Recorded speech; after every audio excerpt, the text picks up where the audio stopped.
and happy birthday to me.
Perfect.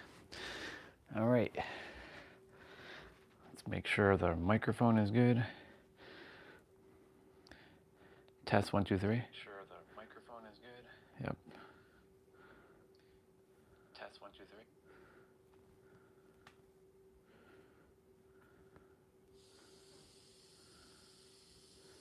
3. Wow.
Perfect.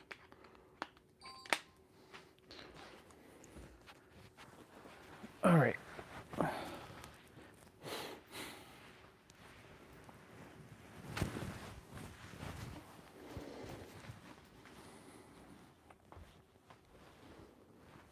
Today is a me day.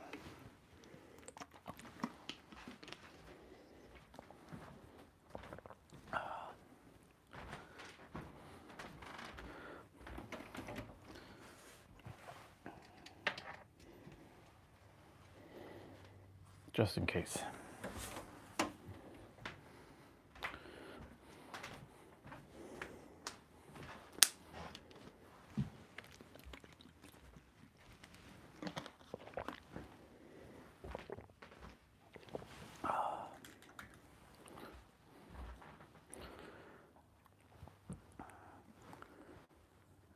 Let's grab our handy dandy gimbal. I love my Blackbeard. It's so awesome having it back. It's so cool. Okay, Google, turn off light.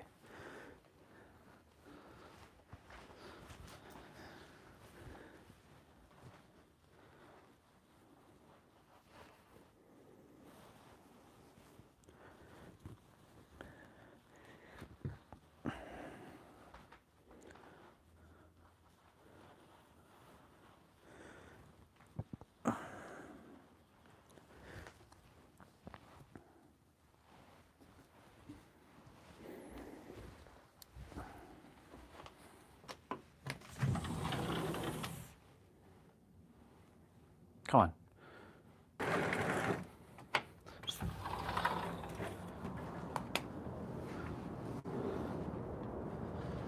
It's supposed to rain today. Thank you, bro. I appreciate it. I fully received that. We're just about to start our walk.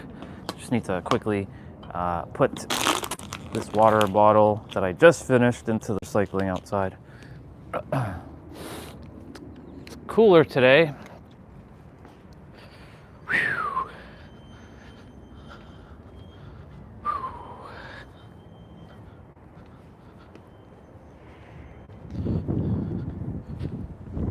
Nope. Oh, I already did the thumbnail pose. I already did it. I did it for a minute and 11 seconds. It's gonna be a quiet celebration though today, I can feel.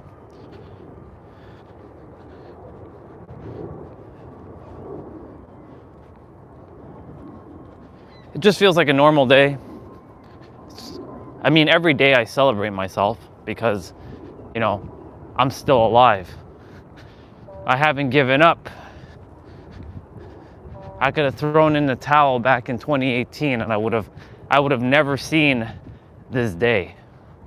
Well, this character would have thrown in the towel. Yesterday I got to see Orion fly into space. They named the ship after me. And there was a lot of alignment because there was a fellow Canadian who is from London, Ontario, where I lived. There was another guy whose name was Andre, which was my former name on the ship. It's named Orion, and then when they're coming back, they're gonna land in the Pacific Ocean near San Diego. So I'm excited that they're heading to the moon and seeing the moon and the other side. I look forward to what they find. Oh, gotta move.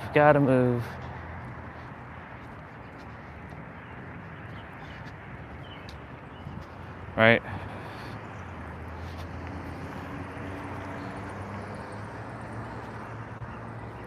Yep.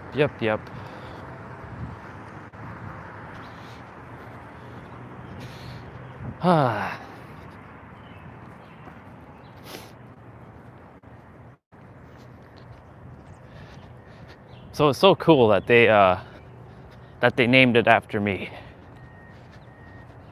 In honor of my birthday, I'm heading to the moon.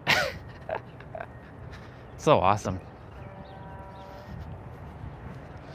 You know, they could have named the ship anything else, but they named it Orion. They named it after yours truly because that name holds so much power. I am gonna go this way today.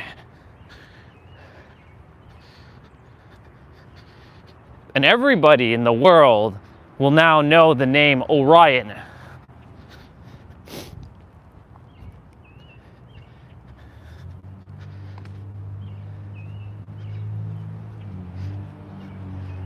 Because the majority of the people of the world are, well, I saw like, I think it was 400,000 people were watching when the like on the live stream, plus whatever other channels were live streaming it. I would say probably like 1 million people yesterday tuned into when the ship left Earth to go to space. But this space is different because this one is heading to the moon.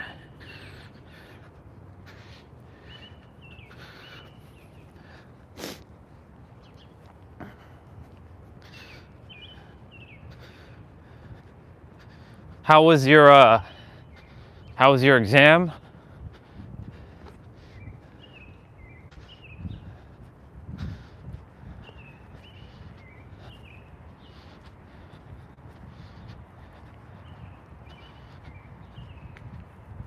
I don't know if you're still there.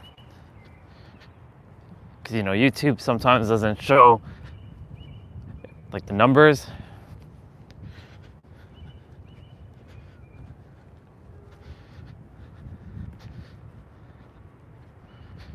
How did you find the stream? What a question to ask. The AI sticker question popped up saying, how did you find the stream?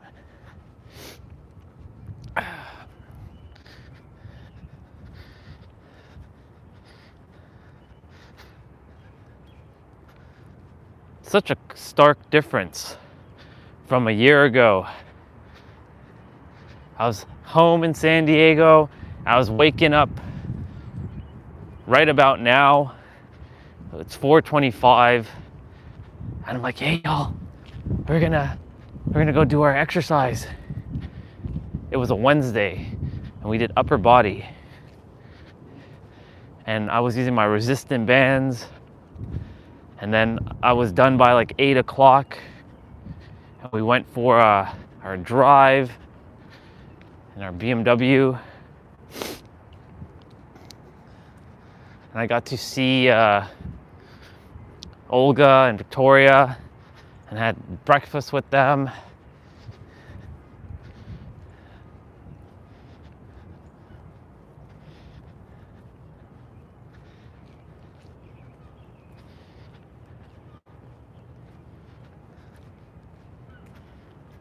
I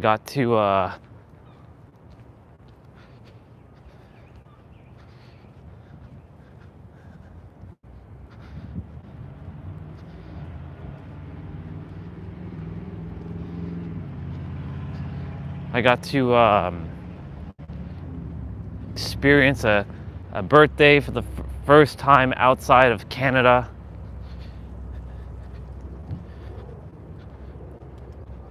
It was good. I really enjoyed last year's birthday. Today, well, I mean, I'm enjoying every day, knowing that this is a cosmic joke, and that reality just is.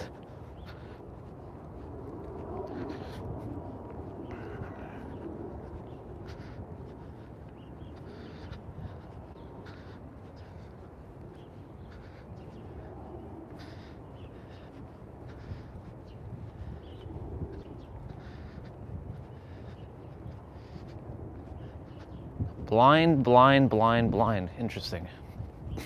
A skateboard had blind, blind, blind, blind on it.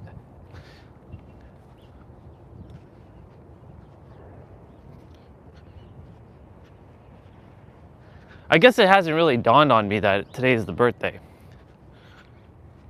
But you know, sooner or later, right, when I make the impact in the world, the real birthday's on October 6th now.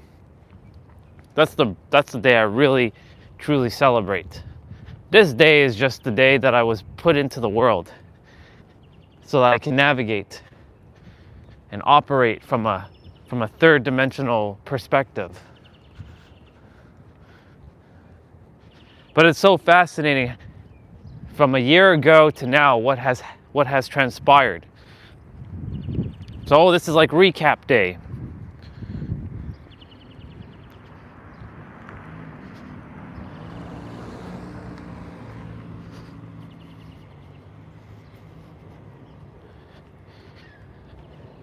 A year ago right now to now. The evolution is complete. And yesterday I got to speak with another sister, or I can say a friend, because, you know, I'm starting to acclimate into using the word friend again. And she wanted to know, like, she's caught up in a loop. And I told her, well, who's actually caught up in the loop? Is it you? Or is it something else that's telling you that you're caught up in a loop? Because I can tell you that it's not you that's caught up in the loop. Right? The mind is going to project things telling you that you are lacking something, you're missing something, you need to accomplish, achieve, acquire, attain accolades. But you are already it. You've been it the entire time.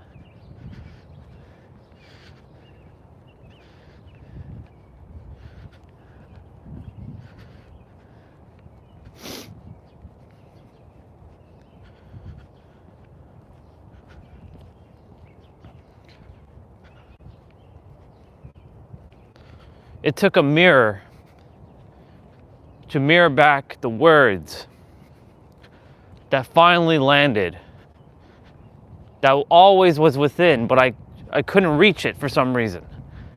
This character wasn't able to reach it until another mirror, and that's the reason why we require all like each other, because sometimes you require a mirror to help you to reach where you couldn't reach before.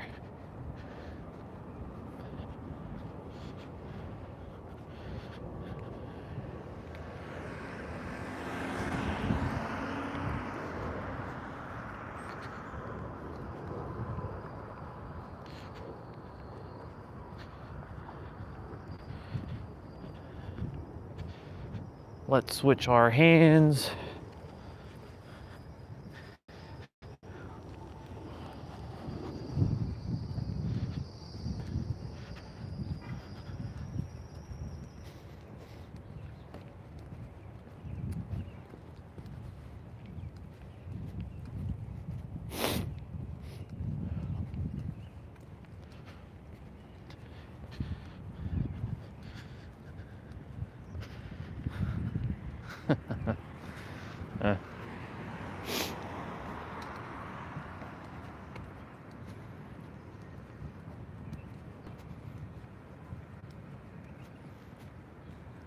There's a doggy at the window staring.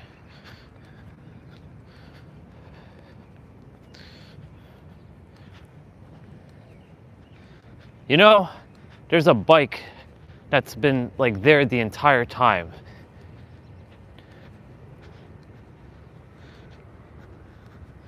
Like, it's been there for the entire winter. It's been there since the end of school last year. And no one's come and collected. Like, it's just there.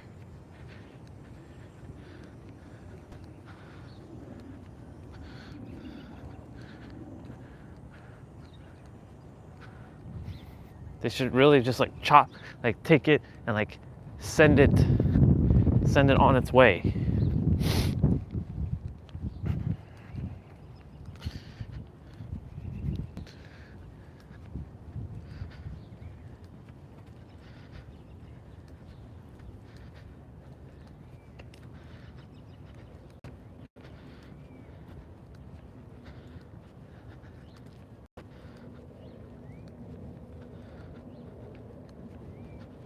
Intuition is telling me to take the short walk today.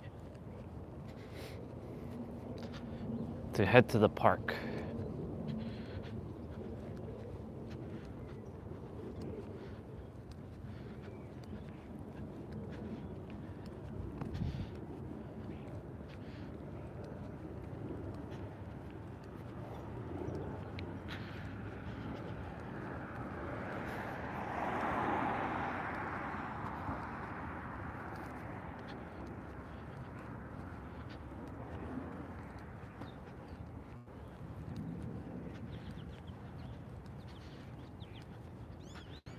I said that I was going to celebrate her birthday this year.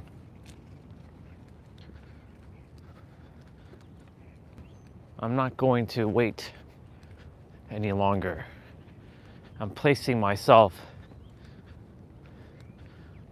on her chessboard and calling it checkmate. And I'm celebrating her 40th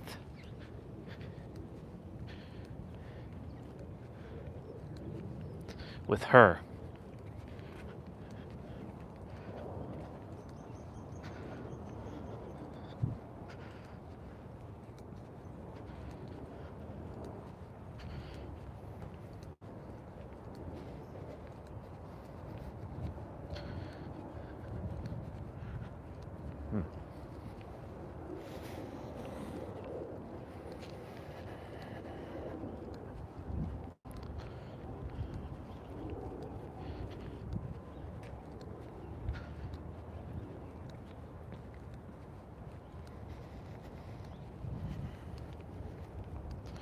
Road trip or flying? Both. I like both. But Ron, you can't do that. You have to pick one. No, I don't. I make the rules.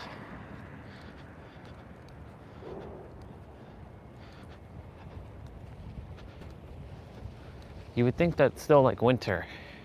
I told you that Toronto is very weird with temperatures. Like, just because it's spring, that doesn't mean we're gonna have spring right away.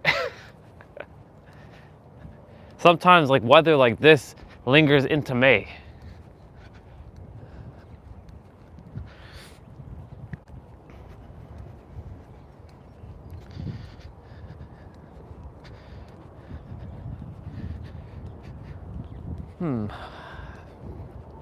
I won't have access to the car, so that's what Tuesday was about. So what shall I do today? What shall I do today? What shall I do today? What shall I do?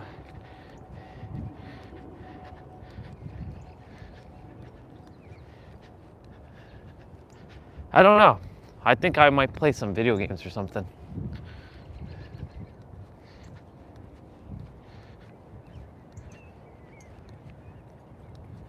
What shall I do today? What shall I do today? What shall I do today? What shall I do?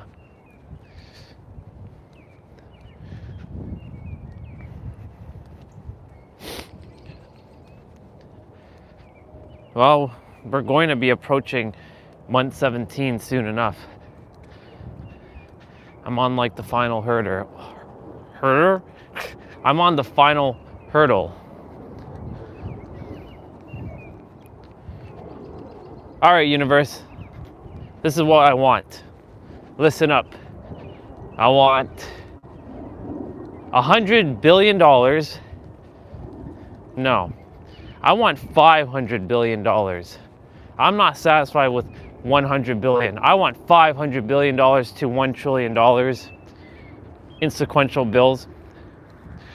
Because I have a lot of things to do with that money. To give back, to fix a lot of things,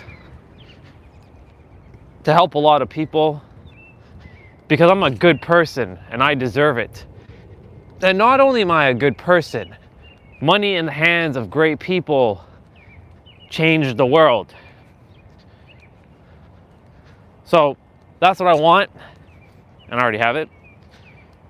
My 4 penthouses in San Diego, owning the entire top floor, Airbnb-ing it, making hundreds of thousands of dollars a month in passive income, fully paid off.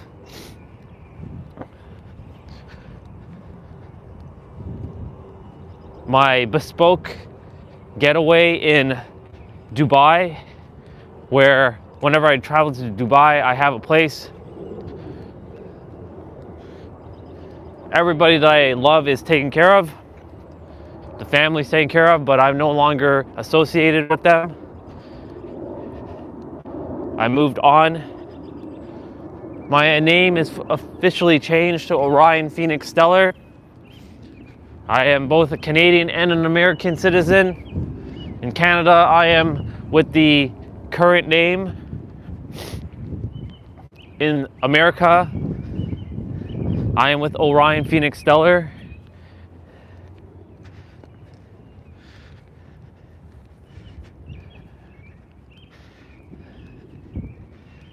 I'm married to my wife, Lindsay Sterling. Lindsay Stellar. But she still goes by her name, Lindsay Sterling, so that people know it's her.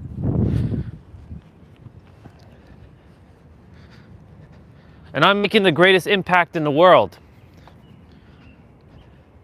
Like Jesus, like Buddha. And my name is revered.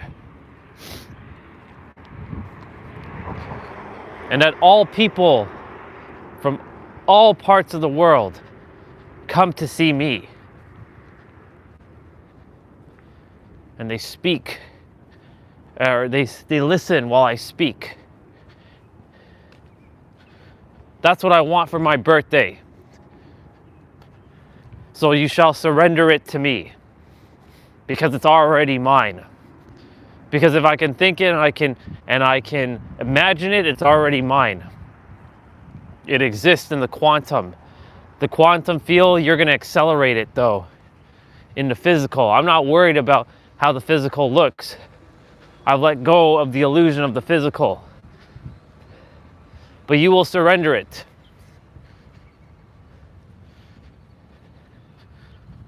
Because I have it now.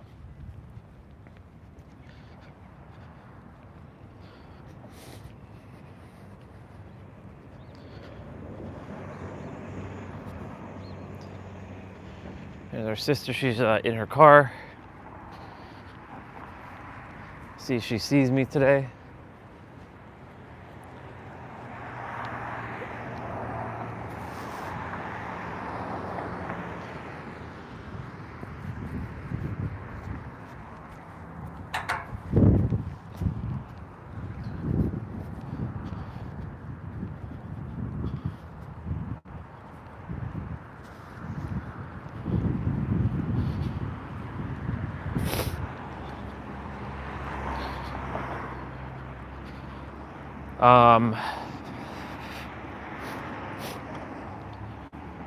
That's what I want. And I'm not going to settle for anything less. You're not giving me bullshit. No. You're going to give me exactly what I want. It's my birthday, and I will have exactly what I want. And that's what I want. So I shall have it. Oh, and by the way, I have billions and billions of dollars in assets.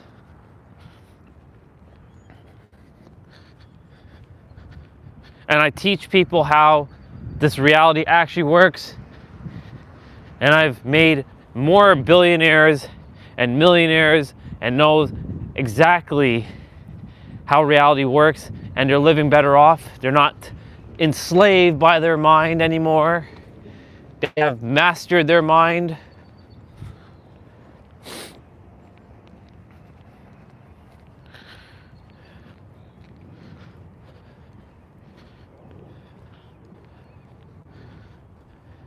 But I'm going to declare it again when we get to the park.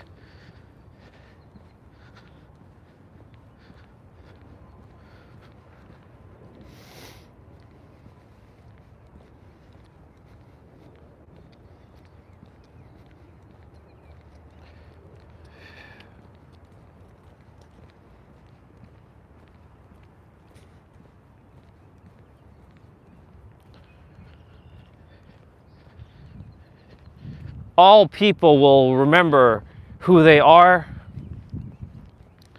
because I will have the most aligned words spoken that will hit their soul, not their mind. And their soul will send the energy up to their mind and help them to remember who the fuck they are. Because that's done. In my reality, everybody has remembered. And I can go home. Back on my 99-dimensional ship, conquering the cosmos as the true Orion. So universe, mechanical system, whatever word you want to call it, show this character, this body, the energy that he must embody with the right frequency, and keep him attuned to that frequency at every present moment. No slippage. Remove the mind or the chatter of the mind. Remove all doubt. Remove all chaos. Remove all uncertainty. Remove it all. so that he can experience exactly what he's supposed to experience.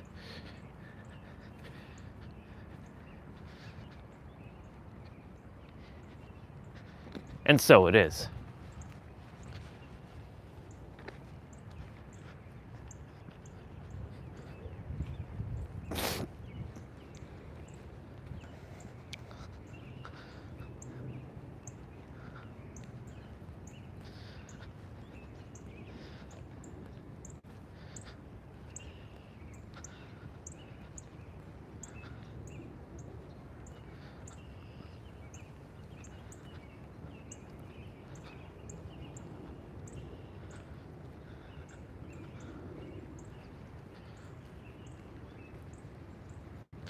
My 42nd birthday next year, I'll be with my wife and I'll have majority of the things that I physically just asked for. I asked for it and I shall have it, because seek ye the kingdom within and all its righteousness, and all shall be added unto thee.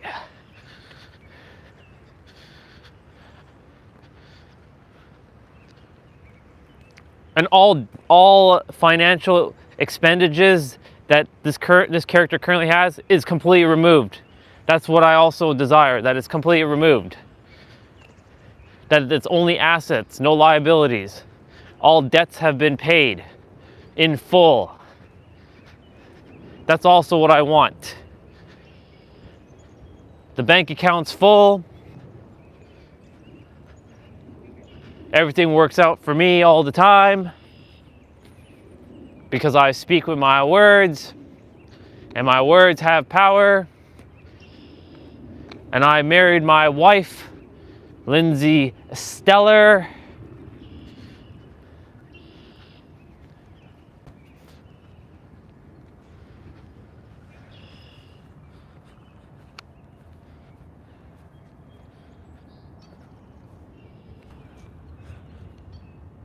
But I will speak it more when I'm at the park. Thank you, birds, for being awesome, by the way.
That was good. It's a good hang. Good hang. If you can hang for about 60 seconds or more, it's good. Oh, and by the way, my penthouse fully furnished. My bespoke is fully furnished. Like, I move in with everything already there. In Dubai, in San Diego. I also want one in Australia, because why the fuck not? Because when I'm, I want as much sun as I possibly can. Most bespoke mansion or penthouse in Australia.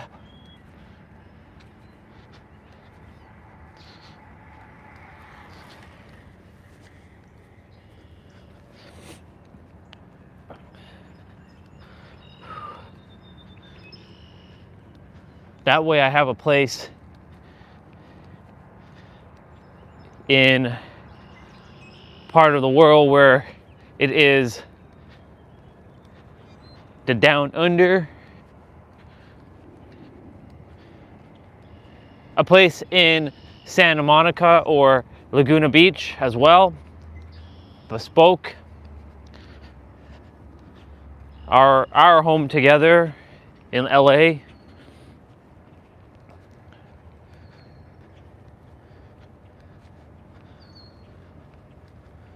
Because I'm meant to have these things. I'm not going to settle for anything less. And as I use my words, as I speak, I create. And not only do I create, I reveal. I reveal and I walk the path.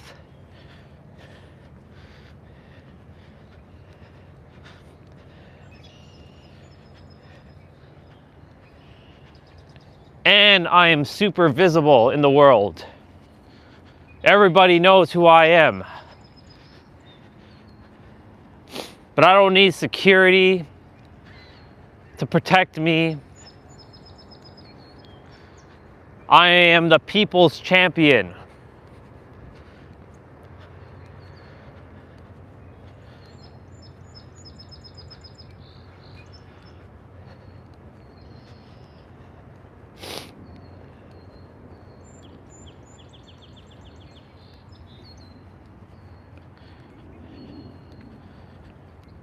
And no alien or covert elite or Illuminati will get in my way, because they don't exist for me. The mind is all and the universe is mental.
$7.53.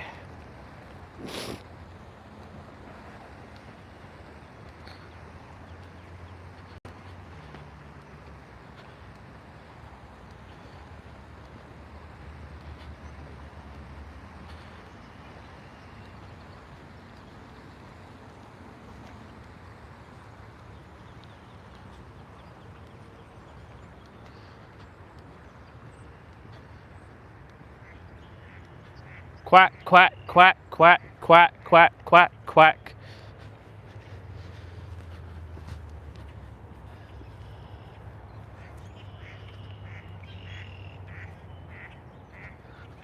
Quack, quack, quack, quack, quack, quack, quack. Quack, quack, quack. Quack, quack, quack, quack, quack. A lot of robins right now. There's a cardinal.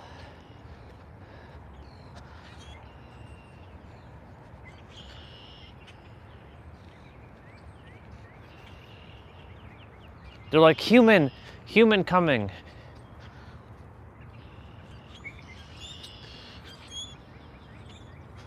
A lot of birds in this area. Okay, so these guys make that noise. There's a blackbird with like a little bit of a color on his feather. They make that sound.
Phone battery, 69%.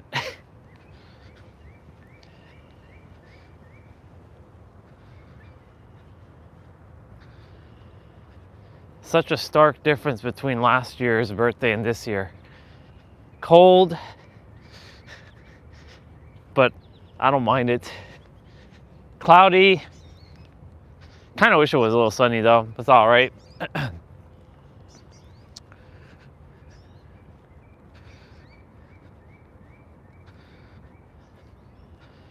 I should be wearing t-shirts right now, y'all. I should be wearing my t-shirt.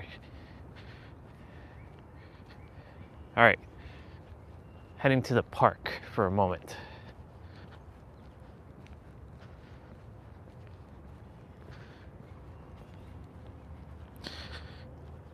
Let's go to the park for a moment and make my declarations.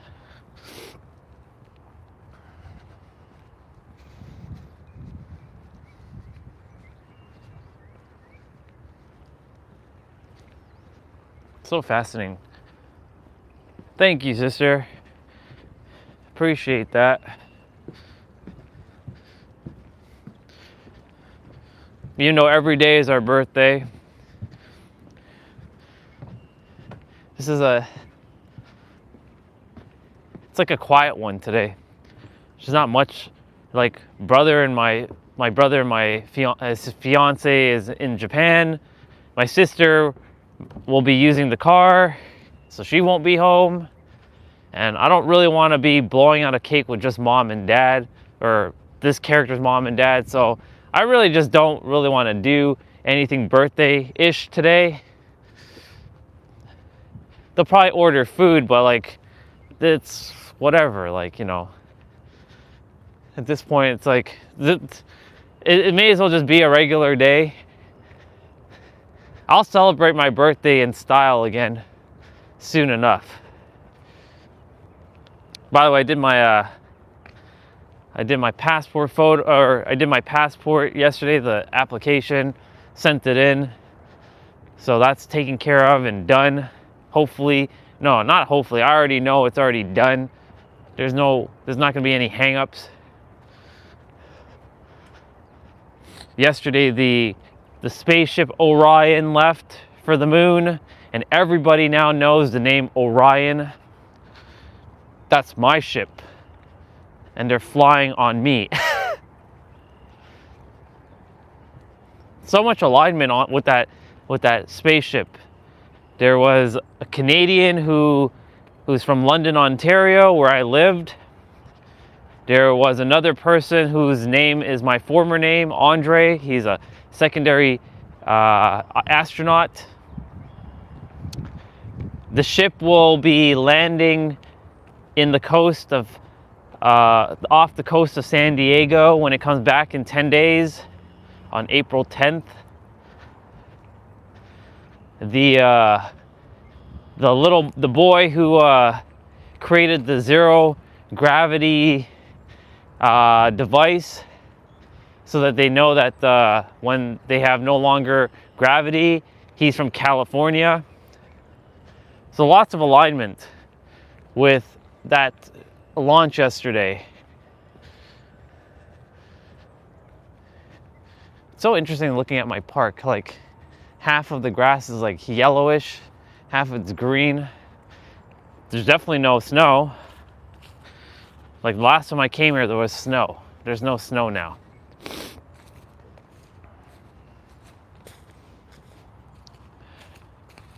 I kind of just wish it was warmer today, though. That's the only thing. But it's all good. I wonder if the swing is wet. Let me go check. That's interesting. That one's like flat. I've never seen this one flat ever. This must be new. Yeah, this is definitely new. Huh. This is the one I usually sit on. Looks like someone's been here. I guess people have been here during the warmer days.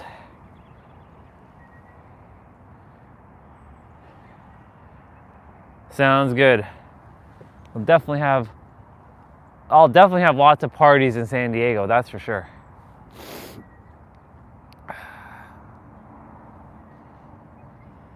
Let me put you all down on the ground for now.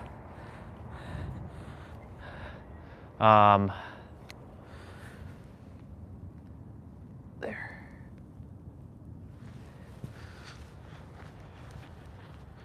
All right, I'm making my birthday declarations now. All right, universe, which is me. Like I said, you will surrender $1 trillion in the name of Orion Phoenix Stellar, because I have to use that money to make this world a better place, and I have already plans on what that money will be used for.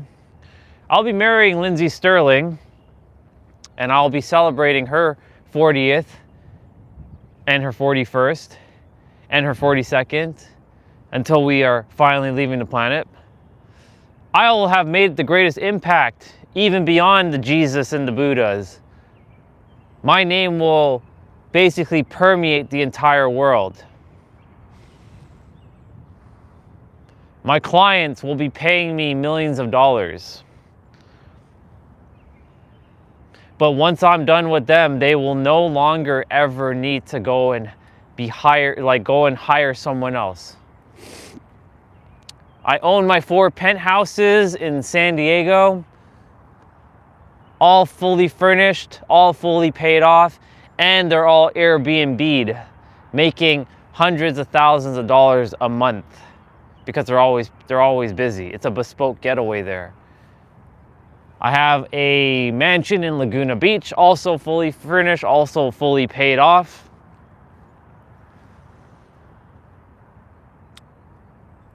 I have a bespoke getaway in Dubai because I'm going where the money's at. I'm all about luxuriousness, and that will also be fully... I saw on a YouTube channel that there are people in Dubai building these bespoke houses that are fully furnished, fully everything, and like basically you just move in. You don't need to bring any of your stuff, you just move right in. So that's the plan, to have one of those. And then of course either a penthouse or a mansion in Australia, because for 6 months of the year, I desire to make sure that I have the most amount of sun. Because, when we, in the Western Hemisphere, or let me rephrase it, in the Northern Hemisphere, from January to April, well, it's actually December to like June, really, we get less amount of well, that's not true. When does it really start? Summer, or it starts from the fall. So October to March. There we go. October to March, I will be in Australia. Maybe Sydney, Australia, maybe Perth. I think Sydney. I'll travel to Perth and be doing my stuff in Perth, Australia.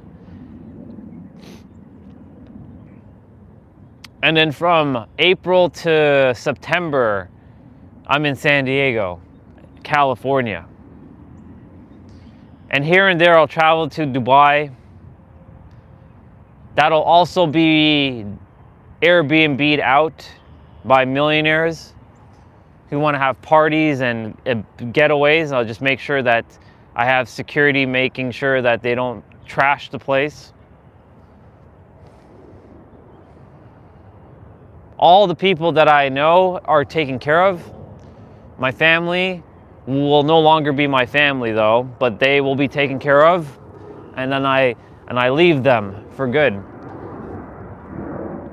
Lorene and Robin will be taken care of, but I will no longer be associated with any of them because I will be Orion Stellar.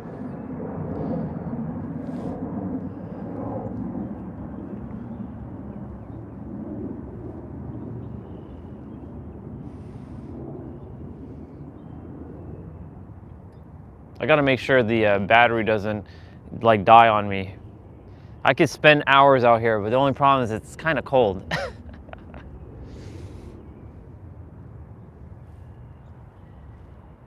What else do I want that I already have in my inner world? Because I'm just speaking it out now into existence, and it already exists in the field. Because if I can think it, I can feel it, it's already mine. All possibilities exist. To make sure the third dimensional thinking mind leaves once and for all. The voice in the head disappears completely. I never hear it again. The voice is gone. The character disappears. Like, yes, I'll be with this vessel, but the mind is gone. But not gone in a sense like I can't speak anymore. Gone in the sense that the voice is, the doubt, fear, and worry, the three triplets, they leave my existence. They exit. They disappear.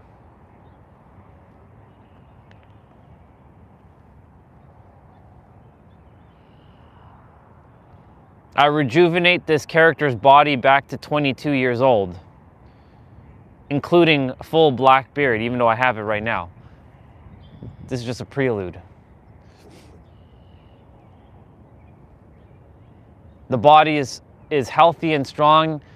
I look like I'm in my 20s when I'm in my 50s and 60s and 70s. I have a 20-year-old body, or 20-year experienced body on this planet. What else do I desire? I'm going to read what you shared in a moment, since I can't see it from here.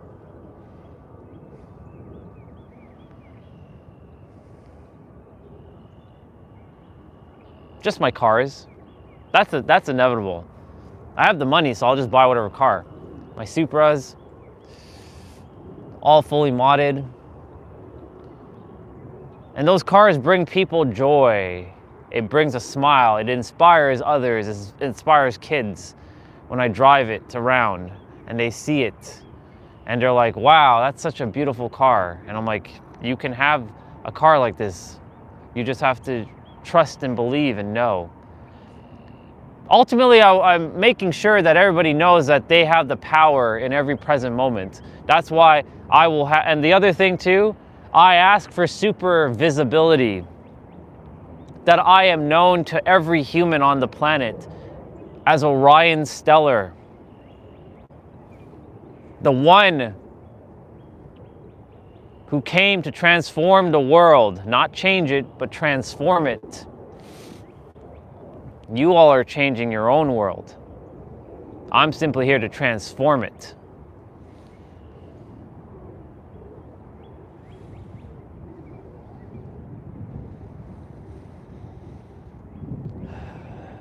And I breathe all that in, and I breathe all of that out into existence, into the field.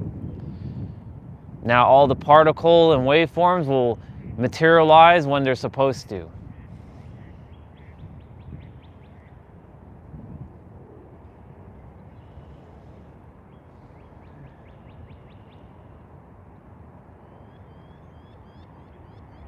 All right, let me see what you wrote.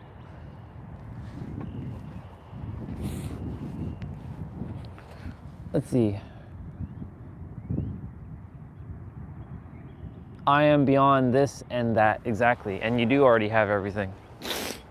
So do I. We all do. It's already right here, right now.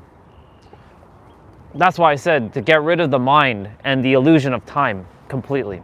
But you know, the thing is, even saying that implies that there is a problem, but there is no problem. The mind doesn't exist anymore. I just decided right now that the mind doesn't exist. Oh, what? Nope, sorry. I don't know what you're talking about. Mine doesn't exist. I don't hear anything in my head. Sorry, you don't exist.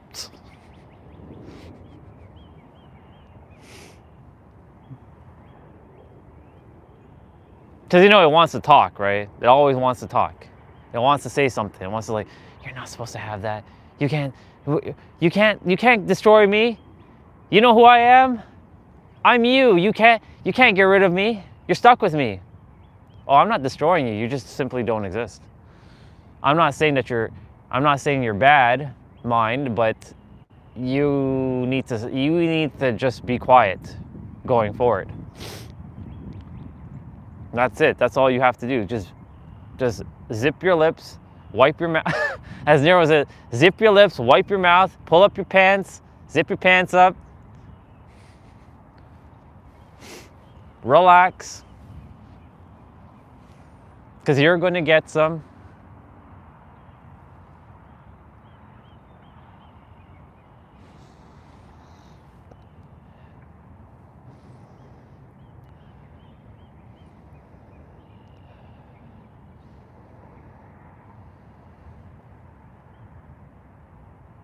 This is my park, by the way,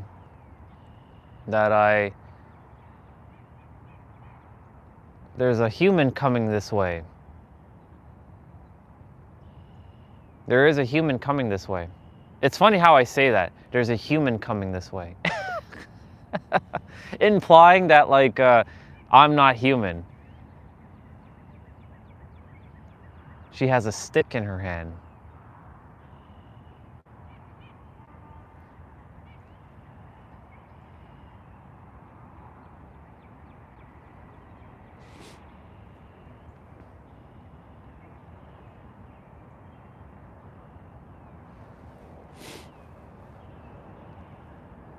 I don't know what my phone battery's at, but it should be okay because I'm not far from the space.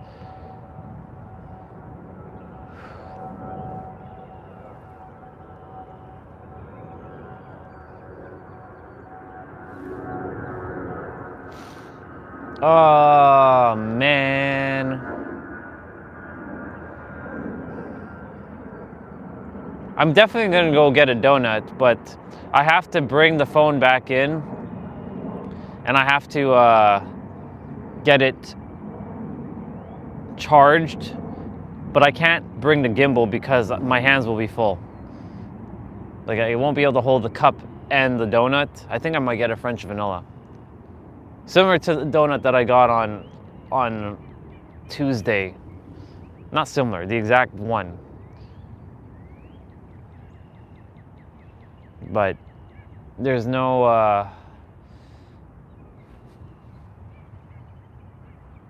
well, I mean, I could put the gimbal in my pocket and I could put the phone in my pocket. All right, let me see what the phone battery's at. She's touching a tree, just like we do. She knows. She remembers. Phone battery at 48%.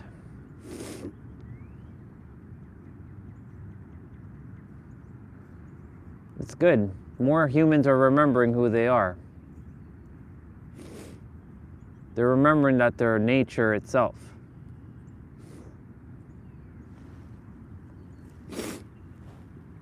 That's what I came here to make sure they remember who they are, to be one with nature. So it was good to see another human touching a tree with her bare hand. Speaking of which, I'm gonna go do the same thing. I'm gonna go touch the tree.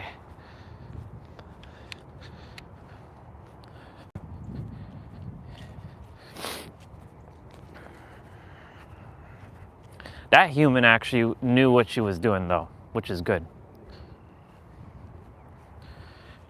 All right. There's a heart here, as you can see. And no, I didn't put the heart here. Thank you, tree. I appreciate this.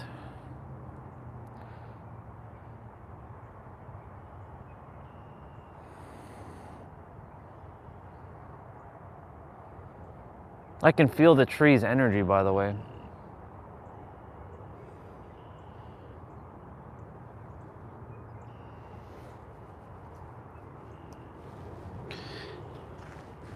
And I hug it and I kiss it. All right.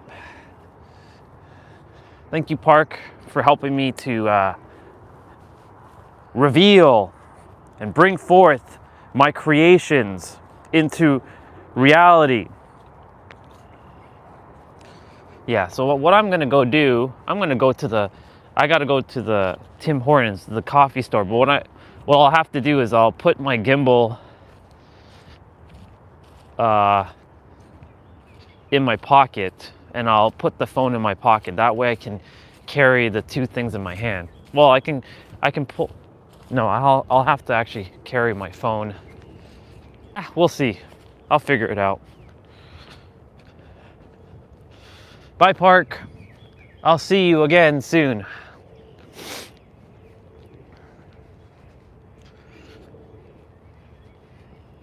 Quack, quack, quack, quack, quack, quack, quack, quack. Yep. Those bubbas.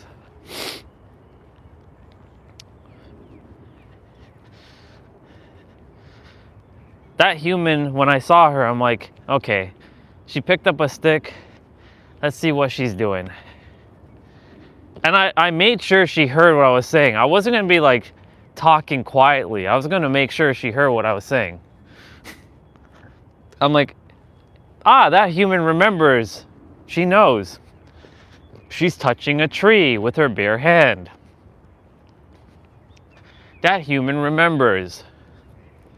So because I said that, I planted a seed, and she's like, you know, today I ran into a guy in the park.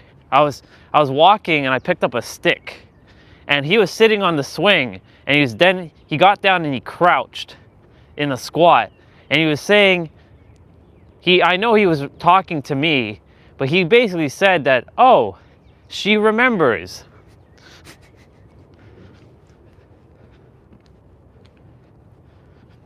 Basically, I call people out to some degree, and they're either stunned, or they're like, you know, they'll give me the look, or they'll be like, thumbs up, right? I stopped fearing what other people thought when I'm speaking, because that other version is just itself, remembering itself. And speaking of this, I was speaking with Lori. She asked a lot of questions about itself yesterday, because she got trapped in a mind trap, in a loop. She asked me a question that I haven't gone back to her yet about love. She's like, why does itself want love? Why does itself emphasize love over, or prioritizes love over anything else? Why does itself want it? So when I looked at the question, I was like, that's a really good question. Why does it want it so much? And the only conclusion that I feel that it wants, it just wants to experience itself. That's it. It's not complicated, but the mind won't want to accept that. I'm gonna walk backwards Going up.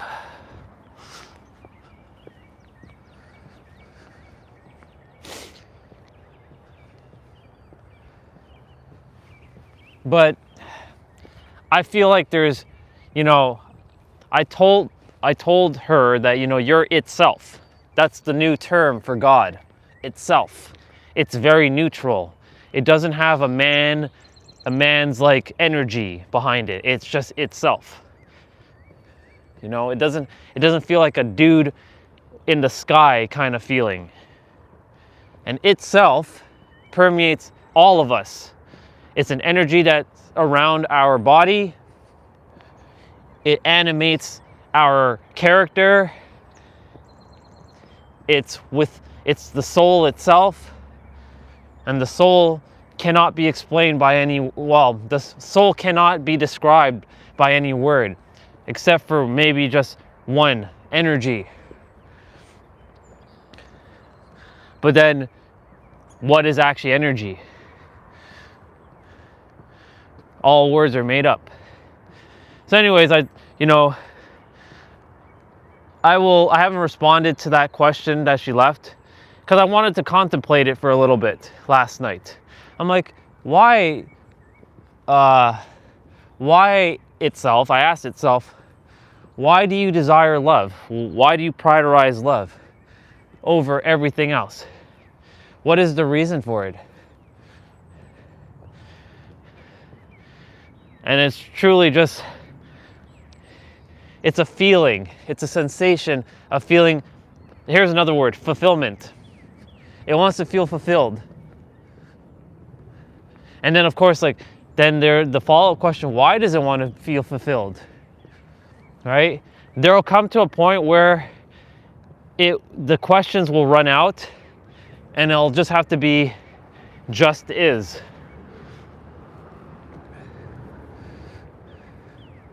Because it just is.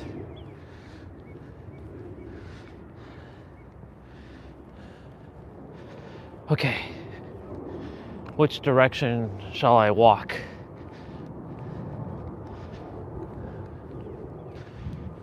We'll go that way. I went the long way yesterday.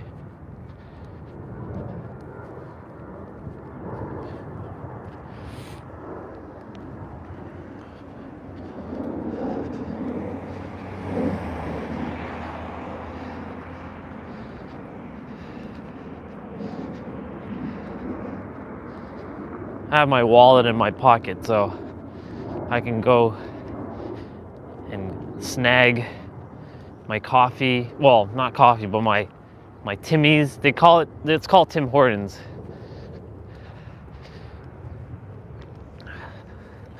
My French vanilla. Technically, I'm gonna still make a hot chocolate when I get back. I just want the donut. It's sort of like, you can call it like my cake.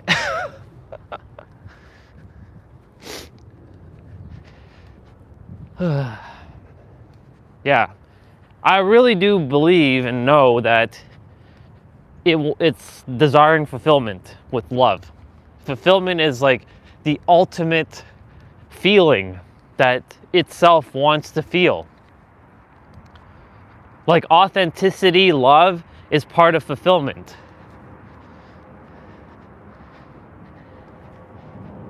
Everybody's looking for fulfillment. Basically, itself is remembering itself through fulfillment.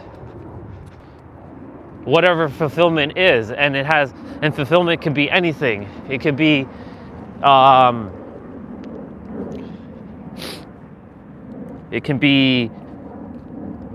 bringing your art form to life. And when I say art form, it doesn't mean like music and painting. It's not just that. It's other things. It's like maybe you're meant to be an architect.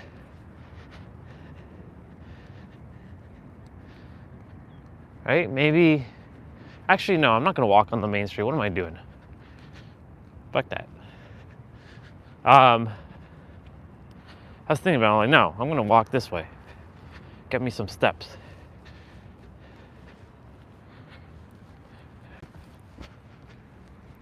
it doesn't necessarily need to be tied to like just like creative things. It could be like cooking.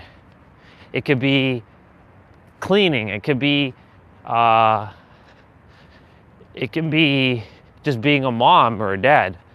That's what itself wants, fulfillment, through every vessel on the planet. Every vessel that's lingering on the planet, it wants fulfillment through each vessel.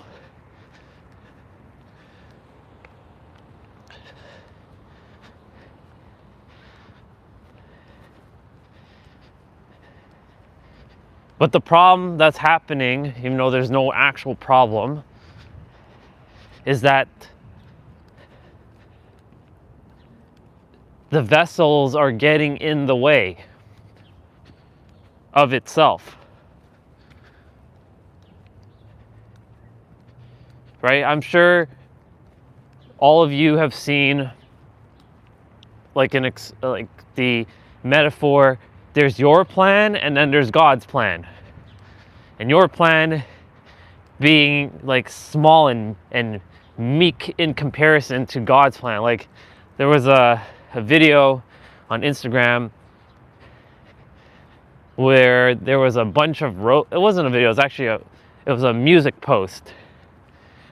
Like they played music with like a static image. And there was a bunch of roses with your plan, and there was quite a few roses for your plan, but then God's plan, God's plan had even more. It was gigantic. It was massive.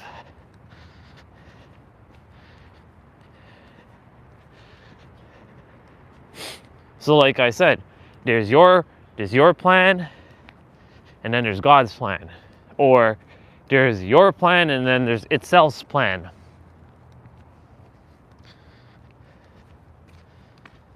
Okay. My phone is at 28%.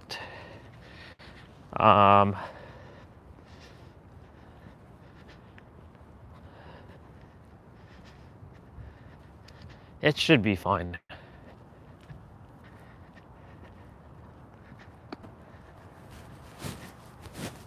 I might have to go back in though first, just to get a little bit of charge.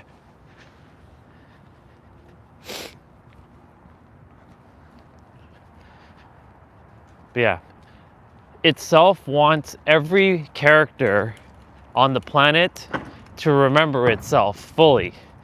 But in order for that to happen, itself must get to the minds of every person and stop the bullshit that's going on in their minds.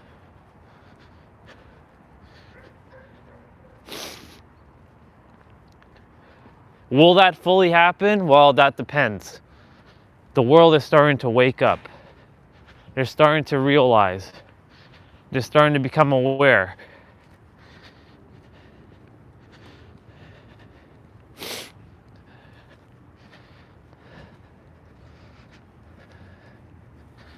They're starting to remember thyself.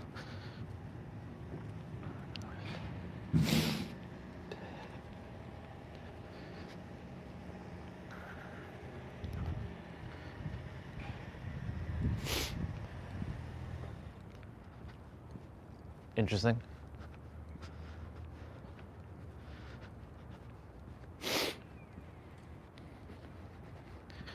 So, itself just wants everybody to remember itself as itself. It doesn't want you to forget that you have an identity, though, in the process. It wants you to know that you're both itself and your current identity, but to not limit yourself to just your identity. Like you're given a name, you're given a look, you're given all these things. You're given a blueprint. You have a blueprint. You're given all these things.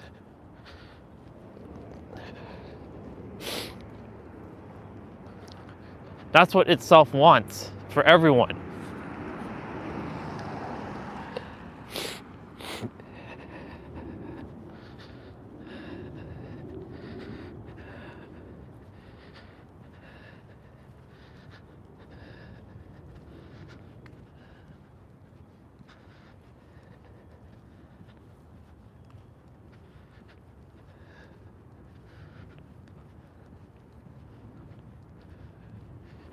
Itself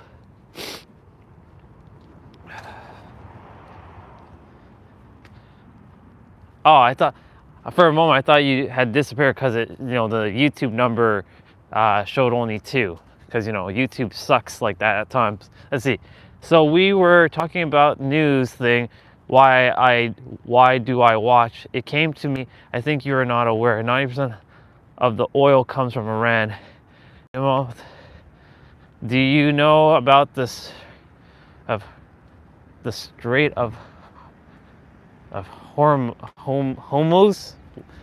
No, you'll have to explain that.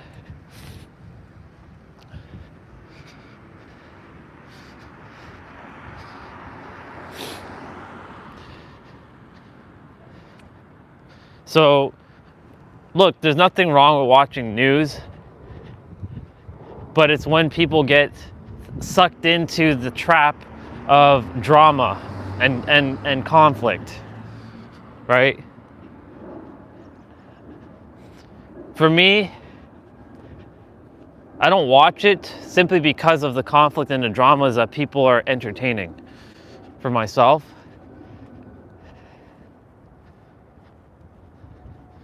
they closed it. You'll have to explain all that, because like I don't really pay attention to all that stuff. So tell me like the scenario. I know the oil comes from there, and Iran is supposed to be a country that was like open and free, and it became enslaved by some fools in the past. Got it. So basically more drama.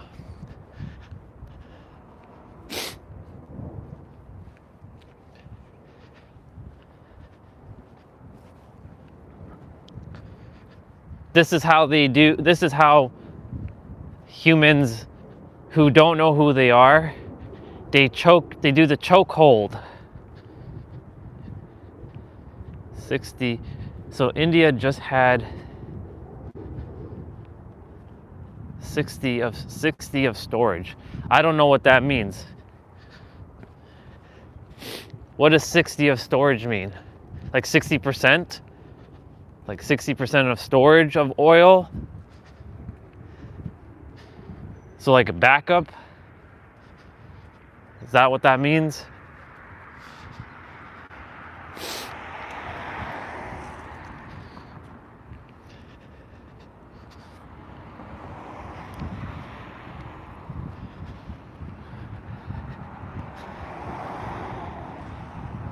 Got it. Gotcha. Okay. Well, that's good. The thing is, like, everything's temporary. Like, all this stuff will eventually blow over. That's what humans forget. They forget that things are always temporary. The problems are an illusion. It's all temporary. But of course, it doesn't feel temporary when you're physically experiencing this. Because imagine in Canada, if Canada had to deal with American stuff, right? Even though I'm American, I have to deal with my own president doing bullshit to my former country here. Even though I don't get into all that shit, because it's an illusion. It's all made up.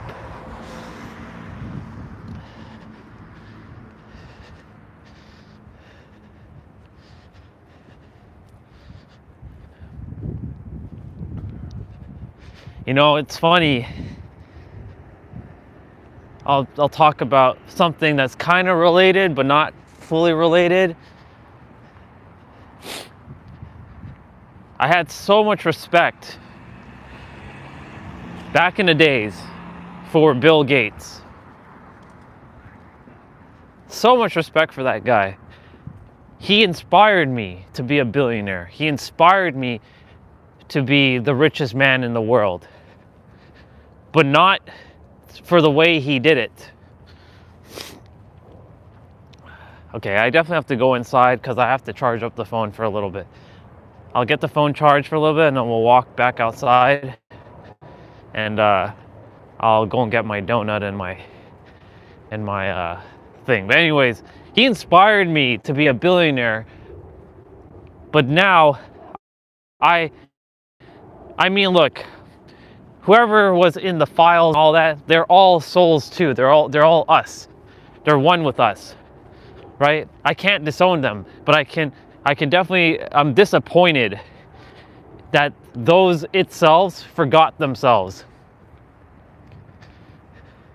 And those itselves, unfortunately, right, created a nasty thing called COVID and the illusion. And a lot of people got caught up in the trap and they got sick. And it was a collective hive mind thing, right?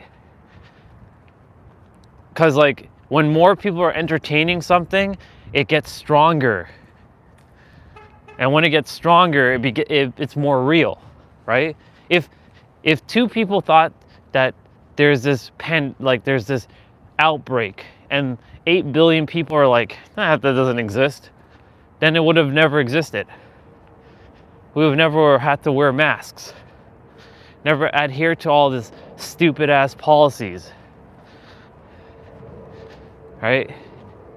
Introducing fucking digital IDs to keep, to track. But that shit's gonna be destroyed soon enough. All that stuff is gonna be an illusion.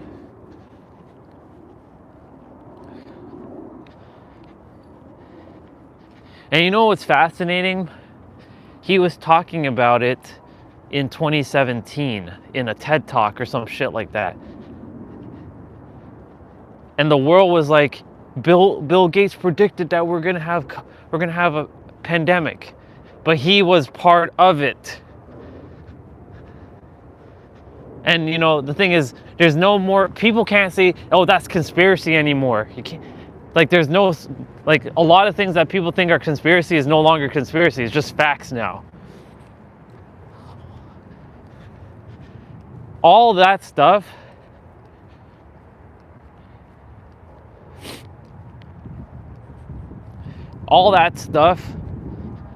is all interconnected to everything that's happening right now. The oil stuff in Iran, the wars still happening in Russia and Ukraine, right? The geopolitics that's happening between, America and all the other countries. Donald Trump doing what he's doing because he is the greatest mirror for the planet right now to wake the fuck up.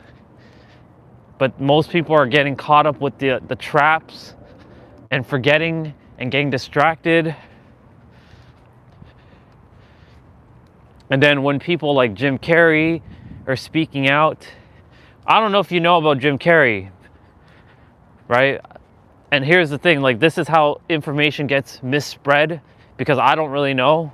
This is just what I've seen. But the Jim Carrey that I know isn't the Jim Carrey that showed up at the award show, which, by the way, award shows are illusions. It's all made up. That's why I want to make sure my wife, she doesn't get caught up with all that trash. Like, she's a global superstar, and I know she wants to be a bigger superstar, but I really hope she does not go down that road. She went viral on YouTube in the days, and I'm glad that she made her fame through YouTube and not through some fucking Hollywood shit. But I really trust that she doesn't go through that Hollywood shit.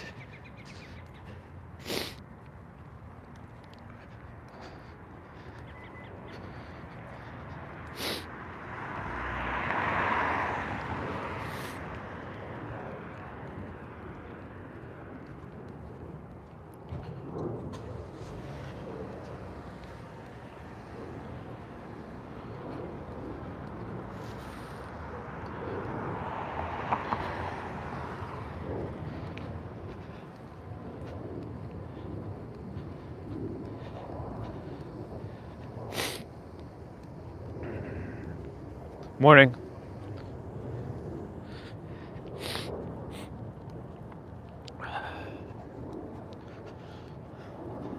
You had a portrait of him. Who's him?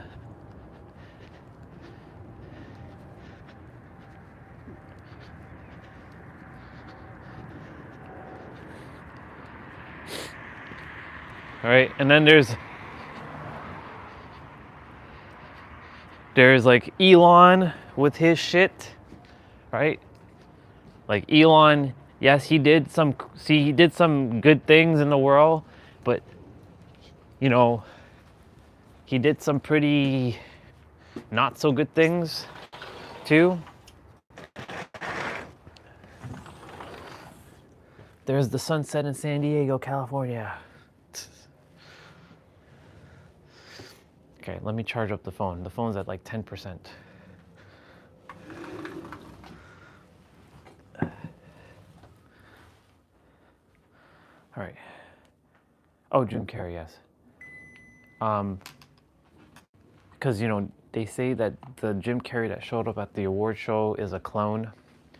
Because the real Jim Carrey, he went on Jimmy Kimmel, and he did this. That's the symbol for the Illuminati. He's a whistleblower. I'm a whistleblower too, but that's just a term.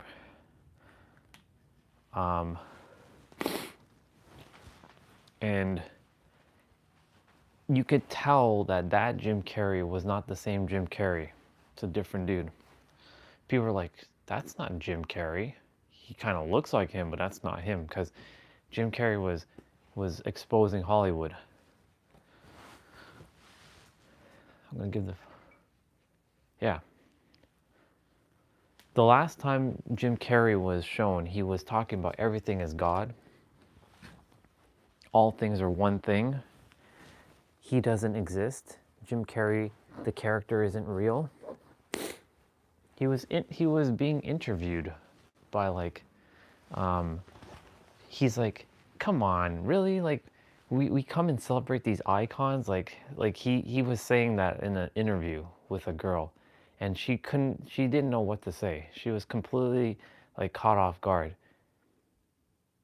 Like, he came to an award ceremony party thing on the red carpet, and he's like, yeah, we come to celebrate icons.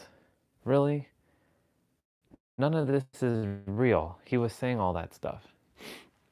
And then he went on Jimmy Kimmel and he started talking about how, come on, Jimmy, really?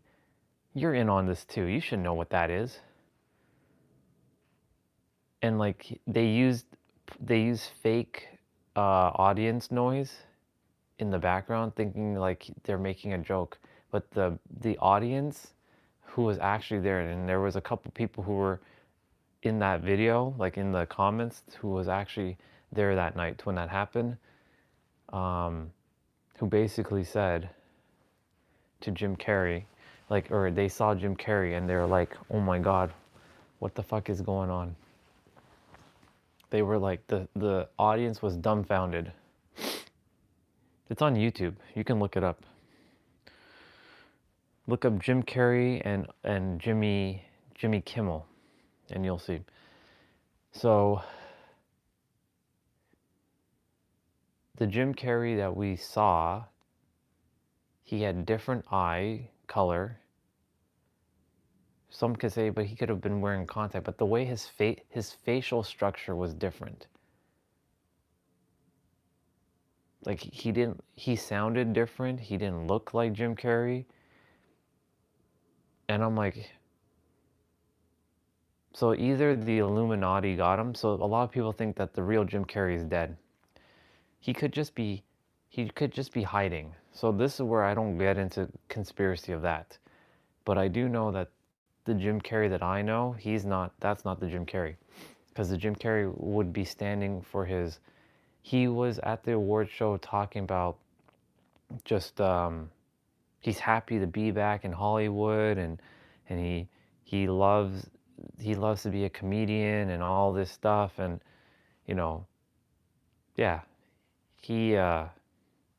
he blew the lid. But the thing is, the Epstein files have now definitely blown the lid off of Hollywood and all the other shit. So there's nothing conspiracy anymore. It's just facts now. Yeah.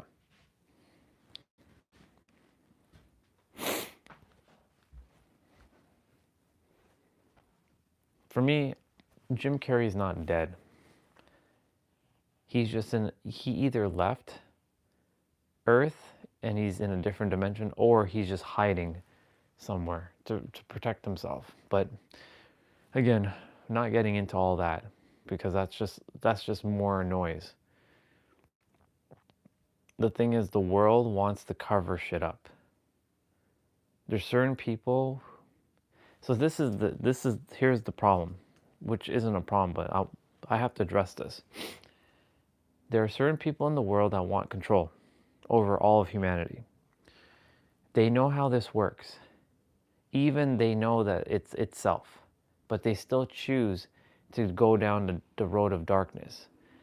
But the paradox is, maybe they're doing it as a sign of a testing to see who's going to pass. And maybe they were designed to go to Earth to make sure the humans, evolve. But we have to play the game. We have to be the evil. That's where the problem starts. The evil, they're the fake evil basically, but they're like the proctors of the exam. But it's for everybody's own good. So you can say whatever they're doing, it's for everybody's own good. But there is another problem. The Hollywood parties where they go through the 7 deadly sins, and they do horrific things to kids, and they're caught on camera doing these things. But then the moment they do it, they get caught, and Hollywood has you under wraps, and then you're enslaved by Hollywood until you come out and you start being a whistleblower, and then they expose you for who you are, or expose you for the things you did. That's why once you're in Hollywood, you're sort of fucked if you did any of that stuff. If you made your fame without having to go through all that, good. Keep doing that. Jim Carrey didn't do that. Keanu Reeves didn't do that. Right? Sandra Bullock didn't do that. But a lot of other people went to those Hollywood parties and they did some pretty wild things, right? I once upon a time had a lot of respect for Oprah. You get a car, and you get a car, and you get a car, and you get a car. But my respect for Oprah disappeared.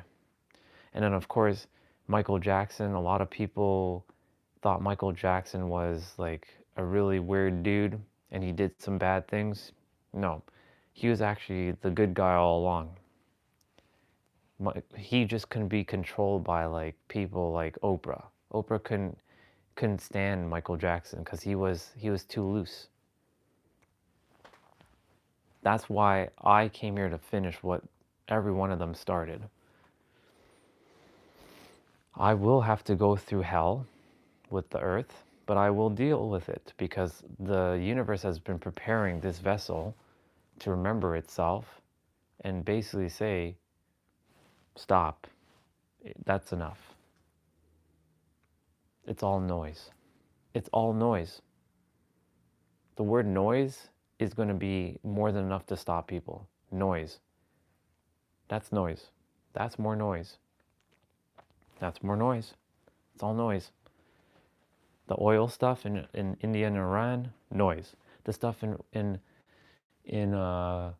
Russia and Ukraine, noise. The things in US and Canada, noise. The things that are happening in Europe, noise. The things that are happening in Australia, noise. The things that are happening in Asia and China and all that, noise. The things that are happening in Africa and all that, all noise. The things that are happening in the Middle East, all noise. It's all fucking noise.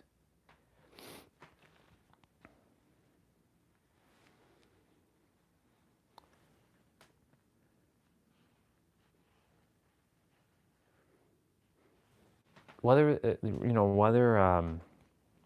the Illuminati exist or don't exist, that's just noise too, right? The covert elites, right? The elites, noise. There's a lot of things that are happening on the planet, and it's all systematically starting to fall apart. They didn't think it was going to fall apart, but the elaborate schemes have been falling apart. The files are just the starting point. There's so much more. There's a lot more stuff.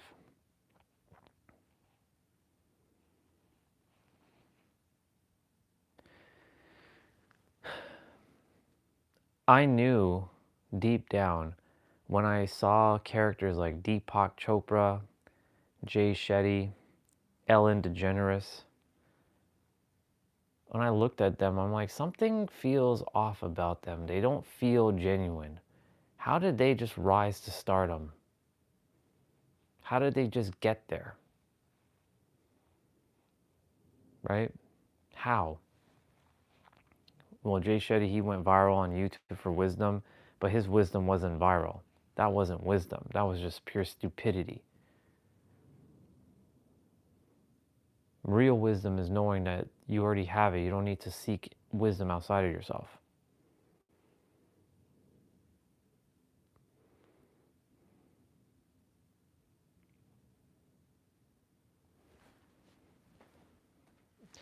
You know, I didn't even put back on my Wi-Fi.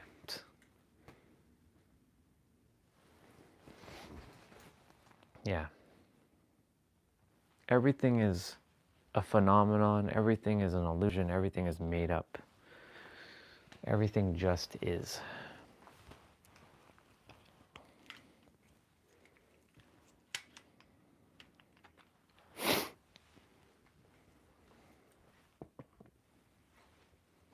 Let me go use the bathroom quickly. The phone is it's almost at 50%. Wow.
Yeah.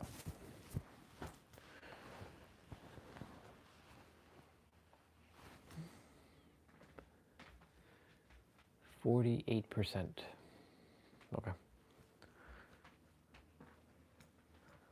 I'm gonna get rolling in a moment. I might buy an English muffin as well. Sausage English muffin. Since Dad ate the last of the eggs yesterday, I don't have eggs, so get some eggs as well today.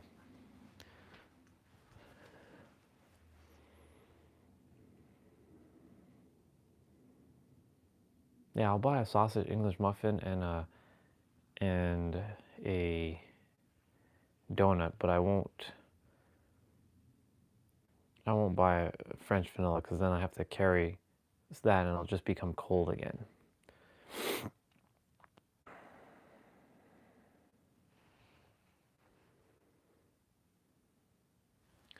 Anyways, All that stuff, all that to say, all this stuff is all made up.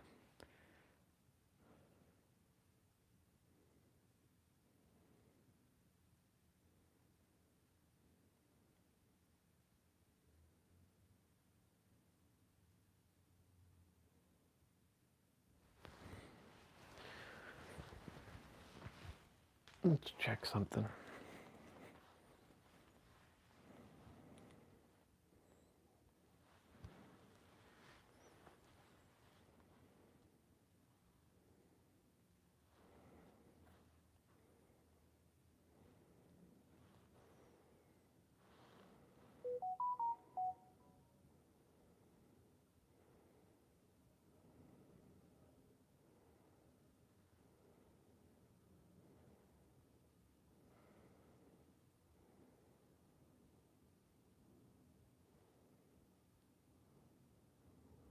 I appreciate that, dude. It's been a while since I've seen you.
Come on.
Excuse me. Just waiting for the request. There's a brother, or a sister, I should say, who all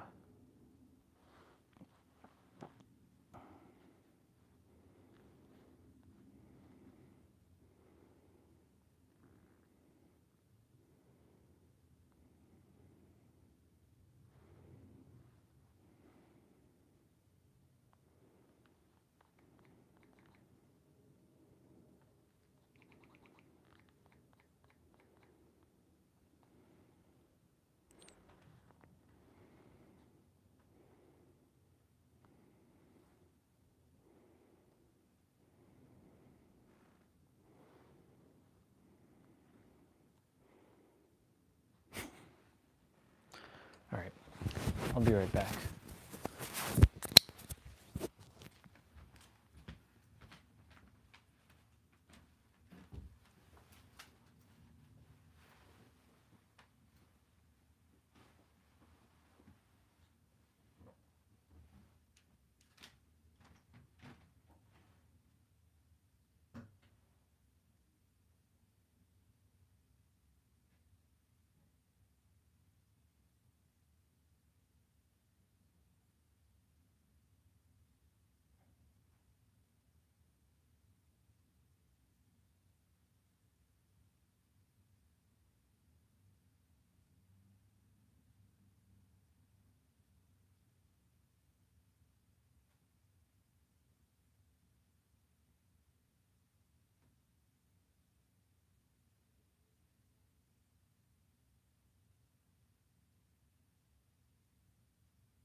All right, let's go to the, let's go and grab my stuff.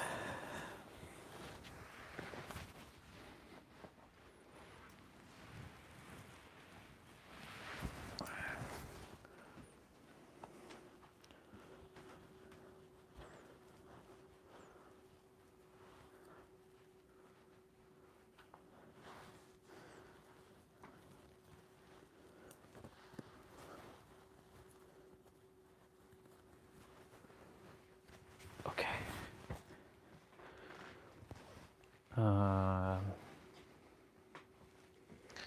I'm gonna put you all in my pocket. So if any of you are on,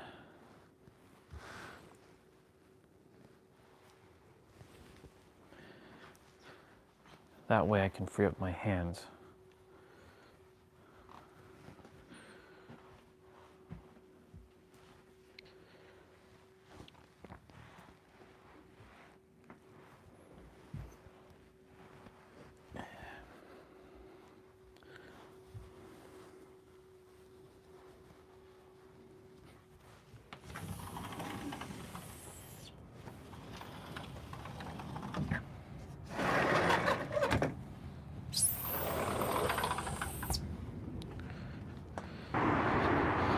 My bad.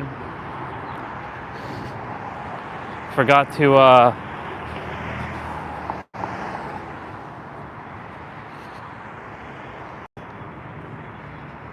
because I'm going to the store, I'm just going to grab my treat. I will have to put you again back in my pocket.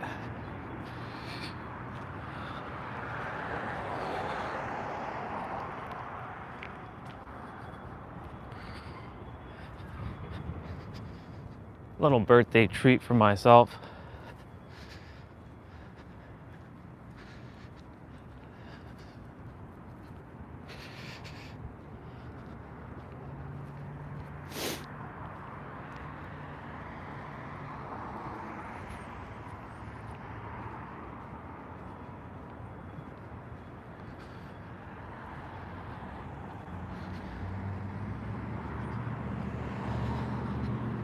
I thought about making content today, but I might make a post.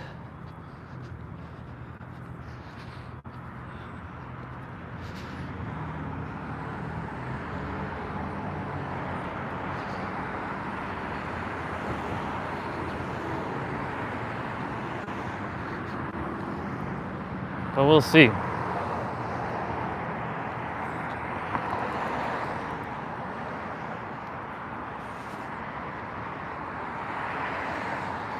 We shall see.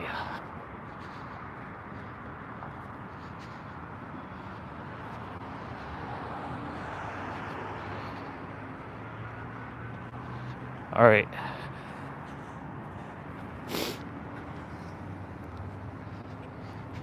Wow. We definitely got the gas right at the time we were supposed to.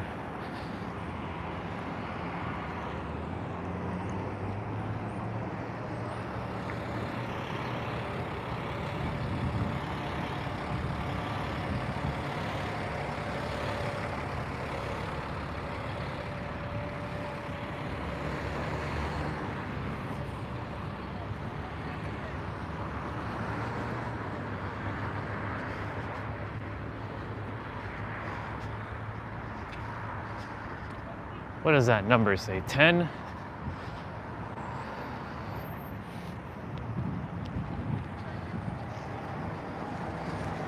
What does that say?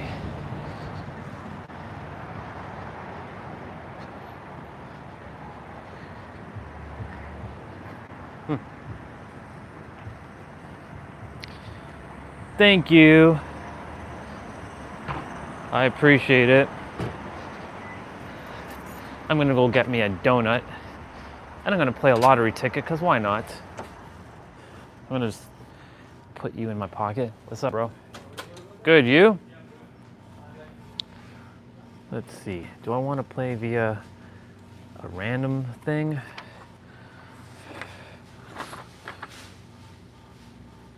Or do I want to go random? I'm going to go random. I'm going to go random. Can I get 2 lines on Lotto Max with Encore? 2 lines of Lotto Max with Encore? Yeah. $11. Mm-hmm. Anything? Are you good, bro? Perfect. Perfect. How about you? Living the dream, bro. Live is expensive these days. Especially if you drive, you know? I know. Damn, I just saw it. Like, I was like, what the fuck? I don't know. It's crazy. They said $2 soon. That's crazy. I've never seen it. I've never seen that. They said $2 soon. That's wild. Surprise. Yeah, man. All right, bro. Have a great day. Thank you.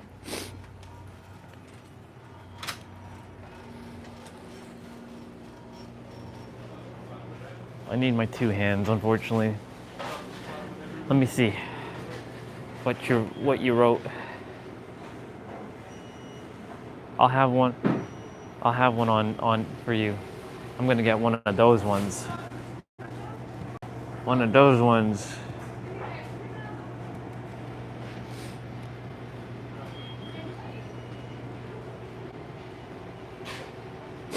Normally I would be getting one of those ones, but because you have that one, I'm gonna get one of those.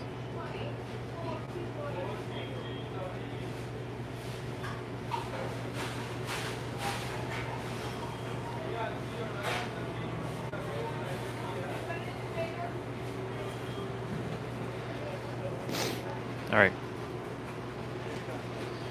Let's pull up the credit card again. I should really just download the app, but the thing is, like, it's kind of pointless.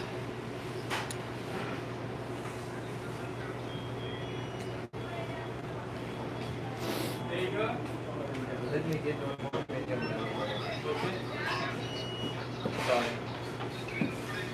Sorry.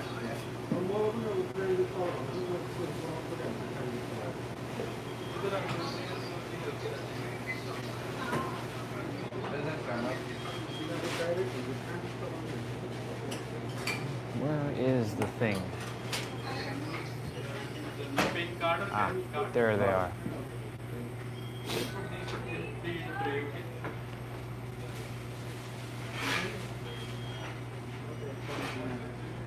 Hey.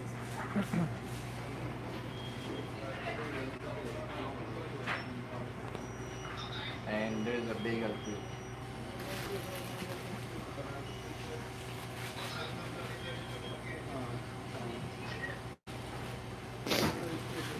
Hey there.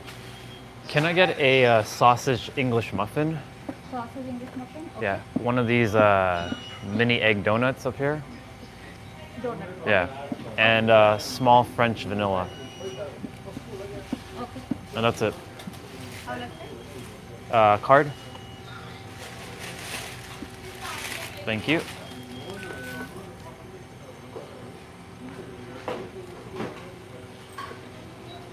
Nice. Oh, okay.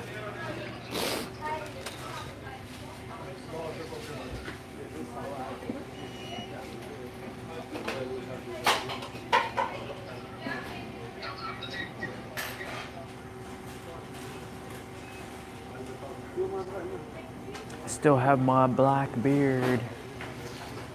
So awesome. Yeah, I'll definitely have one on you for sure. That's funny.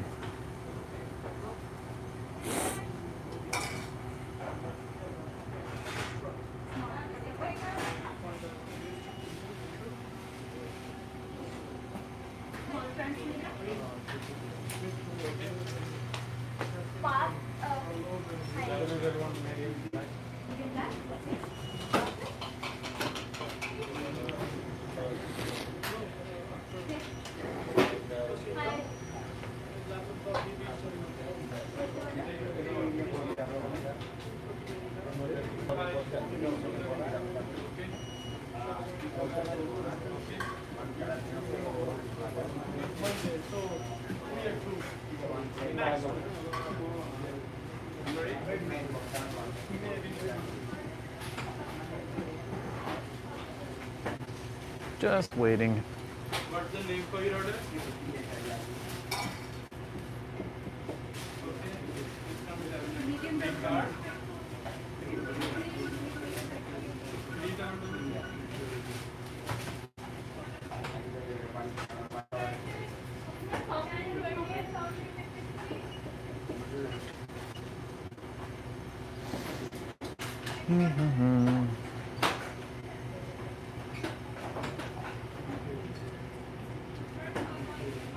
Just waiting for my sausage English muffin. I want to eat everything when I get back inside. Not right now. But my Like medium dark roast, 1 green. Medium double. I'm in no rush though. Medium regular. Medium.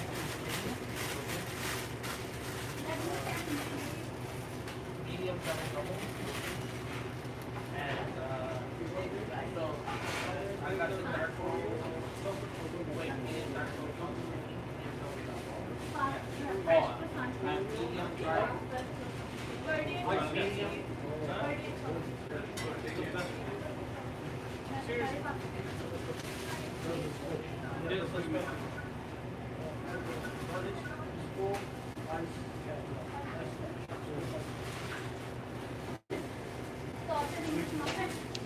Thank you so much.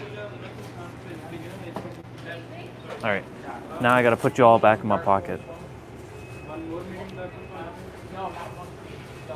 Alrighty then. Let's see. Cheese croissant. Yeah. And a plain croissant. Yeah. And 2 apple fritters. Okay. Hey, Doc. That's it.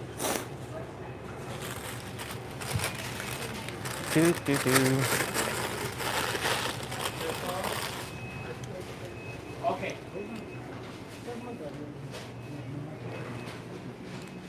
Off.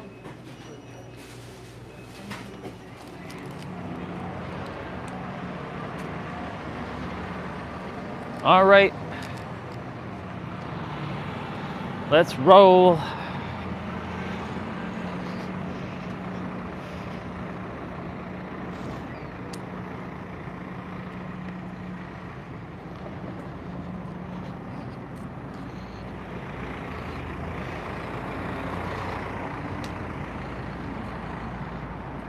Kind of wish there was a way to keep your drinks like warm.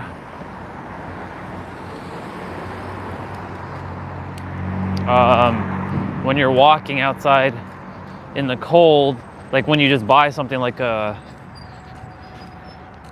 example, like they should have like when you're buying these cups, like they keeping your drinks much warmer. I know the lids, like they do the thing, but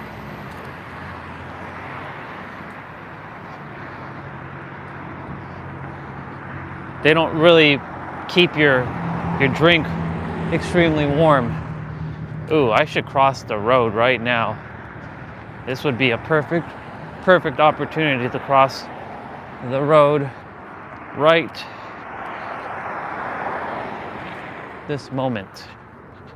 Yep, the lights are both.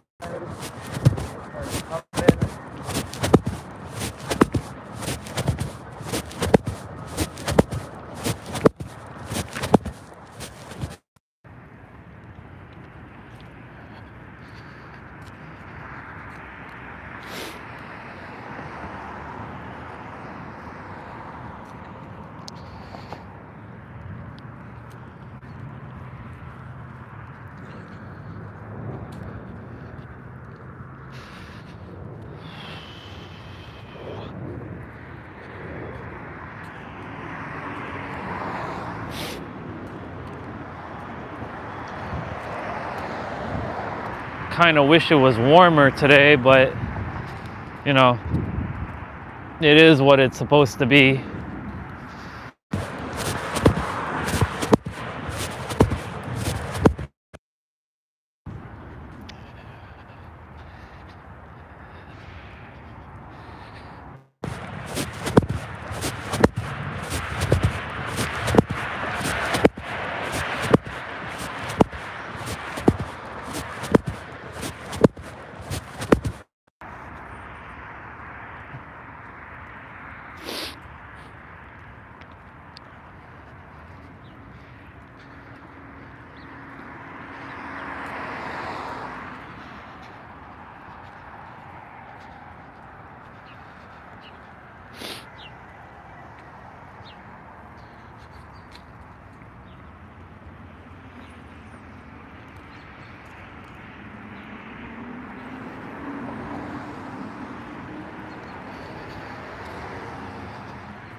Almost back inside.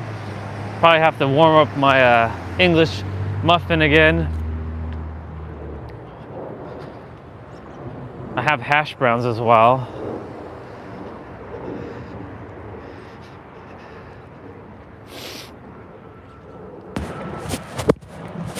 Drive-through always gets priority when it comes to things like for food and whatnot, but that's why people go through the drive-through, because they get priority. Whereas people in the restaurant, like, they should actually, in my opinion, to make it more efficient, have dedicated drive-through people specifically. I know they do.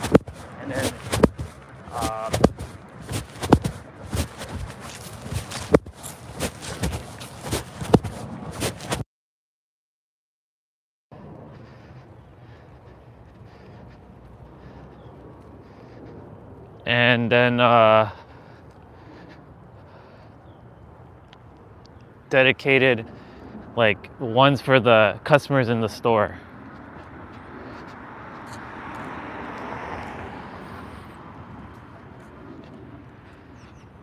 Kind of wish they gave you like a bag, like one of those, like, I just realized, like, I wanted like a paper bag to carry both of these, but it's fine, no big deal. Didn't take long to go and come back.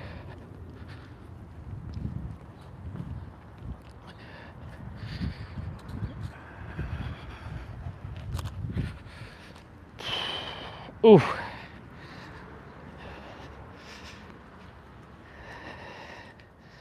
Kind of wish April 2nd was warmer, man. But whatever.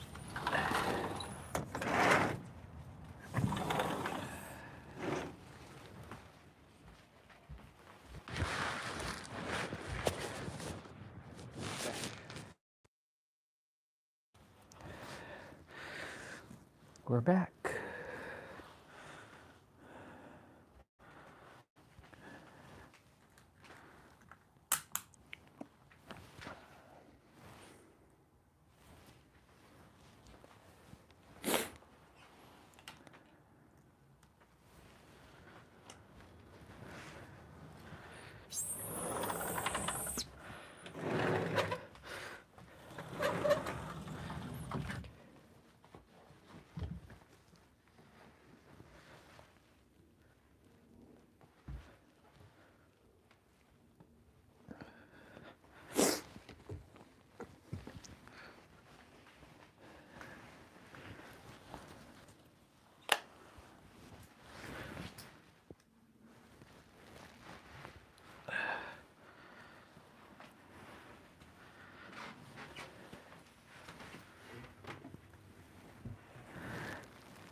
Take off this headband.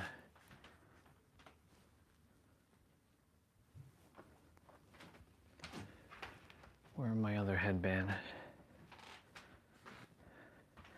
That one's kind of like killing my head. Well, it's not killing my head, but I like this one better.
Yeah, if I have it set to that, it's gonna take forever to cook.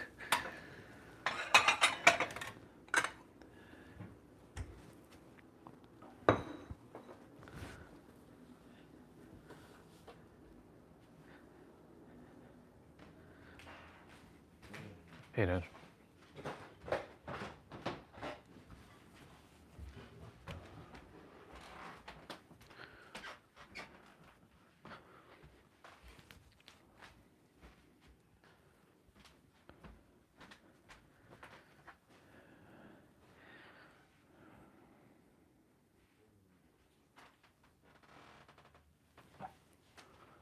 I need to warm that up.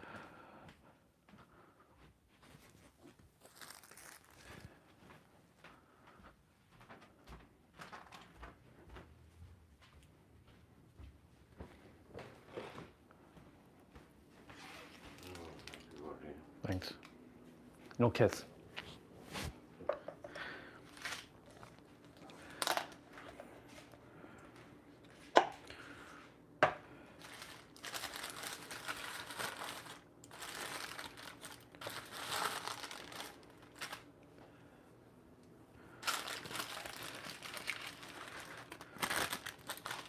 I only said that because of my beard.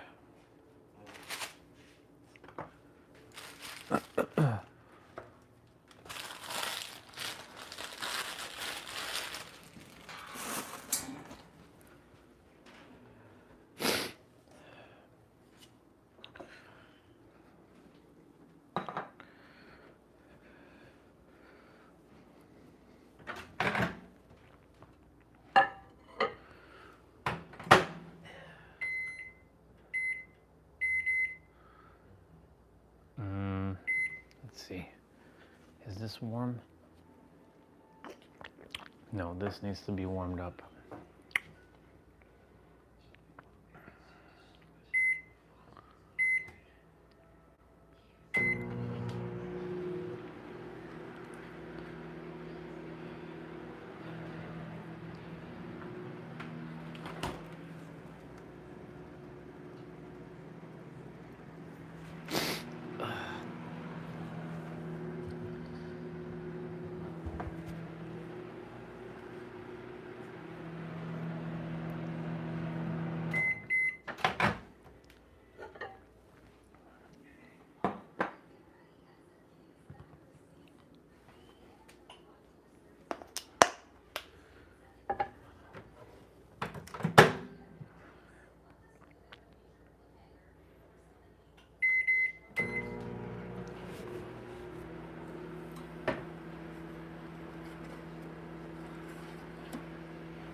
Now I warmed this up too hot. Damn, that's too hot.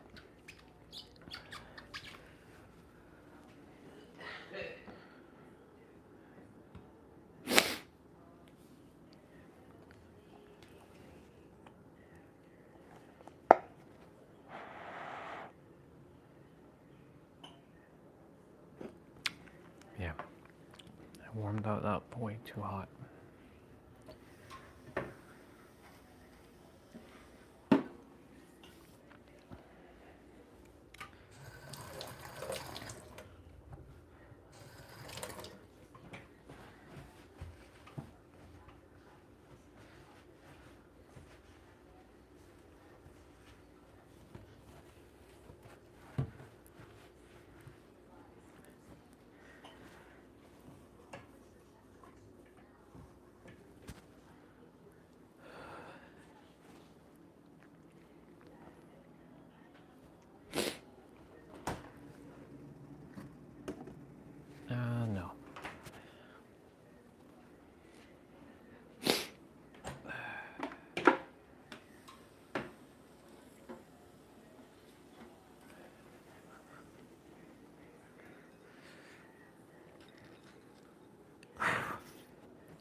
Orion Stellar.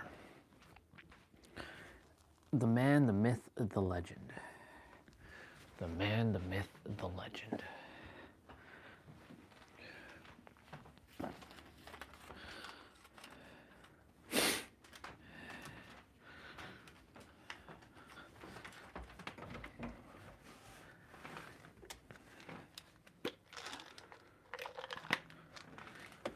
Orion Stellar.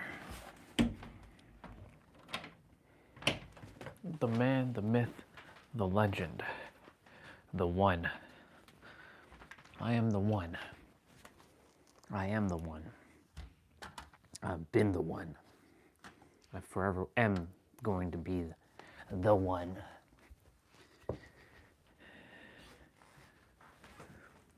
Thankfully, my donut could be eaten afterwards. I want to hear this Canadian guy. Let's go.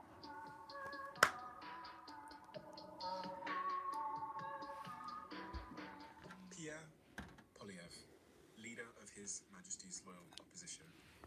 There is so much I want to talk to you about. I think you have a truly fascinating formative childhood, one of which I've really seldom seen on this show, especially when the person rises so high in their political ambitions. But I think the most appropriate thing to start with, because it's just front of mind for me at the moment, is what the hell is going on in the world? And I mean, that's genuinely, I'm up all night trying to figure out if we're on the verge of World War III, what's going on with all these alliances we used to have, what is going on in the world?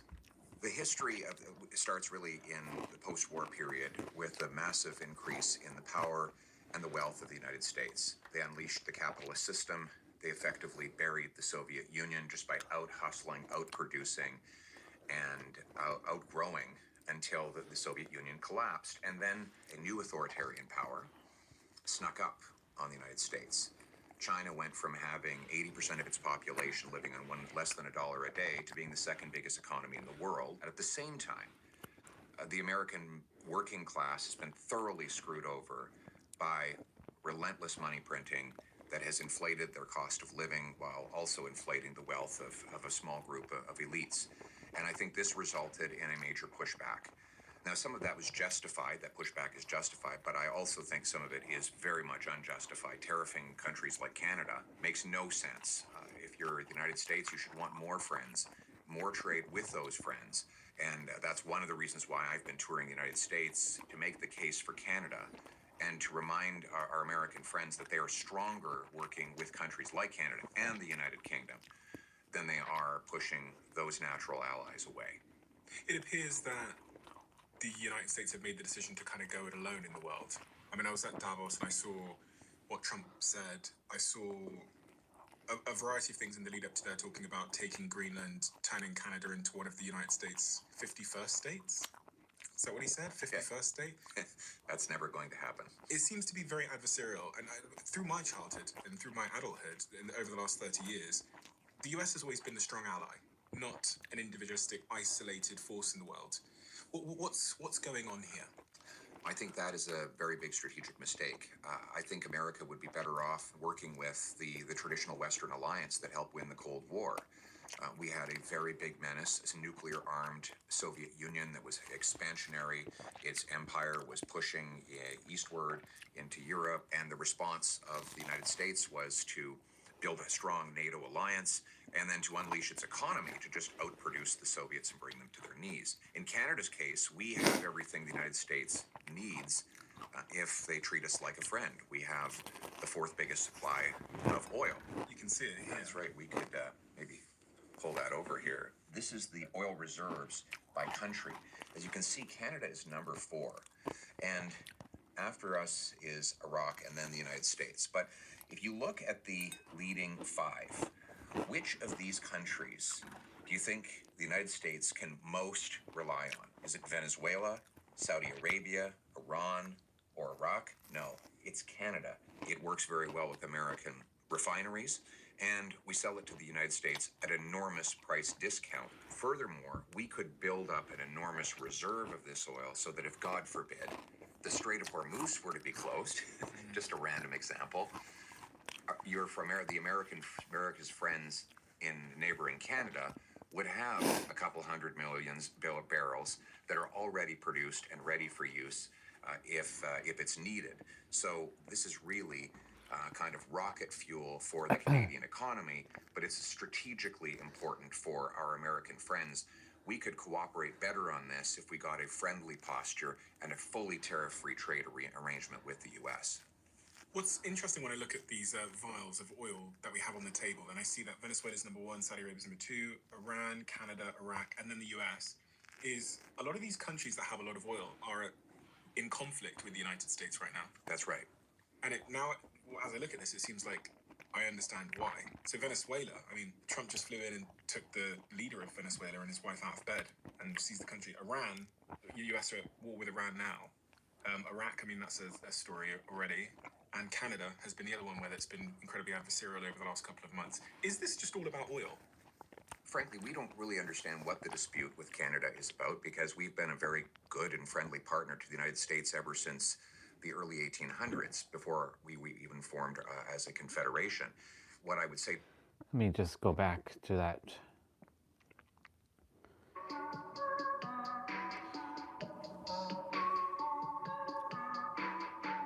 Pierre Poilievre, leader of His Majesty's Loyal Opposition. There is so much I want to talk to you about. I think you have a truly fascinating formative childhood, one of which I've really seldom seen on this show, especially when the person rises so high in their political ambitions. But I think the most appropriate thing to start with, because it's just front of mind for me at the moment, is what the hell is going on in the world? And I mean, that's genuinely, I'm up all night trying to figure out if we're on the verge of World War III, what's going on with all these alliances we used to have, what is going on in the world? The history starts really in the post-war period with the massive increase in the power and the wealth of the United States. They unleashed the capitalist system. They effectively buried the Soviet Union just by out-hustling, out-producing, and outgrowing until the Soviet Union collapsed. And then a new authoritarian power snuck up on the United States. China went from having 80% of its population living on less than $1 a day to being the second biggest economy in the world. And at the same time, the American working class has been thoroughly screwed over by relentless money printing that has inflated their cost of living while also inflating the wealth of a small group of elites. And I think this resulted in a major pushback.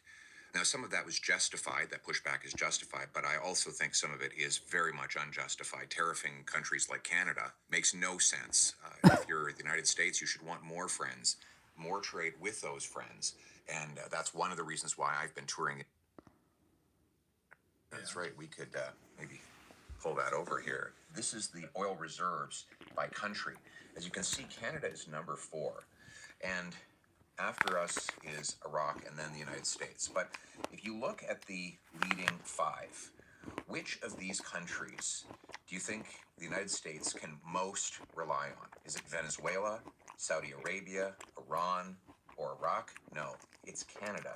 It works very well with American refineries, and we sell it to the United States at an enormous price discount. Furthermore, we could build up an enormous reserve of this oil so that if, God forbid, the Strait of Hormuz were to be closed, just a random example, you're from America's friends in neighboring Canada would have a couple hundred million barrels that are already produced and ready for use if it's needed. So this is really kind of rocket fuel for the Canadian economy, but it's strategically important for our American friends. We could cooperate better on this if we got a friendly posture and a fully tariff-free trade arrangement with the U.S. What's interesting when I look at these vials of oil that we have on the table, and I see that Venezuela's number 1, Saudi Arabia's number 2, Iran, Canada, Iraq, and then the US, is a lot of these countries that have a lot of oil are in conflict with the United States right now. That's right. And now, as I look at this, it seems like I understand why. So Venezuela, I mean, Trump just flew in and took the leader of Venezuela and his wife out of bed and seized the country. Iran, the US are at war with Iran now. Iraq, I mean, that's a story already. And Canada has been the other one where it's been incredibly adversarial over the last couple of months. Is this just all about oil? Frankly, we don't really understand what the dispute with Canada is about because we've been a very good and friendly partner to the United States ever since the early 1800s, before we even formed as a confederation. What I would say to Americans, though, is you shouldn't have to worry about all of these countries if you're working collaboratively with Canada and you're trading freely with a separate country to the north. Then you will not be bound by what happens in these other less stable and arguably more hostile countries. What I believe we as Canadians need to do is use our natural resources as leverage to get what we want from this administration and future ones. What we want is tariff-free trade for our steel, aluminum, lumber, and automobiles. And in exchange for that, we can produce more oil and sell more of it at better prices to the United States of America. Oil is only one part of it. There's also the strategic minerals that are necessary for, God forbid, modern warfare, and we have those as well. We are a resource superpower, and I want to leverage that to get what we want from the U.S. and from other nations. Cheers, y'all. I'm looking at the third vial there in the row, Iran. Cheers to the donut. Has Trump taken the right course of action in Iran in the way that he has? And the other question that's, I think, on everyone's mind is like, how do you get out of this? Is this going to end well?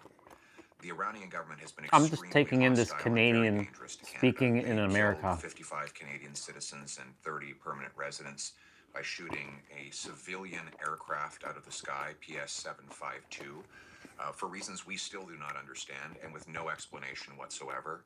They have unleashed agents into our communities and streets to harass the Jewish and Persian communities of Canada, and they are the leading world sponsor of terrorism. It is absolutely unacceptable for the Iranian government to ever acquire nuclear weapons.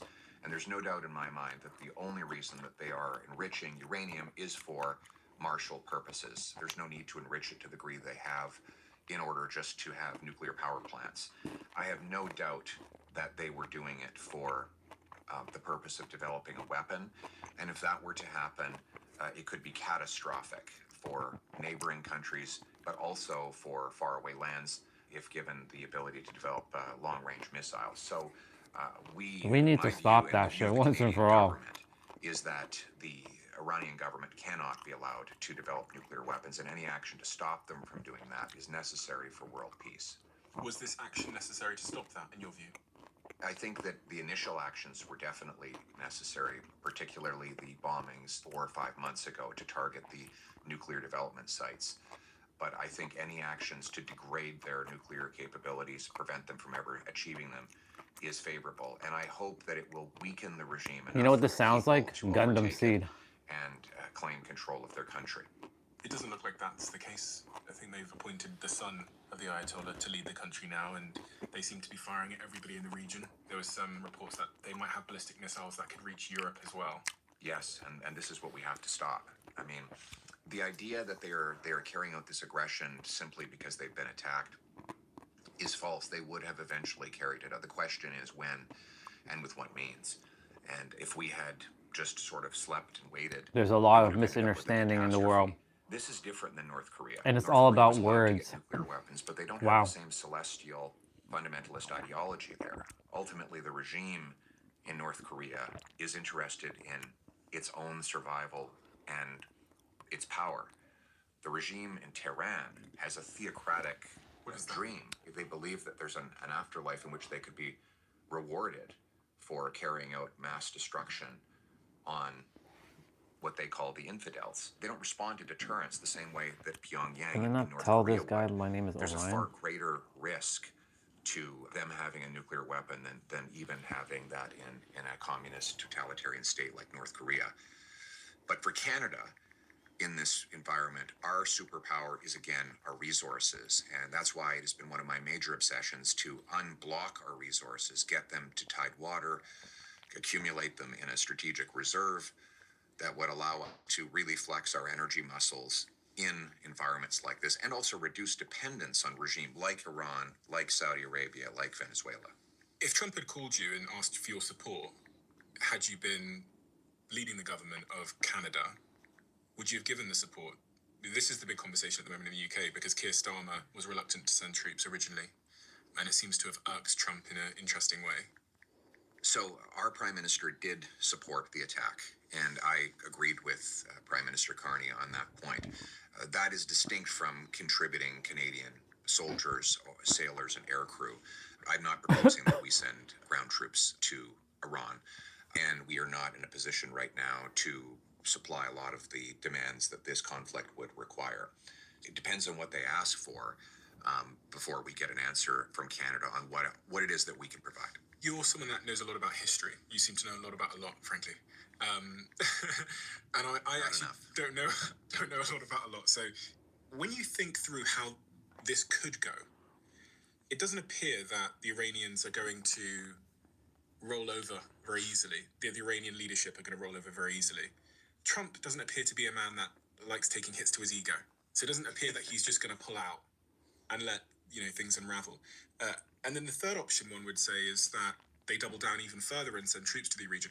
How do you think this plays out based on everything that you know about both history, about Trump, and from your pattern recognition? Well, it could go a variety of ways. Remember the first Persian Gulf War, George Herbert Walker Bush decided that he had downgraded and penalized Saddam Hussein enough for the invasion of Kuwait. Mm-hmm. He declared victory and he moved on. And ultimately that left a lot of stability in the region. His son then went and pursued a full out-and-out regime change, and that was a much longer enterprise. The president will have to decide which of those two Bushes he uses as a model. But I think that the important thing is to know what the objective is. For me, the objective has to be to make sure that the Iranian government never gets the capacity to send long-range nuclear missiles to countries, or even short and medium range to Israel for that matter. Beyond that, I think it's up to the Iranian people to take advantage of the weakness of the regime and rise up and reclaim their country. I don't think this regime has popular support.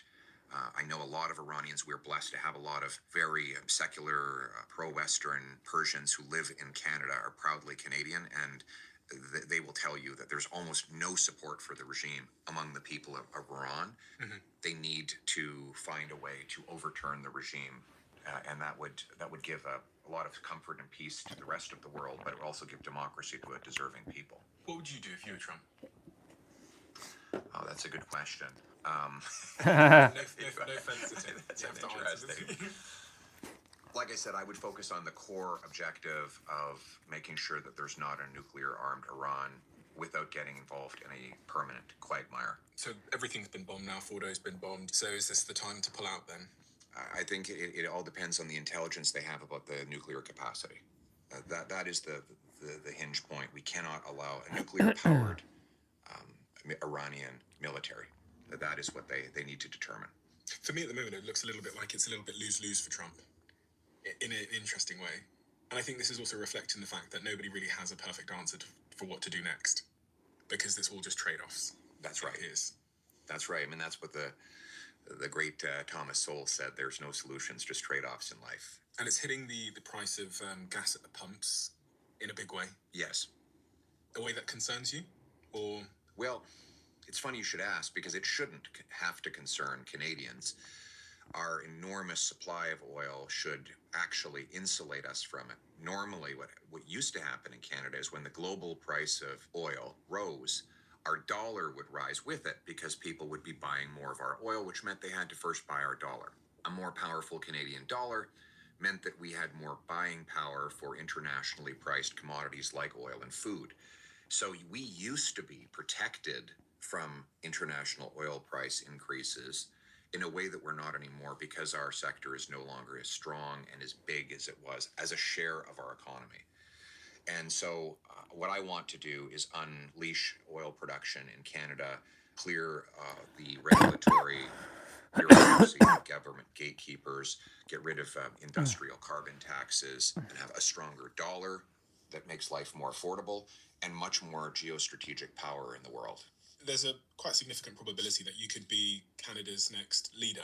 And for you to achieve all those things you've just described, you'll need to have, productive relationship with the United States. Right. Trump, if all follows the law, won't be able to be elected till probably be a different leader by the time if he doesn't that you follow were in power. the, Although I know that if he there could be a follows vote the for law. confidence, which means that you could get into power earlier. Your relationship with Trump, good, bad, indifferent? I've never met him. Never met him. Spoken to him?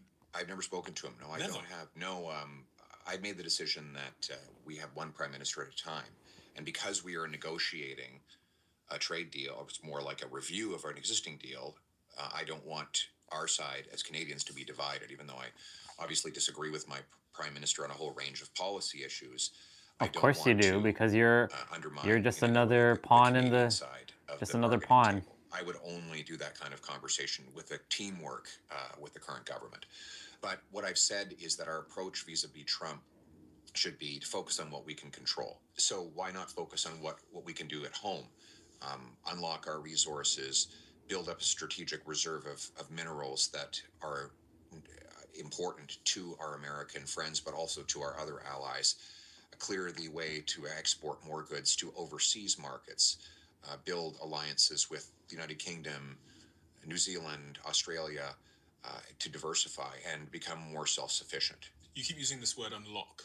Yes. And clear the way. Yes. What are you referring to when you say clear the way and unlock? Removing bureaucratic obstacles. The resources we have are massively profitable for the private sector to mine, refine, store, and ship, as long as they can get the permits and the low enough taxes to do it. So we need to remove those obstacles so that it now becomes possible for private investment, not subsidized by government, no handouts for business, but private investment to unlock and unblock those resources. You're just saying that you don't want to get in the way of Mark Carney. Well, I don't want to get in the way of negotiations with a foreign country. Obviously, my job is to to be his opposition in the House of Commons on domestic issues and even on international issues, but not to do so in a way that undermines the national interest. A lot of countries aren't like that. It was interesting because you're on Joe Rogan's show. It's got a global audience. Yes. So, if you talk about him there, you're talking about him all over the world. And you said you wouldn't criticize the leader of the opposition unless you were in Canada.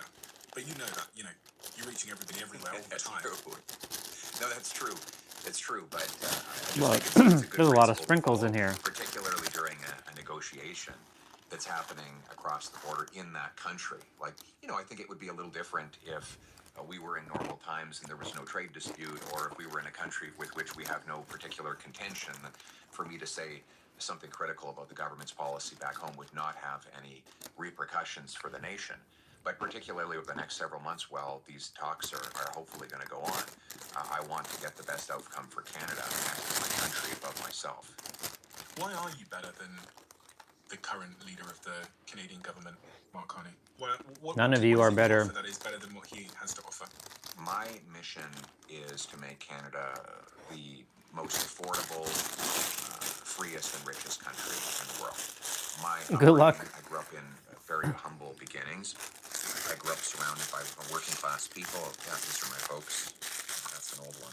Got a photo of you there and your parents and your stepbrother? Your half-brother? Half-brother, yes. So that's my dad and my mother, where they were school teachers. My brother is my half-brother because we came from the same biological mother, but a different biological fathers adopted into the same family. Kind of a complicated story. Your biological mother adopted you at 16 years old. Put us up for adoption at 16 years old. She was 16, and then about 3 years later, she had another little boy, and Patrick, was then adopted by the same parents. And they were two teachers that adopted you and Patrick. Yes, that's right. Yeah, I still remember when we went to pick him up. It was so we went to this. We got a phone call, and they said, well, "There's a little boy who happens to be half brothers with Pierre. Would you like to adopt him too?" And he said, "Absolutely." So we went over to this building, and we walk into this room, and there were all these rows of babies, and we walked past them, and then they said, "That's him right there." And that was when I met my brother. We picked up, and that's why I thought that's where babies came from. There was a store. We go to a store and get your groceries. There's a store where you can go and get a baby. That's what I thought, because that was my first experience with it. And we brought him home, and we grew up in working class neighborhoods. When I was about 3, 4-ish, we lost everything. We got smashed by high interest rates. My mother had saved up enough to buy 2 little rental properties. We lost those and our home, and had to borrow from our grandfather to get a down payment so we'd have a place to live. My dad was driving this Oldsmobile that was falling apart, and our neighbors were, working class folks. They were just, electricians, oil workers, police officers. So those are the people I grew up with, and I always grew up admiring those people, admiring what they were able to do, and believing that they Good on you were for that. generally taken advantage of by government, never listened to, and definitely and kept on the outside of decision making. And my mission has been to bring back what I call the promise of Canada, that anyone can achieve anything. Doesn't matter if you start off as an adopted kid raised by school teachers, or an immigrant from Botswana who grows up really poor. If you work at it, you should be able to buy a house, launch a business, become a famous global podcaster, or maybe cure a disease. And that was what Canada was all about, and that is what I'm trying to reinstate. What age do you get to meet your biological mother for the first? So I like what you're saying there, but it's one thing to talk about it. It's one thing to use words, but it's a whole other thing. The problem, it's not really a problem, but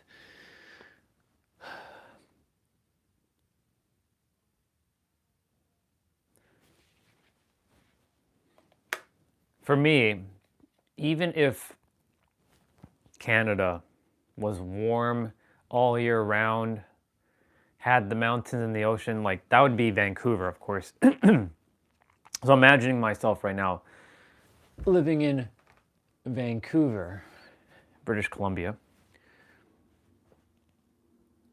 Beautiful, absolutely gorgeous there.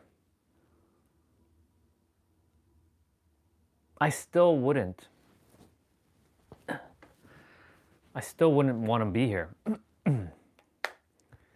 There's just something about the energy of Canada that doesn't sit well with my soul. I was supposed to be born here so that I could be trained here, so that when I get out into the world, I will have mastered myself fully, excuse me, as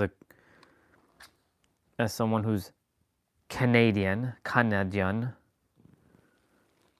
but there's just something about being Canadian that doesn't, it has like this limitation about Age it. do you get to meet your biological mother for the first time?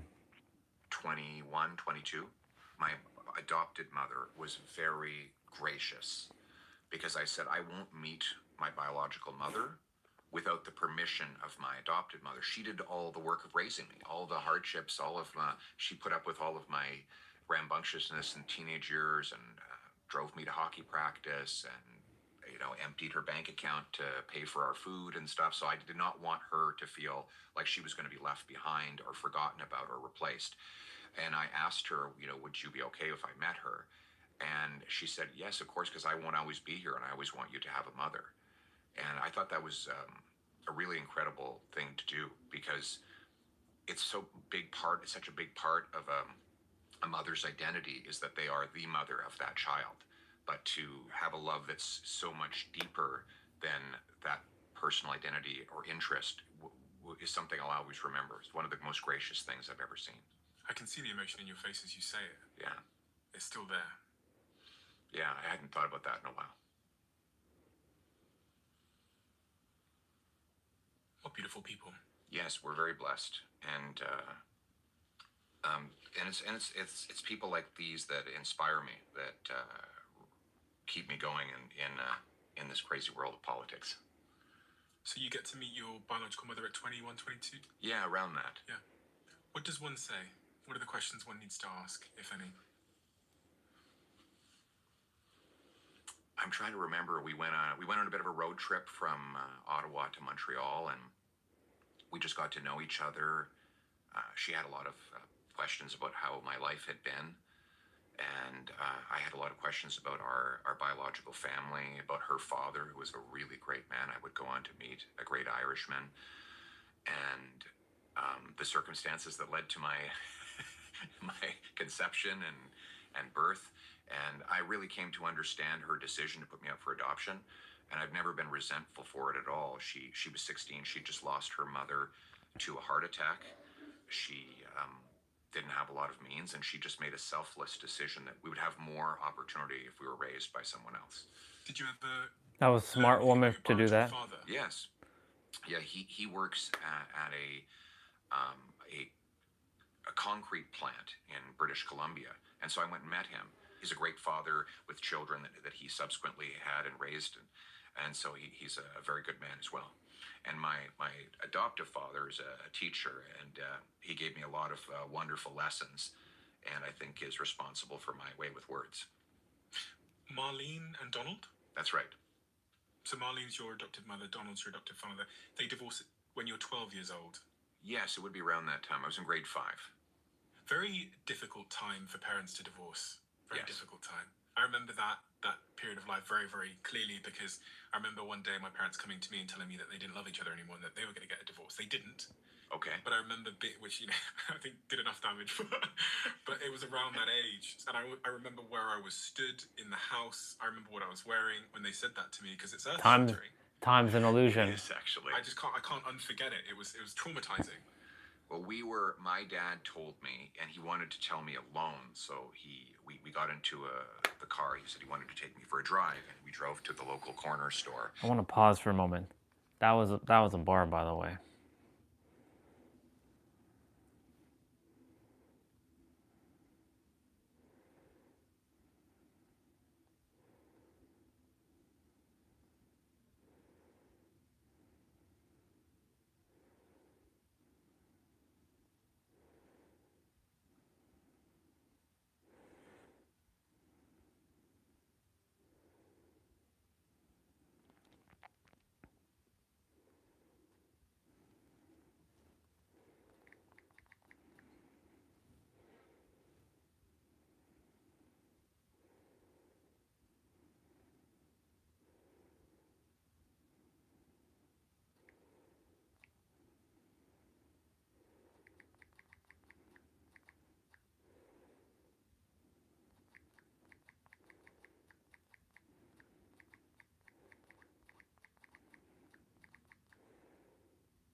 I'm just tackling a I'm just tackling this question that I had from earlier, from last night about love. So Lori asks, so where does this feeling come from? This idea of love? Why is it the thing most sought after, or the thing given the most value? So this one right here is my conclusion, or itself came to the conclusion with me, is that it's fulfillment.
So I'm basically replying saying, I spent time with itself last night to ask this very question.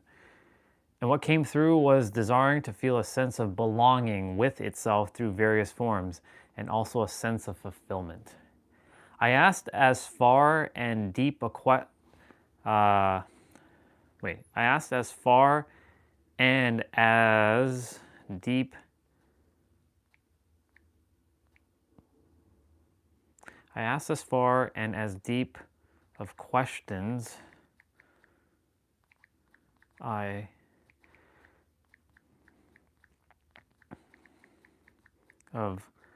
gone to after fulfillment, and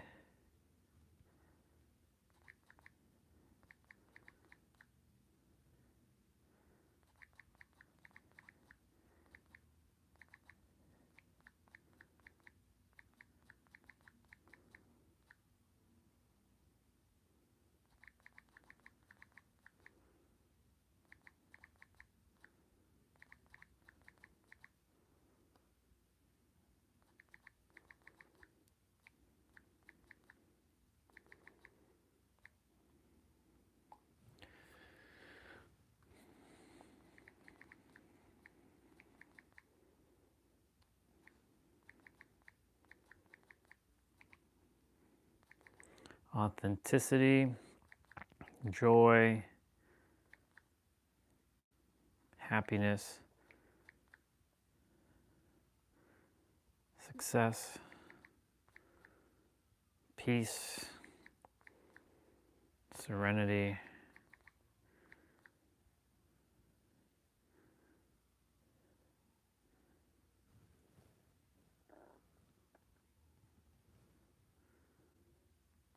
unity,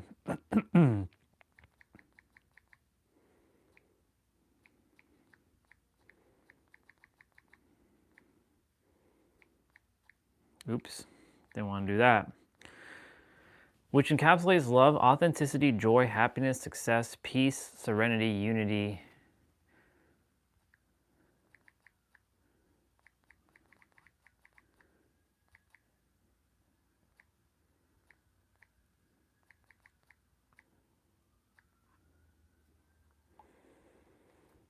Okay, I answered that question.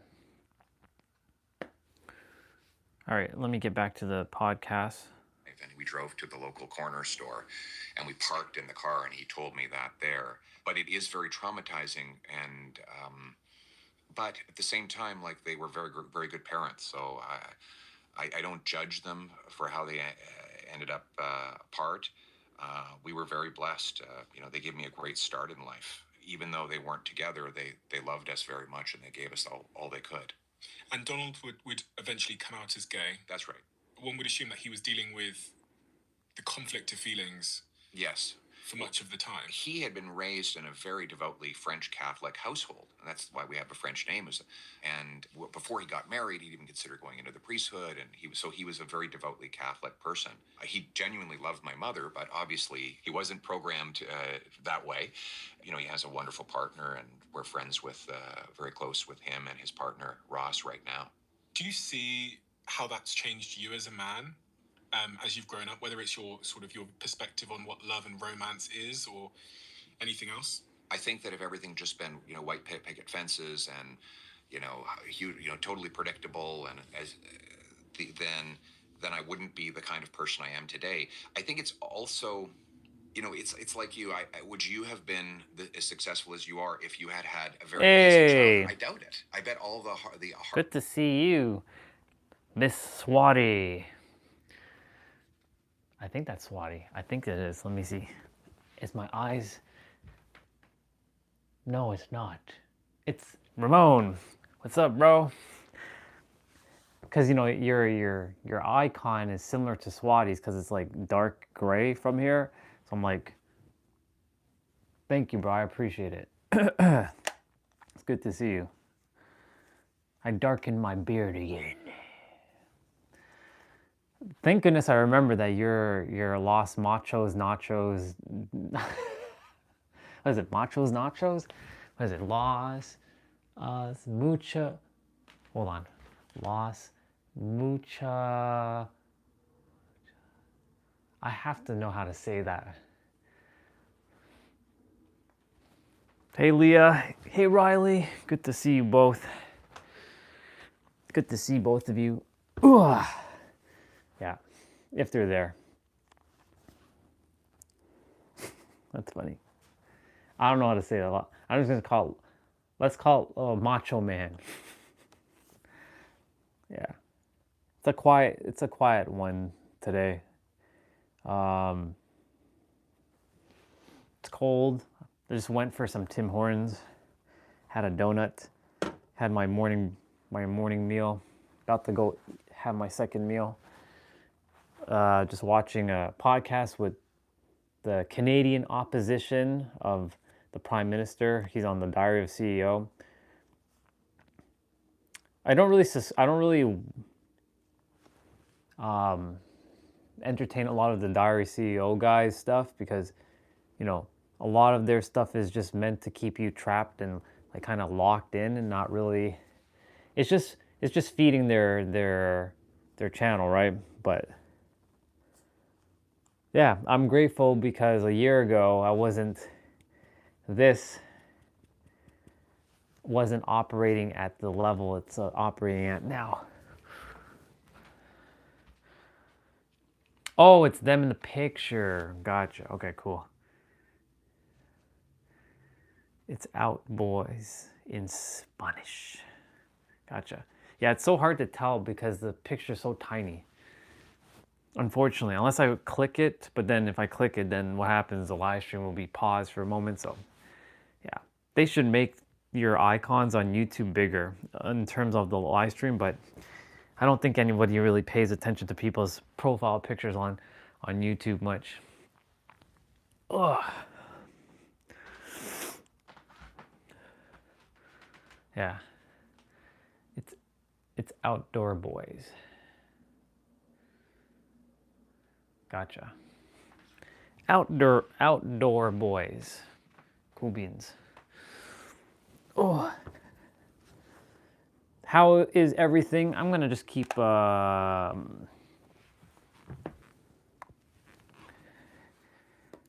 this is why I have this. This is my screen mirroring device. So I can read from here. Oh, Ryan, you so lazy. No, I'm not lazy. But I do have to turn on the screen mirroring device now.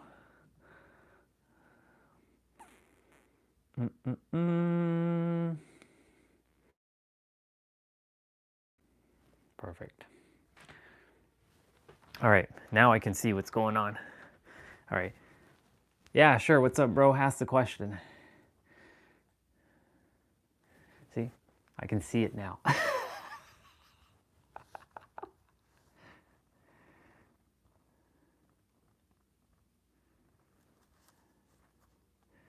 I'll wait till you type out your question.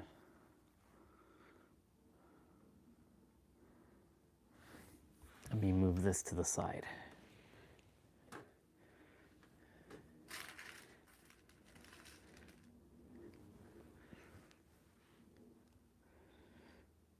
I'm excited for a question.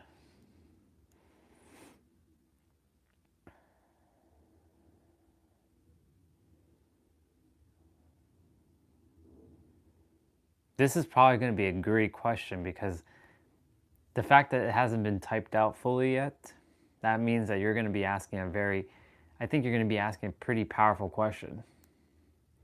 Yep, here we go. All right. So I have a friend whose life is spiraling out of control. That's never good. How you think I can help, and how much energy should I put in before I drain my own?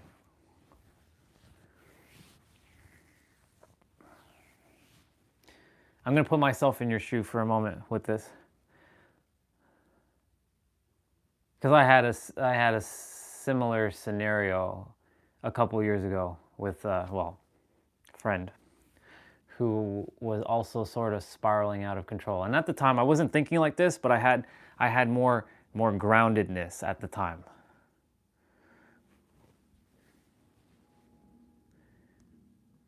I gave advice. I gave suggestions. You know, back then, this was like 2023. In 2023, I was like relaxed. All's good. But when he came and he asked me, like, he was just like, man, life fucking sucks, and like this and that, and la la la la la la la. I'm like, you know, I told him that I went through shit, and he knew that. And he's like, how did you do it? I'm like, well, I started to just choose better thoughts. And I also told him, like, right now, maybe me saying what I'm saying, you're probably going to get annoyed.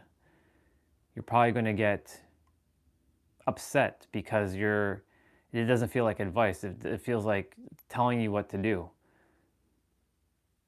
But I did say, like, I obviously didn't use words like you have the power in every present moment. I wasn't able to speak like words like that back then, even though it always existed. And he has that same power, but you know, he has the power, and what you can tell him is that, I don't know his name, but you have the power in every present moment to choose your next thought, right? You can't control your first thought, but you can definitely control your second. But technically speaking, you can control any thought, right? But normally speaking, when you can't control your first thought, you can definitely control your second.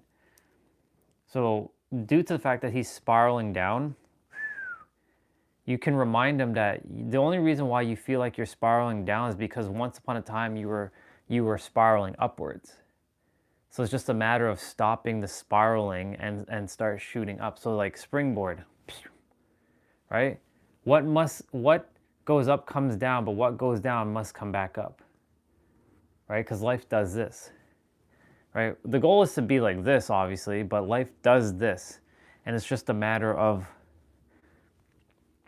him to like lock in somewhere within himself and get to that realization that, like, you know, you can come back up whenever you choose to, right? Like there are times when the mind, this character's mind, will talk about X, Y, Z. I'm like, what are you doing? Like, if you have the power to think that thought, then you have the power to think any other thought. So that kind of like stops the mind. And it kind of catches it. I'm like, I see what you're doing. You want to keep thinking that thought, that's fine. But you know, you're affecting the body and you're creating all kinds of problems. And then you're creating your own suffering. And because you're creating your own suffering, you're bringing yourself down. No one else but you is bringing yourself down. No one else is going down but you. So you can continue to keep going down, or you can change your thought and think of something more positive. And know that there's other people out there in the world that need your help. And that kind of starts shooting the mind to go back up and telling the mind to just relax, calm down. Let me read what you wrote. He's highly intelligent. Keep this in mind. Can I tell you where I believe the root is of the suffering? Yes. And people who are highly intelligent, they will be overthinking everything. Yours truly is highly intelligent, so more information, more things. Less information, the easier things are. But yeah, tell me the root of the suffering. Because I'm curious.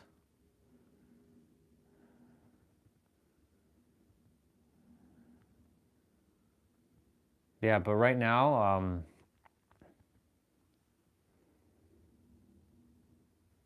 to get back to your original question, it's just using words, powerful words like, you know, whatever his name is, you have that power in every present moment. And it doesn't feel like you do, but you really do, because you're the one that's having to feel the feeling that you're going downwards. So if you can feel the feeling going downwards, then you can sure as hell feel the feeling going upwards. Now, choose your language, choose the tonality in the words and how you're going to say that, right? Because, you know, some people sometimes need a kick in the butt. Some people need a little bit more, more like hand-holding, like care. Right, there's this idea of the color of people, not the color of the skin, but the color behavior. There's like red, blue, yellow, and green. Like red is like very direct, yellow is more like optimistic, blue is more like cool vibes kind of a thing, and then green is more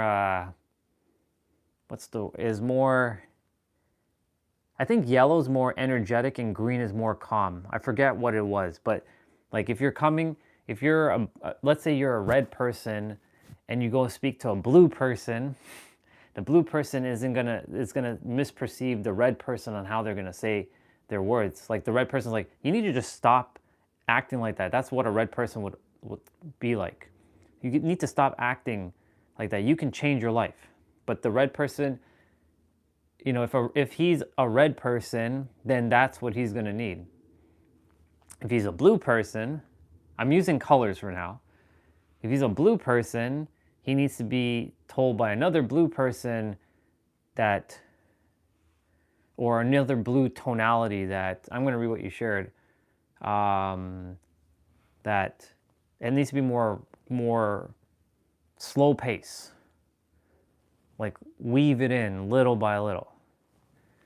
Yellow is more like optimistic by like uplifting, using uplifting words. And again, green, I have to remember what the colors are, but blue and red stand out the most, and yellow. I forget what green color is. There's a whole YouTube video on this. Let's see. His family is headed in the wrong path, and he is attempting to stop them, and they don't see it, and they're fighting a person trying to save them. It's the same battle that I think you fought. I've stopped fighting with the people in this house, right? He doesn't have to do anything, but in his, he has to just let them be at this point. Because the thing is, He has to know he wants to save them. He loves them. He wants to not see them suffer. But in the process of him doing what he's doing, he's creating his own suffering.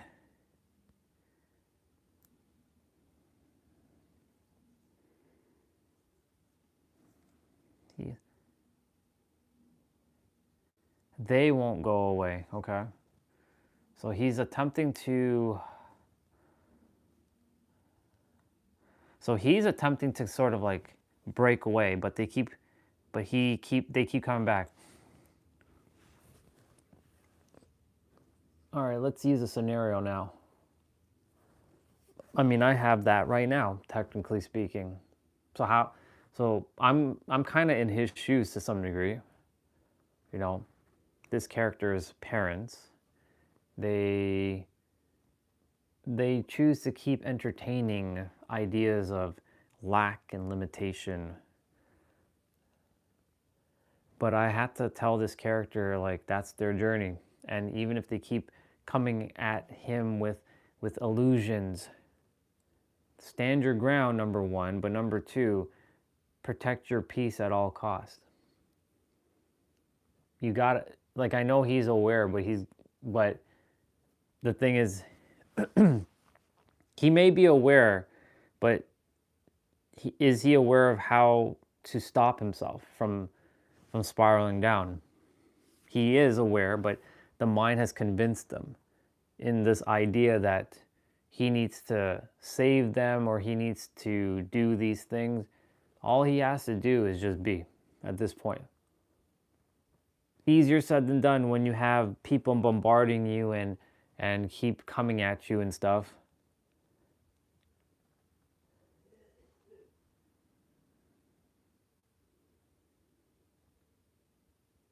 But at this point, in order for him to stop spiraling down, he's going to have to start being. Easier said than done, because someone would be like, well, Orion, if that was easy, everybody would be doing that. I'm going to read what you wrote. Let me see. Right, I have to scroll back up. Let's see. Some come back. Many humans are. He knows how much of what they are doing is going to hurt them in the future, and they will regret. Of course,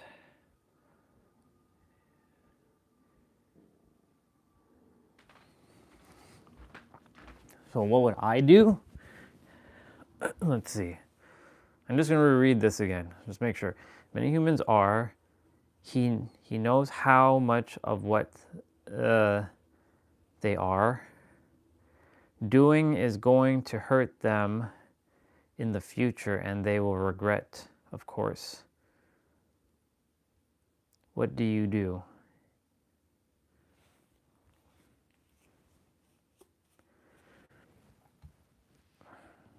I mean, everybody's on their journey.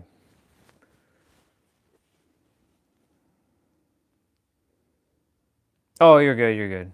No problem.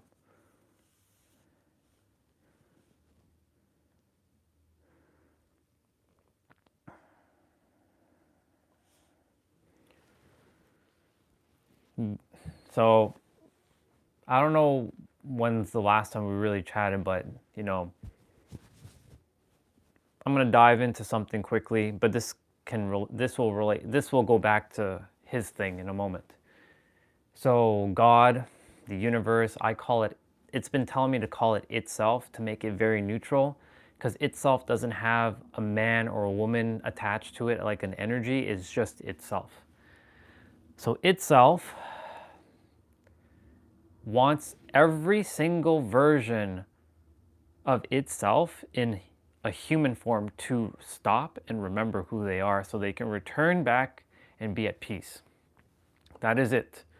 All your goals, all your dreams will happen once you realize this. I mean, it can still happen even if you don't realize it, but it really wants everybody to remember itself as itself.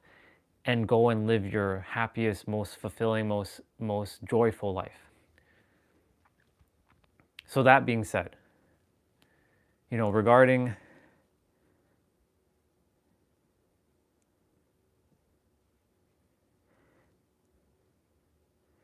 yes, however, we are connected. If you're not good, how can I be?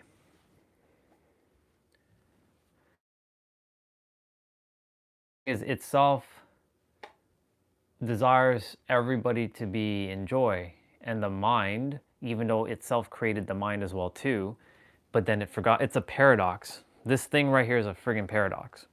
The mind in itself was created by the individual, which forgot itself, and then it took on it knew it still had to find a way to navigate the world, so it created a self so that you can navigate the world. But this self isn't the true self. The true self is the itself, but the itself wants you to still use your avatar, because you chose your avatar and the name that you are given to still navigate the world.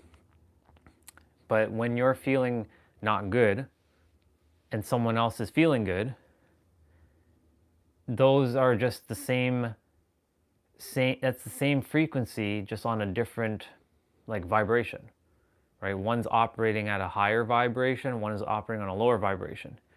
We're all interconnected, and it's only natural that we want to uplift when we see someone going down. It's the human conditioning, it's the human experience that we want to uplift others. And there are times where it's necessary, and then there are times where sometimes they have to go through the suffering to realize they never had to suffer. So I went through 20 years to suffer to realize I never had to go through 20 years to suffer. Paradox. That's the journey of life. It's granted me all this.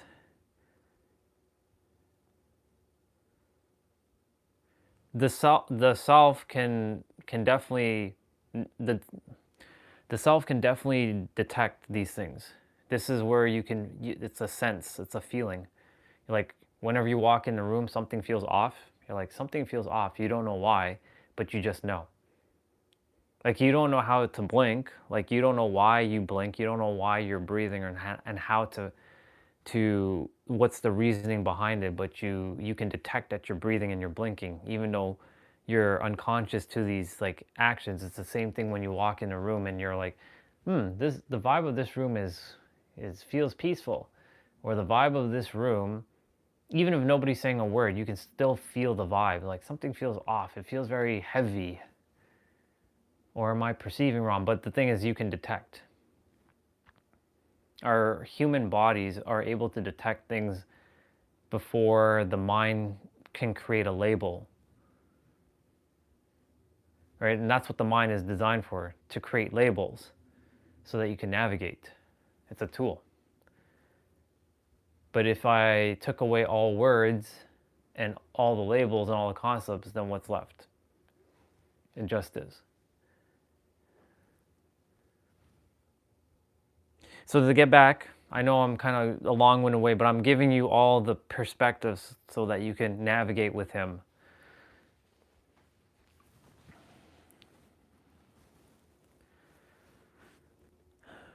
For him, I'm not saying that he has to suffer. He knows deep down that what he has to do. We all do. The soul is always attempting to tell the mind what to do.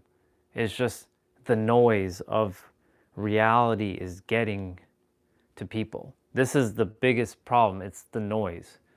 The noise which leads to distractions. Distractions leads to separation. Separation leads to anxiety, fear, worry, doubt. And then chaos and dramas and problems and conflicts. They all start to, it all becomes like into a bubble. All because we forgot to just be. Doesn't mean you're not going to take action. Even being is still taking an action. because you're choosing to stop.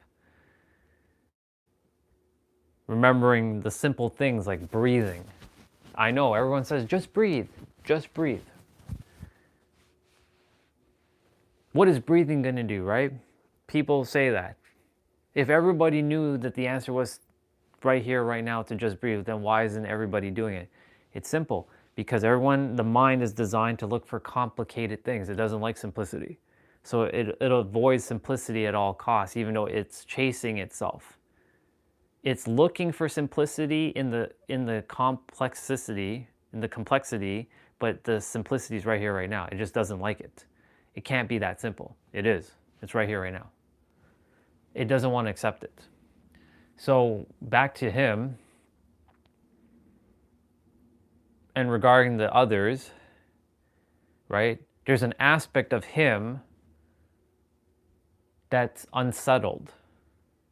And it's not his soul, it's his mind. Because his soul is perfect. But his soul can't reach his mind right now when he's in the noise, the distractions.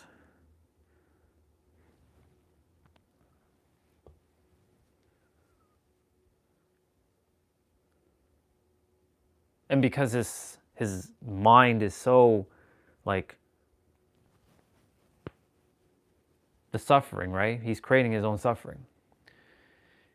Even though it seems like external, like the other people, he is the one that's giving power to those others to bring his energy down. Right? He's the one that's taking on their energy and bringing himself down. But if he can bring himself down, then why can't he bring himself up? Because the mind makes you forget that there's always an opposite to things. When you're going through something, it doesn't mean that we're being ignorant and like bypassing. We're feeling our feelings. We gotta go through shit sometimes and feel the anger, feel the annoyance, feel the sadness, feel the rage, but to not let it linger. There's a difference. There's feeling your emotions in the moment and then letting it pass, like clouds in the sky, because clouds don't stay in the sky, they move, right? No two skies are ever the same. Even if it's a blue, clear sky, it's not the same sky. You can allow the clouds to stay there as long as you want, though, because you have free will. This is where free will comes into play. But you have the words I would be telling him right now, or I'd be mirroring back to him, is like, you have the power in every present moment to shift how you want to feel. But the mind will not register that. You know why? Because the mind is too busy looking for the future, when it's going to be peaceful, when it's going to be happy, when you can change. But every future happens in the now. So you can choose this now, or you can choose some future now, but the future now is always going to be right now. The choice is yours, how you want to feel. And I know he's aware, and that's great. But, you know, the thing is, he's aware from an intellectual standpoint, and he is aware from the soul level, but the mind has somewhat finessed him into believing that something is a problem or something's wrong, because his mind is labeling something. The people that are in his life that he wants to save, he has to entertain a new thought that they are already saved, even when they're still acting like, well, they're acting the way they're currently acting, or operating the way they're operating. It's all about shifting his perception now on the situation. Maybe they don't need saving because they're already saved. How about that, right? He doesn't need to fight anymore because they've already come to the realization, because when he started changing within and started seeing the situation differently, they started to operate differently. Yeah. He's aware of that. It's the people that are not. Socially, it's difficult for him to accept the wrong idea. It creates conflict. Well, see, this is where the problem lies, even though there are no problems. Because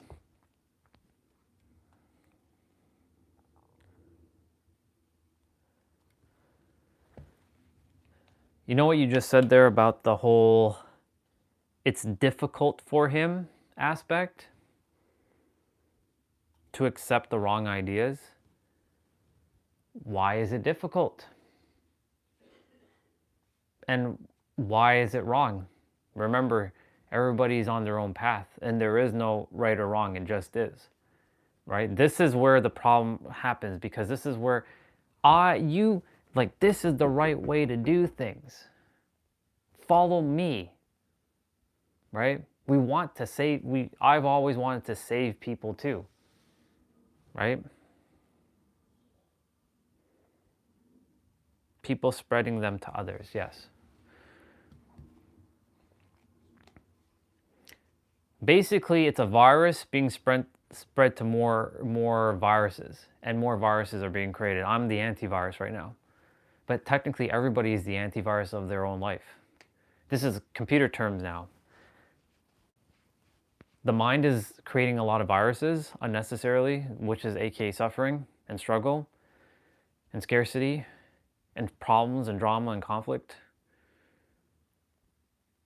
But it's its own antivirus. And the antivirus is stop. Everything's in order. And all the others, like all the other people. So I'm going to use now I'm going to be referring to those people who are in his life, not him.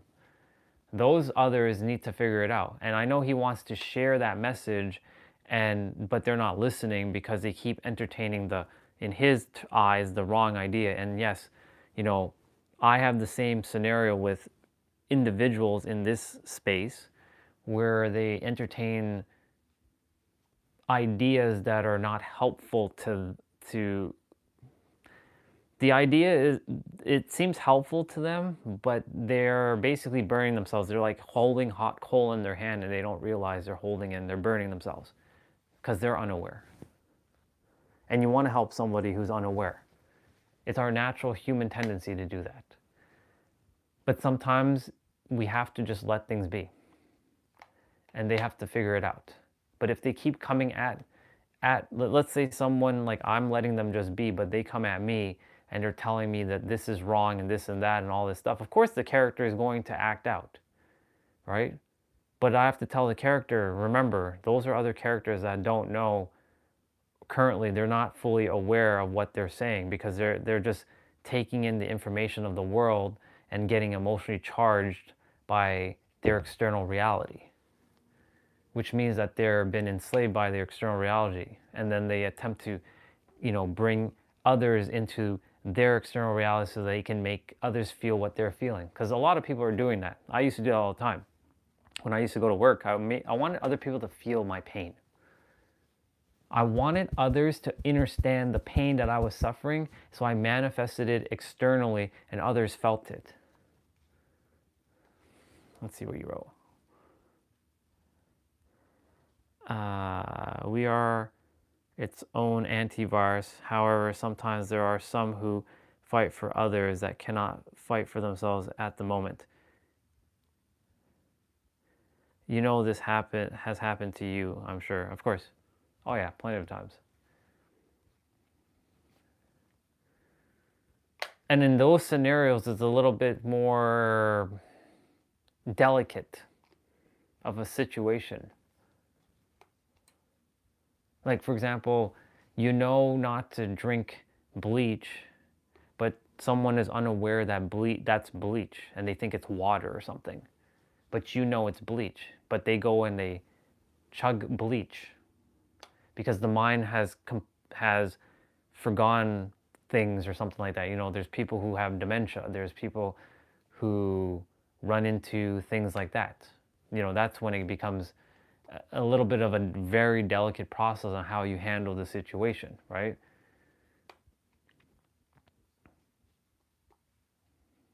This is that scenario of like when someone when someone is kind of helpless, but you have to help them. And, you know, in that scenario, like they're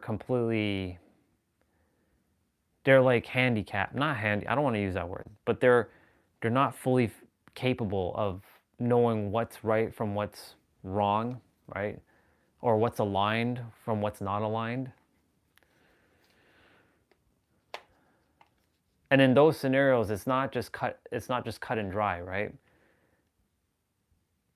So like if that's a scenario that he's also dealing with, I'm not saying that the people are like in dementia or anything, but if the people in his life are operating under the fact that the mind has completely taken over, yeah, it's going to be challenging. It's going to be difficult to reach them. And what I would do in that scenario is like, there's only so much you can do and say and be patient until there is a point where shit has to hit the fan to help them to stop. Sometimes shit has to happen, and we don't want that to happen, obviously, but sometimes you have to let things happen for them to get the message, because itself is attempting to tell them to stop.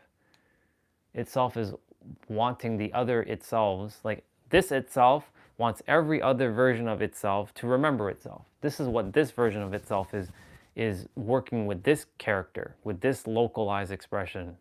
This localized expression is desiring for the other localized expressions to remember itself so they can stop their suffering.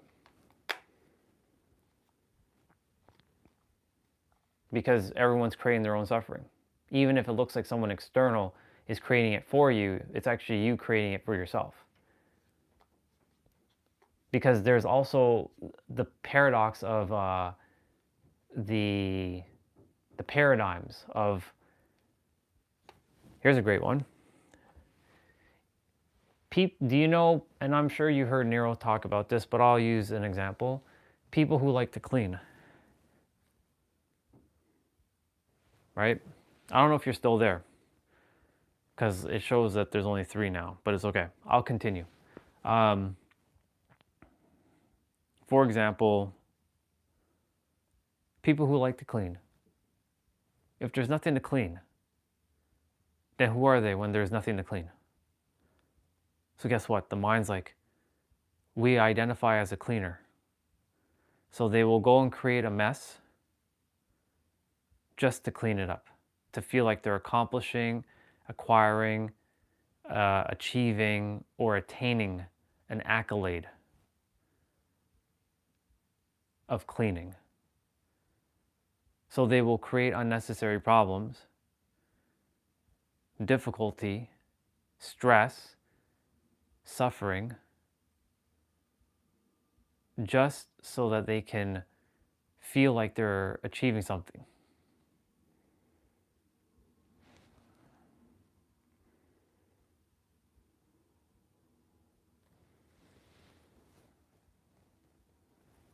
Weird, isn't it? So that's what the mind is doing.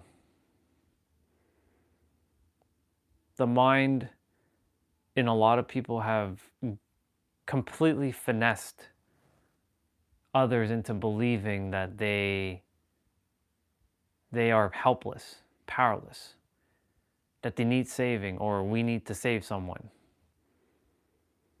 This character used to believe this, that he had to save people. Not anymore.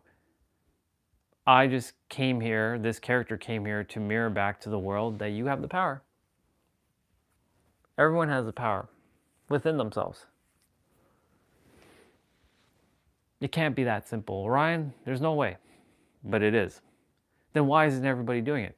Well, I said earlier, the reason why everyone's not doing it is because the world has completely convinced you that it has to be hard, has to be difficult, that you have to look for the complexity. The mind it's wired for complexity. Listen to that carefully. The mind is wired for complexity.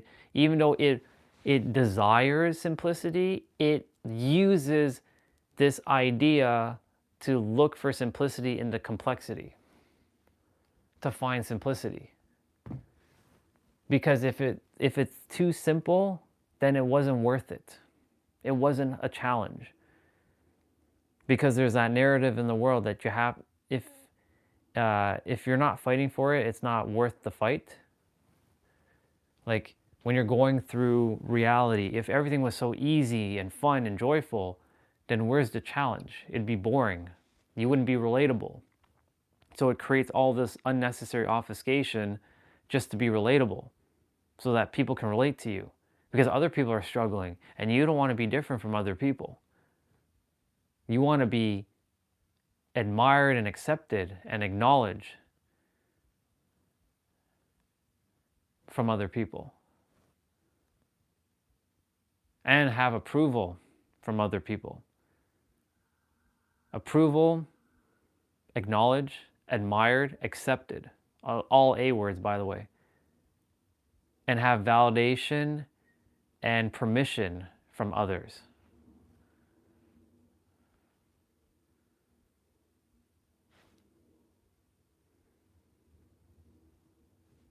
That's what the mind does. It creates problems so that it can have all of these things and seek and feel like it's acquiring something, that it's worth the fight. Because if everything was handed to you, because everything already is right here, right now, then what would be the point of this? The cosmic paradox of reality.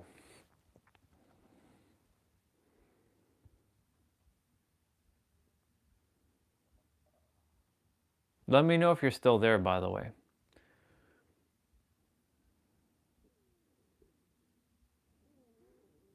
I'm gonna go grab my other meal in a moment.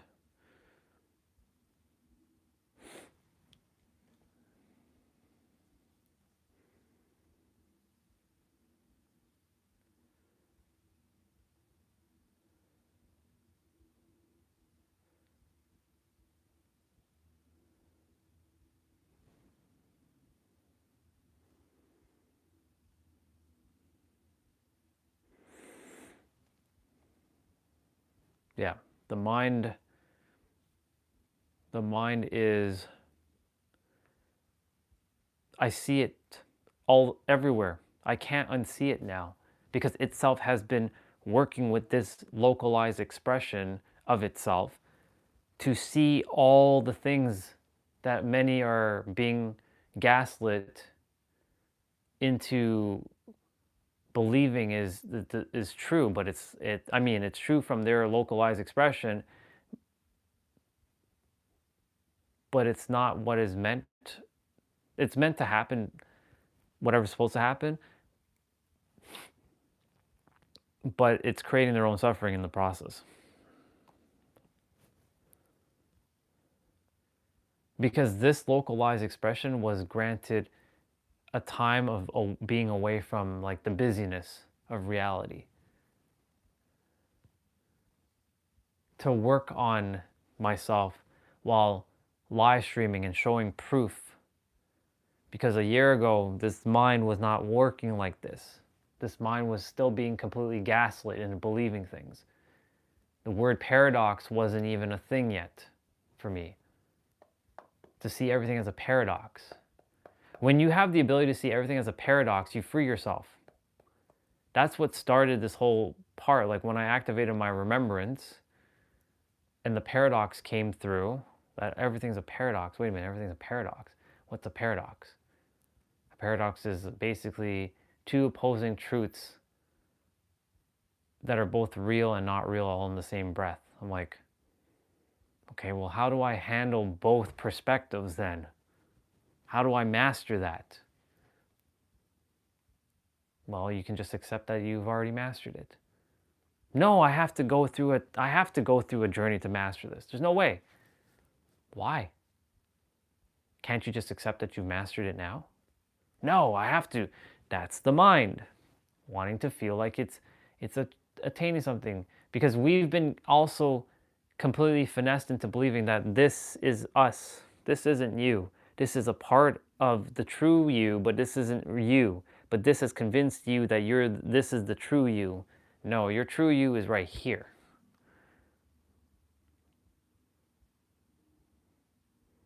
Oh, you're good, don't worry. You're good, don't worry. Sometimes a live stream does that on people's phones. You're good.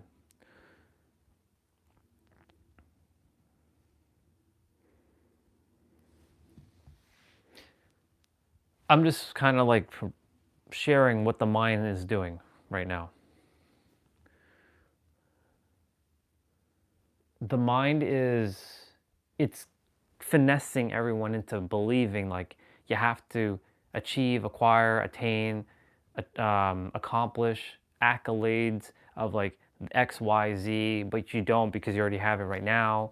And then the mind is looking for simplicity in the complexity and will continue to chase its tail forever, thinking like, oh yeah, I'm achieving something, I'm acquiring something.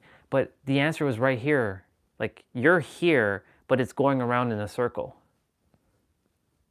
looking for itself, looking for the answer, always looking for the next. But the answer is right here. It doesn't want to look here though, because the mind's not designed for this. The mind's designed like this. Past, future, past, future, past, future. The moment you even entertain the idea of the now, you feel the discomfort in the mind. The head starts like, nah, I can't be that easy. There's no way it's that easy. There's no way. But it is. Why can't you accept it? That's the mind not wanting to accept it. Because the mind has convinced the local host of itself that the mind is the answer. The mind is the one that's in charge. The mind is who you are. And you created a persona. And the persona is fine to have, because if everybody was in this world and we call each other itself, it'd be a little challenging to say, which itself are you referring to? That version of itself, that localized expression of itself, or that localized expression of itself? Like, which one is it? Is it that one or is it that one? So that's why we were given a name. And itself has been sharing with this localized expression that it wants you to still have your localized expression of itself while knowing that you are itself simultaneously. But most people are not ready. Well, a lot of people are ready to hear that, but the mind will not allow them to accept it.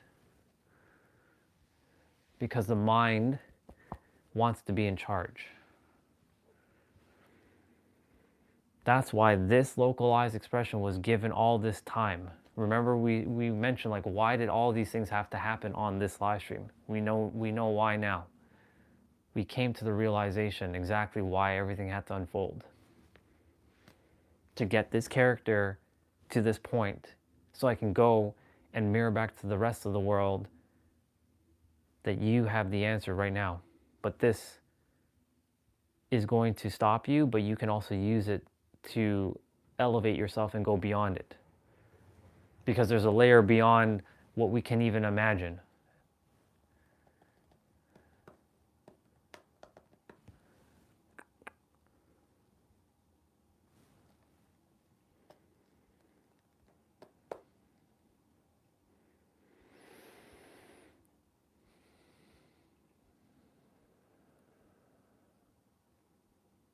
Clients will be paying me for this kind of help, just so you know, soon enough. But, you know, this is all just practice on this channel. Soon enough, I won't be offering support like this. I'm literally going to be charging. But, you know, I got to practice and test my theories. And my theories are, well, when I say mine, it's itself's theories. Itself's theories have been working through this localized expression, this character, and it works. I know it does. Because some things that may not make sense will make sense eventually, because of the whole paradox of reality. So, you know, to circle back, again, I know you say you're behind, but it's okay. To circle back to him, what would I do if I was in his shoes? Number one, I know he's attempting to help them But he's got to focus on him at this point. Because if he's struggling and he's suffering right now, this is not good. He's just burning the candle at both ends. What's the point? You can keep fighting and yelling and doing all the things, but there comes a point where, like, okay, there's not much else I can do. There's not much else I can say, because in the end, they have to come to the realization themselves. And if they don't, oh well. I'm going to just quickly go run outside, throw that into the recycling bin. I'll be right back. You'll still be able to hear me for a moment.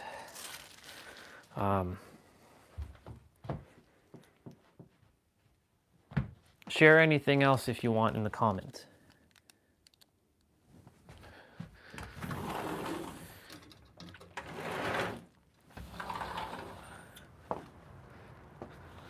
Wow, it's... I mean, we've dealt with minus 3 degrees.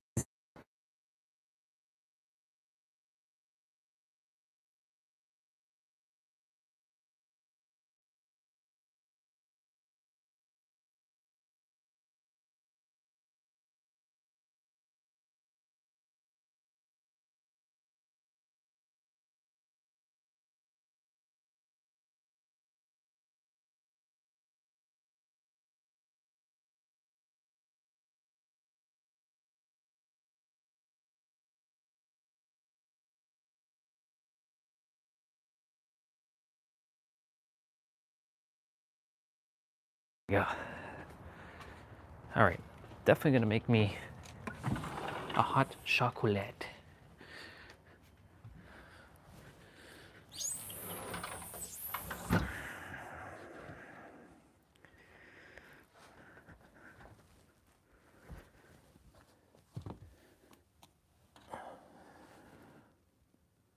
Okay. I'm gonna go grab my second meal and make my hot chocolate, but I'm still here and I can see everything.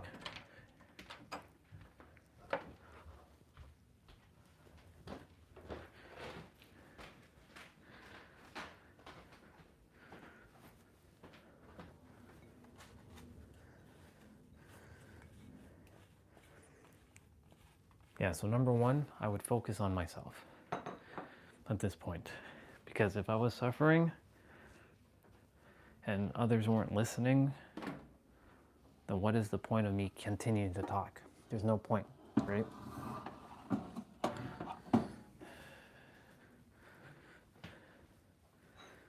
Because it would just be a complete waste of time to do that.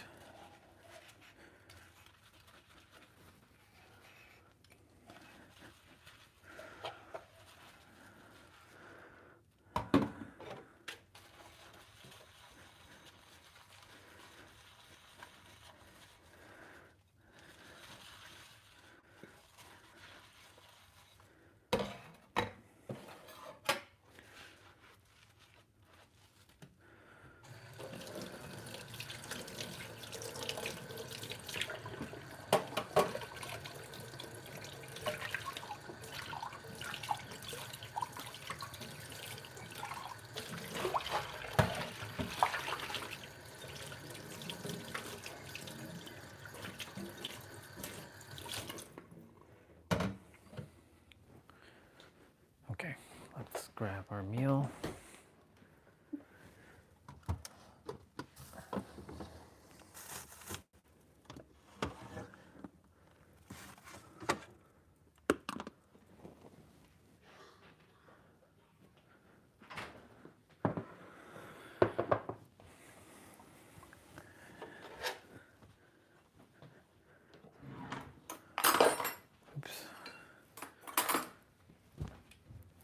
I'm gonna make me a hot chocolate, because I said screw it.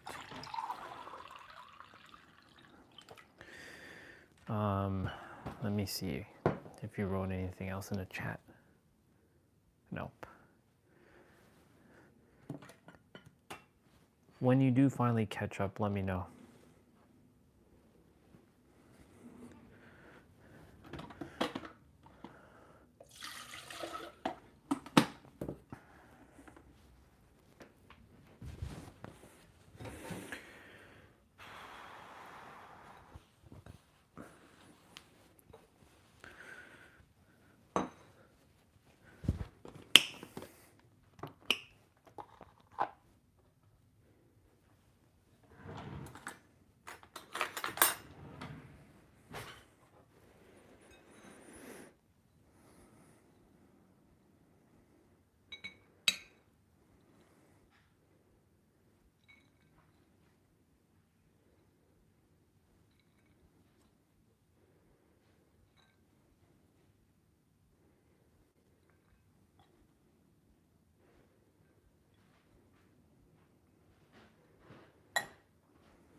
Hi, meow. Thank you. This is for you. Thank you. Appreciate it.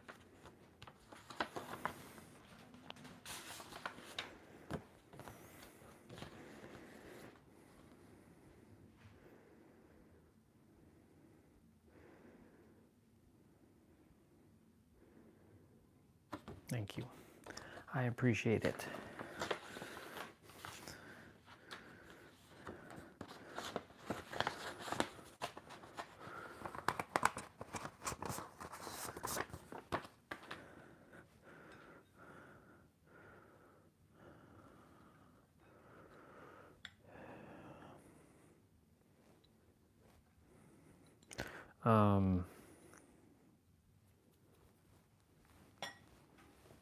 Let's turn on the water.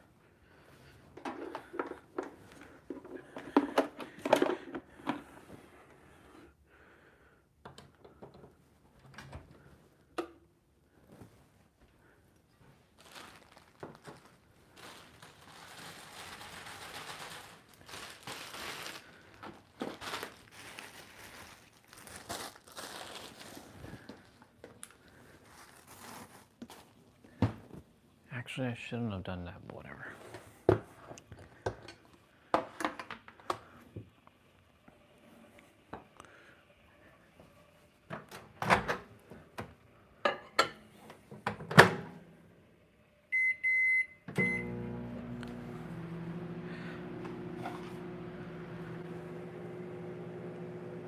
You owe me nothing, bro.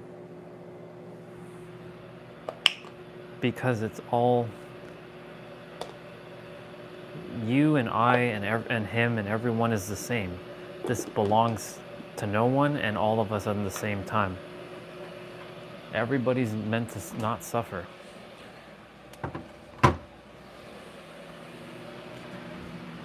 I mentioned itself just wants each of you to remember itself so that you can be in joy, live your life in peace, to bring forth the things that you're supposed to bring forth. Itself just wants everybody to be happy. But the problem is the mind gets in the way of that. The mind isn't the enemy, it's not the problem, it's just, it's designed for complexity. It doesn't know to look for the answer from where it is. Because it forgets that its true power is itself, right? That's why the words are so difficult to use sometimes, because the mind is having to sort of figure out, like, am I really this self? Am I really this itself thing? Yeah, you are. You just forgot. Give me a moment, I'll be right back.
All right, cool. Just have to use the bathroom quickly. That's done, so I'm gonna just quickly make my hot chocolate. Watch when the summertime rolls around, I won't be even having any of that at all. All that will be done.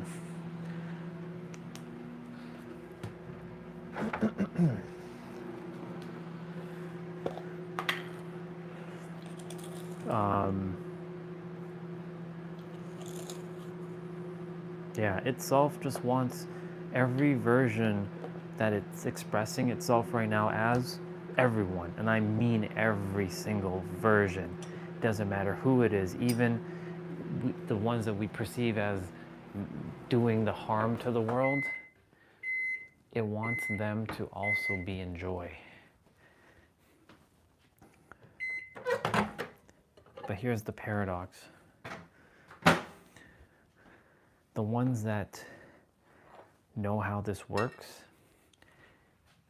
their mind has completely gaslit them into believing that they need to control the rest to some degree, but also they are designed as the great gatekeepers to mastering yourself.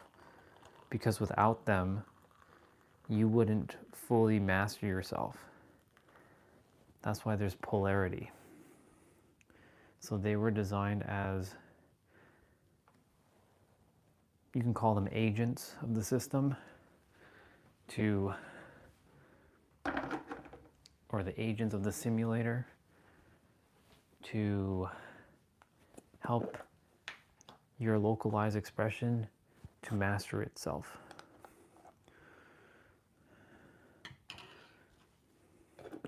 That's why they say sometimes in suffering you find your purpose.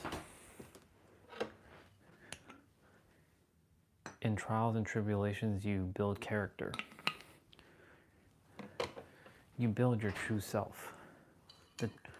You build your avatar's self, but then you remember your true self as itself.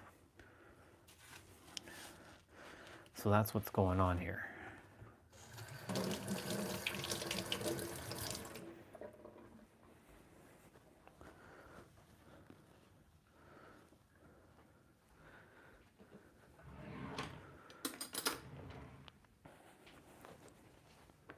All right. So I'm going to be taking two trips.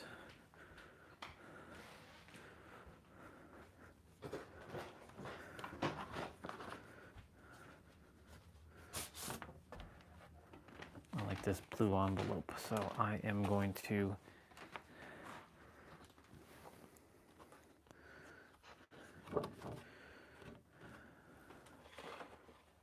keep it like that for now. Okay.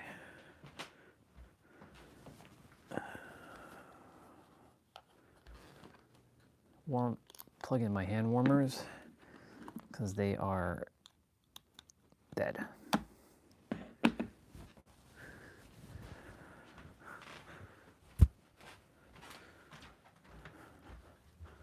Now grab my food.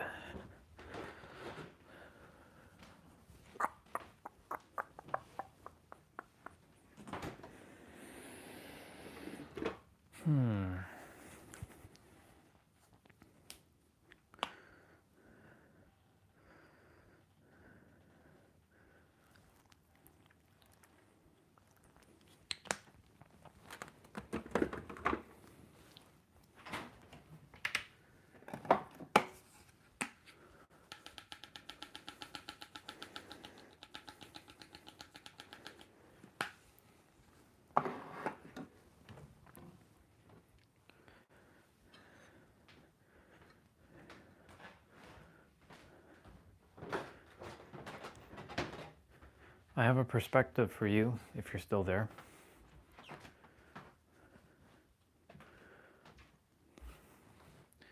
I have another perspective to share with you as well.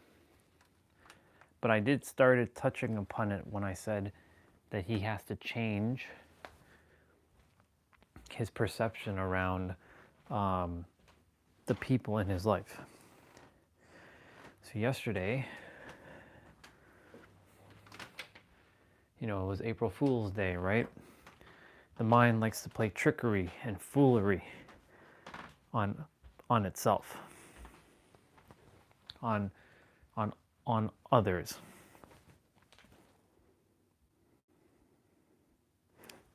Right, and you've seen it. So the mind, listen to this. This is a great perspective.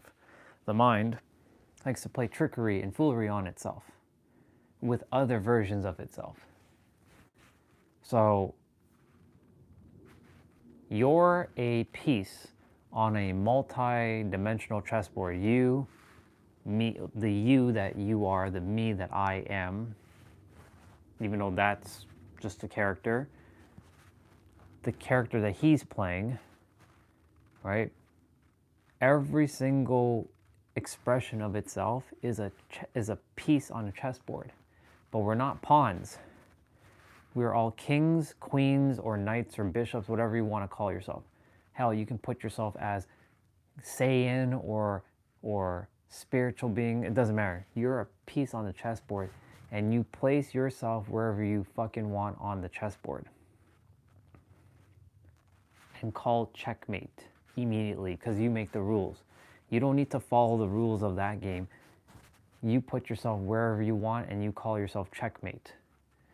That's basically a metaphor for telling yourself you are anything and everything, whatever you desire to be, right now. Remember when I once said that I wanted to have ultimate wisdom? We all have ultimate wisdom. But I want it to be on the top, upper echelons of human consciousness. I'm already there. We all are there, though. Because if I'm doing it, and I'm no different from all of you, then you all have the same thing I have. But I am not an I, and you are not a you. We are itself. This is itself speaking. So itself has all the wisdom in every one of you, and every one of your localized expression of your character.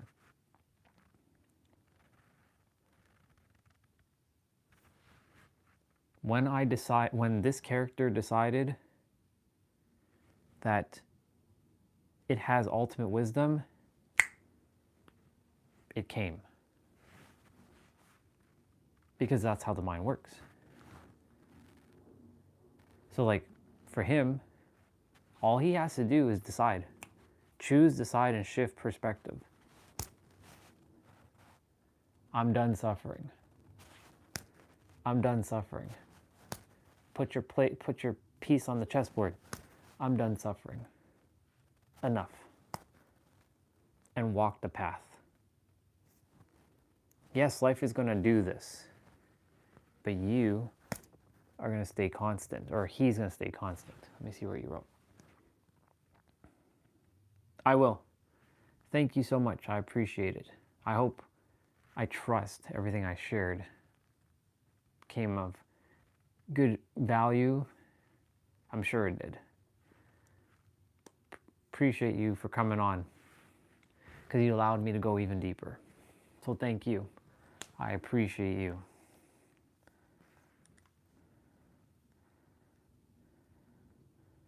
I was like, what the hell's going on here?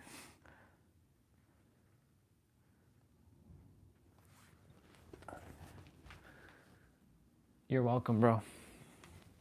I got you. I got you.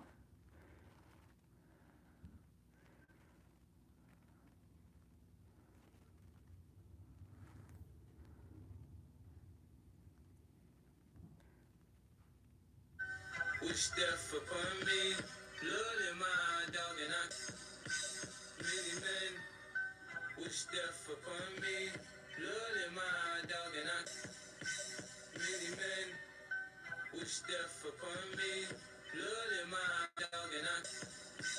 Many men wish death upon me, blood in my dog and I.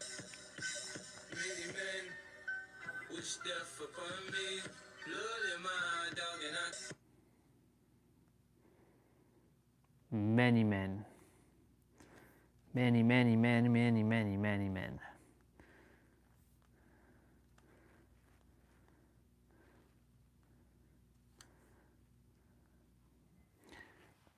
All right.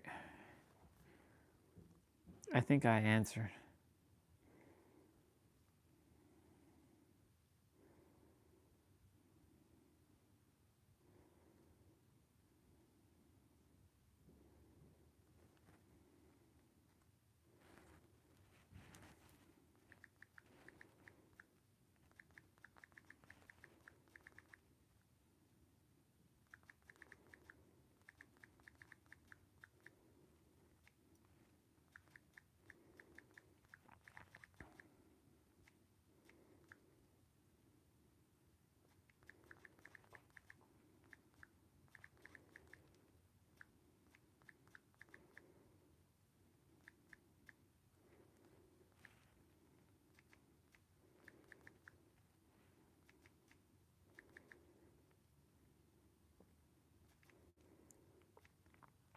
Permeating.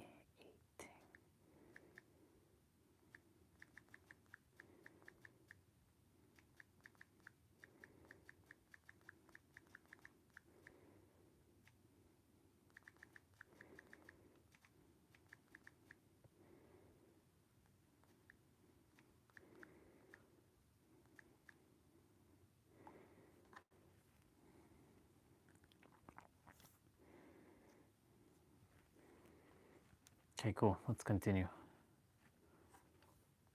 Hardships that you had and the twists and turns that took you from Botswana to the United Kingdom and then onward probably gave you some superpower. And so this, I think it gave me the chance to understand that you don't judge people, you love them for who they are. My parents also taught me an important lesson that Shakespeare says, to thine own self be true. My mother had, when she was a small baby, she was in a car accident and her fingers were burned off and she had horrible scars, horrible burns on her hand at the time.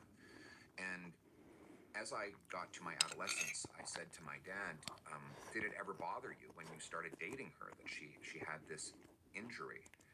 And he said no, because it didn't bother her. She was totally at peace and she never hid it. It wasn't long after we met that I forgot it was even there. And the message that I took from that is, be yourself. Don't try to hide the scars. Scars are the trophies of survival. So those are some of the lessons that my mother and father taught me. And my dad was the same about who he was. That's a good lesson. He just lived his life unapologetically and openly, and he never apologized for who he was. And that has stayed with me. When you speak of Marlene, you Amazing. speak with her with a great fondness and expression in your face that, you know, I've sat here 600-700 times, so you get to see who matters most to people in their lives just by looking at their face. Yep. And she's clearly on the podium.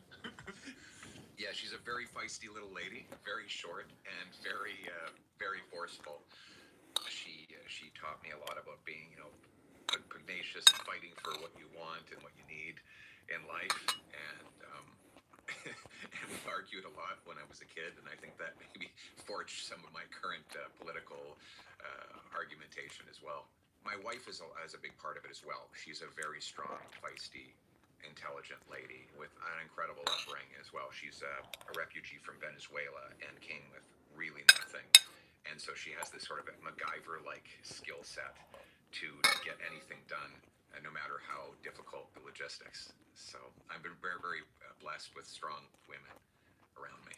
At a very young age, it appears that you took a liking to politics. I mean, you mentioned hockey first, and Marlene taking you to hockey. Yes. Found a couple of photos of you playing hockey, which I found to be quite interesting. But Yes.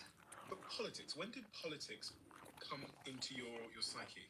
I would have been kind of in my mid-teens. Well, I got into football, hurt my back in football, so I couldn't stay on the team. My mother had always gone to these sort of local conservative meetings, sometimes just bringing baked goods or attending a volunteer meeting. And I said, well, why don't you bring me to one of those? Because I'm bored out of my skull. And she did. This gives me meaning. This gives me purpose. I want to go and pursue this. So I started getting more and more involved. I got an internship making almost no money, and I'm dressing up in a used suit and really threw myself fully into this mission. One of the books that I realised you'd read at that time from some research is this book, Adam Smith, The Theory of Moral Sentiments. Yes. So this book has to be accompanied by its more famous sister book, which is The Wealth of Nations, which that's the book that most people know Adam Smith for. They think of him as kind of the father of capitalism, because in 1776 he wrote this book which described what we now call the free market system. And this was a really revolutionary idea, because up until then we basically had various forms of feudalism. What's that? Where a small group of lords and knights and aristocrats control all the land, and the great masses do all the work. And so you call them serfs. They would do all the heavy labor. That's and then still lords happening in today's day and age. would take all of the benefit. Along came the system of free enterprise that Adam Smith describes, which is basically, it has a very simple premise: voluntary exchange of work for wages, product for payment, and investment for interest. And that the economy, rather than being guided by the iron fist of the king or the state, is guided by the invisible hand of the free market. And this had been thought that this was crazy. How could the economy just sort of run itself?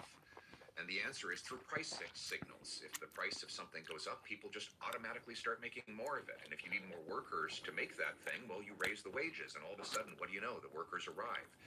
And this system is absolutely ingenious. Like, it's why when you go into a coffee shop and you buy your coffee, you say thank you. They don't say you're welcome. They say thank you, because they have something worth more to them than they had before, the money. And you have something worth more to you than you had before. And this voluntary exchange puts everyone on an equal scale. Even if you're a massive corporation, you want to sell something to a 15-year-old kid, you have to convince him it's worth more than the cost. So everybody has to be better off in exchange for it to occur. And that was how free enterprise formed. And it has led to a spectacular increase in the quality of living and the economic growth, 200-fold increase in economic growth in the free enterprise era versus the feudal era. So a lot of people, Free enterprise, Adam feudal. Smith is only interested in a system where people are out serving themselves, their self-interest. That's what they took from the statement in The Wealth of Nations, that it is not from the benevolence of the brewer, the baker, or the butcher that we get our meal, but from his own self-interest. But that was only half the story. The other half was in this book called The Theory of Moral Sentiments, in which he explains how self-interest overlaps with virtue. So what he said is that we have something called fellow feeling, which is to say we feel for the other person. Yes, we do. And we feel good when someone else does good. Yes, we do. We explain that, people donate to charity, or they leave the door open for a stranger, or they might help an injured person on the street, because they feel bad when they see someone else, their fellow, suffering, and they feel good when they see him succeeding. Exactly. And that's why it's called sentiments, because you feel these things. I saw this in my own son. He, for the first time, he got a little toy and he gave it to his sister. It was the first gift he'd ever given in his life. And he was so happy. Like, he literally ran in a big circle. I like this story. Around our foyer of our residence. I like this story a lot. Laughing and screaming. It just made him so happy. Happier than she was to even receive it. This is why I like giving. This is the best of human nature, that his interest, his happiness was served by seeing his sister better off. Mm-hmm. And this is really laid out in some detail in The Theory of Moral Sentiments. And for me, it's like, it brings together all of human nature in one place. Now, he's not naive. He does accept that there are bad, dark angels in our nature, but he gives the only plausible explanation that I have seen about how you intersect self-interest with altruism. And how did that change your perspective and therefore, your policies and your career? I have found that those who push a socialist ideology have a gross contradiction in their view of human nature. They say that human beings are wretched, self-interested, greedy when they're in the private voluntary economy, but they're angels when they're in the governmental economy. And therefore they argue that the government should just control everything, because then we have all these angels that will decide for us, decide what we get to, how our money is spent, what we're supposed to believe in the modern day, what kind of vehicles we drive, what we should think. But that is a huge contradiction. If man is not capable of deciding for himself, surely he's not capable of deciding for others. And I think the worst That's a bar. vices in human nature come out when there is too much power and concentrated in their hands. Absolute power corrupts absolutely. So my ideology is that we should disperse power, that it should be a bottom-up system with as much freedom and agency as humanly possible. I like that that. people should be free to choose for themselves, and that the purpose of the government is to do only those things people cannot do for themselves. I guess if there's, socialists listening now, they might think, well, we tried this sort of capitalistic approach to the economy, and it's resulted in us being able to buy less food and vegetables for our money. The price has gone up at the pumps. People are struggling. It seems that inequality has widened, and the working class seem to be struggling more now than ever before. They can't buy homes anymore, like my parents and my grandparents could have. So clearly we need socialism, they would argue, because the current system has not worked. Well, what we have now is socialism for the very rich. We have governments that are actively redistributing wealth from the working class to the very, very wealthy. And that is why we see record inequality. Government is actively intervening in the economy to forcefully redistribute wealth up the chain. Up the chain? Absolutely. And there are countless examples of it. When they block home building with heavy regulations, they limit the supply of homes. Those who have mansions, therefore, are richer because their houses are worth more. But young people, newcomers, working class people can't actually get a home. That is one example of state intervention. Well, we could maybe do an illustration here. Okay, so this is the total amount of land in Canada. Yes. Where homes could be built. And actually, Yes. This is quite reflective, I think, of much of the Western world, Yes. even the UK. And this is a penny. Yes. Do you understand this demonstration? Yes, I think what you're trying to say is that this is about how much land we live on. Yes. Yes. So Canada is a great example of this because we have 10 times as much land per person as the second closest G7 country. And yet we have the fewest homes per capita to live in. Which is Now, so why weird. is that? It's because that the vast majority of the cost that goes into building a new home is not land, labor, or lumber. It's government. It's government taxes, fees, charges, bureaucracy, lobbyists, consultants. So if you think of this home here in Canada, when you buy this house, more of the money for your purchase would go to bureaucrats in office buildings than to the carpenters, electricians, and plumbers who actually build the home. Why? How? Because the bureaucracy has grown like any organism in nature which seeks to survive and multiply. They give us the second slowest building permits of any country in the OECD. They charge enormous development taxes, which started out just to pay for plumbing and roads for the related housing, but now have grown into just a huge cash cow for local governments because sales taxes still apply on most new homes. Yep. And all of that gets sponged up by government and means that we have extremely expensive housing. In fact, we are the most expensive in the G7, even though it should be dirt cheap to own a home in Canada because we have the most dirt to build on.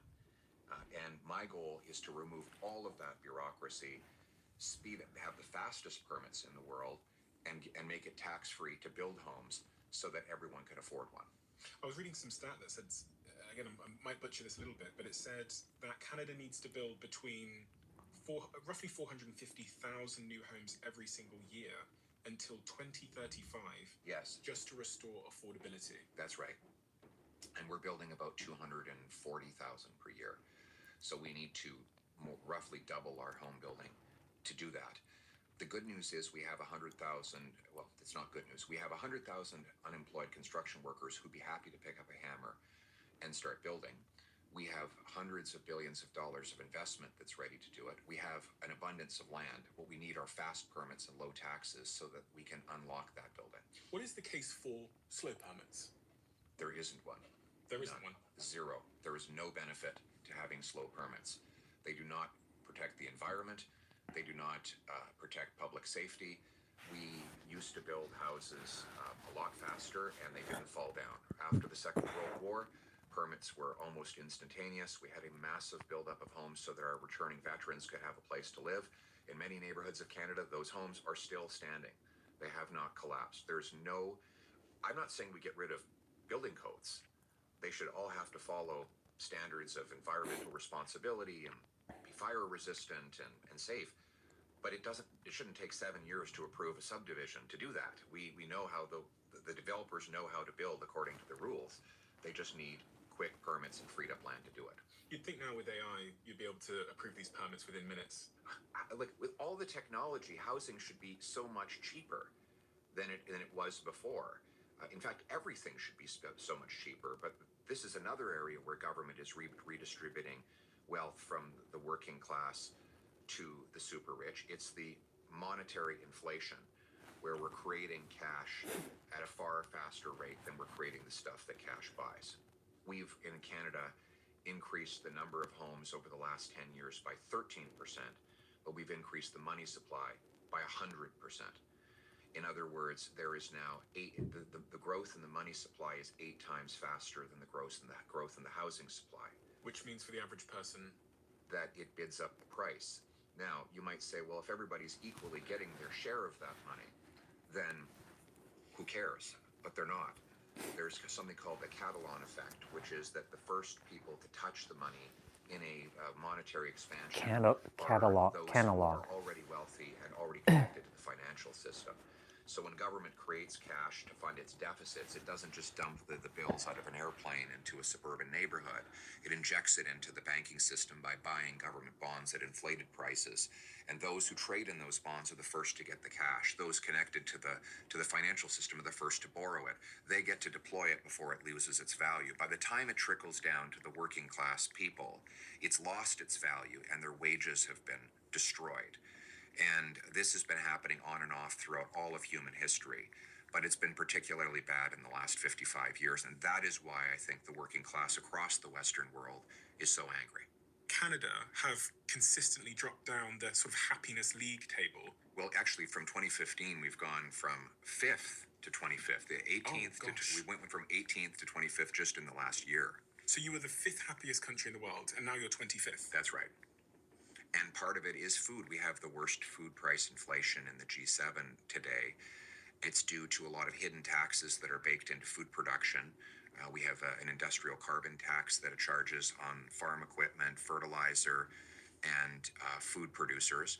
We have a new fuel tax that's just come in. Single-use plastic is now banned, which makes it so that food goes bad about 5 days quicker. So it sounds kind of very virtuous. We're not going to use plastic anymore, but it ultimately means food goes bad, and somebody pays for that. So I want to get rid of all of those taxes and fees and unnecessary regulations that do nothing for our health and safety, so that we can have more affordable food. But more broadly, we have to get rid of the monetary inflation that I described. As I said, we've doubled our money supply in Canada from 1.4 trillion to 2.8 trillion in 10 years. So it is not actually that these things cost more. It's that the money with which we buy them is worth less. Because we're creating so much of it. And why are you doing that? To fund deficits. To pay for debts. That's right. And that's why all government, it's not just Canada, by the way, it's across the Western world. They're creating cash to fund deficits. And the deficits come from having a big government. Yes, a government that's too big. That's right. That's too involved. That's right. And the result is that we're creating cash faster than we grow food, build homes, or produce energy. And my mission, Stephen, is to flip that. I want us to create more of what cash buys by unblocking food production, energy production, and home building, so that we add those things faster than we add the cash to the system. I saw this graph here, this chart, which is GDP per capita with international counterparts. So on there it has Canada, United States, OECD, and it shows, it's quite stark. It shows that Canada has basically plateaued in terms of GDP per capita. For the average person, what is GDP per capita? What does that actually mean? It's your income, really. It ultimately The GDP, the gross domestic product, is the value of all the things that you produce. If you're producing more per person, over time, people will see their wages rise, their real wages rise. If you don't produce more per person, then your wages are flat. And so that is what we've effectively had in Canada over the last 10 years. Why? Because we are not unlocking our resources. Our biggest industry is oil and gas, and it's locked behind very aggressive anti-development laws and bureaucracies because we're blocking home building, and because we're overtaxing our population. We're punishing initiative with high taxes. The good news is that we can reverse all of these things. If we have the most pro-development and the fastest permits in the world, if we cut taxes on work, investment, home building, and energy, then we can massively increase our output of the things that we need to have a good life and the wages that people earn to buy it. This seems to be a familiar story across some Western nations. It is. What are those Western nations, and what is the thing that they've all gotten wrong in common? Well, I think that it's probably true in the UK and the European Union as well. What did they do wrong? Well, let's take Germany. They shut down their nuclear sector and they tried to effectively drive oil and gas out of their country. The end result was extremely high energy costs. And this was another intervention that took from working class people and gave to the very rich. Those who were able to get the subsidies for windmills and solar panels got fabulously wealthy, all very powerful people. But the workers in the plants and the mines of rural Germany ended up losing their jobs and paying higher prices for electricity, all of which, by the way, has been reversed because now the Germans are back to burning coal. So it did absolutely nothing for the environment. This is another example of government intervention totally screwing over the working class, a phenomenon across the Western world. And this is the big lie. The big lie is that when government gets big, it gives people their fair share. What it does, in fact, is it gives the money and the resources to those who have the most political power. Those people are all rich, and it pays for it by taking from the working class. So my mission in politics is to reverse that entire approach, have a small government with big people, a meritocracy that rewards work, and a free enterprise system that requires businesses compete for workers with higher wages and consumers with lower prices. I'm looking here at the GDP forecasts for various countries around the world. In the United States, GDP forecast looks like it's been pretty strong relative to others. Canada looks like it's going down. 2025 estimates 1.7%, 26 estimates 1.3%. The United Kingdom as well seems to have been lagging, both the United States and Canada. And Germany, as you said, in 2024, their GDP growth was only 0.2%. Which is hundreds and hundreds and hundreds and hundreds of percentages lower than the United States, Canada, or even the UK. But clearly there is a problem with GDP growth here for Canada, for the United States, for the United Kingdom, relative to a country like the United States. It looks like the United States are doing something right.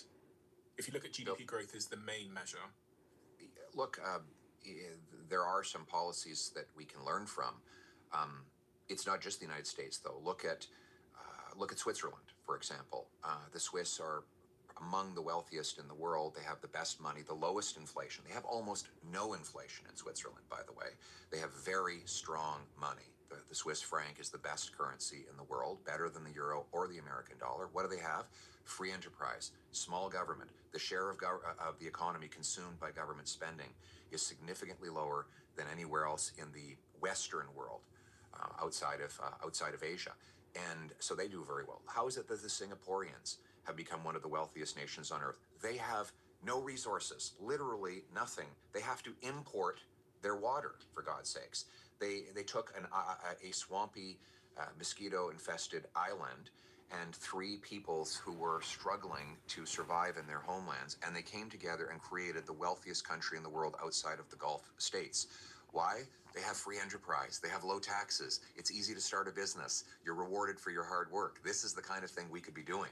So looking at the numbers of Singapore operates in a league of its own, outperforming both the UK, Canada, and the USA in terms of growth and per capita wealth. As a hub economy, it is currently riding the wave of the global AI boom because they've enabled entrepreneurship. And it is more than, from a GDP perspective, last year more than double the United States GDP growth. Wow. And I mean, it's left Canada and the United Kingdom and even Switzerland in its tracks in that regard. Interesting. It's a spectacular achievement. I mean, Lee Kuan Yew, who founded the country and created this miracle, should be studied by every leader in the world, because I don't think there's anyone who's been able to generate such a massive increase in the quality of life, and to do it with literally no resources whatsoever except for geography. And they managed to exploit their geography, as you said, to be kind of like modern day Nabateans. They're a trading hub for all of Asia. Every sort of economic policy or philosophy does have a trade-off. I mean, it's one thing you learn as a podcaster, that there's just always trade-offs. And if you're not clear on what the trade-offs are, then they might surprise you. Right. I mean, you can talk about socialism or you can talk about capitalism, whatever. All of them have trade-offs. What are the trade-offs of your economic strategy and philosophy? Well, the leadership has to have humility, because it has to let go of power and turn it back to the people. And that is a very hard thing for politicians to do. I mean, no politician wants to have written on their gravestone, he stayed out of the way, left people alone so that they could do great things without him. Although I think we'd be better off if more of them did. But I should also say that, like, there is a role for government. I'm not suggesting that there isn't. There should be a basic social safety net that provides the things that people who are less advantaged would not be able to have for themselves, to make sure that everyone has health care, even if they can't afford to pay for it, that there's basic schooling and roads and infrastructure.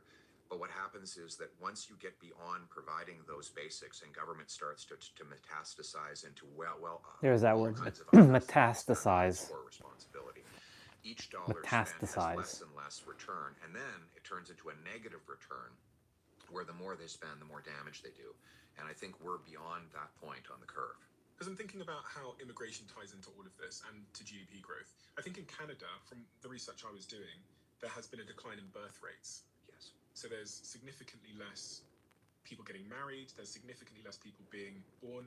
So how does one run their economy when you're not having new children being born without bringing in lots of immigrants to help support that economy? Well, first of all, I think we have to ask ourselves, why has the birth rate gone down? And I would argue that it's economic reasons. If you cannot afford a home, then you have no place to raise children.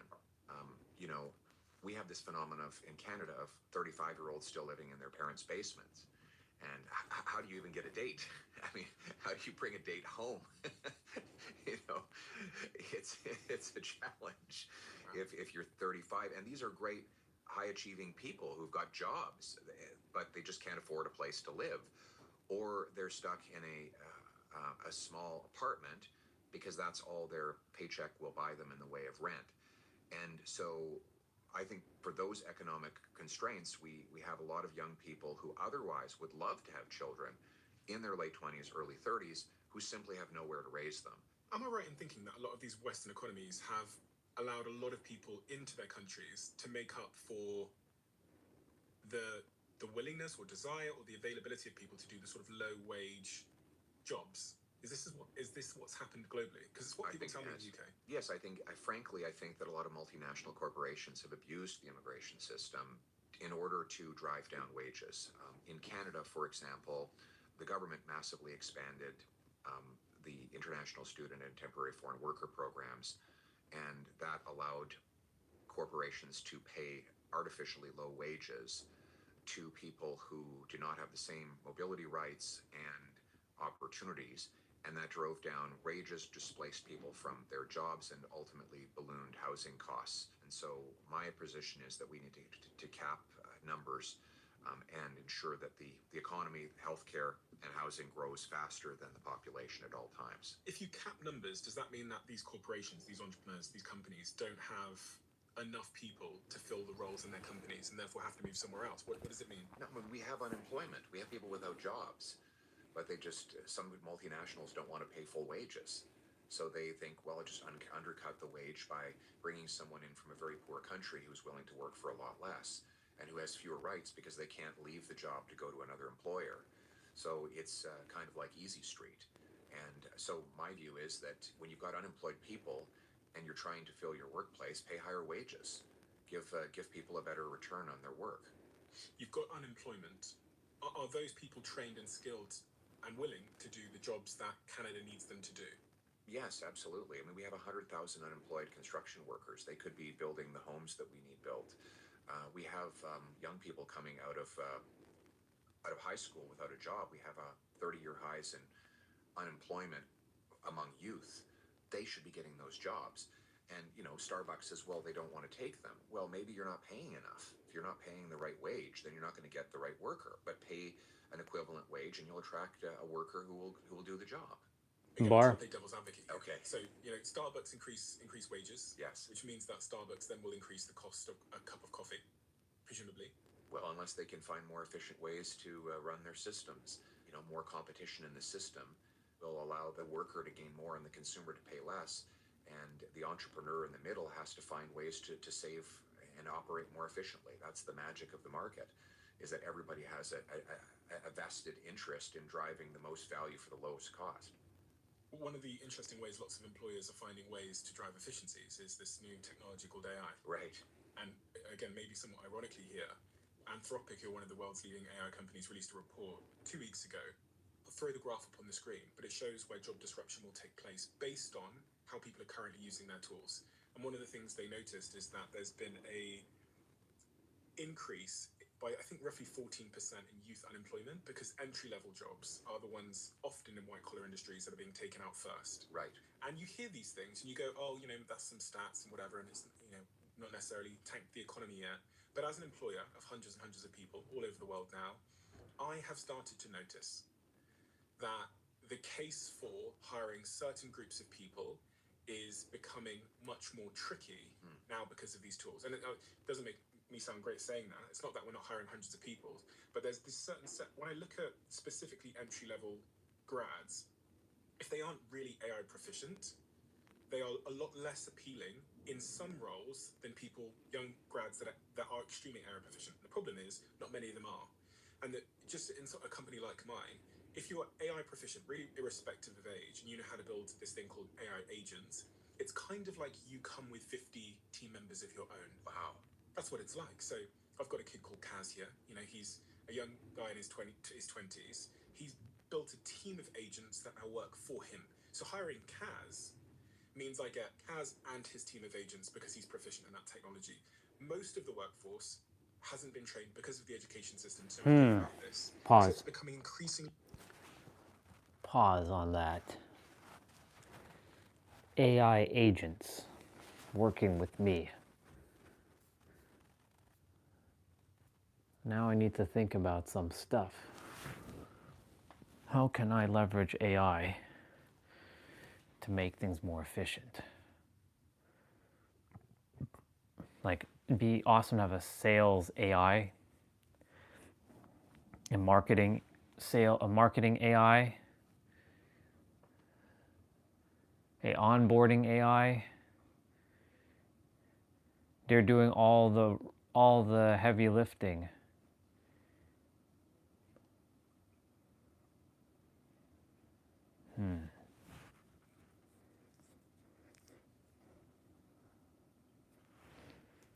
He built that.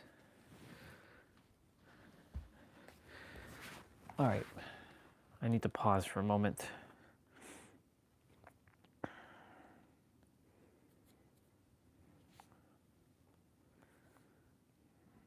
Hey, Orion, great to see you. What's on your mind today?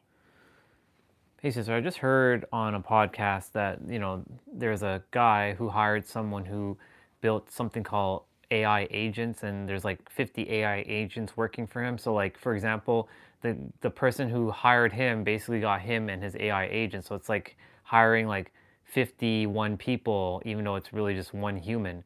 What are AI agents, and how can I leverage AI agents in my business that what I'm about to do, and how can I build them? Yeah, that's a super interesting concept. So AI agents are essentially autonomous software programs that can carry out tasks on behalf of a user. Things like decision making, data retrieval, scheduling, even interacting with other software people. They're kind of like digital team members with specialized roles. To leverage them in your business, you'd first identify repetitive or complex tasks like customer service, data analysis, content creation, and then you can either use off-the-shelf AI tools like Zapier or OpenAI APIs, or develop custom agents with frameworks like LangChain or Llama Index. If you let me know what kind of tasks you envision, I can help you narrow down the approach. Well, that's the thing. I need your guidance on this because based on, the parameters told you about my coaching business, because, the goal is to, get, 10 to 20 clients a month and charging about 100,000 per client, but also making sure like, I'm not into marketing, but I do need to market myself on social media platforms to be able to get, leads and whatnot. Of course, I got to make content. That'll be a human thing that I do. But like to take care of all the onboarding, take care of all the enrolling, take care of all the payment stuff, take care of like the sales and the closing, right? Like the thing is like I want to make it so that it's like it's a no-brainer, but using AI agents to some degree because that will leverage a lot of my time so that I can focus on serving them directly and not having to do all that extra tasks. So how would you say I go about doing this and how would I start building them and what would you suggest? That's a really smart approach, Orion. So I'd break it down into a few phases. First, clarify the customer journey, like what steps a client takes from first touch point all the way to onboarding. Then map out which parts of that journey can be automated. For example, you can use AI chatbots or agents to qualify leads, like a smart FAQ bot that answers common questions. You could also integrate AI with your CRM, so when someone books a call, the AI agent can handle reminders, follow ups, and even send personalized proposals. For payments, tools like Stripe or PayPal have APIs you can plug in. Once you map those steps, you can either use a platform like Zapier to string together workflows or dive into something like LangChain to build custom agents. The key is starting small. Automate just a couple key touch points first, test it, and scale. Does that sound like a good plan to you? It does. Can you kind of like give me a blueprint of how it looks like a map?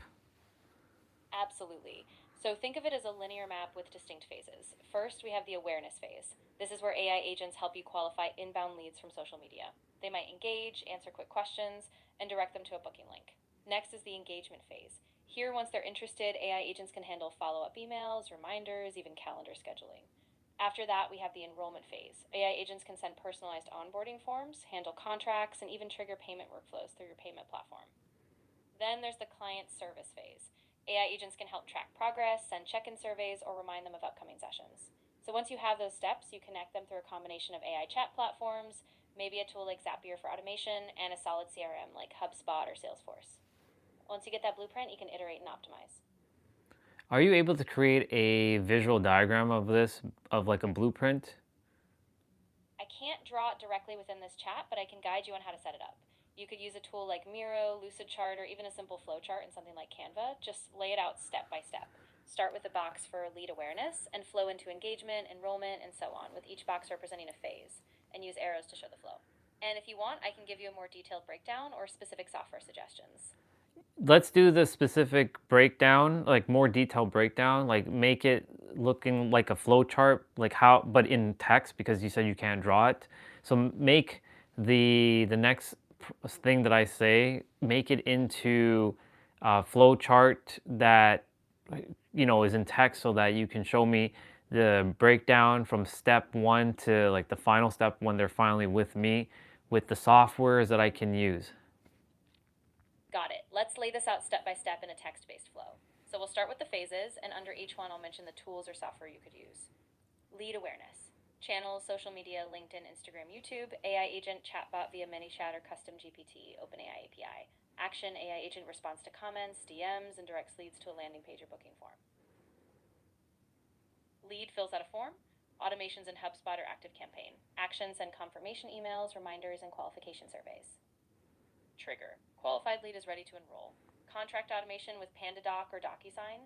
Payment, integrate Stripe or PayPal for seamless invoicing and payment processing. AI agent sends onboarding instructions, forms, and next steps. Client is onboarded. Use a workflow in a CRM like HubSpot to send regular check-ins. Tools, Google Calendar for scheduling, SurveyMonkey for feedback surveys. Automate progress reminders, milestone tracking. By laying it out this way, you have a clear sequence from first touch to final delivery, each tied to the software tools that can make it frictionless. Does that give you a solid structure to work with? It sure does. Now, is there a software or an automation where they're doing the selling for me? Great question.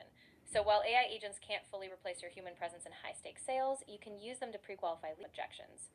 For example, you can build a conversational AI using something like Drift or Intercom that chats with prospects, answers common objections, and even offers to book a call. You can also use a sales engagement platform like Outreach or SalesLoft to automate personalized follow-ups, so your AI agent delivers tailored messages at scale. And then once the prospect is really warmed up, you step in personally to close the deal. So it's really a hybrid approach, but it saves you so much time in the early stages. So here's my next question. I know you mentioned all these softwares. Is there one software that basically does it all? Yeah. So there are platforms that come close to that all-in-one experience. A big one you might look at is HubSpot. It's got CRM, marketing automation, lead nurturing, payment integration, and sales pipelines all in one. Or another option is Keep, formerly Infusionsoft. It's really strong on automating sales and client follow-up. It might not be 100% perfect for every single task, but it gets you super close to that unified system. And then you can plug in more specialized tools where needed. Does that align with what you're looking for? It does. Is HubSpot the number one recommendation that you would use, or is there something that's also at like the top scale of HubSpot? Yeah, HubSpot is definitely one of the top tier recommendations, especially for its flexibility and breadth of features. But another big player at that scale is Salesforce. It's a bit more complex and customizable and typically used by larger companies, but it can do everything. Sales, marketing, service at a massive scale. So if you're aiming for that top end enterprise level, Salesforce might be a close competitor. But for a streamlined experience, HubSpot is definitely my go-to. Is there anything else you'd share because that you haven't mentioned yet? Because there's a lot that has to go into being an entrepreneur and building a business. But I want to make this fun, exciting, engaging, not only for myself but for the person who is going to be working with me, coming on board with me. Because the goal is to build something that's streamlined, that's saving me a lot of time, and I don't really have to hire anybody to do all these things. These things can do it for me. But at the same time, I would like to have a team that's a human team, but at the same time, like it be easier to automate a lot of these things because automation is definitely the way to go. Because, in our new way of working and being, automation is definitely going to be, the way we leverage ourselves. I love that mindset, and you're absolutely right. Automation is a force multiplier. So I'd say to keep it fun and engaging, really focus on your brand personality. Like let the AI handle the logistics, but keep the human touch in your content and storytelling. One thing I'd also suggest is building a small core team, not just to do the work, but to act as creative collaborators so that we're always iterating, and maybe gamify some processes, like have milestone rewards or celebrate wins as a team. That way it stays dynamic and everyone feels connected to the bigger vision. Keep the human spark alive, but let the automation handle the heavy lifting. Perfect. Anything else you'd mention, or are we good? I think we're in a solid place. Just remember to regularly revisit your workflows. As your business scales, your needs evolve, so keep iterating. And stay connected to that vision. If you keep it exciting, I know you'll keep that momentum. If anything else pops up, just let me know. Perfect.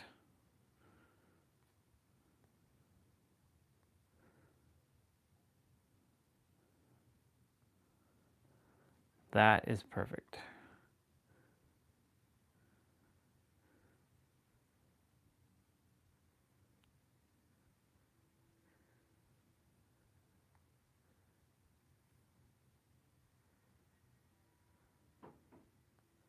I thought I told you time and time again, this shit won't stop.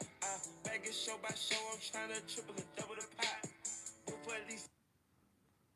I thought I told you time and time again, this shit won't stop. I'm about to ignite. They wanna see what I bring to the light. Every step bold, every look precise. I don't just shine, I rewrite the hype. Fit on 10, get the vibe on fly. Lights go flash when I hit that wide. Pressure building like it's about to pop. I'm charged up. I thought I told you time and time again, this shit won't stop. Bag it show by.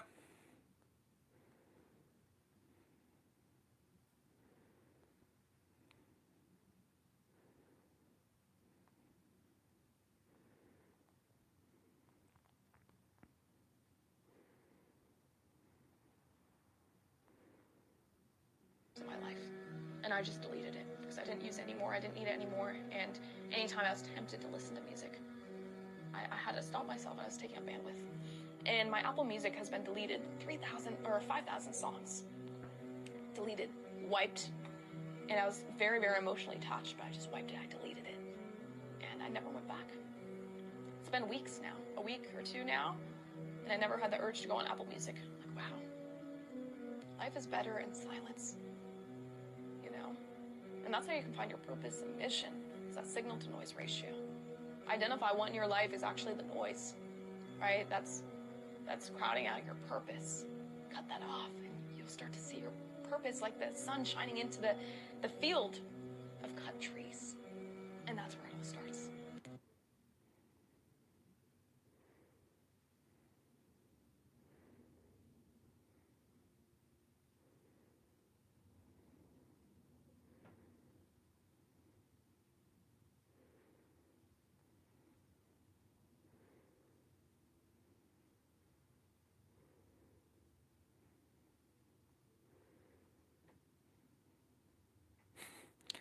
So funny. The other day, That's too funny. But anyways, let us continue.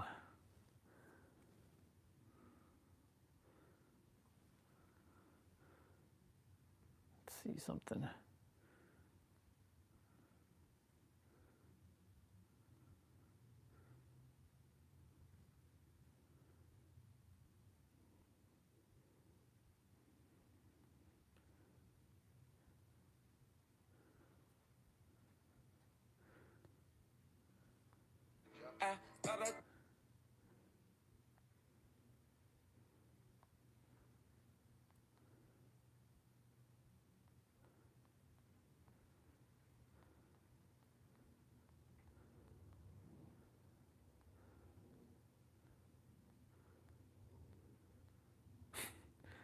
That's too funny.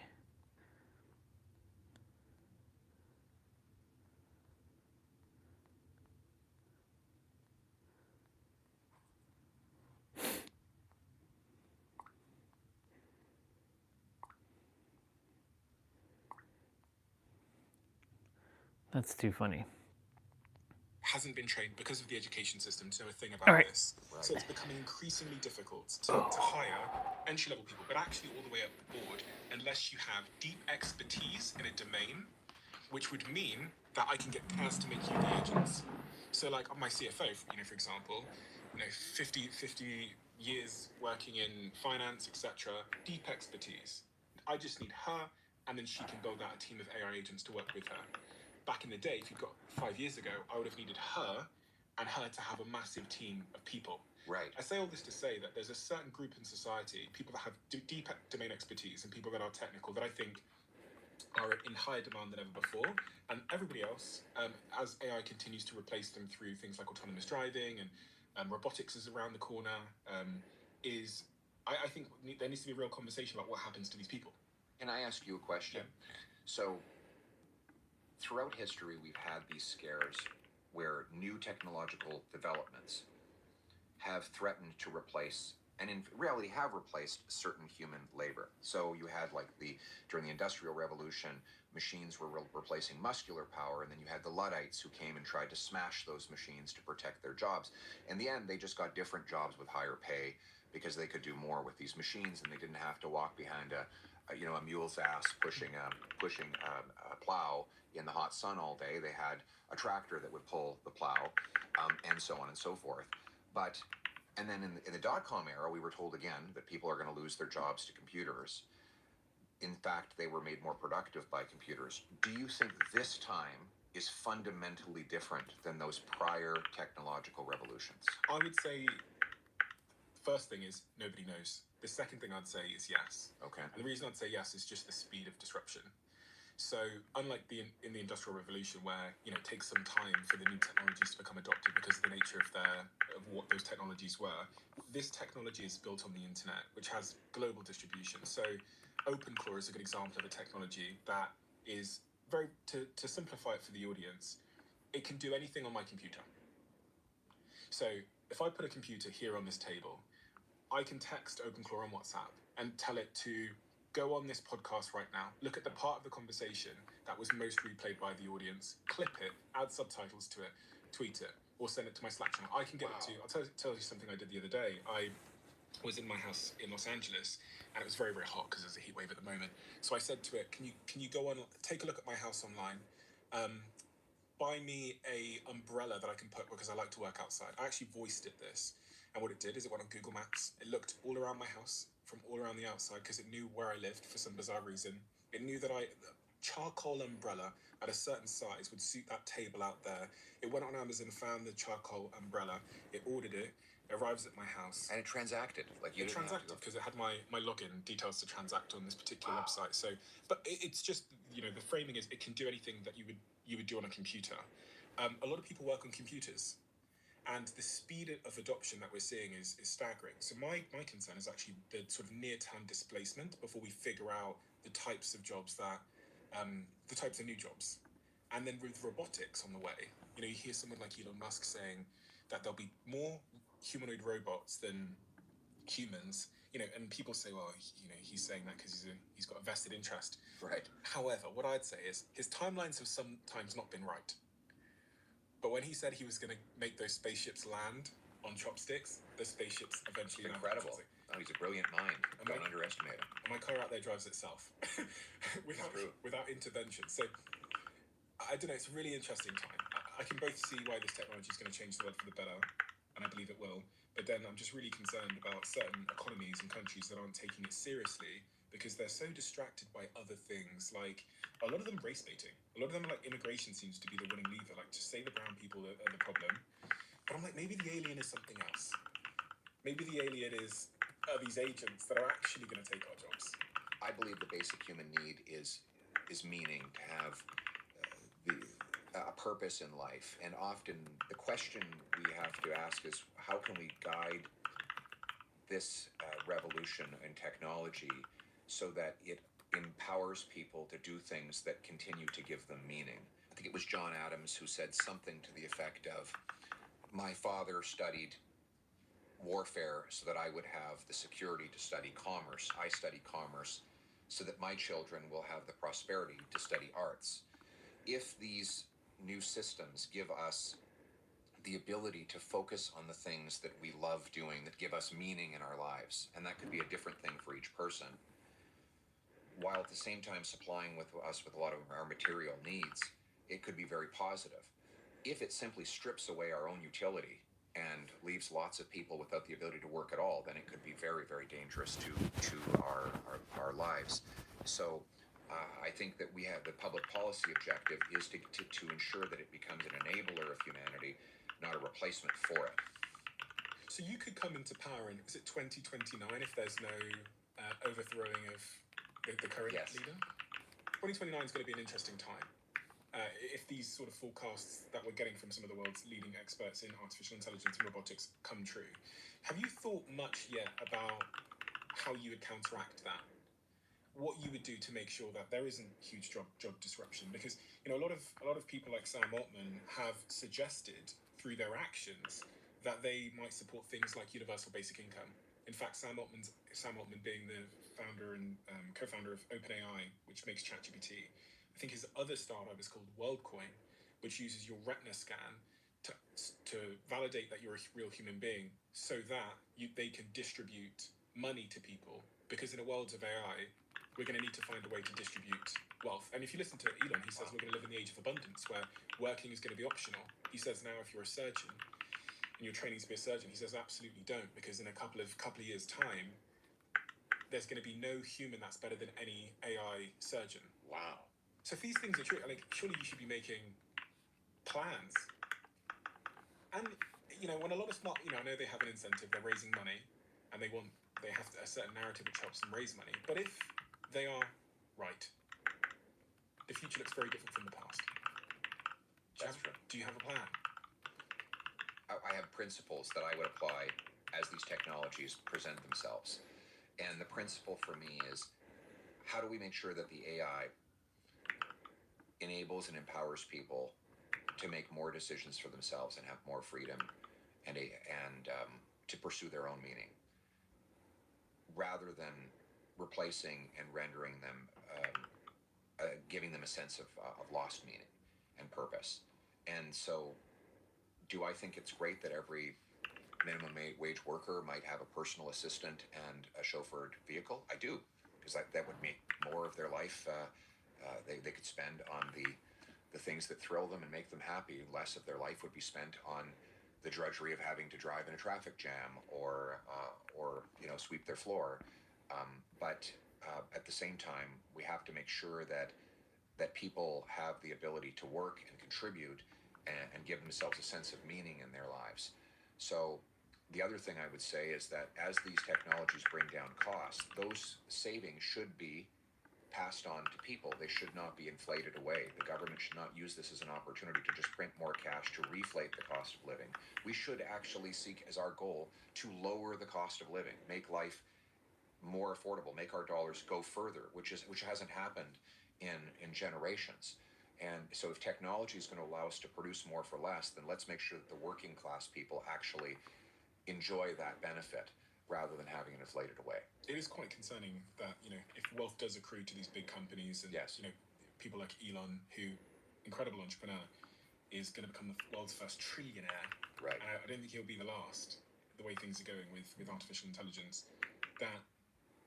And then if there is job disruption, I do think there's going to potentially need to be some government intervention, corrective government intervention. Do you not? I don't know. Nobody knows exactly what's going to happen. I mean, it was, Paul Krugman, the Nobel Prize winning economist who embarrassingly predicted that the internet would have no more impact on our lives than the fax machine. And he's a Nobel Prize economist, I think from Princeton or Yale or something. So nobody's Nostradamus on these things. But we have to have guiding principles, and mine are the rules around technology should always be geared towards giving people more agency, more meaning, and more control over their lives, and not less. It's funny because I don't hear it reflected enough in political discourse. I hear us focusing on other things, and one of those things is immigration. Across the Western world, the subject of immigration seems to be a bit of a winning formula for political leaders. If I think about the UK, what Trump said about being invaded by rapists and murderers from the southern border, do you feel that it's a sort of a weaponized, divisive tool for people to get elected, complaining about the brown people or foreigners?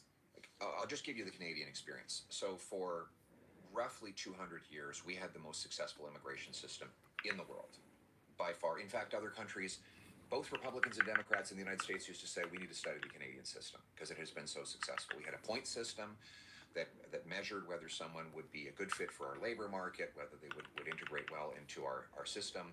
And overwhelmingly, people integrated, intermarried. My wife is a refugee from Venezuela. That is not an uncommon story in Canada.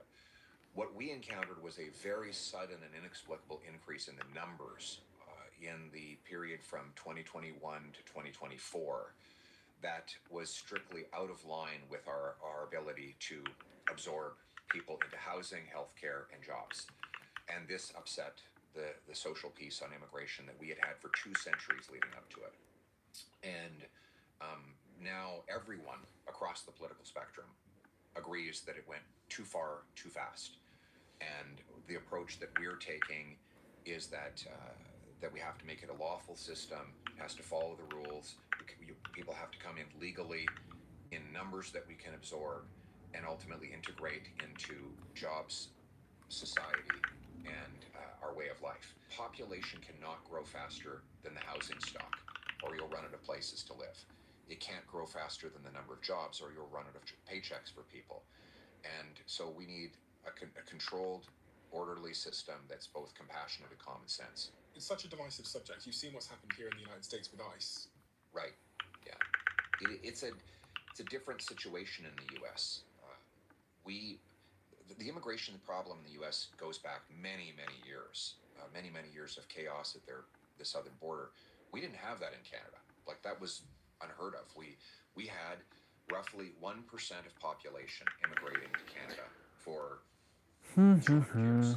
It was uncontroversial in Canada up until this very strange, inexplicable spike that really only helped very wealthy landlords and employers that wanted to drive wages down and rents up. They were the only beneficiaries of the extreme increase in numbers. if you don't get the replacement rate back up to a level where you're having enough kids in Canada, does it track that eventually you would have to rely on more immigration to solve for the sort of GDP issues?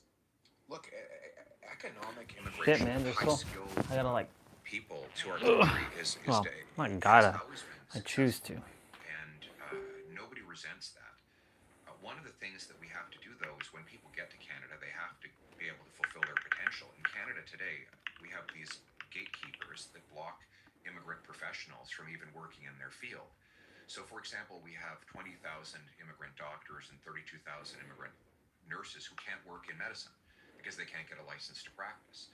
There's this incredibly bureaucratic system they have to go through that takes 8 or 9 years to prove that they actually have the qualifications. It's so crazy that when I went in for my eye surgery, there's a technician there who literally flies to the UAE to do eye surgeries 10 days a month, and then comes back to his family in Ottawa, where we only let him work as a technician. And so UAE is a more technologically advanced country than Canada, and eyeballs are the same in the UAE as they are in Canada. Immigrants in Canada have historically been more educated than our Canadian-born population, just in terms of their credentials, but have not been able to fulfill their work because our licensing system shuts them out. So I want to fix that with a merit-based test that gets them into the high-paying jobs that will actually strengthen our economy. Much of the reason most people haven't posted content or built their personal brand is because it's hard and it's time-consuming, and we're all very, very busy. And if you've never posted something before, there's so many factors in your psychology that stop you wanting to post. What people will think of you. Am I doing this right? Is the thing I'm saying absolutely stupid? All of these result in paralysis, which means you don't post and your feed goes bare.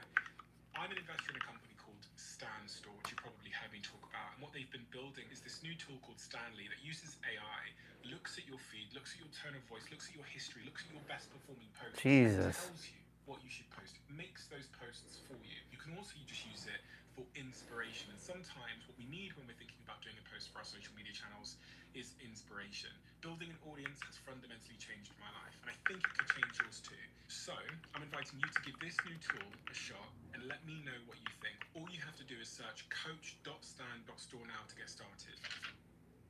You know, every once in a while you come across a product that has such a huge impact on your life that you'd probably describe it as a game changer. And I would say for about 35 to 40% of my team, they would currently describe this product that I have in front of me called Ketone IQ, which you can get at ketone.com, as a game changer. But the reason I became a co-owner of this company, and the reason why they now are a sponsor of this podcast, is because one day when I came to work, there was a box of this stuff sat on my desk. I had no idea what it was. Lily in my team says that this company have been in touch. So I went upstairs, tried it, and quite frankly, the rest is history. In terms of my focus, my energy levels, how I feel, how I work, how productive I am, game changer.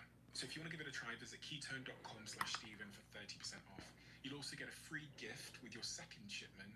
And now you can find Ketone IQ at Target stores across the United States, where your first shot is completely free of charge. We have finally caved in. So many of you have asked us if we could bundle the conversation cards with the 1% diary. For those of you that don't know, every single time a guest sits here with me in the chair, they leave a question in the diary of a CEO, and then I ask that question to the next guest. We don't release those questions in any environment other than on these incredible conversation cards. These have become a fantastic tool for people in relationships, people in teams, in big corporations, and also family members to connect with each other. With that, we also have the 1% diary, which is this incredible tool to change habits in your life. So many of you have asked if it was possible to buy both at the same time, especially people in big companies. So what we've done is we've bundled them together, and you can buy both at the same time. And if you want to drive connection and instill habit change in your company, head to thediary.com to inquire, and our team will be in touch. What is the biggest threat, do you think, to the Western world and the Western way of living? Because people often, they point at Iran, they say China, they say Russia. I think it depends on what China decides to do. China is a spectacular and brilliant civilization with so much to contribute to world harmony, if that's their choice. If the government decides that it's going to direct the immense successes of that country towards trading and working with other countries, then there's nothing to worry about. But if it is a very aggressive bellicose approach, using technology for espionage, interference in foreign countries, as they have done in Canada, invading Taiwan, then China and Beijing in particular, the regime, could become the biggest risk and threat to our country and our world. What does history say about this kind of moment in time where there's seemingly two world powers? Well, there is an incredible book called Thucydides' Trap, which a professor named Allison said that throughout history, he took, I think, 20 occasions where an incumbent superpower was caught up on by a challenging superpower. And in, I think, the majority of cases, it did end up in war. And now he said it's not necessary, though, and it doesn't have to happen. It can be avoided. And he lays out a plan in his book for it to be avoided. I think it can be avoided as well if Beijing can be made to understand that it is in the interest of China to be part of the community of nations, to work collaboratively, to trade freely, to be a partner rather than an enemy. And I hope they make the right decision. Is it fair to say that the United States is really at war with China now already, but just through proxy wars and other types of sort of economic wars? And because now that they both have nuclear weapons, you can't really have a direct conflict, can you? Well, let's put it this way. Venezuela, Iran, Cuba, these are all countries that were in the realm of influence of Beijing. And they're the countries where the United States is pursuing change. So there is the war that we watch on the evening news and the real interest behind them that is driving it. Canada doesn't have nuclear weapons, does it? No, we do not. Why? We made a decision, I think it was about, I want to say about 40 or 50 years ago, not to pursue nuclear armament. We didn't think we had any need for it. Lots of nuclear power, lots of uranium, but we don't use it for weaponry. Do you think Canada should have nuclear weapons? I don't see a need for that. I don't know what we would get from it. We don't have any desire to threaten anyone with nuclear weapons. So I don't see a purpose for that right now. What? You think it sounds quite Canadian. That's true. But listen, we are a warrior nation. Make no mistake about it. We were in the World Wars 2 years before the Americans. We're kind of like a golden retriever. We're friendly, we're likable, we like to get along, but if provoked, we will fight back. Canada's building up its military. Absolutely. Why? Because there's a consensus that we have not done enough to protect our territory from the incursions of hostile powers. And we often say in Canada, if you don't use it, you lose it.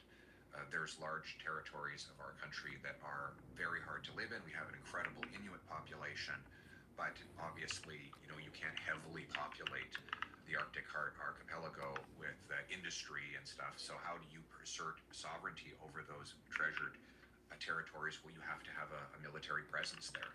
What's changed? For Canada, it's that we want to maintain and ensure that we can make our own decisions without relying on the Americans. Because the Americans have expressed that they are maybe not going to be as collaborative and friendly. And we want to be able to decide for ourselves. We want to be masters in our own home. In Quebec, they say maître chez nous.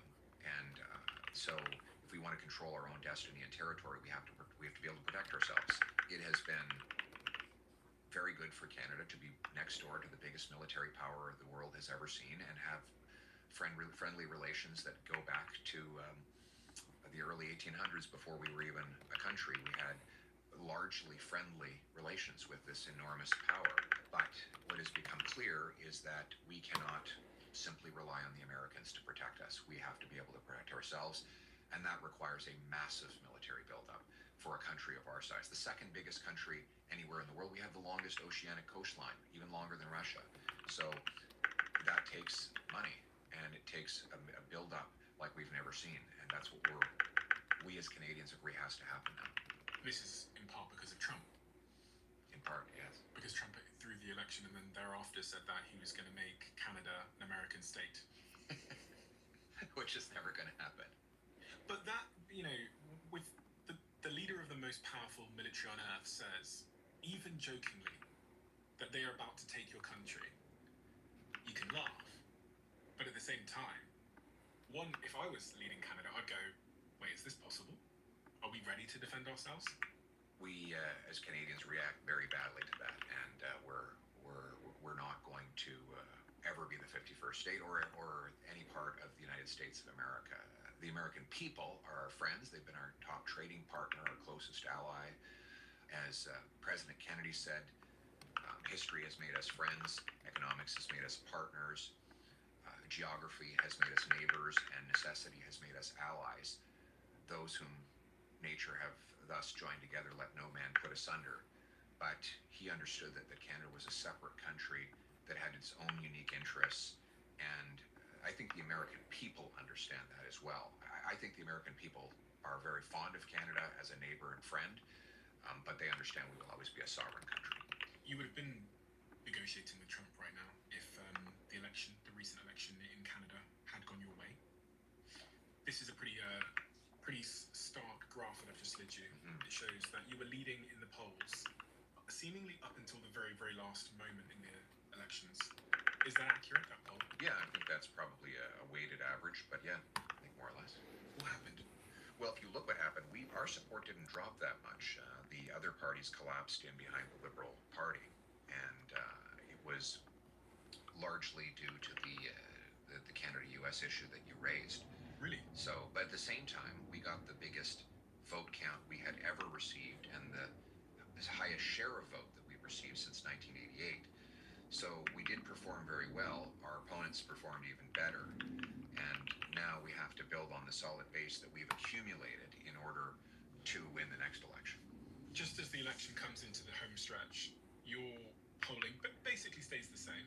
A slight little bit of a drop, but roughly stays the same. What caused the drop in that sort of home stretch there, do you think? One of the challenges I had was I wanted to focus on the things that were going on in people's lives. The doubling of housing costs, the rising crime rate, the inflation crisis, and my solutions to all of those problems. But a lot of that was swept off of the conversation because everyone was focused suddenly on the tariffs and the president. The president saying that he was going to take Canada as a state, but also him saying that he was going to apply tariffs. That's right. And those tariffs are still in place. Why did that impact you and help Mark Carney?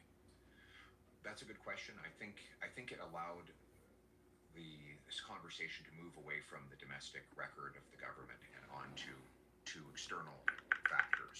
And that always helps the incumbent and hurts the challenger. How was this emotionally? Oh, it was a roller coaster. And it was like things were changing so fast and moving so quickly. In the moment, it's like you don't really have time to feel anything. You're just doing so much so quickly that Oh my your God. emotions, they're put on delay until after it's all over. So after it's all over, I've got this wonderful photo of that. Yes. You and your family. You said the emotions came after because you were going. Yes. So my leadership started in 2022 as we were coming out of COVID. And there were so many people who placed so much hope in me, who had suffered so much. They would tell me they felt like they lost control of their lives and that they vested hope in me. So I'd get young people who would say, you have to win because I want to start a family and I can't start a family in this economy. Or mothers would say, we just can't afford food anymore. Or police officers say, I've arrested the same guy 4 times this week and he keeps getting released. You have to win to fix these problems. It's not about you, Mr. Polyev. It's about the stuff that's happening in our lives, and you have to fix it. I had a lady come to one of my rallies because when you vote to choose a leader of a party, you have to pay $15 to join the party. And she came up and told me about her life story, and then she went up to the membership desk and said, can I borrow $8? And they said, what do you need it for? She said, well, I only have $7. They said, oh, well, there's a bank machine downstairs. You can go get some more cash. And she says, I don't have a bank card. And they said, well, perhaps could you go to your car and get some money? She said, well, I don't have any money in my car. What about your home? Because we're not allowed to buy them under the rules for other people. And she said, I don't have a home. I live in my car. And the $7 is all the money I own. And I'm spending it on a membership so that I can vote for Mr. Polyev because he is my only hope. This is the only chance I have. So I wanted to deliver for these people. And when we didn't win, I felt terrible that I hadn't delivered for them. What does that look like? The disappointment of not delivering for people the night of election, the day after. If I'm watching you as a fly on the wall, what do I see? You know, I didn't spend a lot of time on that. I just got back at it. Because at the end of the day, you have to focus on what you can control. And my approach in life is to zero in on what is in your control. That is the greatest thing you can do for your mental health and for your output as a person. I believe in a stoic approach. So I didn't spend a lot of time sort of rolling around on the ground in melancholy. Do you think that if Trump hadn't have said the thing about taking Canada and he hadn't have done the tariffs, you would be leading Canada right now? We'll never know. I mean, these are the kinds of things you speculate about. But at the end of the day, what good does it do to speculate? And I also don't like to make excuses. I like to say, look, if this person hadn't done X, then I would be in charge. I have to own my result, and that's what I do.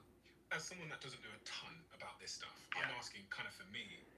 I find it interesting to see how consequential these, what do they call them? Not butterfly effect, or it's just Yes. how the unexpected dominoes can fall and change right. the course of history. So if Trump hadn't have said those things, if we were to speculate, do you think it would have changed the outcome of the election? I don't know, because we don't know what would have happened in absent of that.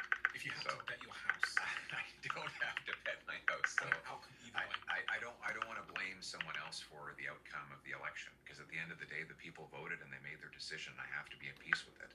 So I can't spend my time thinking on what ifs, because if that what if hadn't happened, and there might have been another what if. So I have to focus on what I can control. Dealing with those moments, you mentioned stoicism. Yeah. I found this book, Meditations by Marcus Aurelius, which Yes. I think was quite formative for how you see things in some respects, and generally stoicism. Yes, it's a great book. The amazing thing about it is it's so readable. Like he talks about, this is just a random page, but it's a very interesting excerpt. When you wake up in the morning, tell yourself, the people I deal with today will be meddling, ungrateful, arrogant, dishonest, jealous, and surly. They are like this because they can't tell good from evil. But if you go on and read it, what it basically says is expect these things. And if you do, but don't be controlled by them. These are factors outside of your control. Put all of your emphasis on the things that are within your control, and it will bring a tremendous amount of peace. Because when you are focused on what you can control, you're the boss of your life, and that's what Stoicism has done for me. I heard you say you're not acted upon. That's right. When you focus on what you can control, you are the actor rather than the acted upon. If you spend a lot of your time thinking about the things you cannot control, then you become a helpless victim. Whereas if you focus on what you can, then you become like the driver of the car. You decide where it goes. And as my favorite poem says, Invictus, that Nelson Mandela used to read himself when he was in prison for all those years in South Africa. He would recite to himself the poem Invictus to remind him that he could focus on what he was in control of, which was his own soul. I am the master of my fate. I am the captain of my soul, is how it ends. And that gives you a lot of peace. One of the things you often find in Stoicism and other sort of teachings of that time is this idea of being flexibly minded in terms of being able to learn and being growth minded and being able to evolve. Mm-hmm. I was wondering, as you went on that campaign trail, and generally over the last 10 years of your career, it's clear to me that your core principles have been quite consistent. Mm-hmm. I have this this document you wrote when you were, I think, 20 years old, which was part of a contest where you won $10,000 That's right. for explaining what you would do if you were Prime Minister, if you were leading Canada. You even dug up the check. I found the check. It wasn't cashed. No, it's All right. it's a big check. We'll go have lunch. So you won $10,000 for submitting this Yes. when you were 20 years old, explaining what you would do if you ever became the Prime Minister. Yes. And I would like like you to actually just read the opening 3 paragraphs, because it does it is quite interesting to see how you've evolved, if at all. Could you just read those first 3 paragraphs and give me any of the context which I might have excluded? Sure. Although we Canadians seldom recognize it, the most important guardian of our living standards is freedom. Freedom to earn a living and share the fruits of our labor with loved ones. The freedom to build personal prosperity through risk-taking and strong work ethic. The freedom of thought and speech, the freedom to make personal choices, and the collective freedom of citizens to govern their own affairs democratically. Government's job is to constantly find ways to remove itself from obstructing such freedoms. Human beings are graced with the gifts of creativity, wisdom, and ingenuity. The best way for a society to go about improving its living standards is to allow citizens to apply these qualities to the challenges of everyday life. Asking a prime minister to single-handedly improve the living standards of 30 million of the world's brightest is about as realistic as asking him to take to an Olympic sprinting track to help a lineup of world-class athletes reach the finish line. The more the government becomes involved in the race, the greater the number of hurdles competitors will encounter. Therefore, as Prime Minister, what I would do to improve living standards is not nearly as important as what I would not do. As Prime Minister, I would relinquish to citizens as much of my social, political, and economic control as possible, leaving people to cultivate their own personal prosperity and to govern their own affairs as directly as possible. In the last decade, since you've been out on the road more, speaking to people, campaigning, where have your views evolved? I would say my temperament has matured. 10 years ago, I did not have a wife and kids. As a father, you end up having to grow in a tremendous amount of patience because kids don't do what they're told, or they have needs that must supersede your own. You're constantly making compromises with a spouse in order to juggle all of the difficulties of family life. And that necessarily spills over into your political approach. I think temperamentally I've changed. I'm much more careful and thoughtful than I was, say, in my late 20s and early 30s. People that have, opposition parties have often referred to you as Trump light. And what do they base that on? I guess because you're both conservatives, I guess that would be much of the argument. And you both have spoken out against this term wokeism and DEI. Yeah, look, on DEI, and I don't think that is something particular to President Trump. I mean, there's a lot of people around the world who, for their own reasons and based on their own experiences, have criticized that particular ideology. What I think has changed is that liberals used to believe in liberty and conservatives believed in conserving it. They used to say liberals were the gas pedal, conservatives were the brake, but we were both heading in generally the same direction. But what I think happened with wokeism is that it is a deeply illiberal ideology. It is liberalism, traditional liberalism, was a colorblind ideology. It was based on total equality, regardless of gender, sexuality, race, or anything else. Wokeism is exactly the opposite of that. It accentuates all of those differences and disagreements. It groups people based on what should be irrelevant characteristics like race and gender. And then having divided people into groups, it seeks to expand state control over their lives. What I believe in is treating people as individuals and letting them live their own lives, judging them exclusively on their own merits. And I think that was the consensus view of both liberals and conservatives up until this toxic ideology came along and divided people. One of the things I'm a black man. Mm-hmm. I moved from Botswana when I was a baby and came to the UK, and thank God there was sort of social systems in place, because I don't think that I would have had the outcomes I had. One of the things I did know, though, when I was 18, dropped out of university and started to get into the world of business, is I was aware, because when you look at funding data for entrepreneurs that are black, or especially women, it's clear that there's a systemic disadvantage of some sort.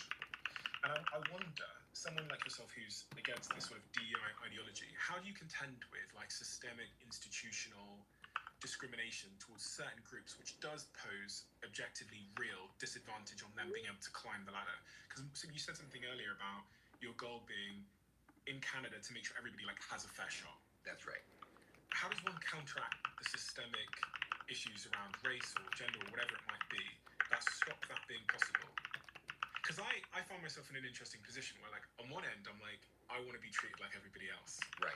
And I've always felt that way. And I've always actually, to some degree, cringed a little bit when I felt like someone was giving me special treatment because my skin color was different, because it in some way made me feel like I was at a disadvantage, which I know can become quite self-fulfilling. However, on the other side of the spectrum, I do also believe that there is like systemic discrimination that is going to hold certain groups back if there isn't something done to level that playing field. So, look, I think the answer is equality. There has to be strict equality and equal treatment regardless of race, gender, ethnicity, religion, and that is the ideal to which we were all striving. And I think if we get back to that, then we can give everybody a chance to achieve based on their own merit. What we need is a meritocracy that is colorblind and judges people based on what they can do. people aren't colorblind, are they? No. I think my dad said to me when I was younger, he said, everybody's prejudiced. I remember sitting in the back of the car. My dad's white. I'm thinking, my dad just said that he thinks everyone might be racist and everyone's prejudiced. I'm like, my dad racist? But as I've gotten older, I realized that he, to some degree, is telling the truth. That prejudice is part of how we survived as humans and we're able to understand danger from not. So prejudice is something that I think is very prevalent in society, whether we believe we're not, everyone else is. So if prejudice is very prevalent in society, does there need to be measures that counteract that to give everybody a fair chance? Our institutions have to be conscious about making sure that we are judging people based on their merit, and they should, work aggressively to make sure that that everyone, regardless of where they come from, their background, has a chance to succeed, get the job, get the promotion, move up the ladder. I don't think that is achieved by breaking people down into more and more different groups and divisions, by trying to build the barriers between people based on race and gender. I think it's by actually removing them. So the problem I have with wokeism is it seems almost designed to divide people. And that is exactly the opposite of the objective that we all sought when we pushed for racial equality and personal freedom and responsibility. How does one contend with the systemic issues, though, the prejudices? I remember reading about studies where, like, if they got a bunch of people and got them to apply for jobs, and just based on the names, whether they were like a typically white name versus, say, a typically black name, the response rate is markedly different. Well, I go back to my first principles. I think that government is responsible for a lot of the barriers that are put in place. So let me give you some examples. When government brings into place these anti-housing policies that I described, they impact far more on minorities and disadvantaged people than they do on established people, obviously, because if you're new to a country or you come from a poorer background, you won't have a house. And then you're the one who's going to pay the biggest price for the fact that government is making housing unaffordable. If you think the occupational licensing rules that I just described that block immigrants from working in their professions even when they're thoroughly qualified, those are government-imposed obstacles that prevent people from getting ahead. Also, a lot of these soft on crime policies have been sold to us on the grounds that they're going to help minorities by ensuring that we don't have as high a conviction rate. Well, what they've actually done is that in many minority communities where the law-abiding people are now suffering as a result of criminals of all backgrounds. And so, ironically, it's actually government policies that are causing people of disadvantaged backgrounds to suffer even more. So wokeism accentuates all of those problems rather than solving them. So I'm interested in solving problems to give everybody the opportunity to live a safe, affordable, opportunity-filled life. And wokeism is not doing that. Creating a free market, free enterprise economy with free people who have free speech, that's the single best way to give people of all racial backgrounds a better chance in life. again, I'm holding the position of the DEI to try and, I like the clash of ideas because it helps me to think through these things. I've never had the chance to ask somebody these kind of questions before. And on that point of housing, one of the things that I found to be quite surprising was that black mortgage applicants are up to 200% more likely to be denied a home loan than white applicants with the similar financial profile. This is in Canada? These stats are for the West, so... Okay. But what is going on there? Because it says that they have similar...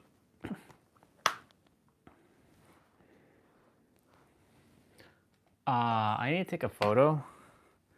I need to send it to... I need to send this to...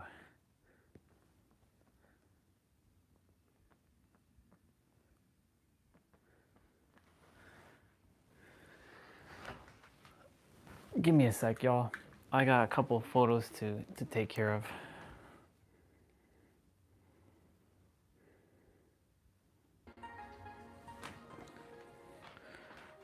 All right. I was taken care of. I can't believe it's already 1:15. I have to do my abs.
Oop.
Actually, you know what?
All right, y'all. We need to get our abs done. Ooh.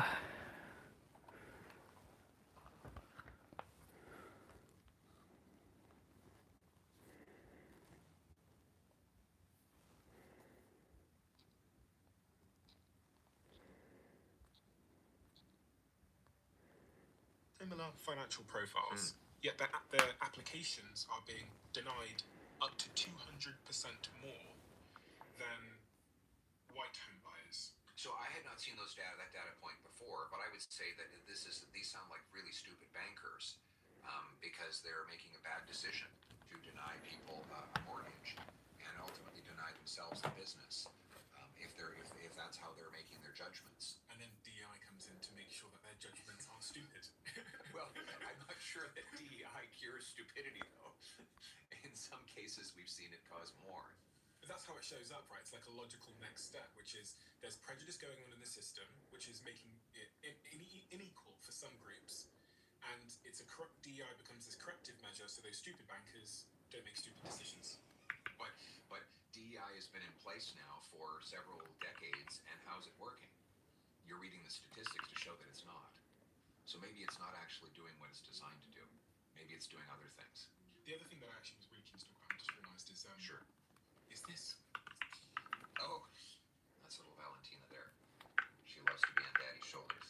How old is Valentina? Valentina is 7 years old. 7 years old. And she's non-verbal? She's nonverbal, yes. What does non-verbal mean? She is autistic. She's on the spectrum. So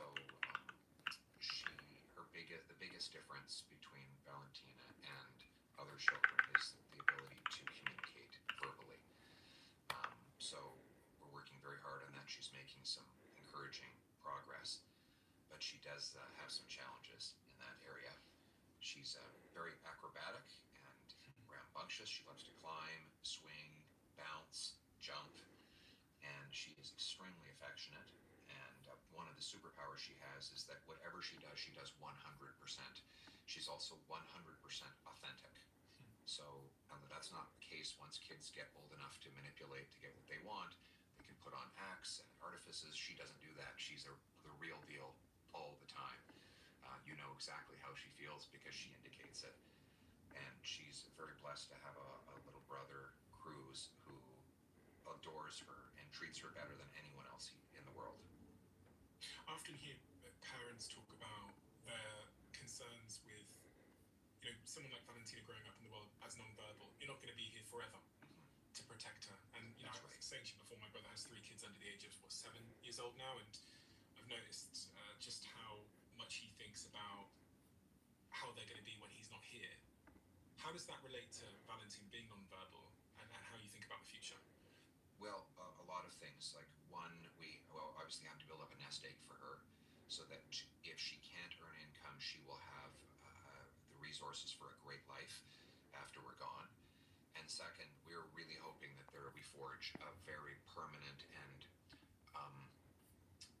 deep bond between her and her brother Cruz, because he will be there. And one of the things he says again and again is, my job is to protect Valentina from bad guys. So good brother. A good attitude, especially that they are actually in the same class, even though she's older. She is in his class at school, and so he's daddy's eyes to protect our little princess. Amazing. I think when he's older, I believe, based on his nature, that he's going to be there for her, and we are building a plan towards that. My job is to protect Valentina from bad guys. That's right. I love that. It's a great instinct. How has it changed your politics?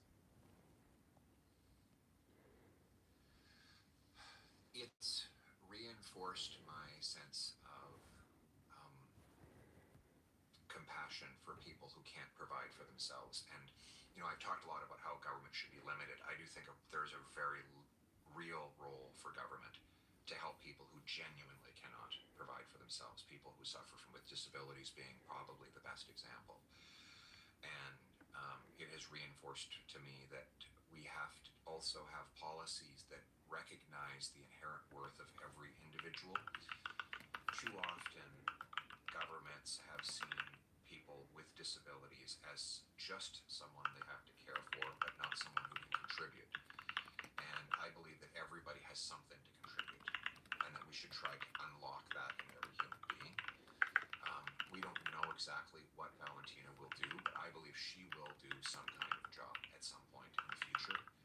And I'm very passionate about policies that enable people with disabilities to have work opportunities, even if it's just very limited, to design programs so that when they have for example, cash or medication support, it doesn't get robbed from them just because they get a job.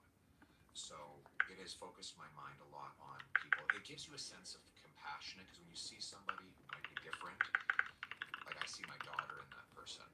I see my daughter, my wife is very good at this. She'll see someone who might be acting differently in a crowd, and other people are looking at that person, and she'll grab my hand, she'll say, I think he's autistic. And then she will often go and talk to that boy and make him feel loved. So compassion is about feeling what the other person feels, and you have a greater ability to do that when there's a loved one close to you who has the experience. An interesting range of emotions to be the father, the parent of a autistic child. Yes. I know this because I get messages en masse from our audience members who have an autistic child. Yes. What can you say to the range of emotions you feel?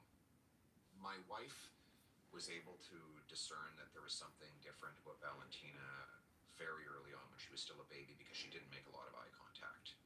And there was a period during which she was not very communicative at all, even in ways that babies normally are. There wasn't a lot of reciprocal communication to start with.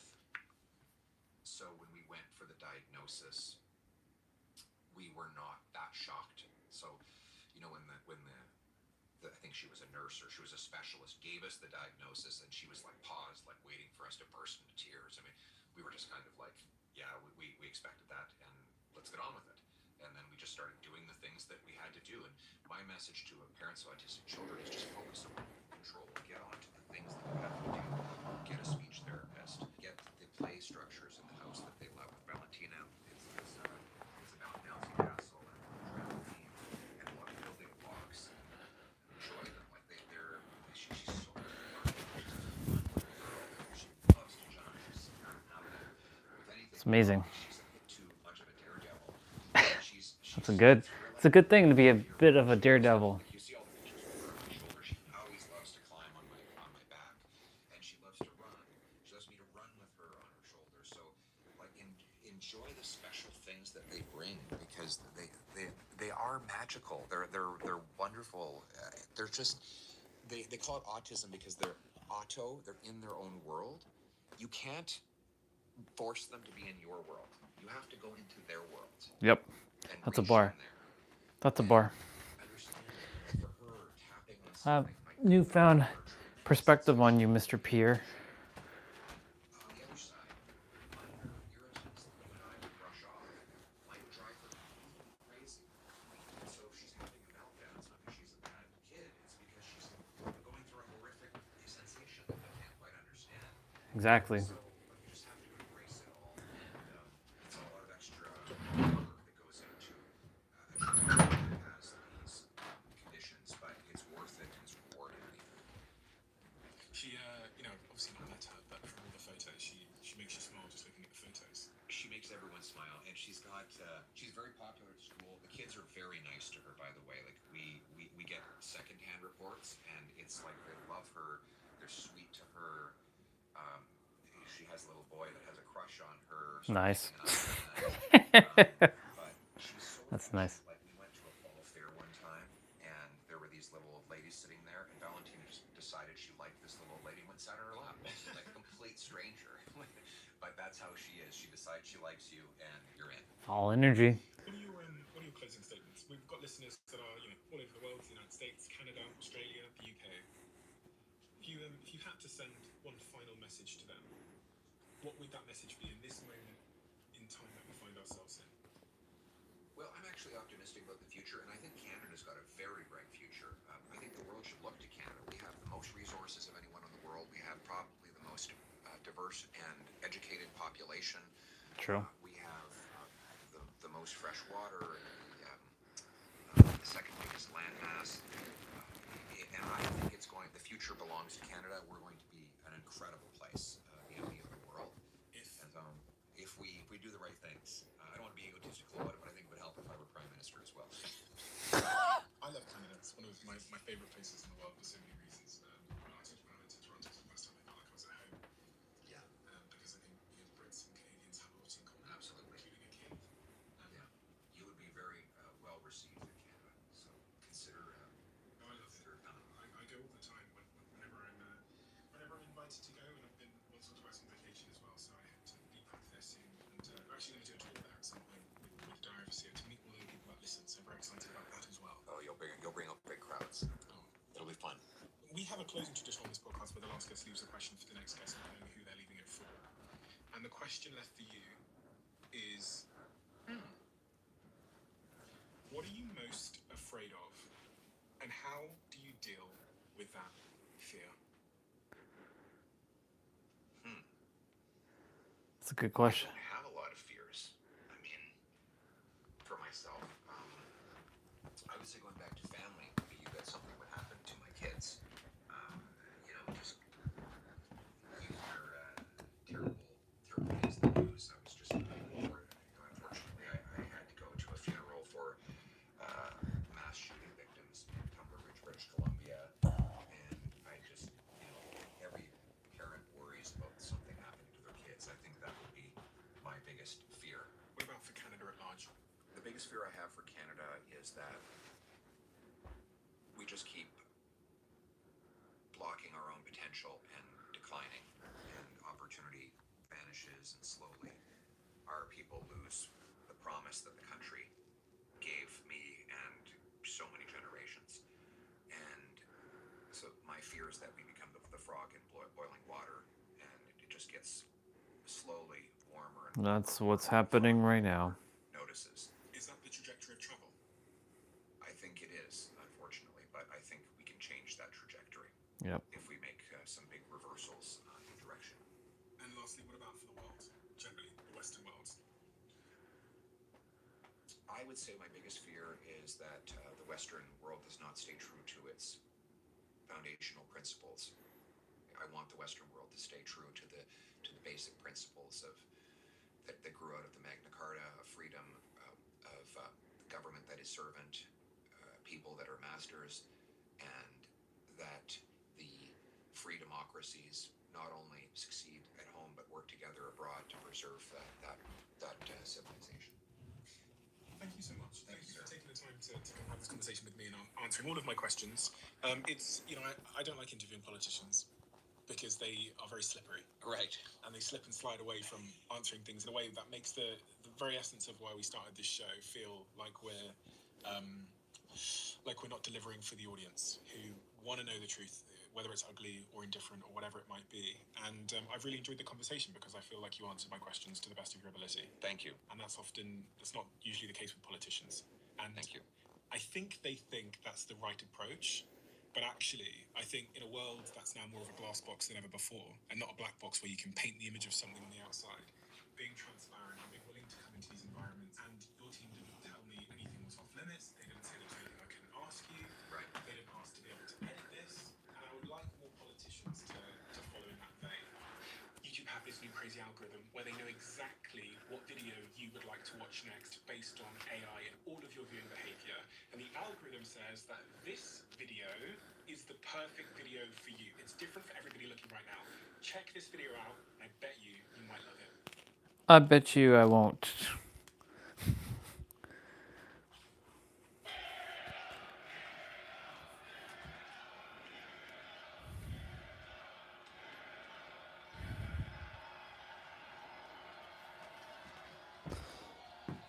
All right. Oh shit, I need to actually wash the dish.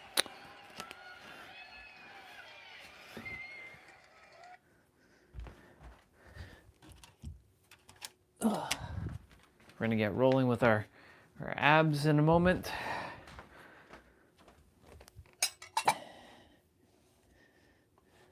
I was sending some messages to Destiny's brother Kevin.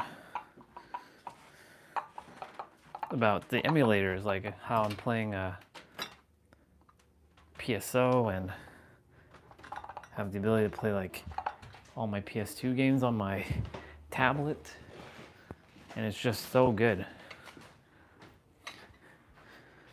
I do need to use the bathroom, so I'll be right back.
different coordination challenge, and it will reset your difficulty level. The challenge for you is to crawl for 2 minutes right now. Counterlateral passing. Knees low, hips left, continuous breath. Then tell me in the comments, did you feel the AC? If you found a compensation, that is not a failure, that is only information. And that information is where training actually starts. The fitness industry sells you complexity. More exercises, more equipment, more programming. Sometimes the most revealing thing you can do is to get on the floor and to move the way you did before anyone taught you how to move. If this video resonated with you, give it a like, subscribe, share it with your friend who needs to move better. And I'll see you in the next video. Hey everyone, Mr. Sujano here, your source for gaming tech, emulation, and open source news. Let's get started. Alright, to kick things off, we're talking about Steam and NSFW games and that whole payment fiasco we talked about, I think it was last summer or last fall. For those who are unfamiliar with the current issue, feel free to check out a previous video or I'll quickly summarize it. Anyways, when we last talked about it, Just summarize it. Australia, I think, called a collective shout. We're not happy with certain types of NSFW games on Steam. And it seems as if they had some sort of connection to like PayPal and MasterCard and all of that. Payment processor to make the payment processor now willing to process payments on like Steam and itch.io for those NSFW games. There's a number of articles about this one. And if you're interested in learning more about it, I'll drop a link to a couple in the GitHub link below. In fact, everything we talk about links are within a GitHub link in the bottom of the description below. I don't have my sources. Anyways, here it does seem the FTC may indirectly help remove NSFW games return to Steam. For those wondering about the legitimacy of this FTC story, the information is right up on the FTC website. It is super legitimate. And again, links, you know where they are. And taking a look as well, I think MD First does a pretty good job at summarizing this, and I recommend checking out their article. Listen to this. The letter sent by FTC Chairman Andrew Ferguson reminding these companies, these companies being stuff like PayPal, Visa, and MasterCard, that the U.S. law does not allow financial services to restrict access because of political or religious views, or because of their lawful business activity. So let me know your thoughts about this one in the comments below. I mean, overall here, I'd say this is a pretty huge statement by the FTC, and I would also argue this will stop that collective shout campaign in their current form by going after payment processors to then go after Steam and itch.io to take down games. It seems that that approach is not legal. And speaking about legal stuff, it's worth pointing out here, it's not even worth pointing out, it's super obvious in my opinion. I'm not a lawyer, this is not legal advice, this is just the news in my opinion on it. Anyways, here next up, we're talking about Rockstar and the Grand Theft Auto 4 beta that we talked about just a while back. So if you remember, we talked about Grand Theft Auto 4 beta that had been recently discovered, and it was dumped online. Anyways, here it appears that Rockstar has issued a DMCA to completely try to scrub it from the internet. I say try because sometimes once something's on the internet, good luck taking it off. It's worth noting there is a little bit of more information here that kind of muddies the water a little bit. So Ben says, according to a few people in contact with the Xbox 360 dev kit guy, the Internet Archive has not notified him of any takedown, but they usually don't send the upload or anything. However, his account now shows 0 uploads. It currently appears to be DMC related, which isn't surprising. Rockstar is notoriously aggressive when it comes to internal leaks involving games outside their renderware era. Let me know your thoughts about this one. And continuing to talk about legal stuff. Next up here, weird date for this. Next up here, we're talking about the U.S. Patent Office and Nintendo. And listen to this headline up on Gaming Analytics. The U.S. Patent Office have rejected a Nintendo Pokemon patent for summoning sub-characters. There's even more information available. The hell is that? And again, you know where the links are for everything we talk about. But anyways, this appears to be a huge dent, not a final nail in the coffin, but a huge dent in the whole Pokemon versus Power Up lawsuit. However, there is a big however here. GameSpray points out the rejection is non-final. And even when such rejections are labeled as final, the process is far from over, given that there can be at a minimum an appeal to the federal circuit. And Nintendo has 2 months to respond. I'm not going to lie here. I'm really curious to see what happens moving forward. I'm curious to see the impact that this has on the whole Pokemon versus Power lawsuit. Because it seems a So interestingly here, Bandai Namco and Konami had games that kind of busted this patent. This article, I think, is a really interesting read. So is the Gaming on Linux article. There's a lot of stuff I like to read, and that's why I like to talk about it.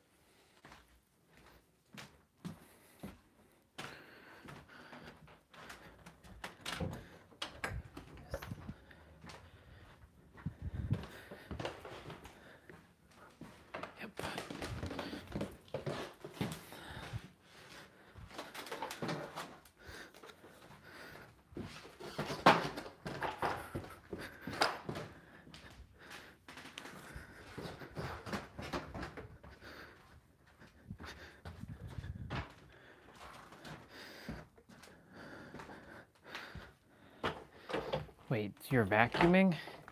Yep. But why? Because it needs to be cleaned. I figured, why not?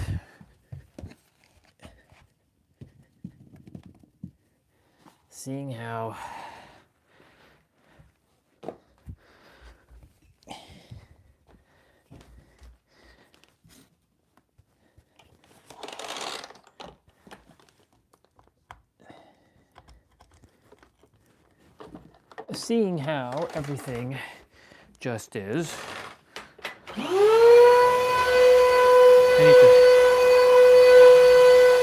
need to clean my room.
Very good. Oops. We're gonna get abs done in a moment. Get this done.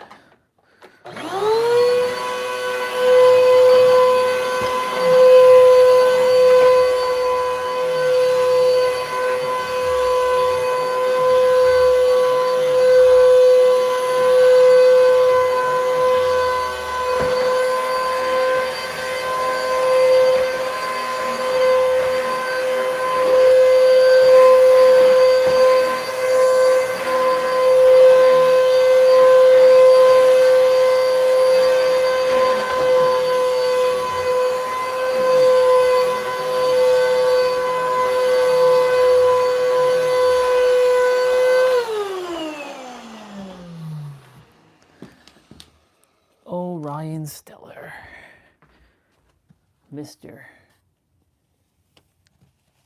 Orion Stellar.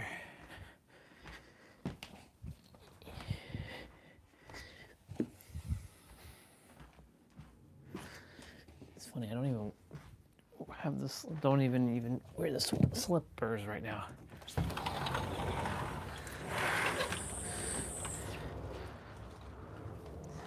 Oh boy, it is cold outside.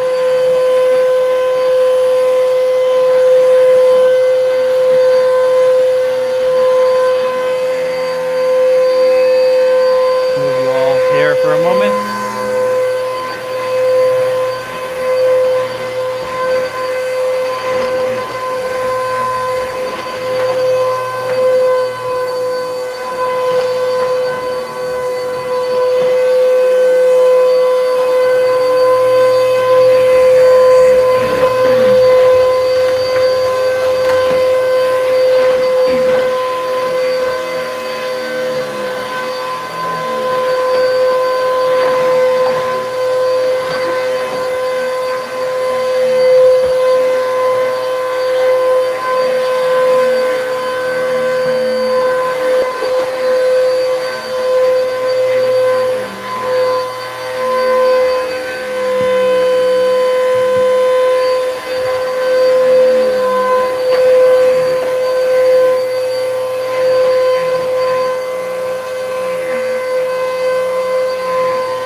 Let's go.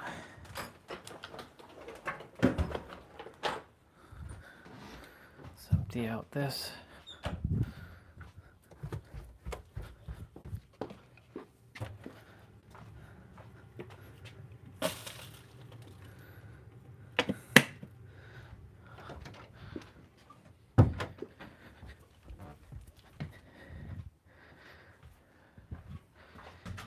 Since today is active rest day,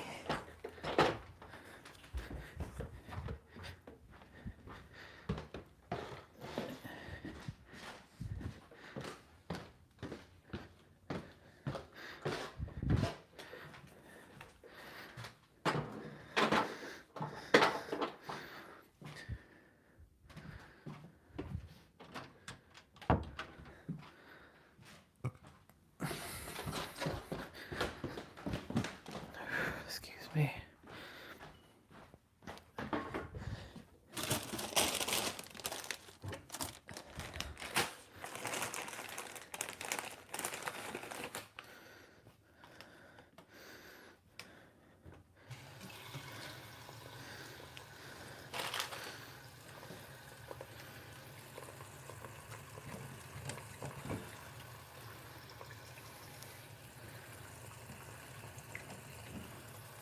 Damn it all.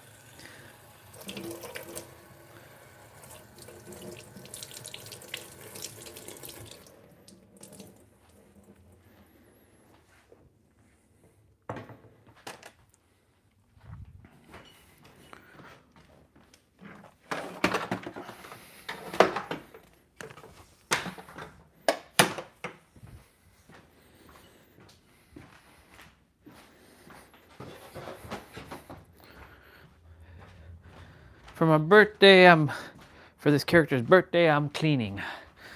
I am cleaning up right now. Move you all a little bit further.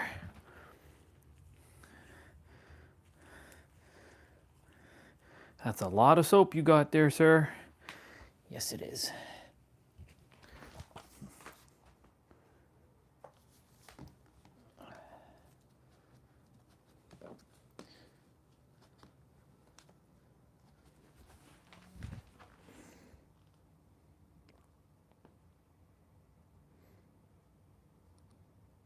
There's a lot of stuff I like to read. That's why I like to talk about it.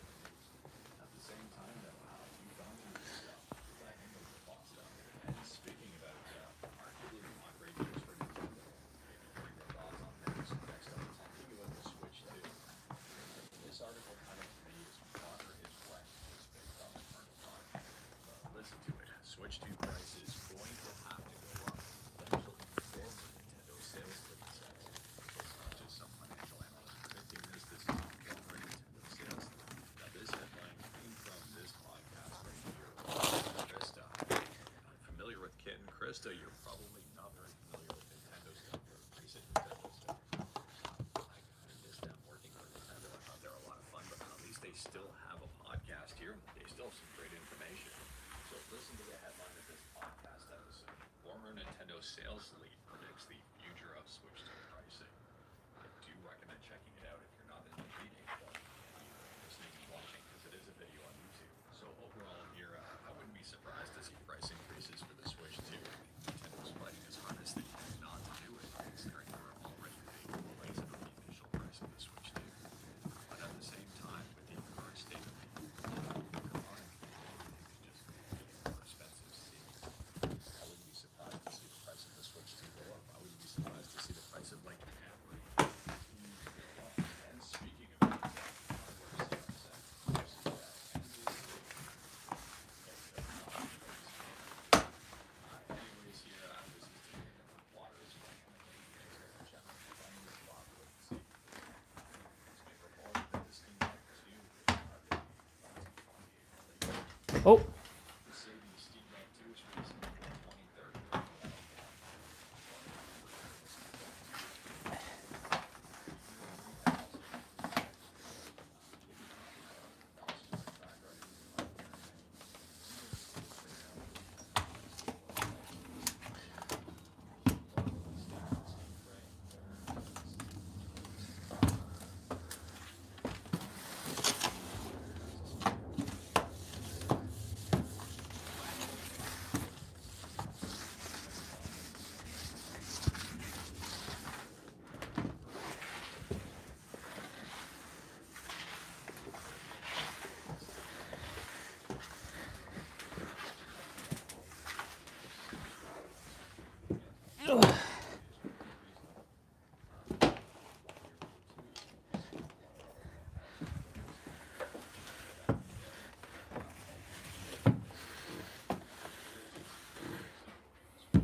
every single day first, and it's been that way for a couple of years now. Anyways, at the time of filming, version 1.10 is the latest and greatest update.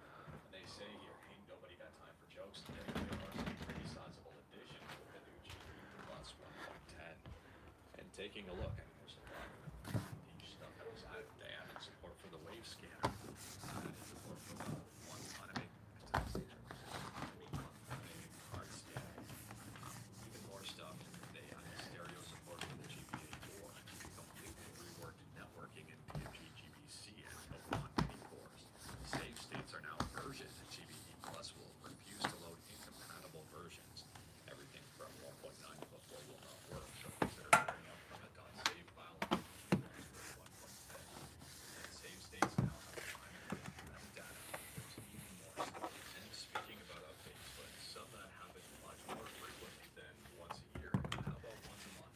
Next up, we're talking about Risk 5 and Felix 86. For those who are unaware, Felix 86, I think, Cool. is making improvements in leaps and bounds. And if you're into Risk 5 and running x86 64 games on Risk 5, Felix 86, I think, is definitely worth checking out. Anyways, at the time of filming, version 26.04, so April 2026 is the latest and greatest release. There's a pretty awesome write-up if you wanted to go through it here, but basically they rewrote signal stuff to improve signal stability, and there's actually some optimizations and fixes and even more. And speaking about optimizations and fixes and even more, next up we're talking about ROM-M. For those who are unaware, ROM-M allows you to scan, enrich, browse, and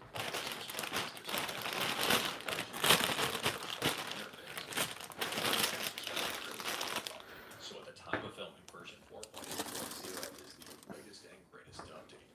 It gets client API tokens. They say here, API tokens are a safer way for apps and devices to connect without sharing user credentials. A new QR-based pairing flow makes setup quick with support for regeneration and revocation. Or provocation. Revocation. Anyways here, this is really Giving my room a nice clean. excited about this one. And speaking about cool stuff and updates probably worth checking out. Next up, we're talking about Windows gaming on Android with Game Native. This is what I wanted to hear. Allows you to play games you own on Steam, Epic, and GOG directly, like Amazon had to, directly on Android devices with cloud saves. And Game Native got a brand new update. It is a pre-release, so there may be bugs and issues with it. It's not considered a stable version. But at the same time, there are some pretty major changes. So at the time of filming, version 0.9.0 pre-release is the latest and I may say greatest update to the mobile device. They say updated wrapper, visual power VR, Pixel 10 GPU support, added use known config and automatic test configs for image. Added Steam control implementation and support for Steam game version branch. Added compatibility filter, added downloads and storage management, and even more. Carousel layout, and even more. I mean, this is a pretty darn big update for Game Native. Furthermore, if you wanted to see some of this stuff in action, you've also got a pretty limited post of unlimited emulation on Android titled Game Native version 0.9.0 pre-release is live. There are videos on here, there's screenshots, and there's a whole lot of commentary surrounding it. Overall, Game Native, I think, is making improvements in leaps and bounds, really starting to give GameHub a run for its money. Let me know your thoughts on that. Next up, we're shifting from Windows and Android to Linux and talking about Arch Linux, by the way. If you are interested in Arch Linux, and it's a rolling release, so some people really use Arch Linux for Horizon this one, but at the same time, they do have their monthly release here, and this latest and greatest version of Arch, just the ISO, comes with version 6.19.10. And the current release is April 1st. It's not the April Fool's version of Arch Linux, it's the latest package of Arch Linux. So if you are looking for just a point-in-time snapshot of Arch with the latest and greatest stuff in it, it is right up on the website available. And speaking about great news for Linux, next up we're talking about an awesome headline up on Gaming Linux. This is a great website that I do recommend checking out. Anyways, listen to this. Linux smashes past 5% on Steam survey for the first time. It seems that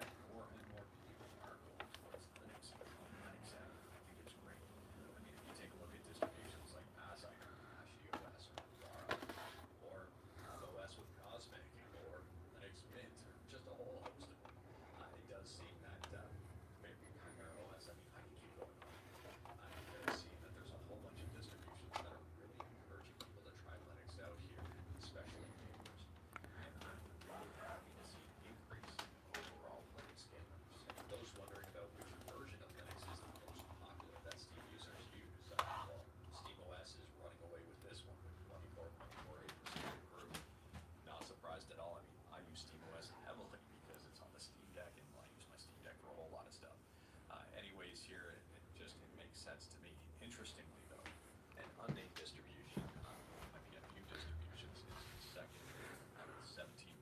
I'm guessing this is stuff like Parasite and whatnot.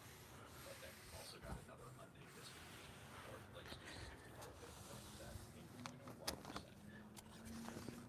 Stuff like Parasite as well. I'm just saying Parasite, but because I didn't see it here and I know it's popular. Realistically, there's a lot of great distributions to handle Steam games that I don't recommend checking out. Unless you've got Cool. Fireside, some sort of DRM or anti-tamper or anti-cheat that does not work in Linux. And speaking about games and testing stuff out, next up we're talking about Monster Hunter Outlanders. Video on it too, check out if you want. If you are interested, there are some helpful links here because they're having their second closed beta and sign-ups are absolutely right now. So if you are interested, beta testing Monster Hunter Outlanders, if you're a huge Monster Hunter fan, this may be up your alley. I don't know, it's not necessarily something that's unlocked, but at the same time, maybe it's up there. I don't know your thoughts. And last up here, we're talking about Myriad. Now, we've talked about Myriad in previous videos, and I wasn't sure why I needed to talk about this one, but I keep getting questions, a lot of messages, just a lot of things from people wondering what's going on with Myriad and what's happening. I'm guessing you missed my previous videos on the subject. I mean, we talked about the initial announcement that Myriad was shutting down. We talked about preservation efforts and then the fact that Minerva seemed to have completely preserved Myriad. Anyways, for those who are unaware, Minerva appears to be up. There are announcements about that, and everything seems to be backed up to Minerva. Now, it is worth noting, based on information that's freely available online, and a lot of people are talking about it, it seems that Minerva is not perfect, and there are some issues with it. And also some comments like this. This person here says, you can tell apart the LimeWire and uTorrent generation from the TikTok and Spotify generation in these comments. Let me know your thoughts about that one, but overall here it does seem that Minerva is the backup. It doesn't seem that it's smooth, and it does seem that there are some current issues. But anyways, that is all I've got for you in this one. Straight to the point. All stuff and no fluff. We talked about a bunch today. Feel free to discuss anything we talked about in the comments below. If you like this video, leave a like. If you didn't like this video, leave a like. Hit that subscribe button. Check out my other videos. Don't tempt fate. Save your state. Let's see. Room is clean again.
Jump rope, it was in the Gulf of Mexico. You can't really do nothing. And then were you able to jump rope on these trips? Like, could you find room to do it? Yes. So when I was home, I like to walk or Just for access for the entire year, which is great.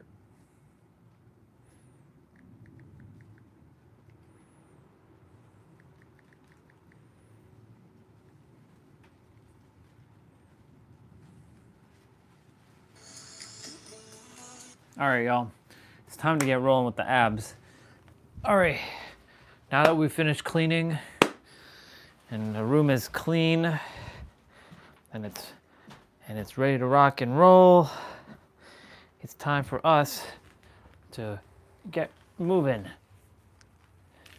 We have the rest of our play out to do.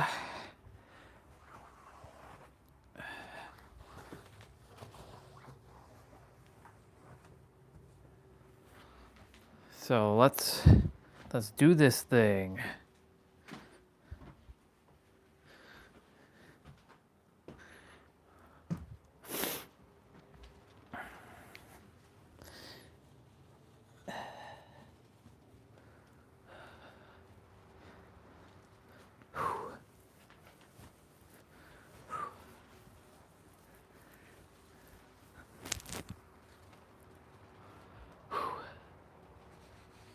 Okay, y'all.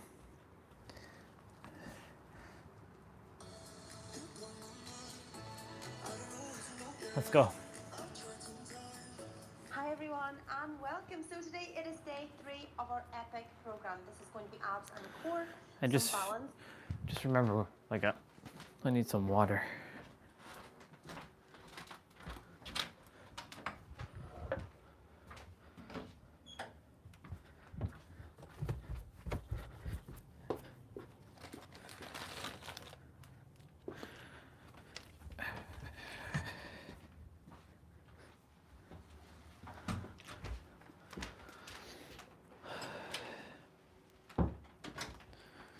And bathroom break for a moment. Uno momento.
Okay, let's go.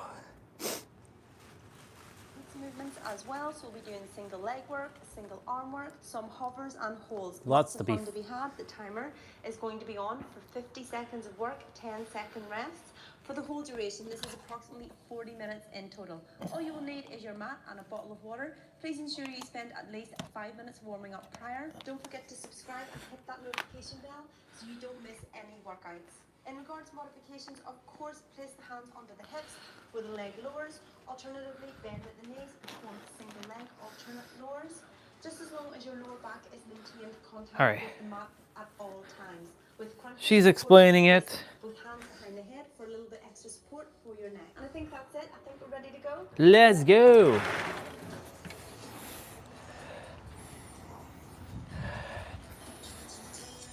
All right.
Nice.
Let's go.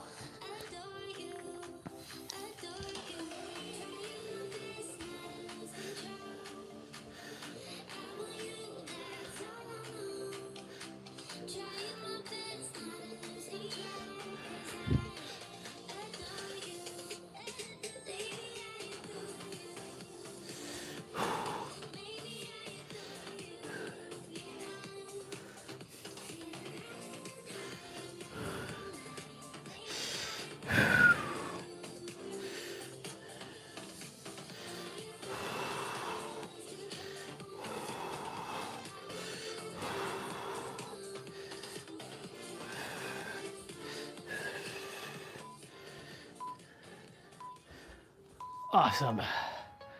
Whew. I need to brighten up the live stream a bit. Let's go. We're gonna be balancing on one arm and then lifting the leg that we're balancing on. So the same side, the leg is gonna come up. So my left arm is balancing, so my left leg will come up.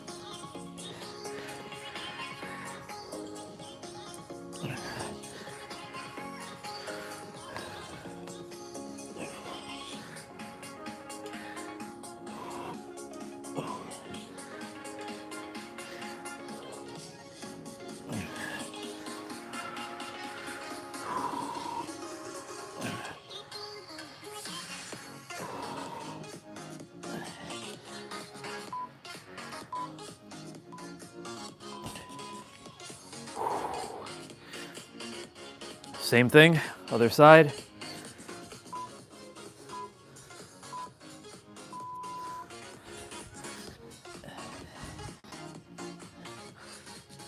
So now my right arm is balancing, so my right leg will come up.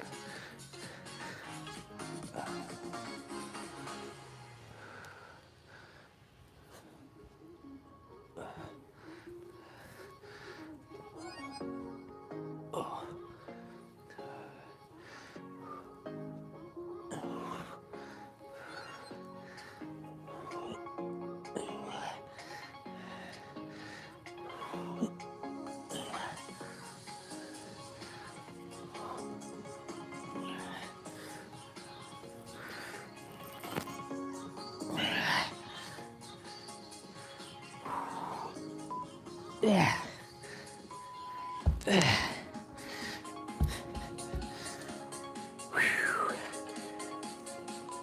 Plank rolls. So that's basically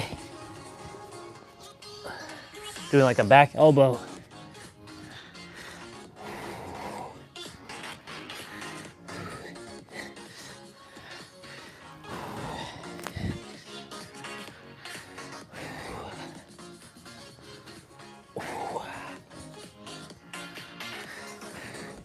Yeah.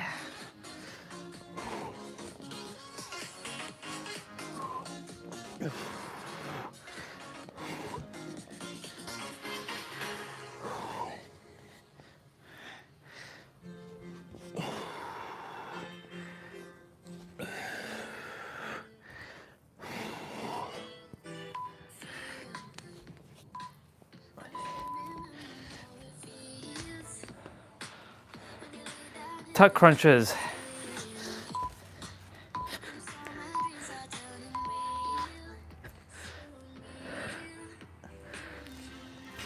Oh, right.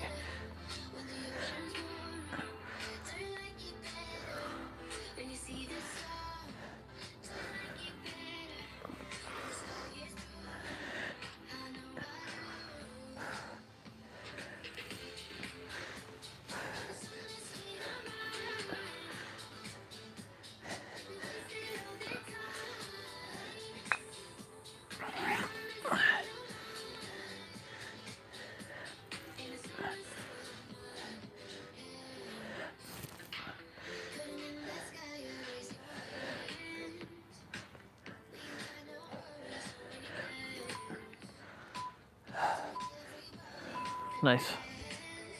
So leg extensions. So your leg is gonna come like this. It's looking like a reverse crunch, but you're not rolling your back like this.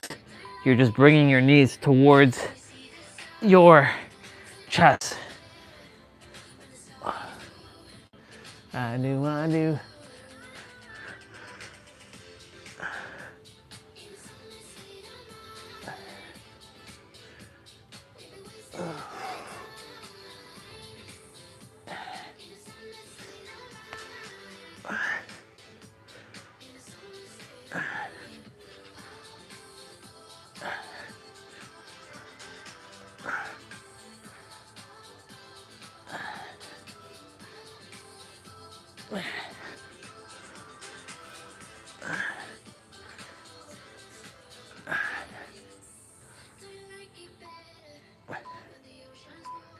Nice.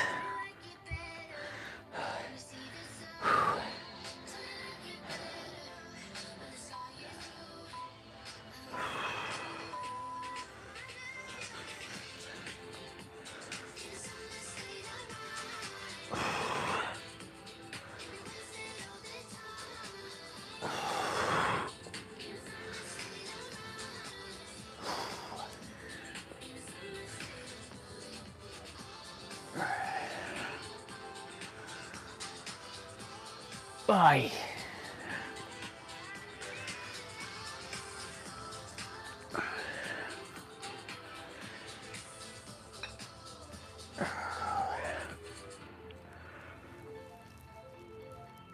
Ah.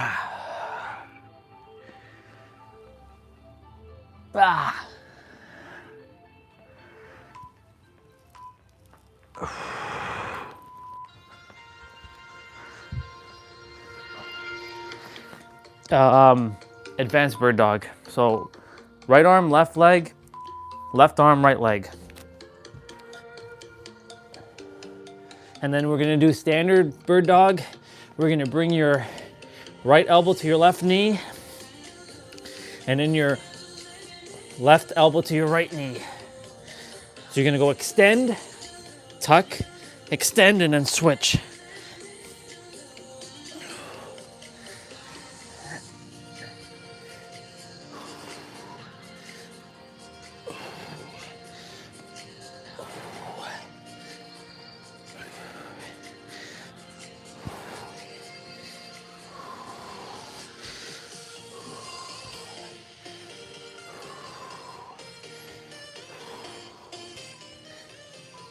Oh, see, I keep hitting my shoe on fucking handle here.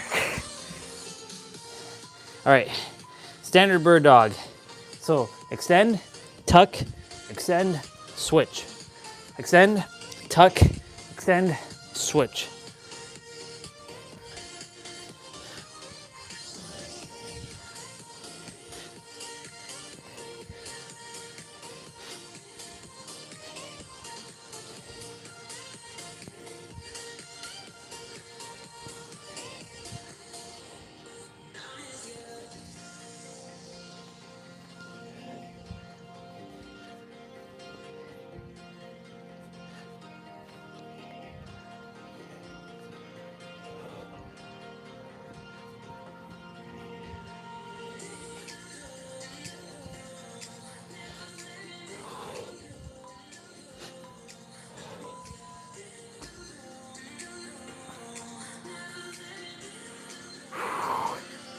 Hover shoulder taps. So your knees are gonna be hovering.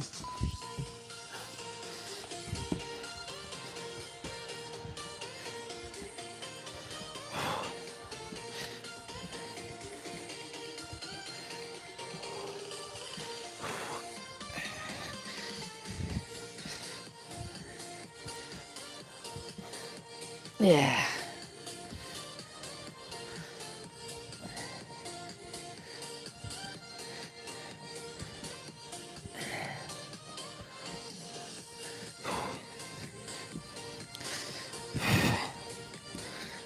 Yeah.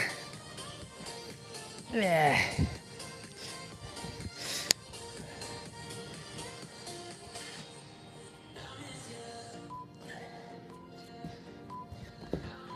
Whew.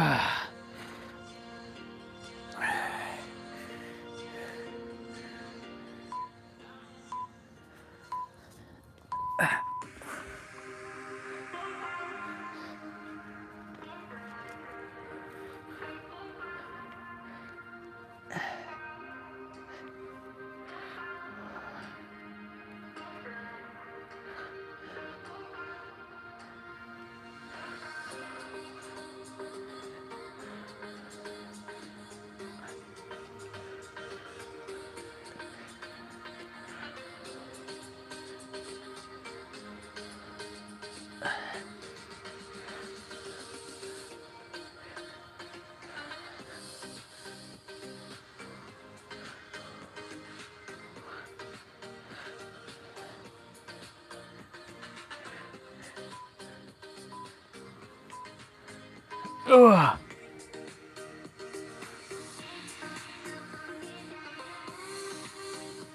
Reverse crunch.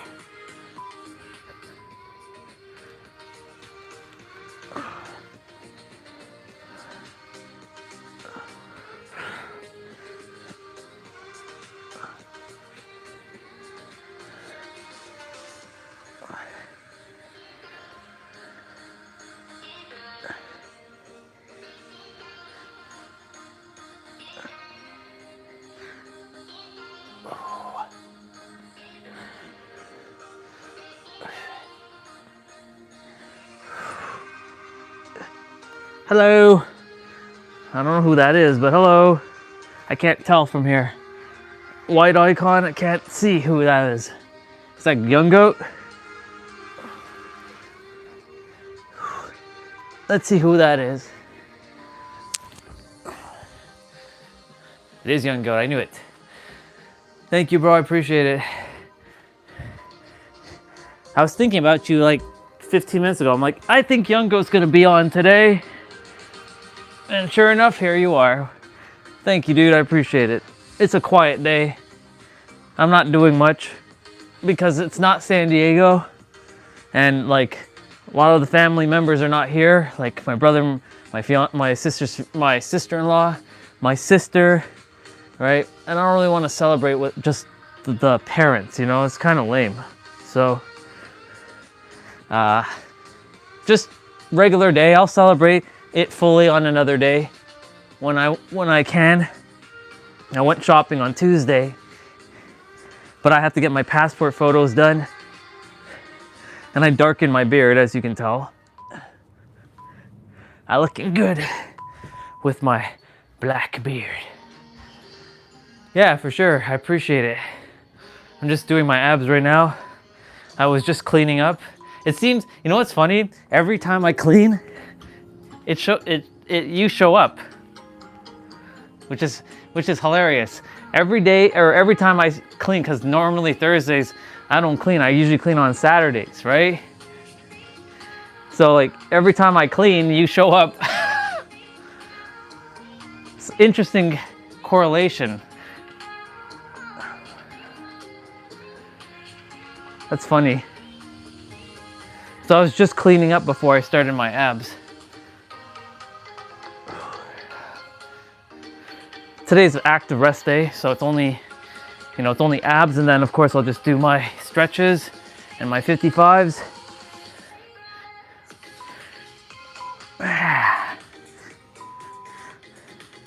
Whew. I trust you're good. It's cold today, by the way. It's not even sunny. It's cold and rainy. It's like, Alexa, what's the temperature right now? It's 3 degrees Celsius. On Monday, we had 20 degrees Celsius.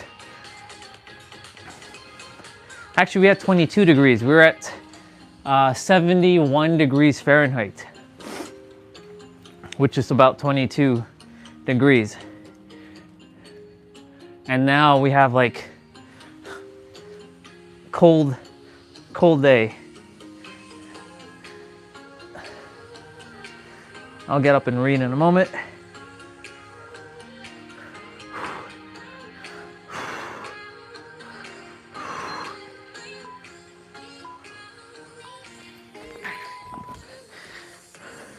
Let's see.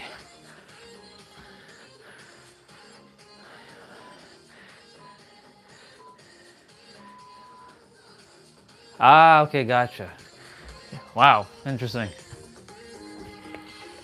Russian twist, universal twist.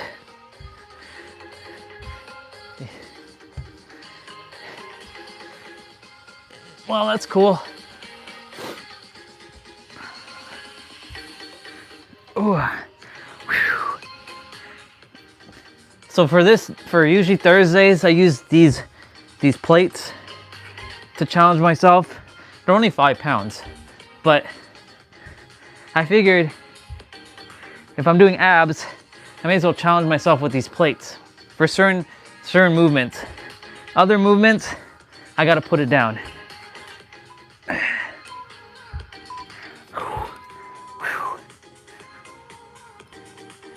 Oh man. All right, sprint her up.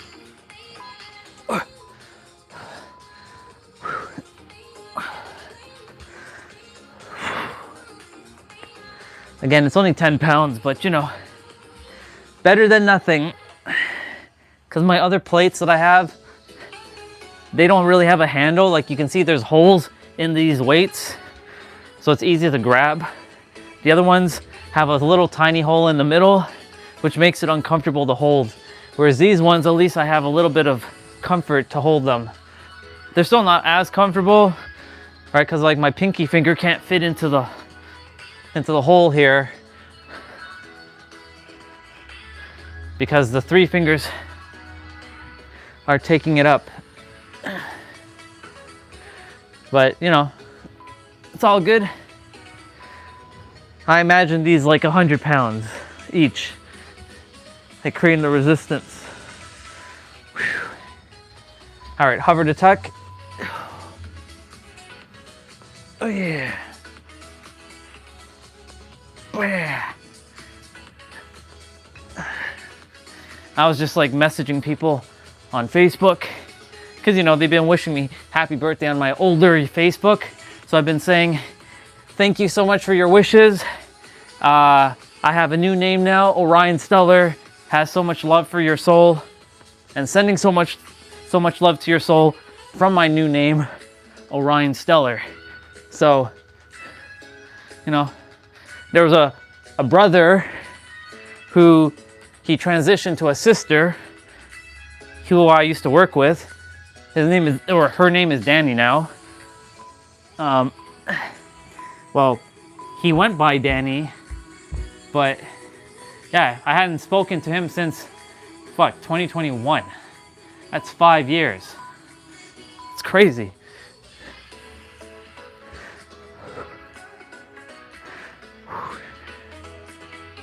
So, you know, it's just letting them know that, you know, Orion Stellar. But, you know, I'm not telling them to go and, you know, connect with me unless they feel called to. But they will know who I am, because like that Facebook account is eventually going to be legacied, right? It's going to be what's the word? Not memorialized, not because of death, but you know, well, I mean, eventually it will, because I will not be here. Let me read what you wrote. Let's see. Ironically, I was watching an episode of Beyblade and it revealed the character. Yeah. See? Orion's everywhere. Did you know yesterday that the spaceship that went to the moon, you know what it's called? Orion. I didn't know that until T-Bray came on. He's like, yo, bro, they're heading to the moon in a spaceship called Orion. I'm like, oh, so they named it after me, huh? Nice. And there was so much alignment. So like, for example, on the spaceship, there's an astronaut from London, Ontario, where I lived for a bit. There is a secondary astronaut named Andre, which was my former name. There was a kid who made an anti-zero device, like where you get to see when you're off gravity, and he's from California. And when they come back in 10 days, guess where they're landing? In the Pacific Ocean by San Diego. So you see, all of it is meant for me to know. That's all, that mission is my mission, basically. So cool.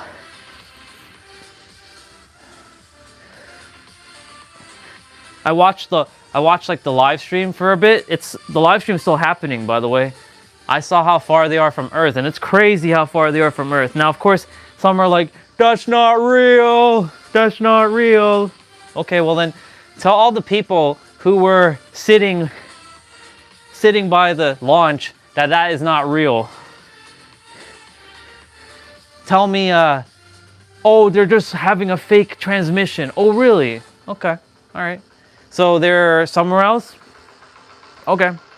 So we didn't see them walk into the spaceship, you know? Humans like to just create a lot of unnecessary obfuscations, bro. Like, sure, Maybe there's some corrupted shit going on with NASA. But, you know, the thing is, like, come on. To say that it's not real, get the fuck out of here. You know? It's stupid. Yeah, Orion is everywhere. And, like, at least 1 million people yesterday tuned into the live stream from all different channels. Like, the main channel had like 450,000 people. Of course, it could have been bots as well, but you know, then there was other people live streaming with their live streams, and they got to have their viewers watch it with them and react. And they had like thousands. Another live stream had like 100,000 viewers. So, you know, the thing is, like, everybody now knows Orion, and that name is going to be permeating around the world. Orion. Who's Orion? Yours truly. But what about the other Orions in the world? Oh, they're not real. They are taking my name. But what if you're taking their name? Nope, that's not the case, because I am the original Orion. I have my memories. But what if they are the original Orion? They're not, because I'm the one that named it Orion back in the day. My daddy gave me that name, Osiris. That was my first ever soul incarnation into the world.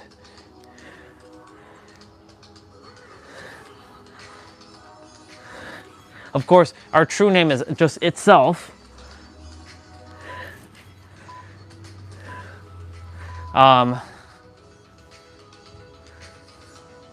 Shit, got turn. Our true name is actually itself, but you know, we have to be also called something to distinguish each of us as an identifier. That's why we have a name, but all names are made up. Because if you go back to the original human, all names didn't exist. They didn't have names back in the days. They were just ooh, ooh, ah, ah.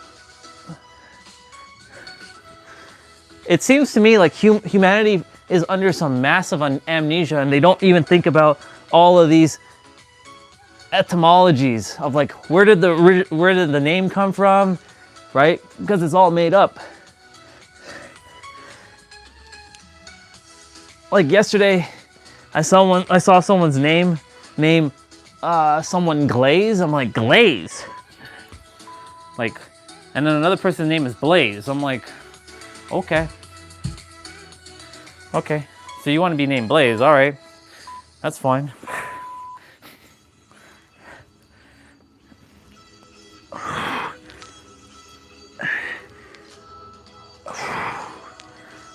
This is the toughie right here.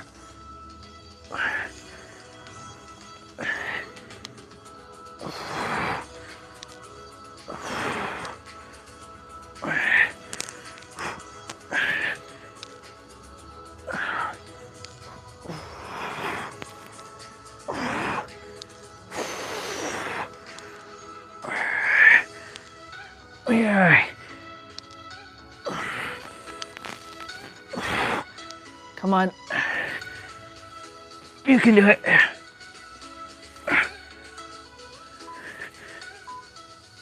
Oh yeah. We did it. Whew. Holy shit.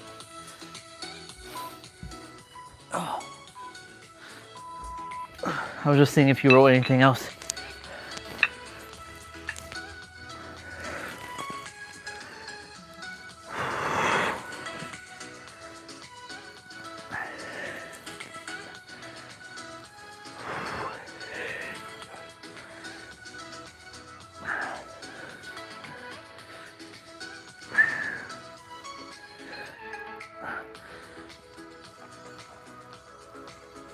Ah.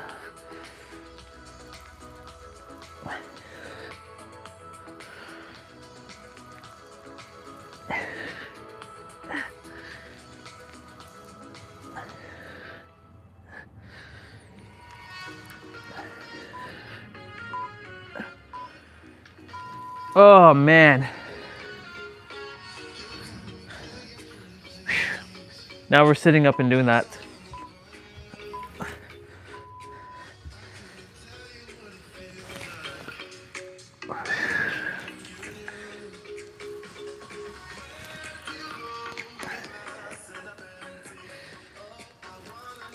Earlier, I was watching the Diary of the CEO with a podcast with the opposition for the Prime Minister, the Pierre guy. I'm not into politics, but you know, that guy has a good heart. And you know what's funny? Humans want all these good things, but yet then when the time comes, they still choose wrong all the time. And then the country gets fucked to some degree. But then again, you know, it's one thing to talk about something, but then it's the actions.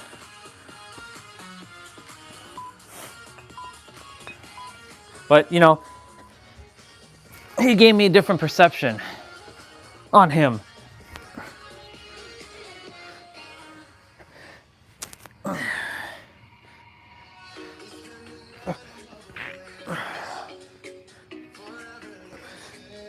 At least he is operating more genuinely.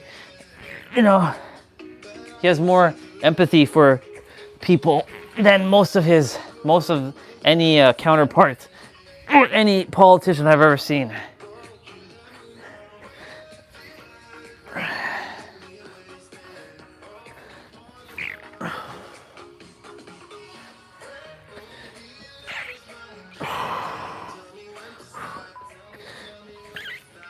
Oh yeah. Single legs, toe reach.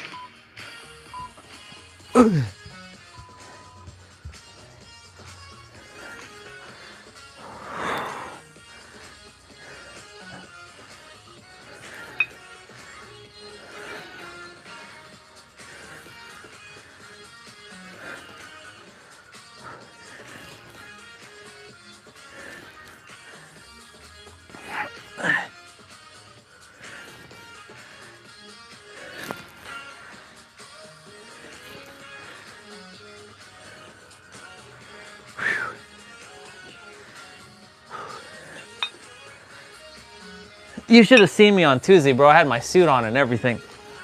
You missed that. You missed me wearing my suit, bro. That felt good. Getting them eyeballs again. People be looking at me and be like, who the hell is that? Who's that? I am Orion Stellar, bitches. No one's bitches because, you know, we're all one. But, you know, that's an expression. It's I'm Orion Stellar, you bitches. It's Orion Stellar. Remember it.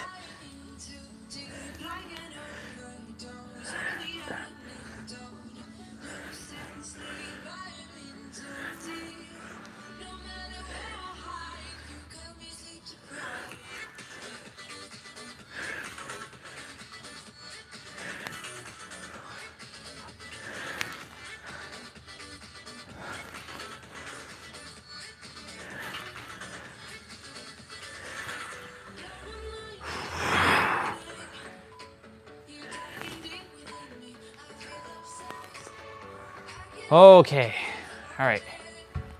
We're almost there. We got like 5 exercises more to go.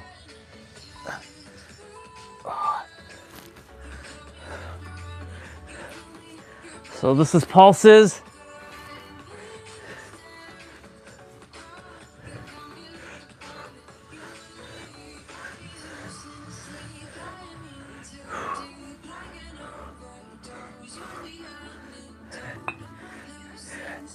Man, bless my flexibility.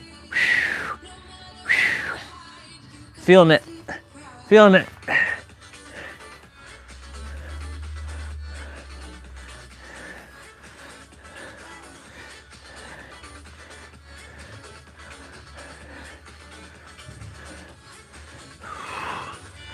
Planks are next. Ooh. Oh, yeah, let's go.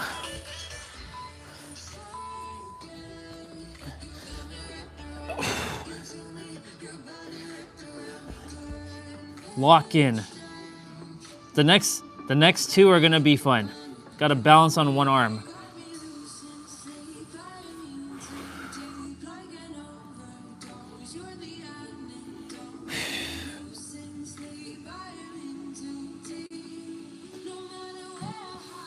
This is the reason why I do my moves every day.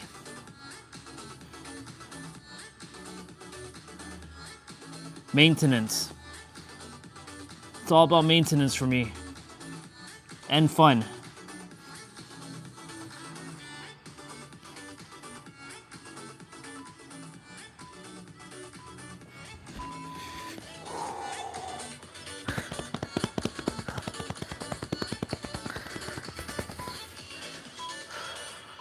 All right, gonna balance on my left arm. Gotta keep the stance a little wide here.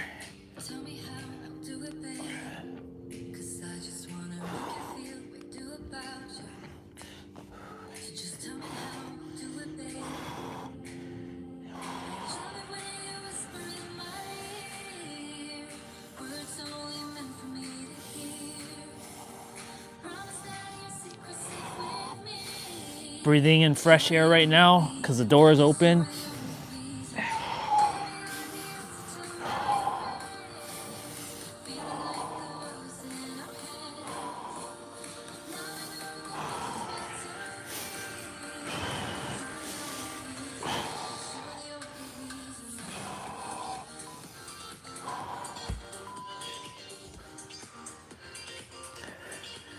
Right side now. After this, we have one move, and then well, I'm done the main quest for the day. The only quest is just left with my mobility and my 55s, but that can be done throughout the afternoon. I'm in no rush. It's not like I'm going anywhere.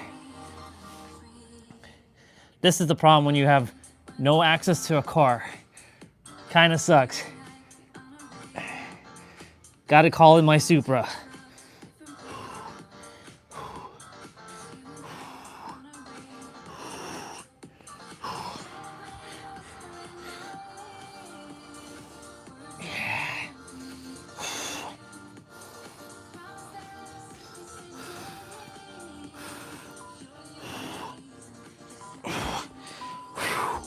Holy moly. I'll read what you shared in a moment. Almost done. Traveling mountain climbers.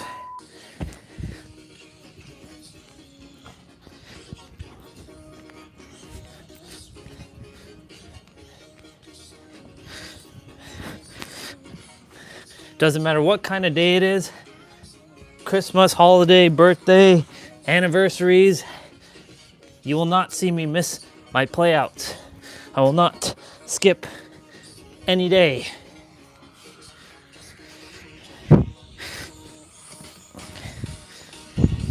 It just so happened that today would be active rest day. Thursdays. 40 minutes of abs.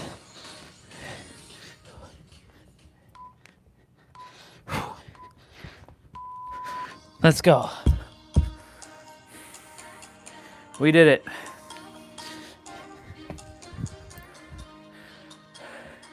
Let's see. I was very consistent. Then I had.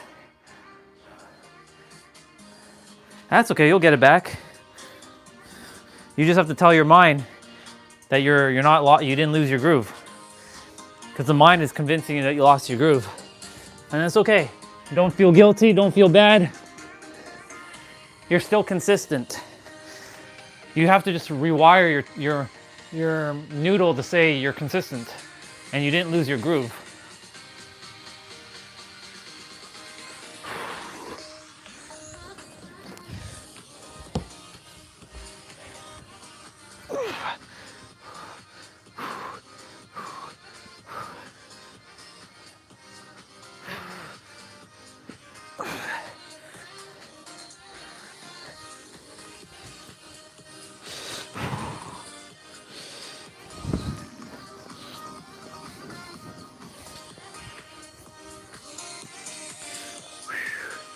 Yeah, that's all you have to say is just you didn't lose your groove. You're still consistent. That cold was just temporary and you're back on track. The problem is the mind gets in the way. But there is no problem because that's the paradox of the mind. It's a paradox of itself. It creates a problem out of nothing. And then it labels things and then it convinces the true you of itself that you've fallen off. The only reason it looks like you've fallen off is because you've risen, and that's a real bar, by the way.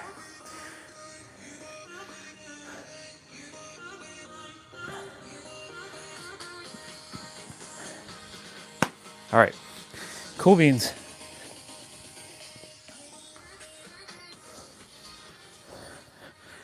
Whew. Let's fucking go. Let's go, people. One of the most stiff areas in the entire human body, especially for men, is the inner thighs. It makes sense. Sitting in chairs, running, and ignoring stretching turns the inner thighs into tight ropes rather than pliable. He just did this. He just did this move. He just grabbed 2 dumbbells. And he's just sitting like this. And he started like, ugh. He's talking about the inner thighs. So he's like seeing how you can unlock your inner thighs.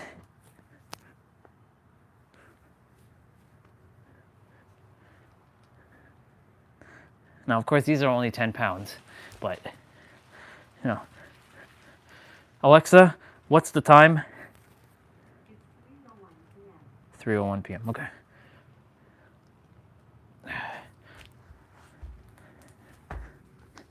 Let me just listen to what he's doing.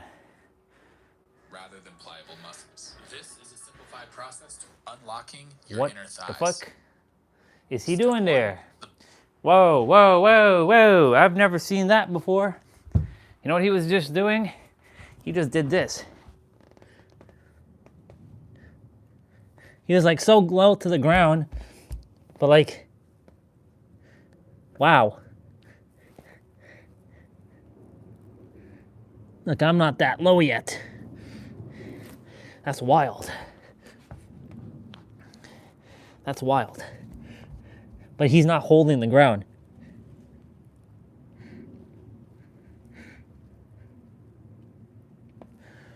Interesting. All right, new move unlocked. New move unlocked. That's good. All right. Step 1, the butterfly. Okay, this is how you attack stiff groins directly. It's simple and it works. It can also be pretty brutal because strength is the best way to unlock tight muscles as an adult. Be prepared to have sore adductors tomorrow. To get started, we sit against a wall so we can lock the torso in place, preventing that rounded spine that's inevitable if you have tight groins. Pull the heels as close to your hips as you can. If this is even tough, simply prop your hips up on something to create more space. Now we need load. Hand pressure is good, especially if you're already semi-flexible. But honestly, most people need some weight. 20 to 30 pound dumbbells work well. But Josh even told me he started with 50s. Now drive the knees down to the ground for 2 seconds. Trying to relax I have my 40s. and give into the pressure. Then pull the knees up for 2 seconds against the load, turning on the muscles you're stretching. That's 1 rep, do 10. Then immediately when you're done, hop into a squat. Heels elevated. Well, you see, I can do that. Pry your hips open and squeeze your glutes. I can do that. I can do that. I do that all the time. Step 2, Cossack squat. The Cossack gives you everything in one. You'll find the squat, hamstring, and I do that too. mobility transfer to tons of daily activities. It's scalable. A beginner can start with a regressed variation. An athlete can add load or make it more challenging. It's efficient. The strength component helps stiff adults unlock mobility faster. You get free mobility gains from simply getting stronger. Once you unlock a deep Cossack, you'll likely never have to stretch your groins in isolation again. I honestly don't need the butterfly anymore. I maintain it with Cossacks. So with one leg straight, squat to one one side. This could also be considered a side lunge. The toe of the straight leg can be up or down, whatever feels more natural. If you can't make it to a 90-degree hip angle, here's some ways to get you deeper. Number 1, use hand assistance on the ground or a surface in front of you. Number 2, elevate your squat leg, your heel, or both. This reduces the range of motion and takes demands off the ankle. For many people, Not bad. holding a light weight in the hands allows you to sit deeper. I have a full dive into Cossack squats right here. Link below. Find the variation that allows you to do 5 reps each side. It doesn't matter if you switch sides or do one. Well, you all see me do my Cossack squats. I don't call it Cossacks, I call it Cossacks. It sounds better. My top 3 movements for training strength and mobility together. If you I want need one of those. weight the movement. I need one of those. For most people, a little bit of weight will actually help you get deeper, while adding a substantial amount of weight will probably give you pancake and side split gains Look at that. for free. Step 3, standing straddle good morning. This is where you develop that next level adductor strength. In the Cossack, the squat leg takes a lot of the load. Now the inner thighs support all of your body weight. It's The wider raining. you're able to spread the feet, the more the inner thighs work. But my advice, start more narrow. Your adductors are not used to this much force yet. Gradually progress this with each session. Keep a flat back as you go down. Do 10 reps with a 2-second pause at the bottom of each rep. Pulling yourself out of the bottom can become the challenging part as you go wider. You can start to use some hand assistance at the bottom position. This will help you develop the strength at the end range. Runner up, step 4, horse stance. Horse stance has I been do another that. huge one for both Josh and I's hip mobility journey. But to be honest, I think of this as a hip mobility conditioner. It creates endurance in the legs and inner thighs. Rather than officially putting this into my programming, I use it in 2 ways. Number 1, Cossack squat transitions. Once you're getting deeper into Cossacks, stay low for the transition to the other side. Your inner thighs and hips will never get a break. Those 10 total reps become even more brutal without touching a weight. Number 2, movement snack. Horse stance is extremely easy to pop Everybody into be calling it anytime movement throughout snacks. your day. I regularly use it to take breaks from sitting or if I'm on a coaching call. It's informal, but it works. Josh has a good video on this method, link below. So here's the program you'll work through on screen. Most of our inner thighs are extremely untrained, which is why I start people with low volume. First 2 weeks, only do 1 set of each exercise. Oh, he It'll spells take like 5 Cossack minutes and differently. feel easy. But you'll still probably be sore. K-O-Z-A-K. Do this twice per week. Kozak. Weeks 3 and 4, do 2 sets of each exercise. I like to cycle through the 3 movements and then repeat them. Let me just finish up his video. Sets of each before moving on. The final 2 weeks and beyond, you can look at taking it to 3 sets of each. 6 to 8 weeks later, I Not bad. guarantee you'll have made some insane progress in your hip mobility, inner thigh flexibility, and overall hip strength. Our program, Master Mobility, is half off for 1 more week. 2026 is the time to rule your mobility. Make it a priority and have fun with it. There's a full follow along with everything from this video over on our follow along channel. Link in the description. All right, guys. Too much selling, too much selling. Too much selling. All right, that's enough for YouTube for now. Maybe some music. There was a stream for Dead by Daylight? The fuck? What the fuck did they talk about today? News and updates. That goes along with it. Oh, 2v8 and for the Rift, we 2v8 got some cool stuff. 2v8 but you'll find out coming. about that in a few weeks. Now, what is in this next 2v8 to share with you guys? Hey. Is some changes for Desslinger and for the Oni. Okay. Hey, there's a 2v8 coming back. Nice. Desslinger will have a nice little OT Bray. additions of killers in this instance. OT Bray.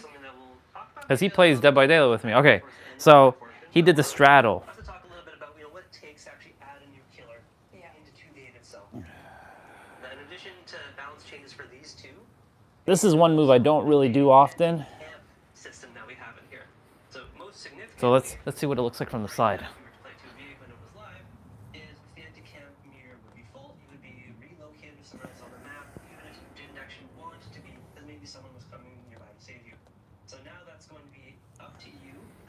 It's actually kind of challenging, I'm not gonna lie.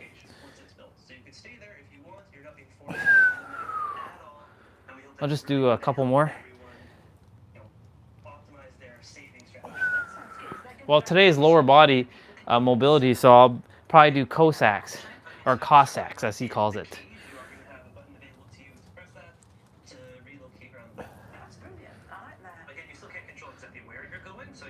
The fuck is going on here?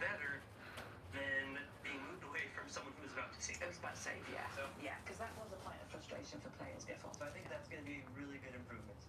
For maps that we're bringing in, we are bringing in Temple of Purgation, and I believe Ironworks of Misery. I just want to make sure I'm getting the name right. Bring in meat plant. So we're just trying to bring in some more fan favorites from existing realms that we have that we know our players are going to enjoy. So overall, that's what's coming for the next 2v8. Nice. Now, there is a question that we get often, which is what is happening with Legion in 2v8? And as we talk about killer inclusion and how we choose them, this is, I would say, a misstep that we want to admit we took. So Legion right now is going to still show as not active or kill switched. How dare you all do that? It will show properly as not available in this mode, and so we want to make it very clear. We tried quite a few things to get Legion to work into the internally. Ultimately, You basically created a problem and now you can't fix it. See?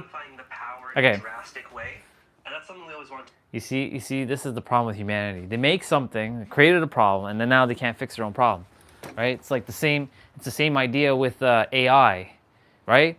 You know how many people were so excited when AI came out, right? AI this and AI that and AI everything, like AI. And guess what now? You know, people are like, I'm tired of all this AI slop. I'm tired of this slop. I'm tired of AI. I want authenticity. So now you're going to get your fucking authenticity that you were like not wanting after like 10 years ago.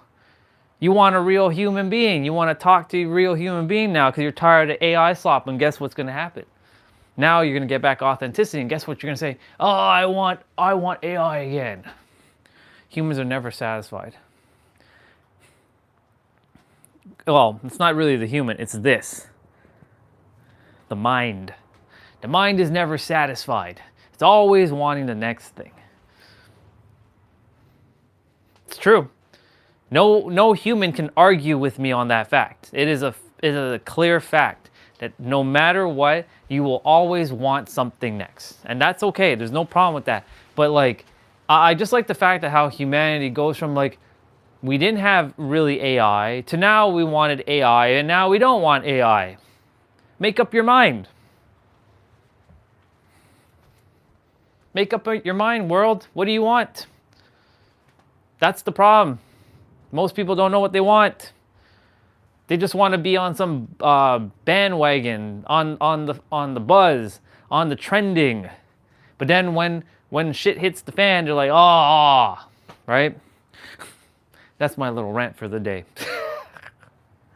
But it's so true. Like that right there is a clear example of like, y'all created a killer, you put him in 2v8, now people want him, but you fucked up because of his powers.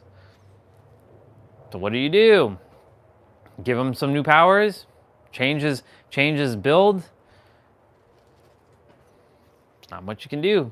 Should have never put him in 2v8 in the first place, because he created a problem. But of course, how will you know until you have feedback, right? That's the other thing. You have to sometimes go through a problem to then find a solution. That's why I said sometimes you have to suffer for you to realize you never had to suffer. Because imagine I never suffered, right? Then how could I have the ability to tell everyone that you don't have to suffer, because I suffered for what, 20 plus years, from age 12, well, really age 11, when I moved from that house, from that apartment to the first house, from age 11 to age 37? Because even at 37, I still wasn't acting as my true self. 37 was what, 4 years ago? 2022. From 1995 to basically 2022. So however many years that is. That's a lot of years, just so you know. But I had to go through that so I can tell others, you don't have to go through it. But you may still have to go through it. That's the paradox of reality. It's the cosmic paradox. It's a joke. You're going to have to go through it. It's only to realize you never had to go through it. You never had to suffer. But you will go through your suffering so you can understand why you never had to suffer. Right? You have to go through your problems, even though there are no problems. but your mind's going to create a problem. So then you're going to realize, oh my God, there was never a problem. It's fun, isn't it? Fun times.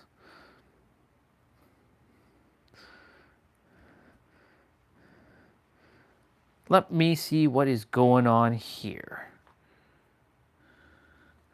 Nothing on there.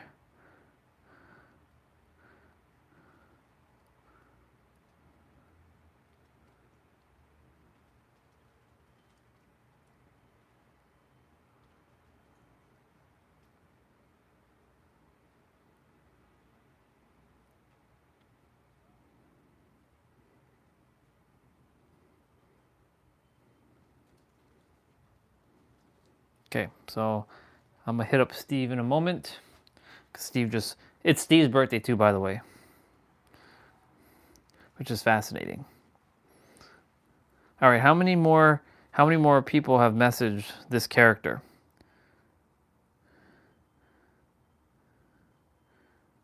Oh yeah, he did message. Nice, look at that. He used pink and everything. Fuck yeah. Happy birthday, Orion. Thank you, bro. He knows.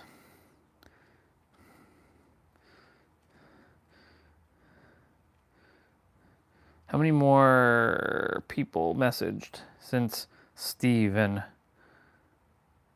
Okay, so just a couple other people. I got everybody up to this point. It's good. Haven't missed anyone. Everyone's good.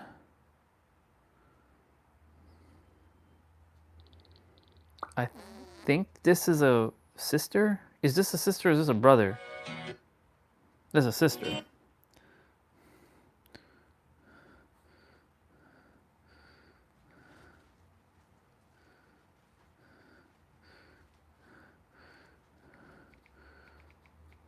The cool thing about all this is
I was like telling Steve, yeah, he was born as well, and he's the only one on my current or my now older Facebook that says happy birthday, Orion. He's like, have an amazing one, you rock. He basically said on Instagram, because I haven't messaged him back, he basically said, happy birthday, my brother. Real talk, because I messaged him saying happy birthday to him. He said, real talk, I appreciate you heavy. That message meant a lot to me, and I'm grateful to have someone like you in my corner for real. Not everyone comes with that kind of genuine energy. Hope you enjoy your day properly and get everything you deserve today. Much love always, bro. Yes, sir.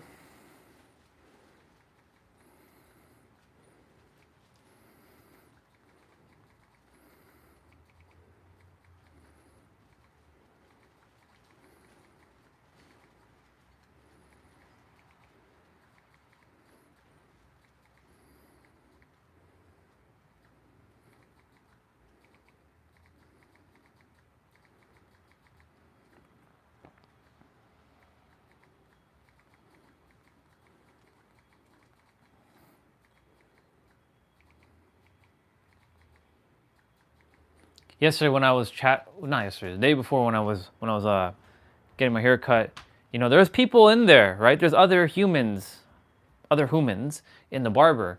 And I'm like, barber shop. And I'm like, bro, I'm gonna drop some bars right now. And I'm gonna speak a little bit louder so everybody in there can listen, can hear that you are the creator and you are God. But every one of you have forgotten this aspect. And that's the reason why I came to this planet, to help everybody to remember who the fuck they are. Okay, my mom's back. I'll be right back. She didn't wish me happy birthday yet, so uno momento. Uno momento. I'll be back.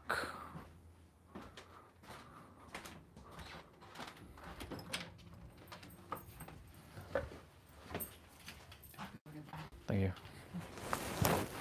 What do you want to eat? Whatever you guys want to eat, because there's no one really here. So pick whatever. Just no Swiss Olay. Okay, well, I don't know what to get them because yesterday I cooked fried rice or whatever, so I can, if I come in then order the pizza, but then again, you know, but I don't know, that's all right.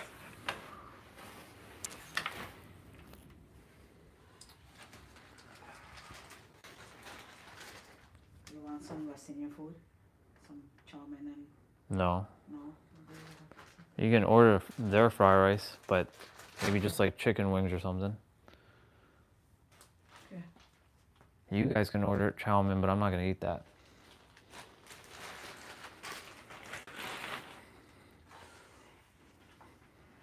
You know what? I should just get the pizza for today Mhm. and get Yeah, the food just for, get a regular pizza. Yeah, get the food for Saturday, and that's it. Right? Or whenever they come back. Or- Either way. Yeah. Okay. Okay.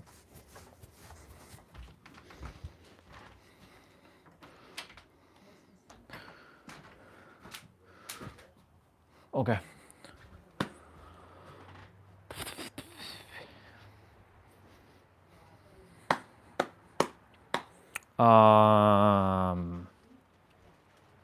Yeah. So I am grateful that whenever I get to speak with Steve, that I get to drop them bars, because like, you know, the thing is, when me and him chat, right? Like he talks with others, like he has clients all day long. You know what I'm saying? And I don't know who talks about what. You know, they talk about their life, they talk about whatever, right? Everyone's on their journey, but I don't know if he gets to hear them bars that I drop from others. I don't know. I have no idea. So, and it's been 4 months since I've seen the dude, almost 4 months. So I figured time to drop some bars. And I know every time that I start speaking a little bit louder, the universe itself wants me to make the others aware. Even if they're not in alignment right now, it's to plant the seed so that when the time arises, they'll remember, wait a minute. I remember this guy. I was sitting in the barbershop like a month and a half ago, or maybe like 6 months ago, and this guy, he was talking with another barber how we're God, we're the creator, and that we forgot. And I don't know, there's something that he said that just felt real, that felt like home, familiar, because that's what it is. It's familiar. It's not something new. This is not new concepts. This is not new teachings. I'm not here to teach anything. I'm here to let go of all the because it's all the concepts, all the BS that's basically trapping people into ideology, dogma, concepts, beliefs, and then they're wondering, well, what's the truth? Well, the truth is it's you. You're the one. And whatever you entertain as truth, that's what you'll get, because that's what you'll have.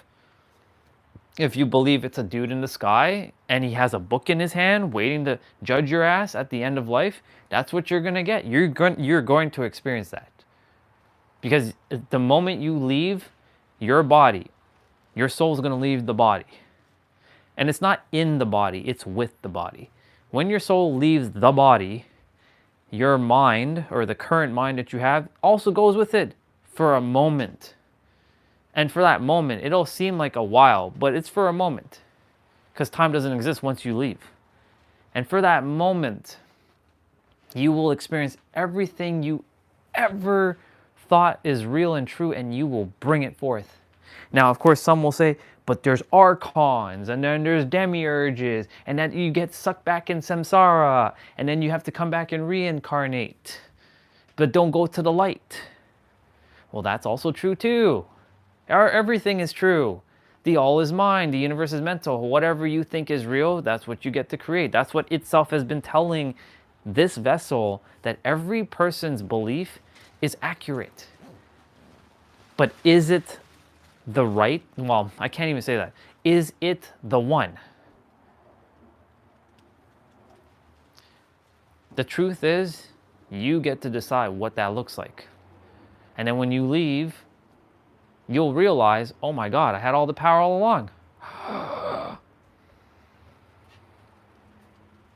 That's how simple it is.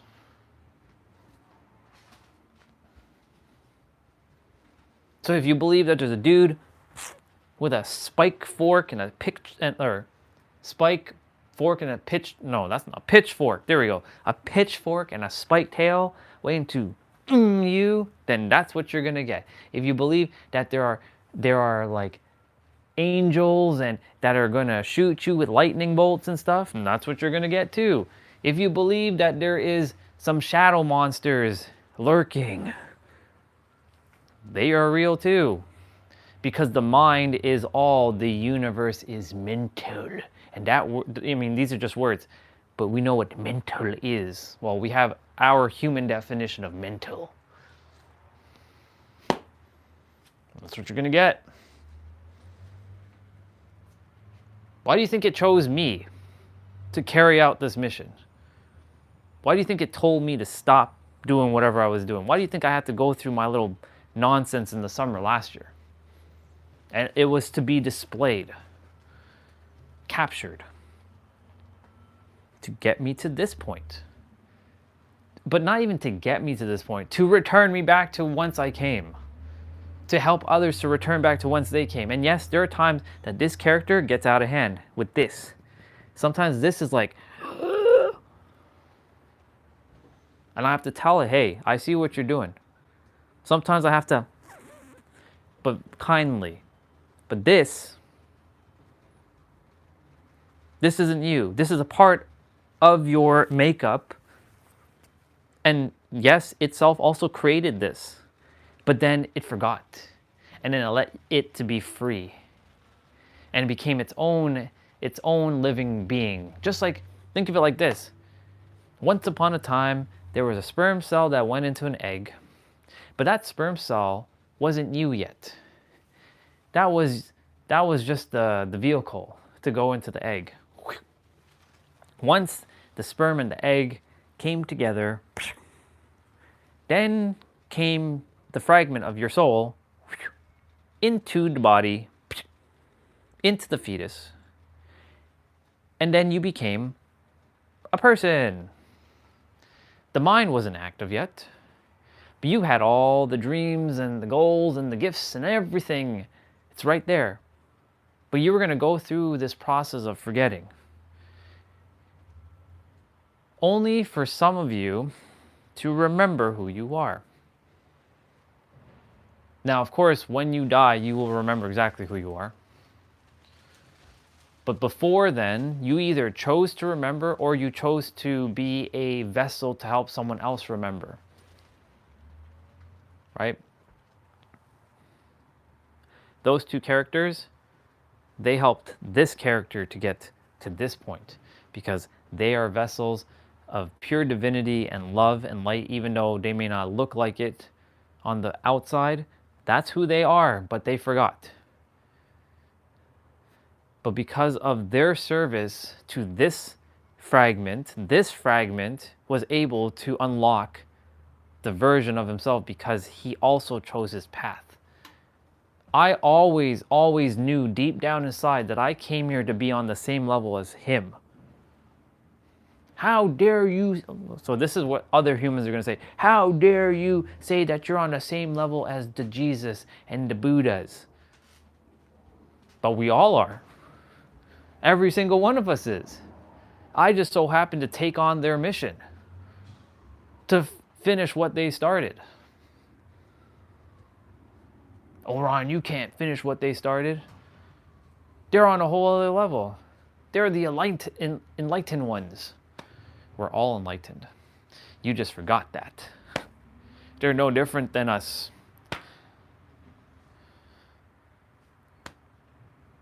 That's why he said, I and the Father are one and the same. Now, of course, Jesus back then didn't have the language that we have today. So it was a little bit difficult for him to use direct language. So he had to use parables and stories and myths to help to relay the message. But you know, the funny thing is, this is what caught my attention when I was watching The Chosen. Every single time he was speaking with the disciples, saying that his time is upon him, they thought like he's going like somewhere else and that they're going to get a new teacher, and like they didn't think he was going to die. But he kept telling them, but they couldn't accept the directness. If he had said, yeah, guys, I'm going to die in like 3 days. Yeah, I'm dying. What? You can't be dying? No way, we got to stop that from happening. No, that has to happen. But they couldn't accept it. And that's the thing about direct words, right? You are God. Most people, like the girl that I was supposed to be with, well, that's what I thought. Her name is Pamela. Her and I, we were like this, right? Now, she did not live in Canada. She lives in Tennessee, right? And that was the girl of my dreams for the longest time after Zoe. But unfortunately, guess what happened? She decided to go down Christianity. And nothing's wrong with that. Choose to entertain whatever works for you. But I had a conversation with her. Now, of course, I was in my head. This is the character's head. And I told her, you know, be still and know that I am God. That you, me, and everyone is God. She's like, no, that's not true. God is God. You're just a human. And then I said, I'm here to help people to activate their remembrance. And she's like, no, you're not the one that's helping people activate their remembrances. God is. God, the dude in the sky. So we fell out of alignment. Because some people have their version, and they're not wrong, right? If they do believe that there's a dude in the sky, then there's a dude in the sky, but it's not a dude. I can tell you 100 million, billion, trillion% it is not a dude in the sky. It is not a dude. It's not a person. It's an energy that cannot be described with any words. There are no words in any language to describe what it is. Even saying formless substance is not enough. It's not enough. I'm going to see what you wrote. What did you write?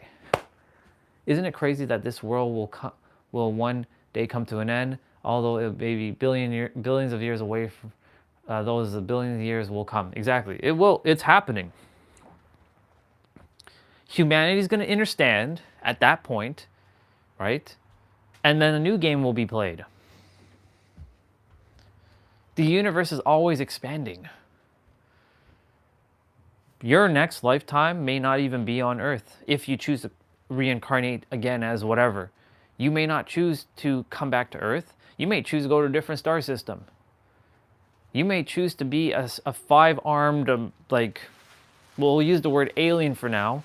You might be a five-armed alien, but the thing called arm won't be called arm over there. It'll be called something else and probably called blob. Maybe they don't even speak language. They use telepathy. Even telepathy is probably not going to be what it is, how they communicate. Even the word communicate doesn't even exist. They just exist. Maybe there's no conflict. Maybe there's no duality there. Who knows? Who really knows? Do places like that exist? Absolutely they do. The universe is infinite. Don't think like we're this little tiny little, we're not even a dust particle. Like we're like insignificant in the grand scheme of things, right? There is another being out in the universe somewhere who is probably thinking or feeling the same thing about us. They're like, you know, I really wonder if there are any other life forms out there. Maybe they also speak language as well too. And maybe there are another set of humans, but they're not called humans. Maybe they're called, I don't know, Kumans. I'll just throw the letter K there. Maybe they're called Kumans. Instead of humans, they're called Kumans. They're Kumans. Right? The Kumans, right? Hell, it could be the Tumans. It can be the Zoomins. It can be the Sumins. It can be the Boomins. It could be the Fumins, right? It could be insert word. It doesn't matter. Insert letter, right? Let's stick with Kumans because, you know, K is close to H. The Kumans are thinking, wait a minute. I wonder if there are anybody else out there. And maybe there's another version of me in that world that's interconnected, and they're thinking the same thought right now, and they're probably doing the same thing I'm doing with my fingers, and they probably have like 20 fingers instead of 10. And maybe this is not called an index, this is called a findex finger, and maybe it's not called finger, it's called binger, right? A findex binger. I'm using my findex binger, right? And they're saying random things that we don't understand because it's all gibberish to us, because our stuff is gibberish to them. But they're probably conceptualizing, hey, I wonder if there's someone out there doing the same thing I'm doing right now. Where did that come from? It didn't come from here. It came from there.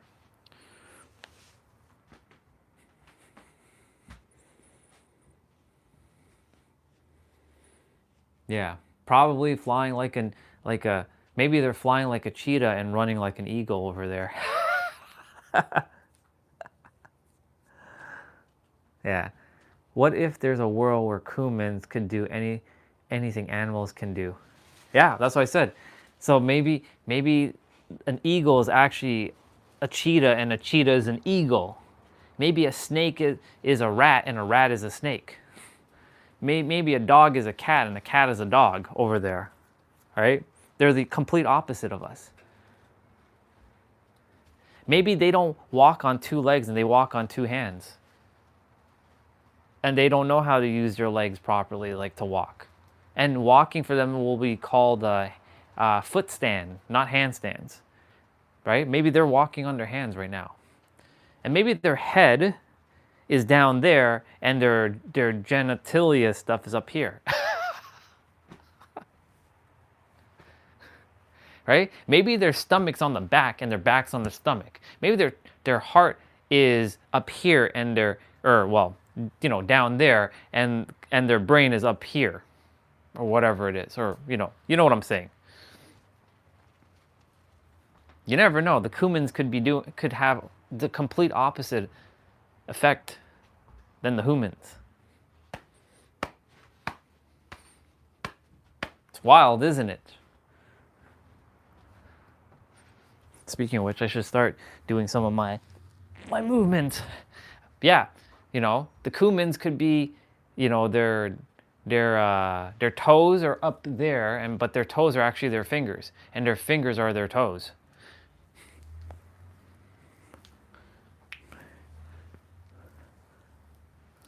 Or they walk with their fingers and then they move their stuff with their toes. You never know, man. It's all plausible and it's all possible. Because we don't know, but that stuff exists. But because we only see what's on this planet, that's what we believe. But this planet has shown time and time again that you can't just believe what you see, because you have to go within and know what to see. Right? For example, I watched Speed on Sunday. If I didn't tell you this, no, I didn't tell you this. I watched Speed on Sunday, and I watched that movie. I probably at least 100 times. That's one of my movies. It's like one of my go-to movies, like when I just want to just sit and watch something and just like not think. Just enjoy myself, you know? But guess what? I saw on the side of the bus, in the bird's eye view shot, that it said high vibration. Or no, good vibration. And I'm like, wait a minute. Are you telling me that that said that all along? I've never seen that before. I've never seen it say good vibrations. There's no way. There's no way. Good vibrations, really? That movie's from 1994. I think it's 1994. But it said good vibrations. And I've seen that movie over and over. I've never seen that before. In fact, you know what? I should pull up the scene right now on the movie. And then I can take a screenshot. Let's have a quick peek. That way we know we ain't bullshitting.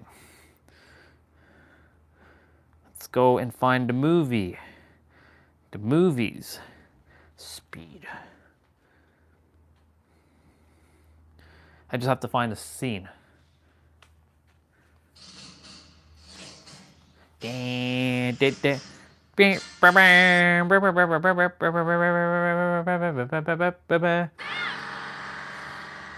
Oh. Okay. So there's another thing I just saw. Bus is 2525. It's running downtown from Venice. So she just said Sam. Right? Let's pull it up for a moment.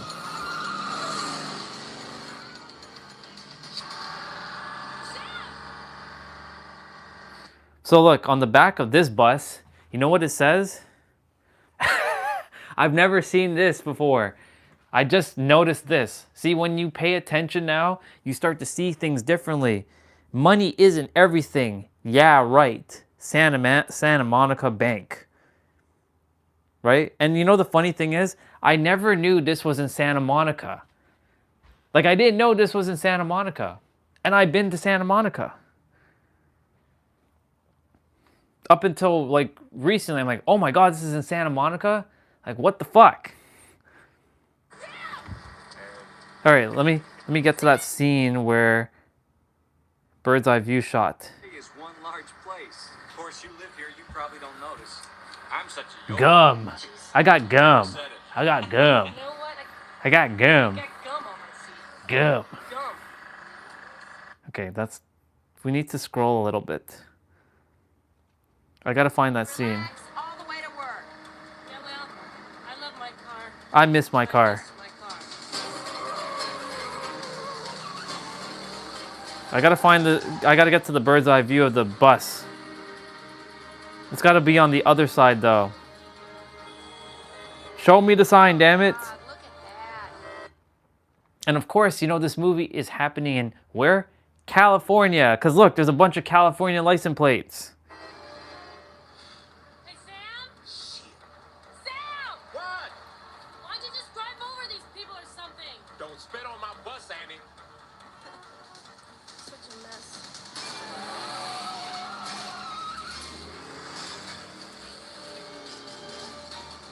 Okay, so it's not on this side of the bus, it's on the left side of the bus. I need to get to the left side of the bus. Stop the bus! Stop the bus! Okay, I gotta like keep scrolling. I'm a cop! I'm a cop! Okay, so there's a zebra as well on the side of that bus. I just saw it too.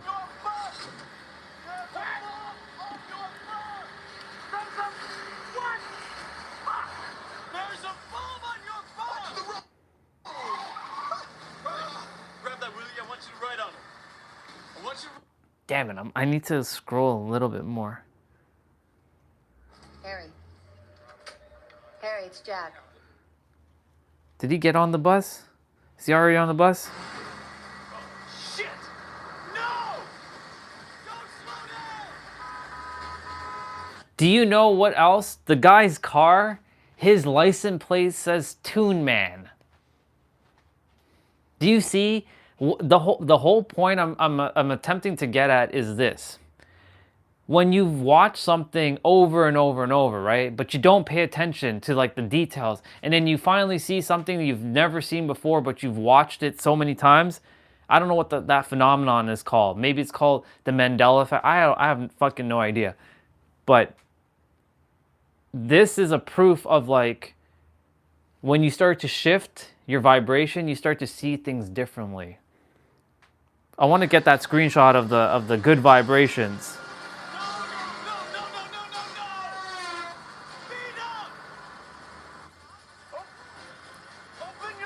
Open your door! By the way, this file is downstairs on my hard drive, just so you know. I'm just streaming from the downstairs media box to my tablet.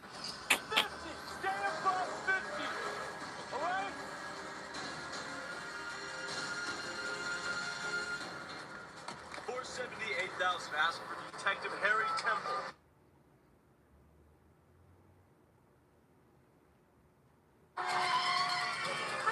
He's got shot.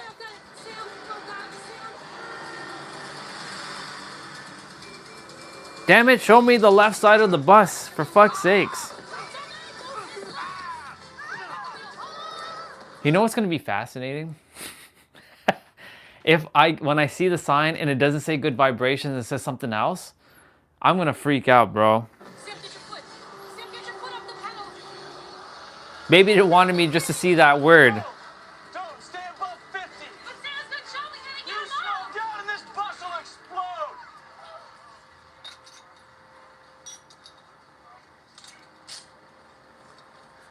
There is a bomb on this bus. Oh. If we slow down, It goes kaboom. if anyone tries to get off, It'll explode. bullshit. Yeah, there's a bomb. Some funny joke, man. Are we gonna have a problem now? He's bleeding so much, I don't know what to do. There's so much blood. Put pressure front and back. Keep his legs up and put this under his head. Hold on. Sam, lift your head. Hold on. There's where is the fucking scene? Hold on. Access panel. In the floor. Underneath. Underneath you, man. Underneath you, man. Underneath you, man. All right, Harry, we're in. Passenger relay. Sir, take this. I want you to tell him what I see. Okay. We got a wad. We got a wad. Oh! Hold on. I thought I just saw the side of the... Oh. Okay, I do see the side of the bus, but it's not giving me the high vibration. It's only showing me like half of the fucking sign.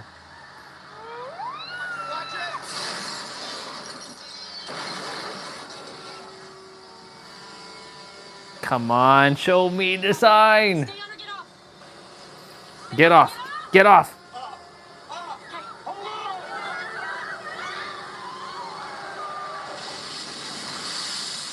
But you see, now that I know what's on the back of the bus, like, money's not everything. Yeah, right, Santa Monica Bank. Now that I know that, it's etched forever. Like, I can't unsee that anymore. Like, it is there. It's wild. Oh. Shit.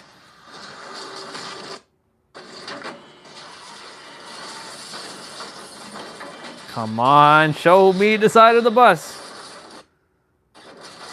It keeps showing me the zebra part of the bus on the side, the left side, but it doesn't show me the wording.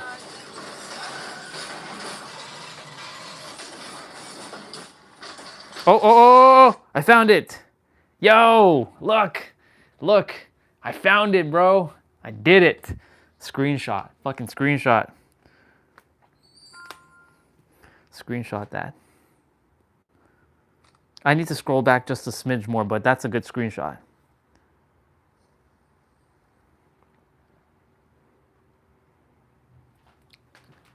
Look at this.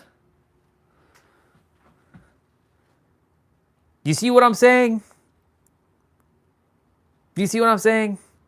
Good vibrations. That's what the side of the bus been saying that, bro. Look at that. Good vibrations. I have never seen that ever in my life. Up until Sunday. I was like, oh my God, they were talking about good vibrations back in the days. And I've never seen that before. That's when you know you changed. Good vibrations. Told you. I told you. Yeah, exactly. I had to. That's what I'm saying. I had to reach a vibration. Thank you, Speed. I appreciate you. I had to get to a vibration to see that vibration, that sign. I'm gonna get back to the live stream here for a moment. To avoid. We want to avoid changing it from a power that you recognize if you are used to this killer in 1v. Actually, no. I'll watch that later. So my point to say all that I just said is, you see what I'm saying? I've never seen that before. I've watched that movie 10 million times and I've never seen that before. So goes to show you, like, it's not all, don't, you know, what's the saying? What the fuck is that saying? It's not always as it appears to be. Sometimes it's not always appears as it's supposed to be. I didn't know, number one, that there was a zebra as well. Number two, I had no idea that it said good vibrations. And I'm sure there's probably another detail in that movie that I probably missed.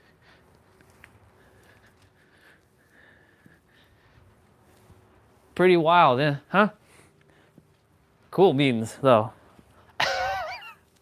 And now, guess what? You will never unsee that too when you watch that movie. If you ever watch Speed again in your life, you'll know that on the side of the bus, it says good vibrations. On the back of the bus, money is not everything. Yeah, right. Santa Monica Bank. Also, if you notice, the bus number was 2525. Right? Not 2524 or 2525, double numbers. And if you take 2 and 5, you get 7. And if you take 7 and 7, you get 14. And 14 equals 5. Or you get double 7s out of that. Take your pick. And guess what? 5 represents freedom. From a numerology standpoint, 5 represents freedom and liberation. And guess what? In that movie, what are they doing? They want to get free from the bus. That's a bar. That just came through. That wasn't thinking. That was literally right here.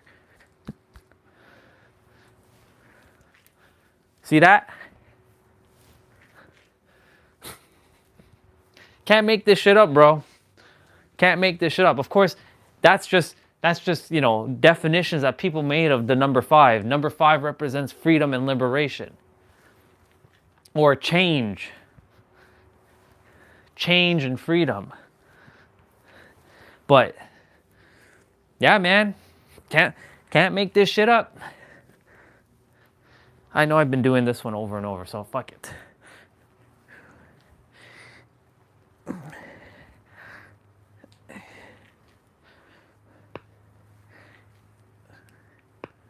Holy shit.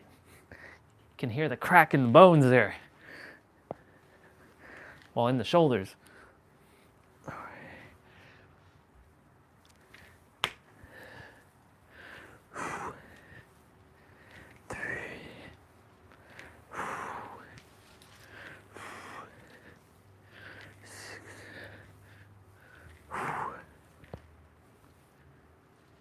All right, we got to throw.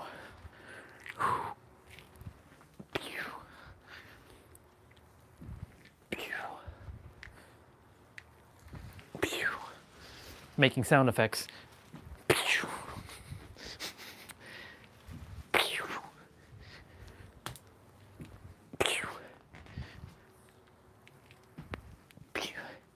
Could you imagine me just throwing?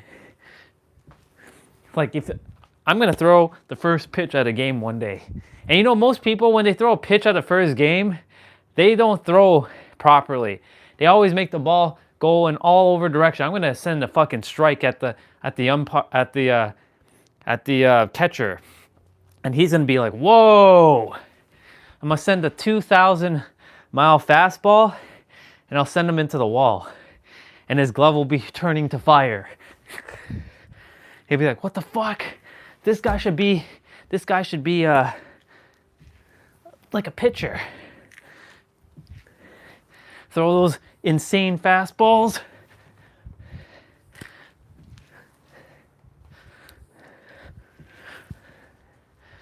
Let's see. Oh, what do we got?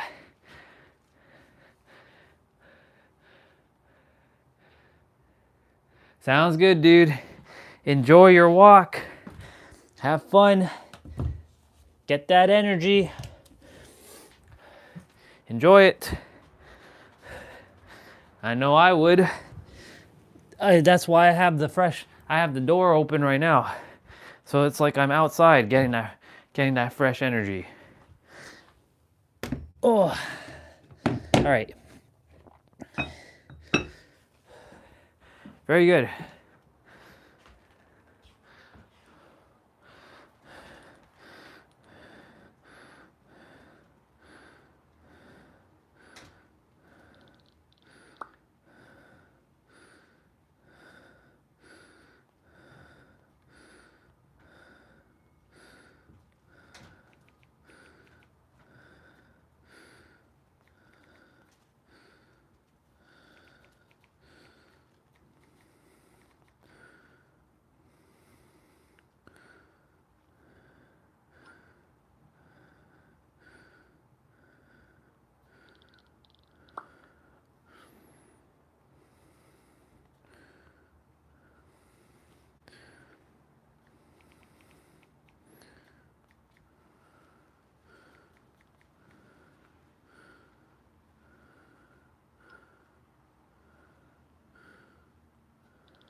What's this guy's name? Scott.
Perfect.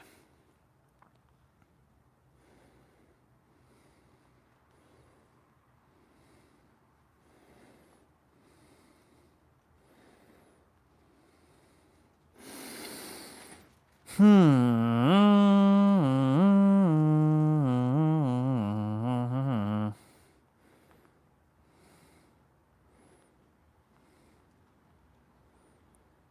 fucking sucks. But I guess I'm supposed to buy red, maybe? So stupid how the pink ones are sold out.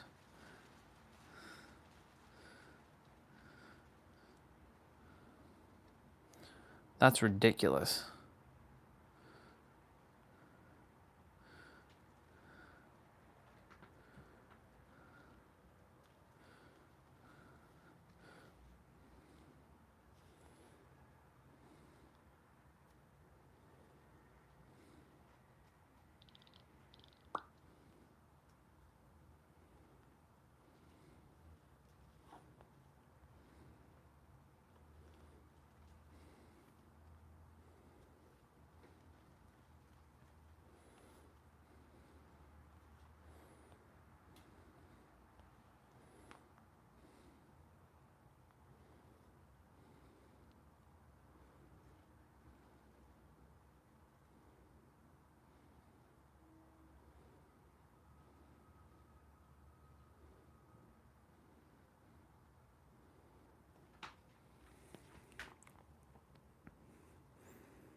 I'm gonna check something quickly.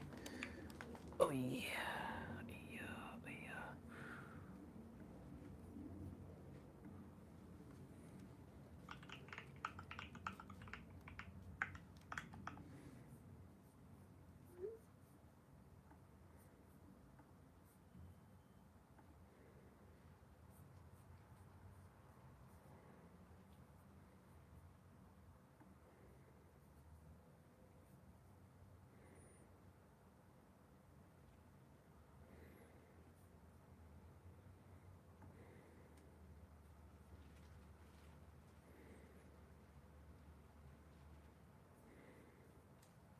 What does wifey say? You don't have to write them down. Lindsay, did you write down your new moon stuff this week? You were sick. I bet you Curtis got that face.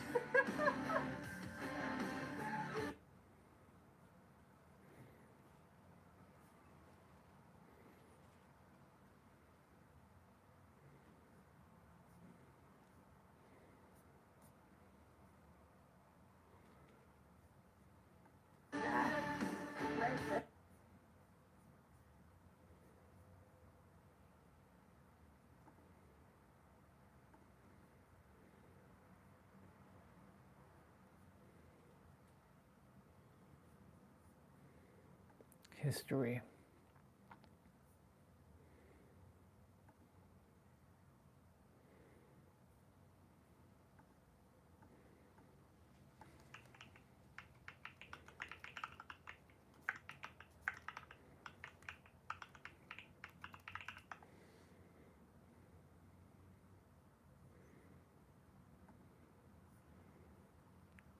Who is Gengar?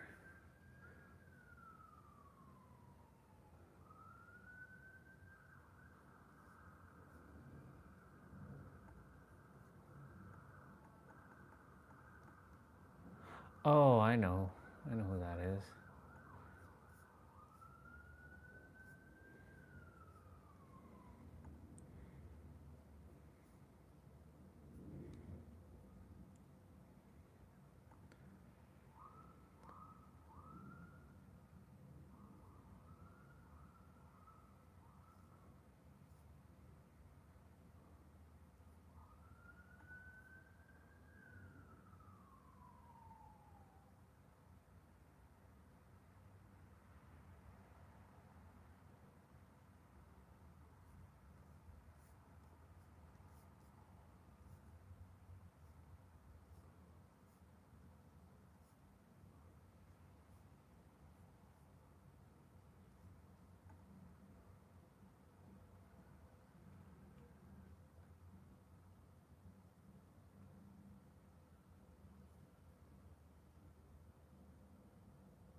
Okay.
Okay. Well, let's watch the Dead by Daylight stream. 1v4. So there are no current plans to re-add Legion, so I just want to make that very clear to everybody. And we have a lot of guidelines to help us avoid this situation in the future. Oh, really? As we go on to some of that to explain it a bit better, when we actually choose killers for 2v8, or in Legion, let's say, there are some objectives and guidelines that we're trying to follow, and that means I'll be discussing this a lot internally with usually these folks next to me. As it's web design and UX that we discuss, and some community needs where man will chime in as well. I said basically so, yeah. You insinuated it. So what we try to do when picking killers that we want to add into 2v8, we want to ensure that they are simple to understand, they are fun for both roles, and there's a strong usage and appreciation for them in 1v4. There are also some other things that we always need to consider whenever we add a new killer at all into 2v8, which is that, sorry, fun animation playing here as we go, is that adding any new killer to 2v8 will increase the killer queue times. This is something we've seen in the past, and so we do try to offset this with some survivor side gameplay so that both roles are equally interesting.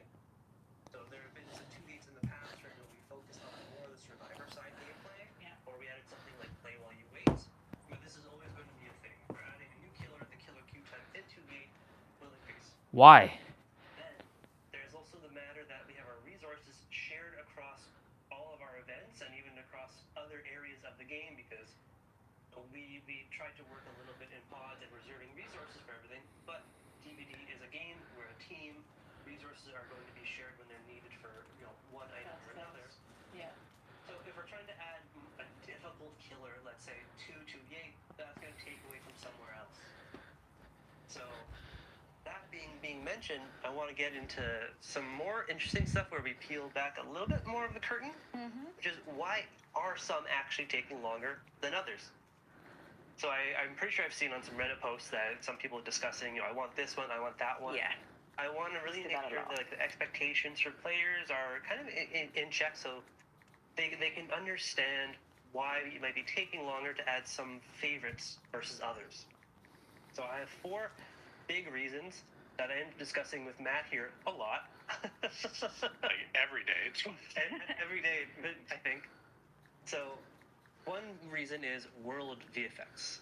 So when we have killer powers that are going to affect the entire environment, like Dredge causing Nightfall, Freddy causing Dream World, these are questions of, well, how do these actually go together? Is there a priority of one happens over the next? What happens if we introduce another killer later on that has the same type of effect? So it's essentially a systemic or systematic approach that we need to take and solve, but it takes time to solve this, and it's a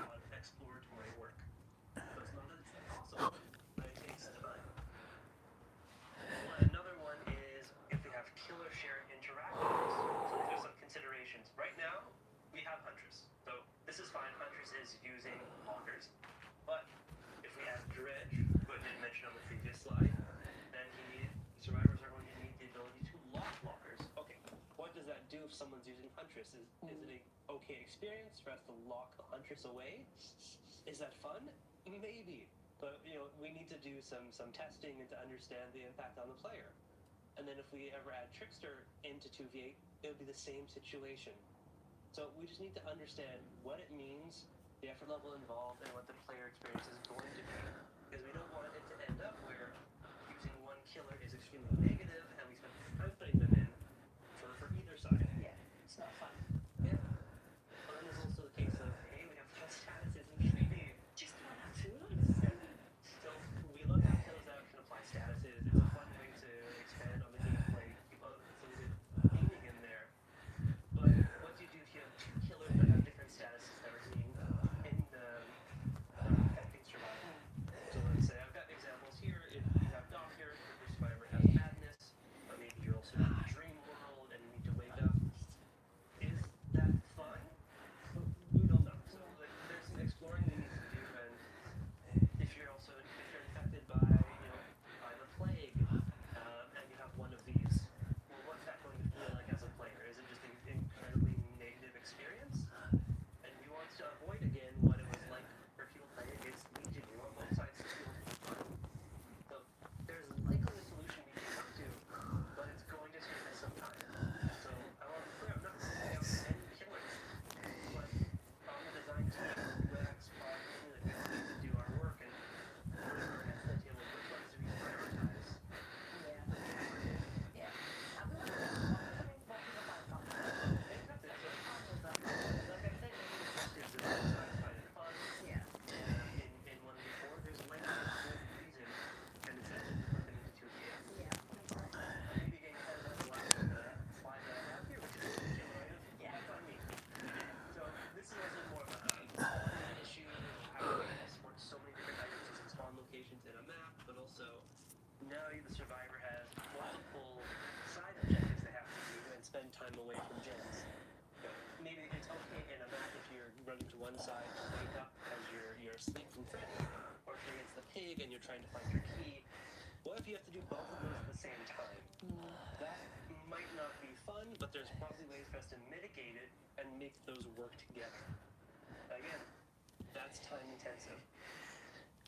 So to recap on the big reasons that we keep seeing come up during our internal discussions, it's world effect, killer shared interactables, it's multiple statuses, killer items, and you can probably think of some killers that fit into all of these categories. We've had Freddy appearing in a few. Yeah. So those are some tricky ones to get in, and that's not to say we don't want them. I want to be entirely clear. We want to find ways, but we have to prioritize. We've got a limited amount of resources, and we want to do so many things on DBD, but we have to pick our battles. Yeah. That's fair. Yeah. That's fair. Now, I've shown one license or a few licenses here, but I know this come up and I've seen it mentioned. How do our licenses factor into 2v8 selection? Because we've added quite a few over the past, and I guess the simplest explanation is these tick all the boxes right away. Usually most of these licenses are because they're simple, they're fun for both roles, and players just really resonate with them. So this was the reason why we actually sought out Resident Evil to be our first licenses to add in there, and we're going to continue to see which licenses fit in there, so that the ones that are the most used in 1v4, most enjoyed by both sides, can be used in as much of the game as possible, and so people can live out these crazy, wacky 2v8 fantasies that are extremely fun. Now, I've given, let's say, a bunch of things that we have to consider. Yeah. Throw that out for a second. Which killers do you guys actually want to see in 2v8? Let us deal with the workload. But I want you guys to think about which killers you want to see in that are not in there yet. Well, chat just went mad. I have to avoid looking at it. No, I've got to look at it. Sorry, but it's going so fast. I can't see. Funny enough, Doctor and Dredge. Doctor and Dredge? Okay, some work to do. That's cool. Bubba? I'm seeing Bubba quite a bit. Fuck Bubba. Yeah, I'm seeing a lot of love for Ghoul. I'm sure that's our consultants. So now let's flip the other side of the coin. Okay. Which ones should we avoid? Which ones do you not want to see? Yeah. So Legion's already out, so please you don't have to mention Legion. But is there another killer that? Oh, the chat is going fast. I have to block it. Now I'm seeing a lot more ghoul as well. It's a lot of the same. It is, isn't it? A lot of the same. Yeah. That's cool. That's Okay. like the work is kind of done for us. Chat's going. Countdown chat. Countdown chat. Can't read that fast. This is obvious. So the chat window is right here. Is why I'm pointing. Yeah. Looking here. We can see the chat on that. A little bit. But it's really cool. I like that you guys are active here. Yeah. Now, I like it too. Beyond just the chat, we are going to actually take your feedback into consideration in a more quantitative format, I should say. Yeah. During the next 2v8, either during it or when it's over, we are going to include asking you which killers you want to see added or avoided. So this will be a little different from the usual 2v8 ones, asking just about the performance or how new content is received. We want to know what you want us to do next or to avoid. And so we can tell you that we are going to take that into consideration for future decisions of who we add in. Yeah, I like that way. Yeah. And I'm very excited to see what everyone says for that.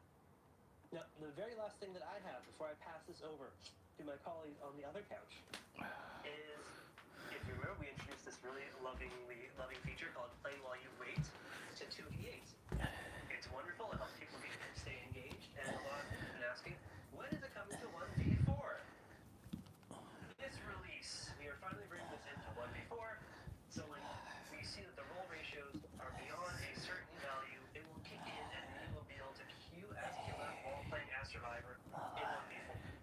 Now, it won't be available on the PTV, but when live, especially when the 2v8 is active as well, that is going to be a great opportunity for that to kick in. So if you want to avoid 2v8, but still going to have a chance to play in 1v4 without being subjected to crazy queue times.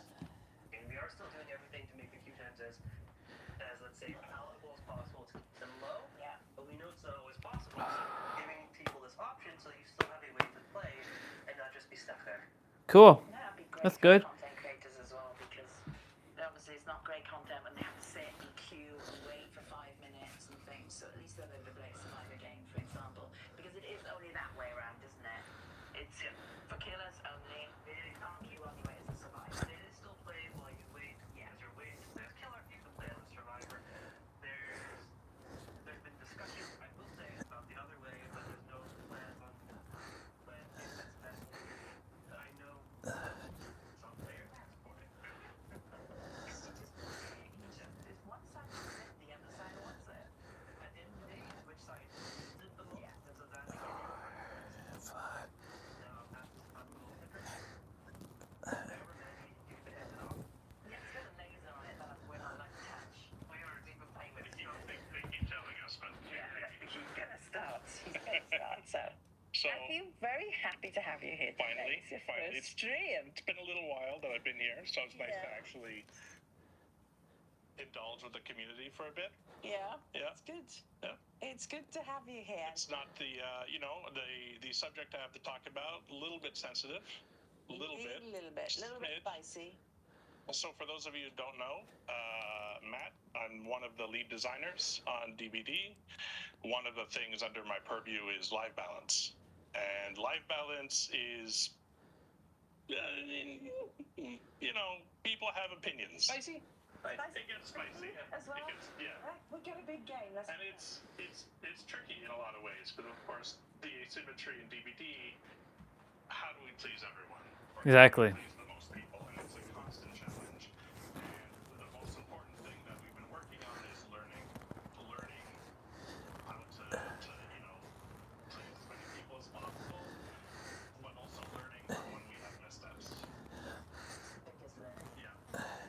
So the topic I have to talk about is going to be modifier stacking. And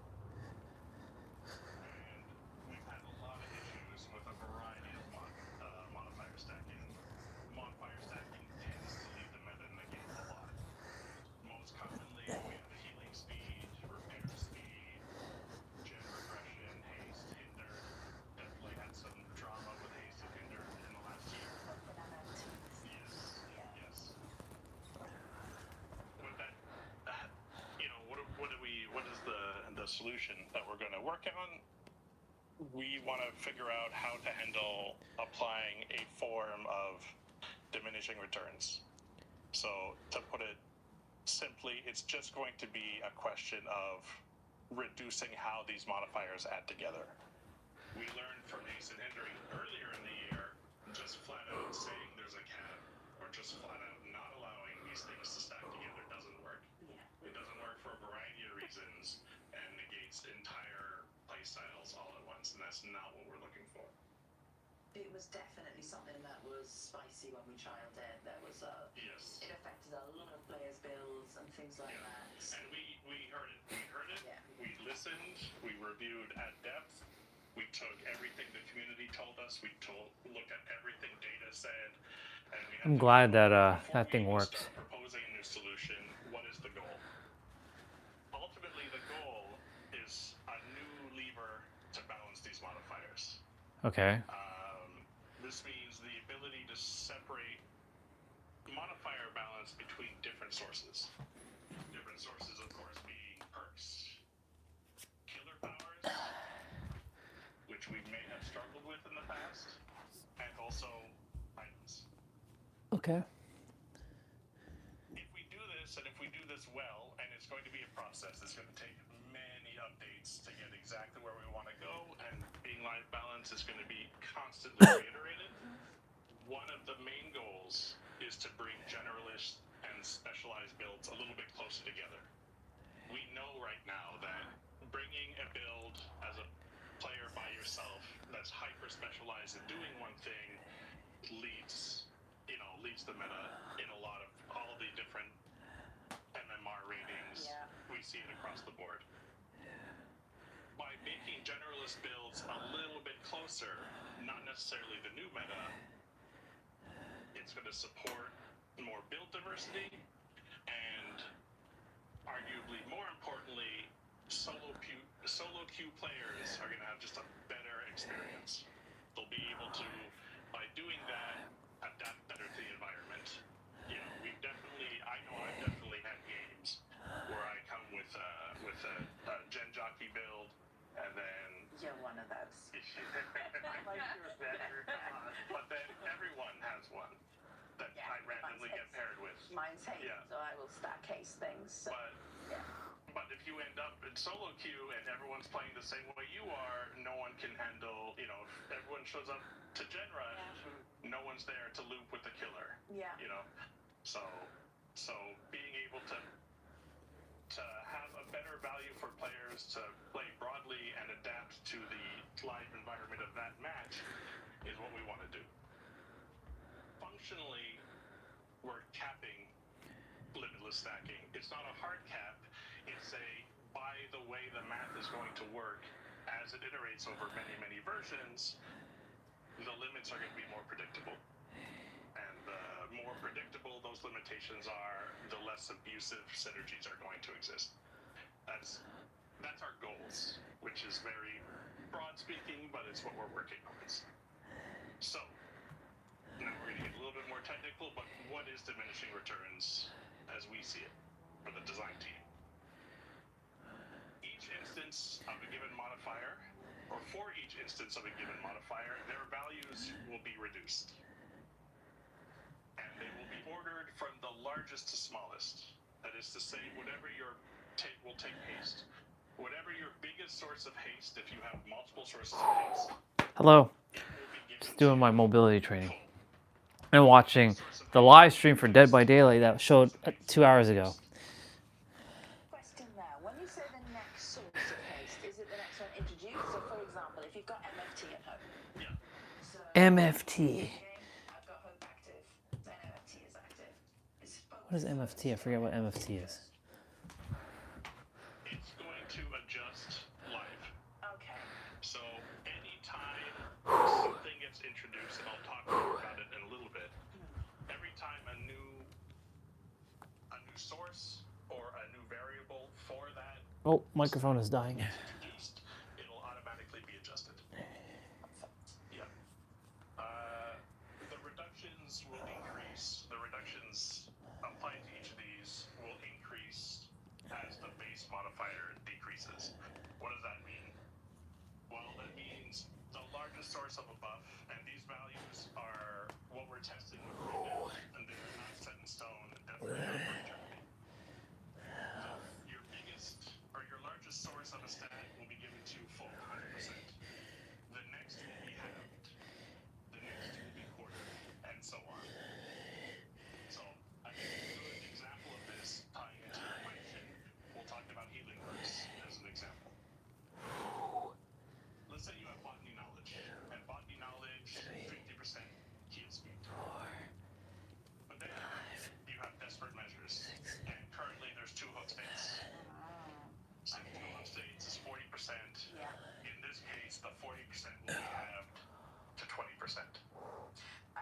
you get 50%. So you still get the 50% pull.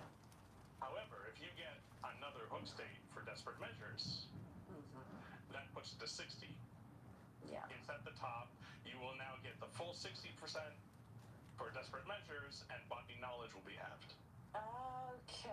Right. Okay. So the diminishing returns are going to be applied dynamically. Interesting. Now I get you. Favoring the higher. Always favoring the highest. That's where I was getting confused. So That's going to be fun. we did this was we wanted to make sure that So the highest perk will always be the priority. having control over, not the ideal timing. We want most perks to be able to interact. We know that some players like having, I like having my haste consistently throughout the match, even if it's lower. Other players prefer to have their haste all at once when they really need it. Same. So That's some place on that, Mandy. That's the fun, isn't it, though, is that we all have different playstyles. So That's it. That's the thing. It's like we're trying to support everything, and it's not always easy to be able to support that many playstyles. Yeah. So this is going to go in place during the PTV. We're going to monitor it and possibly make some adjustments based on how PTV goes, as we normally do. But with very few exceptions, we're not doing a big pass on all of the perks and all of the sources right away. This is going to be a big meta change. New interactions are going to be viable, and other interactions are going to be a little bit less viable. Aside from Awesome. outliers that we've already identified, which we will address. Mobility training done. Just need to do my kicks. During early iterations, And then my abs. so on. We want to see how the dust settles. And then how the dust settles, we're going to look at improving and improving and improving. So to get back to where the game is now in terms of how strong many builds are or many playstyles are, the expectation is, again, aside from some outliers, as we identify them, the expectation is a lot more buffs in general to different aspects of the game. That's what we like. We like buffs. We need to. I'm seeing a lot of questions in chat about how does this impact killers. So it impacts killers a few ways. One of them, so one thing I'll address very quickly is add-ons, which also applies to killers. It applies to items on the survivor side. Add-ons are modifiers to the base value being applied from the killer power or the item. So there's no diminishing returns applied to add-ons. Add-ons determine what the base value is of the killer power. Trapper has haste in his base kit as an example. So the Trapper's base kit haste, if it's affected by an add-on, that would be the one value, the modified value, that's compared to all the perks he takes with it. Okay. It's raining again.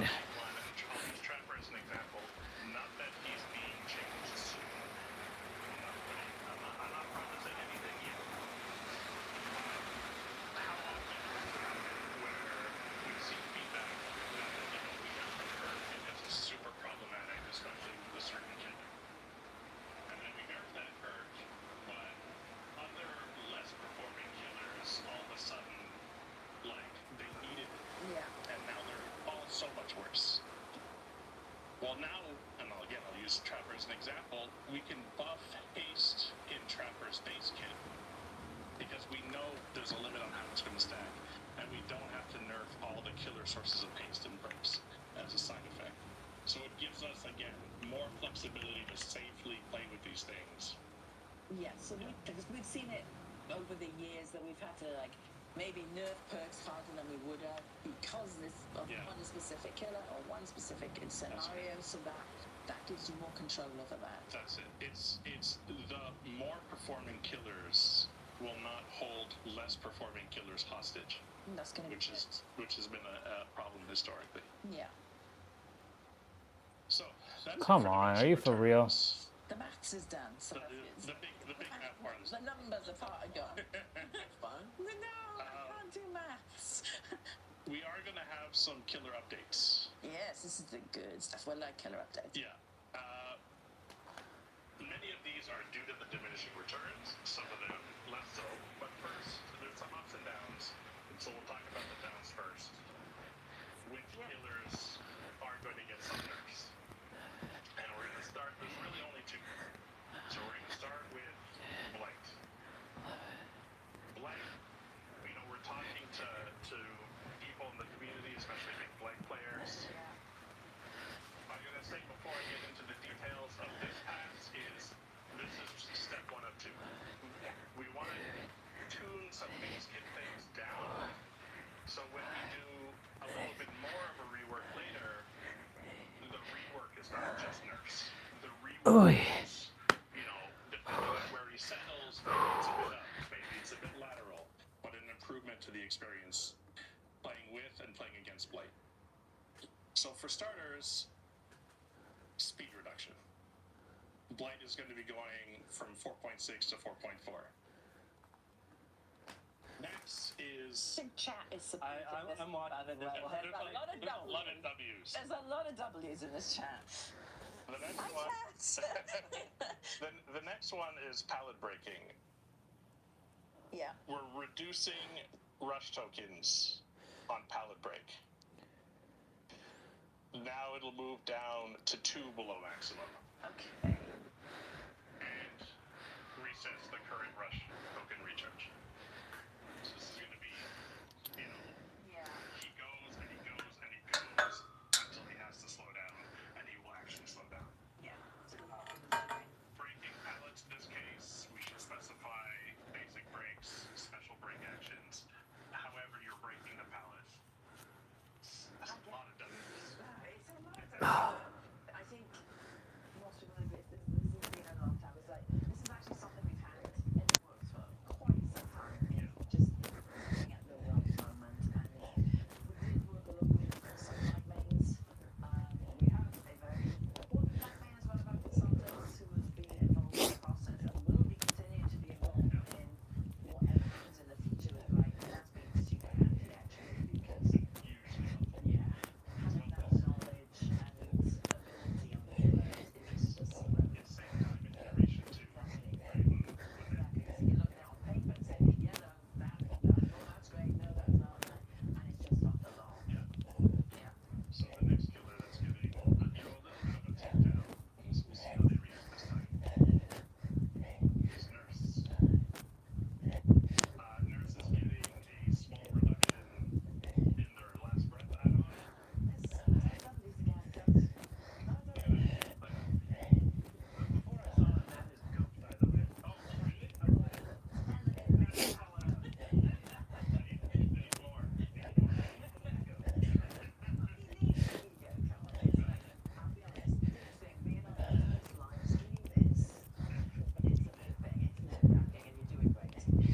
So for now, it's just the add-on change.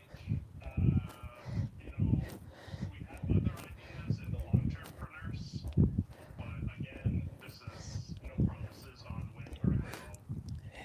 We want to take the thing that we know is the most abusive with her, and then go from there.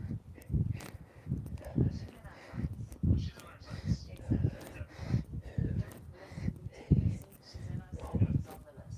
So, This is fun. yes. This is the fun stuff. Now, there's not a lot to say. Bear with me.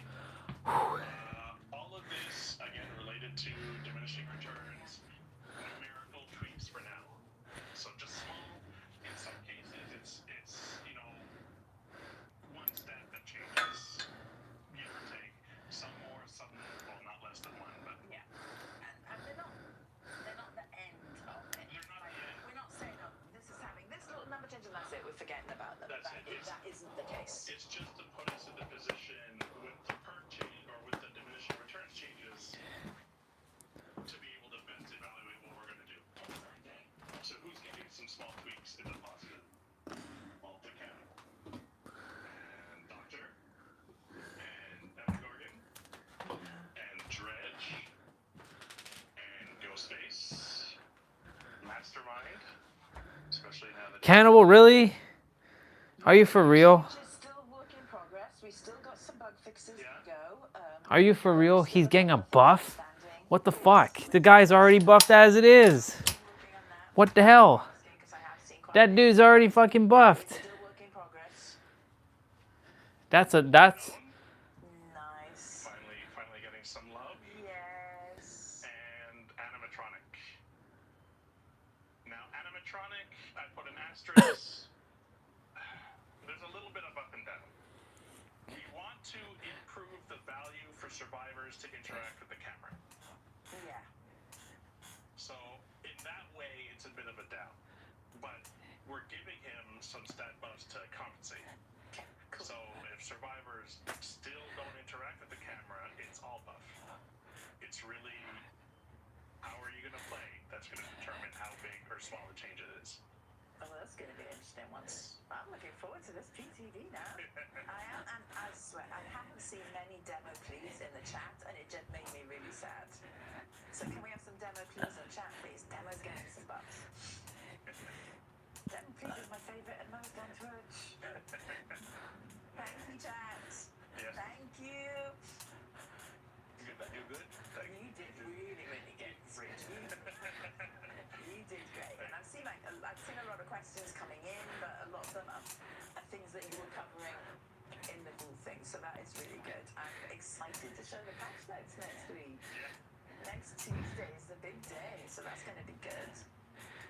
All the theory crafting can start. Yeah, obviously you can about what you want buffed on Ghostface and things like that. And actually, I've also heard that from a lot of Ghostface mates that the moon is feeling so much better since there's been some adjustments with the mechanic.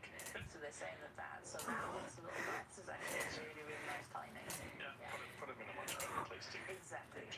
Exactly. So Oh. thank you very, very much. And now we have someone who I think you've been here before. Yeah, I have just shown my face. Oh, once or twice. Yeah, they have been able to keep me on. Yeah, we can't keep him away. But these were Diego chats. Yeah, so for no me, but not me, the exercise did here, and here a couple of times. And Shaq have provided me with a nickname, so you're going to read it there. Happy Diego. Yeah. I'm gonna use it forever and a day. Sorry. So, let's go. So, as an intro to this section, as a lot of you may be already aware, because it's something that we have been communicating the past few live streams and overall with the By Daylight, is that among all the efforts we're doing, all the attention we're putting to make the game fun, more engaging, we're also thinking about our next players, or newer players, so people that are just getting to know the game, also friends of ours that sometimes we have managed to manipulate them to play the game a little bit after. So we make it more fun.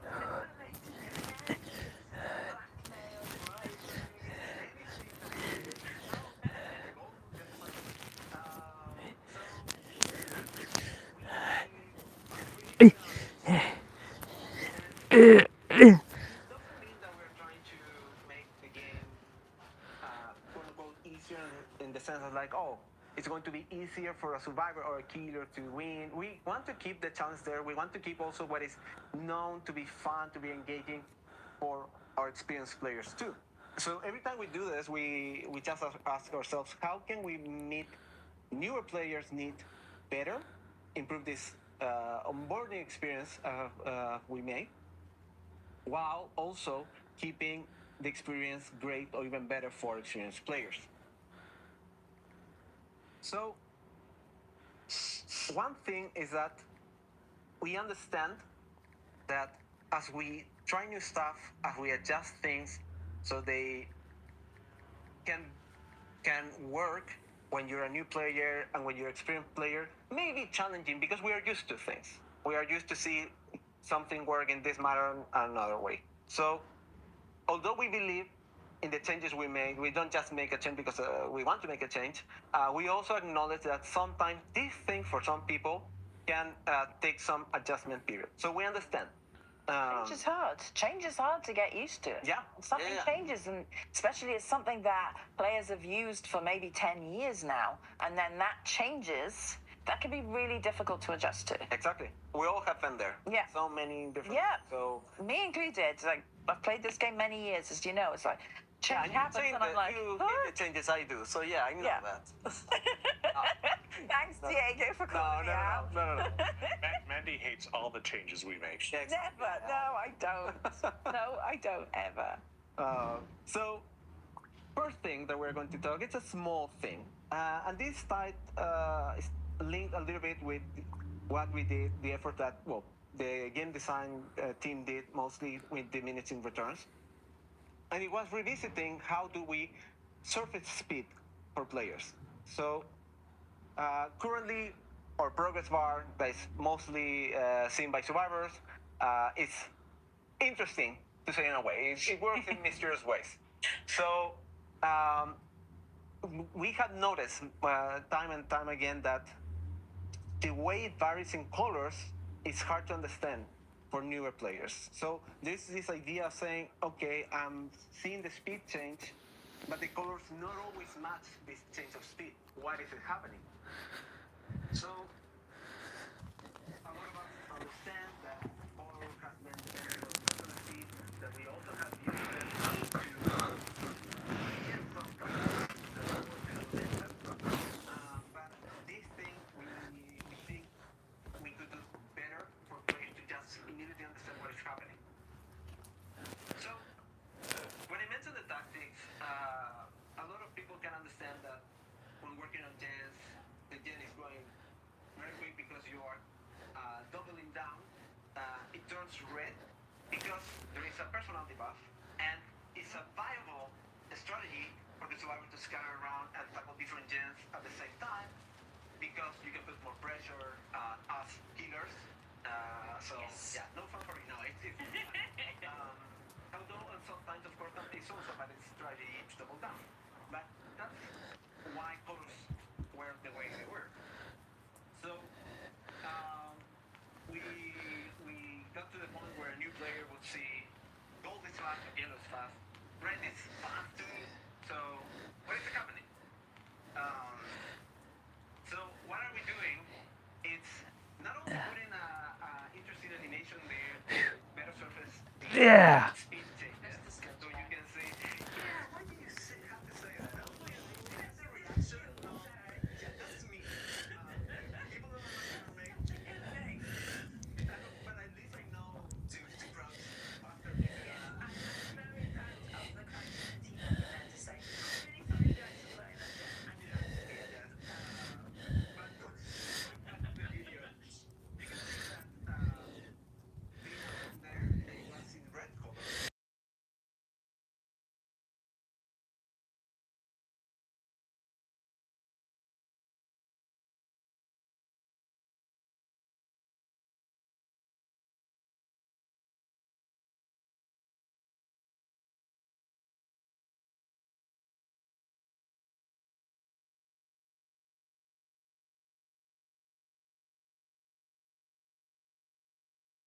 Clearer, smoother, and it's going to maybe feel a little bit weird for people that we are used to the other thing, but we believe this is going to help. So that was the tiny thing, because we have something else to talk about. Yeah, and it's the gap that we have between people playing as a team, friends, surviving with friends, and solo queue experiences. So we know how difficult it can be.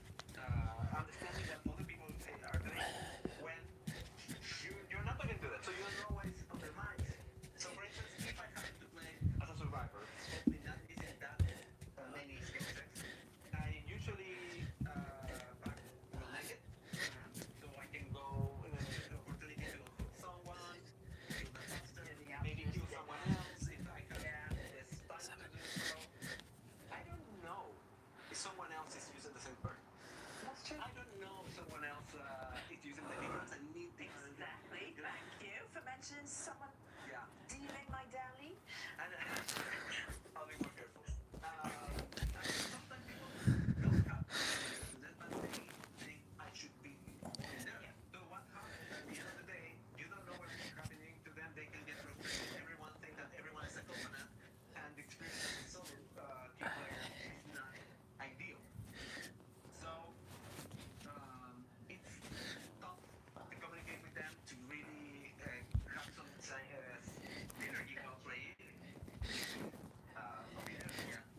Yes, I think this has been a hugely requested feature. Yeah, we have heard the community. Yeah. We have worked finding what is the best solution or version of this we can deliver and keep improving on. So I'm happy that we have so many W's there. Yeah, and it's after match start. After match start, yes. Yes. So we want to be sure that people start taking this once they are there to play together.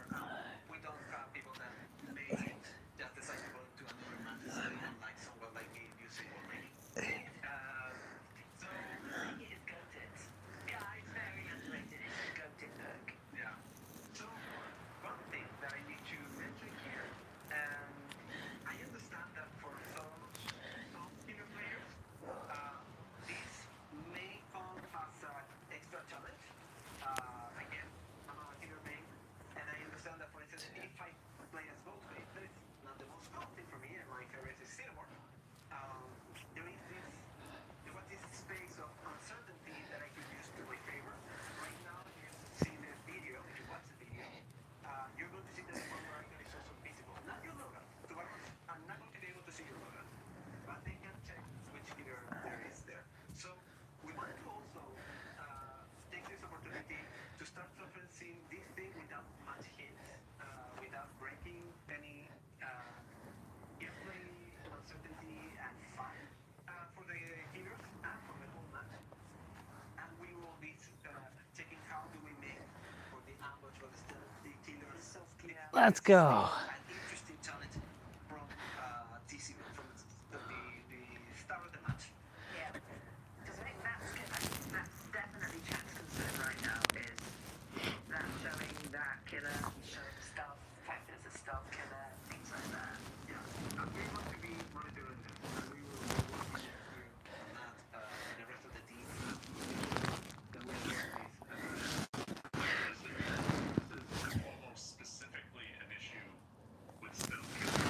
There's a lot, and I mean a lot of ways to identify the killer early on. Exactly. Right? Even as a solo player, there's a lot of ways to identify it. And the only thing that's not identified is Finito. right? So You know, if you don't hear a heartbeat, things like that, you know it's a stealth killer. Yeah. So this also gave us the opportunity to go into spectator mode and now allow you to interact with the HUD. So we are doubling down on this idea of making the game more engaging for new players and experienced players alike. So as you can see on the video, you can hover on the perk, you can hover on start spectating. I'm gonna grab a little bit of a snack. Me just pushing the door. This is something that is also interesting for content creators, for streamers, and for us to, again, That was cool. improving. So it's something that helps everyone for their needs. And it's interesting to keep the game alive and ever more interesting. it's great for new She players got a as thing well. for Chanel vintage that As you drop can before she see, can speak English. She got a thing for Chanel vintage that drop before she can speak English. Do you love me?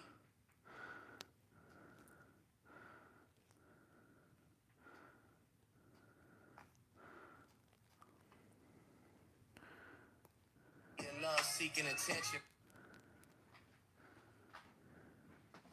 I mean, which one is it?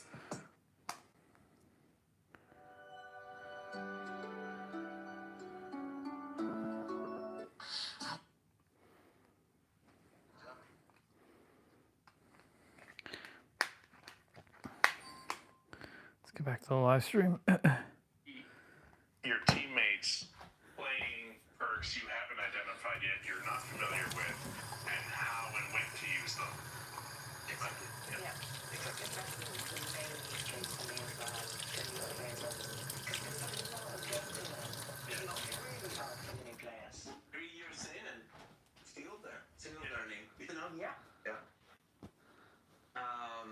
So, little final note. As we mentioned last time, we said we are going to keep looking into putting more arrows out there for you to customize color-wise. So, listening to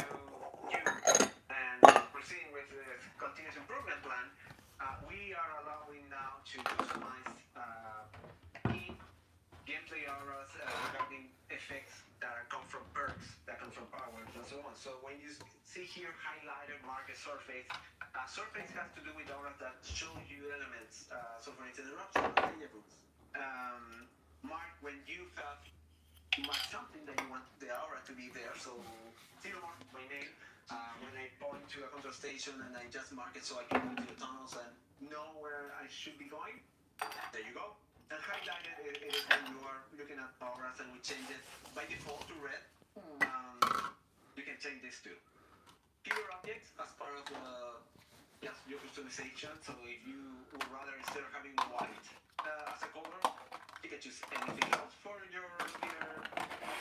Maybe you're playing as Mina and now you want another color that is more in theme with her. Something brighter. Yeah.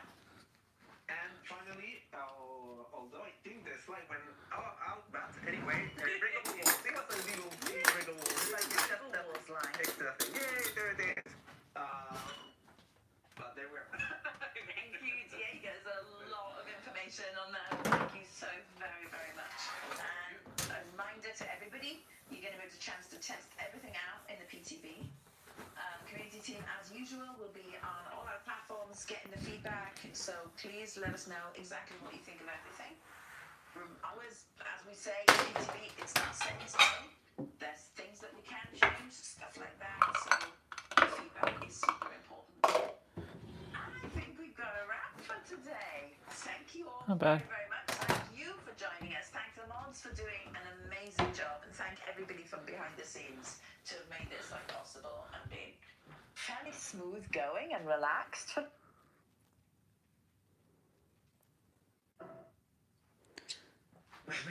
Well, welcome back. Welcome back, everybody. And thank you for joining us today. So this is going to be our little live design segment. And I've got some very special guests with me today that I'm excited to have. So everybody, we're going to start with... what's your name? I can go. Hello, everybody. So I can probably see me on here before. I'm one of the associate product directors on DVD. So today, I'm going to talk to all of you about 2B8. Now, I'm making sure it's on there. Sorry, I'm using chat and everything is like, hi, Papi, Diego. Okay, there we go. So after we get the screen transitions, and we're good. Alright, so we're talking about live design today with these other fine gentlemen. But I do want to get started by talking about 2B8 because there's a little bit of live design. Let's see what that goes into that. Now, firstly, if you've seen the roadmap for April, you know that the next 2B8 is coming out at the end of April along with the release. Now, of course, should dates change for any reason, this will still follow the release. And I want to mention a few things about it because I have some updates for you. But there are some very interesting things that you'll have to wait until the middle of April to find out. So maybe with the theme that goes along with it, or the 2B8 and for the Rift, we have some cool stuff. But you'll find out about that in a few weeks. Now, what is in this next 2V8 to share with you guys is some changes for Deathslinger and for the Oni. So you're going to see that Oni will have a slight nerf, and Deathslinger will have a nice little buff. Now, there's no new additions of killers in this instance, which is something that we'll talk about maybe a little bit after, towards the end of my portion, because I want to talk a little bit about what it takes to actually add a new killer into 2V8 itself. Now, in addition to balance changes for these two, we are also updating the anti-camp system that we have in here. So most significantly, right now, if you were to play 2v8 when it was live, is with the anti...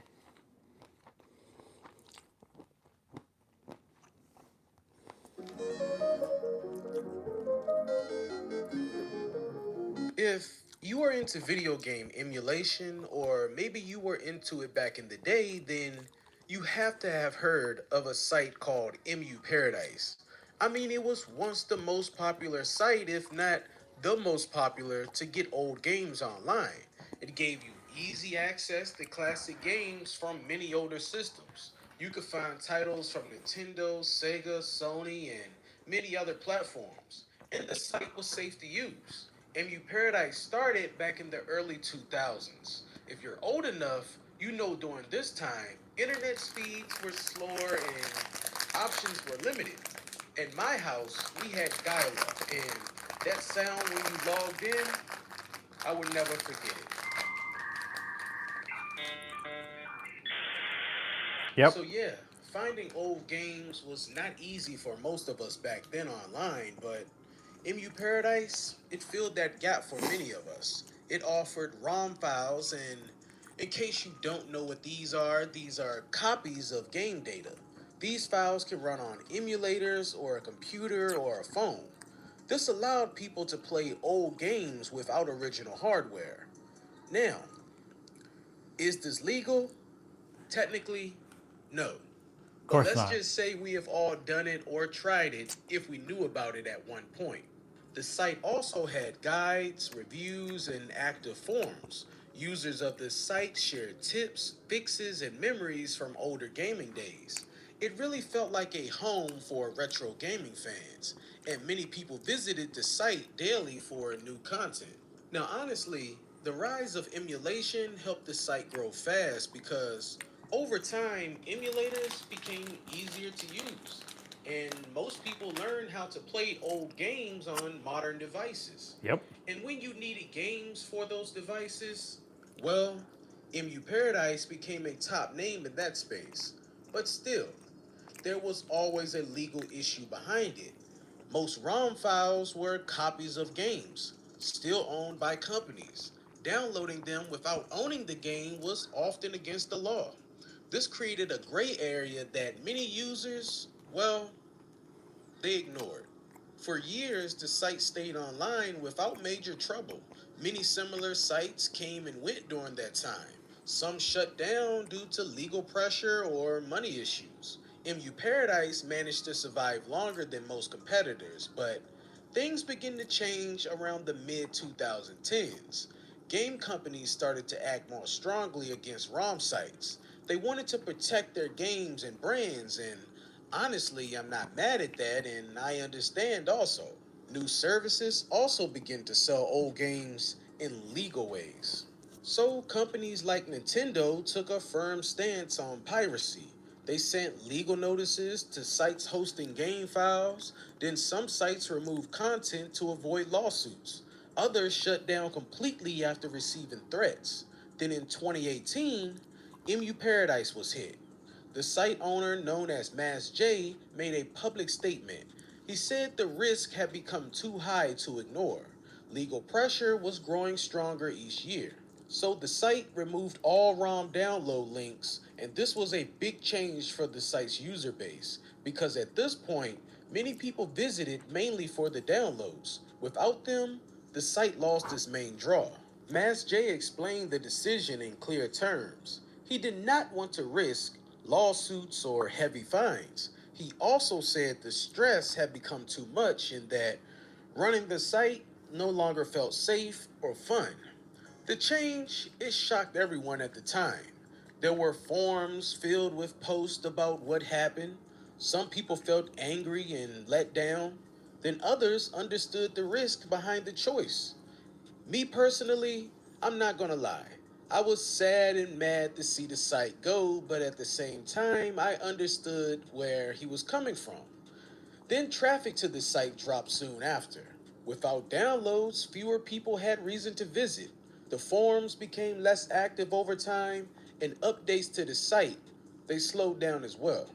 But even so, the site did not fully shut down. It still hosts guides, articles, and some other content, but it no longer plays a major role in the emulation scene. The site is still up in 2026, but its peak days are clearly in the past. A few years later, people did create a workaround that allowed you to download games from the site still, because technically the games were still there, but we just couldn't access them. But today, people don't even bother going through that trouble. MU Paradise wasn't alone, because many ROM sites faced the same pressure around that time. Some tried to adapt by removing risky content, others disappeared from the internet completely. But at the same time, legal options kept growing. Services began offering classic games for purchase or play. The mini consoles also brought back older titles in new ways, and this gave players a safer way to enjoy retro games. But still, these options do not cover every game ever made, because many titles still remain locked away or hard to access, and this keeps the debate about game ROMs alive. I mean, to this day, people still argue about game preservation and access. Some people believe ROM sites help save gaming history.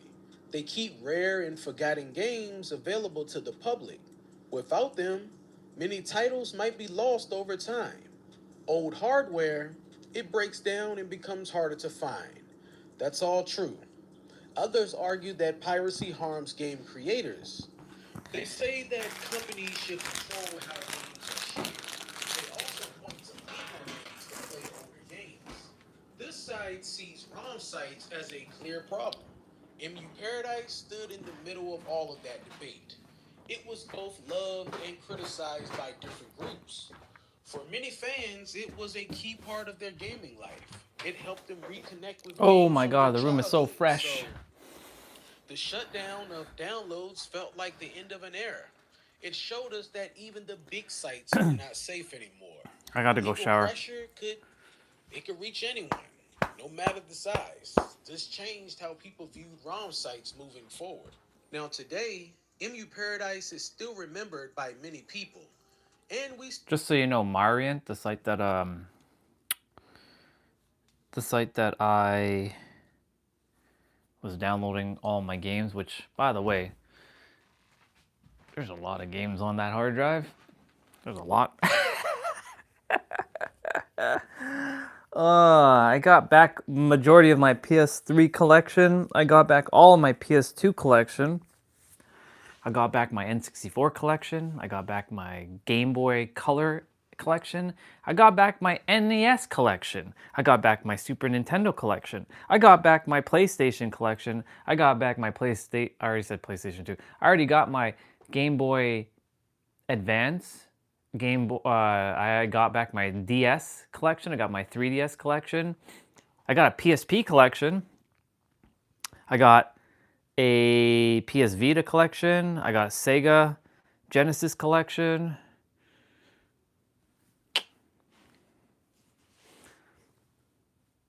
And of course, you know, Switch is still a work in progress. But I have a Switch collection. It just feels good to know that my tablet can play all of these retro games no problem. PS3 is going to be a little bit challenging, but I trust that it will come in time. But, you know, by the time I'm ready again, I'll buy another tablet that's geared towards gaming that'll have a very powerful chip. Because if this one can do it, then any future generation tablet I get will obviously smoke this one. But the fact that this can handle my games that I want to play, no problem, is a good sign. Now, the only thing is I would like for my Steam collection, like Stellar Blade and Dead by Daylight and Monster Hunter, I would like those games to run flawlessly. Dead by Daylight should run no problem, because Dead by Daylight is on a Nintendo Switch. But the problem with the Nintendo Switch version is the graphics suck, and then of course if I attempt to play it, I need to be able to go online with the Eden emulator. And the last thing I want is to get my account banned. If Nintendo's like, wait a minute, you're not on a Nintendo Switch system, we're gonna ban your account. Don't want that to happen. So rather just play on my laptop for now. If they just get rid of fucking easy anti-cheat, it's so stupid. It doesn't even fucking work. It's not like hackers don't cheat anyways in the game. There's plenty of hackers that are still playing the game. You see, yes, I use cheats too at times. I hack some of my games. You saw me hack PSO. I did it blatantly right in front of you all. Because I don't give a fuck about morality. I've beaten that game too many times. Right? I wanted to get Lacus, but I was telling a story with Lacus. Now, here's the thing. I'm gonna tell you right straight up. If I found a blood point like hack, I'd fucking just use that blood point hack and just like, just max out all the characters, get them all to prestige 100. I'd do it. I don't care. I'd fucking do it. But I'm not going to do it because there's no point. It's just a waste of my time. Because there's no point really prestiging. It's just for show. And plus, like, I enjoy the game as it is. So.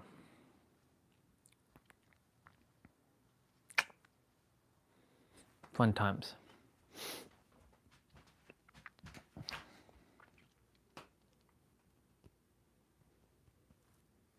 Okay, I gotta go shower.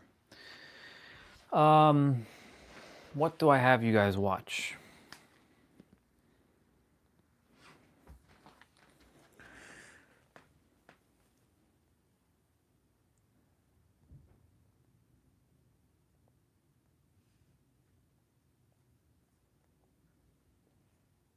I don't know.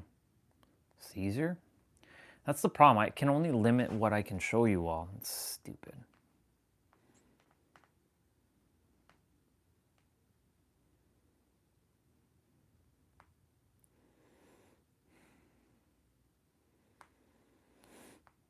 The illusion of time.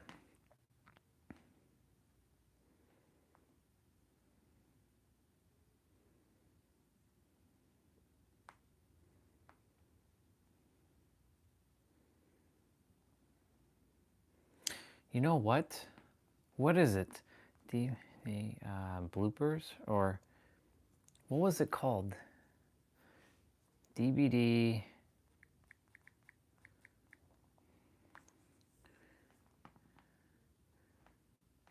What's the name of that channel that used to do it?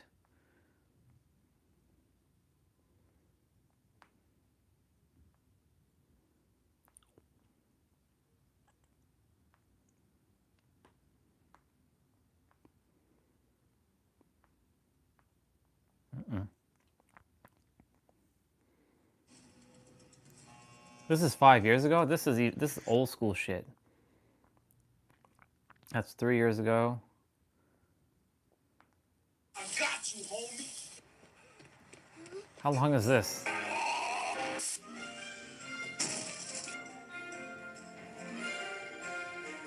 It's only 10 minutes.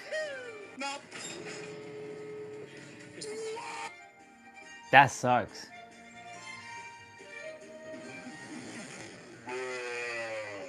Bruh. Bruh. I mean, there's a Nero stuff.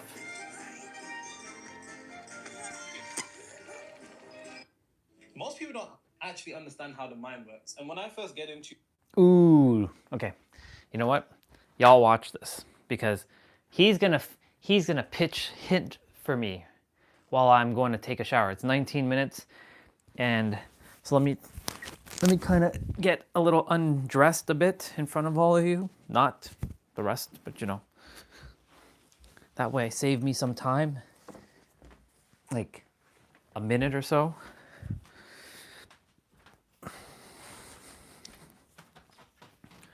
So Nero's gonna pinch hit for me while I go and shower. I have 20 minutes basically to finish showering and be back to make sure that, like, you know, you all are not looking at a blank screen.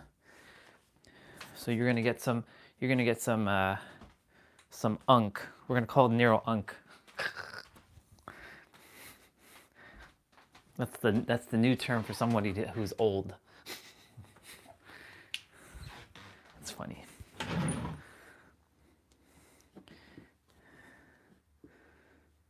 Cool beans.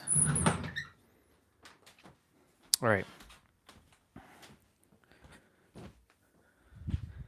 I don't foresee me blowing out a candle today or anything like that, so I don't think I'm going to be needing to get dressed, and if I do, it's quick. I'll just put on that sweater.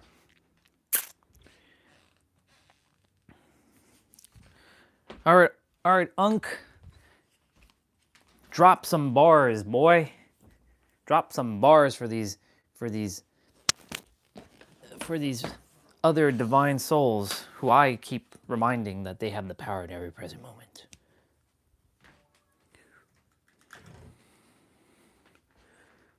Unk.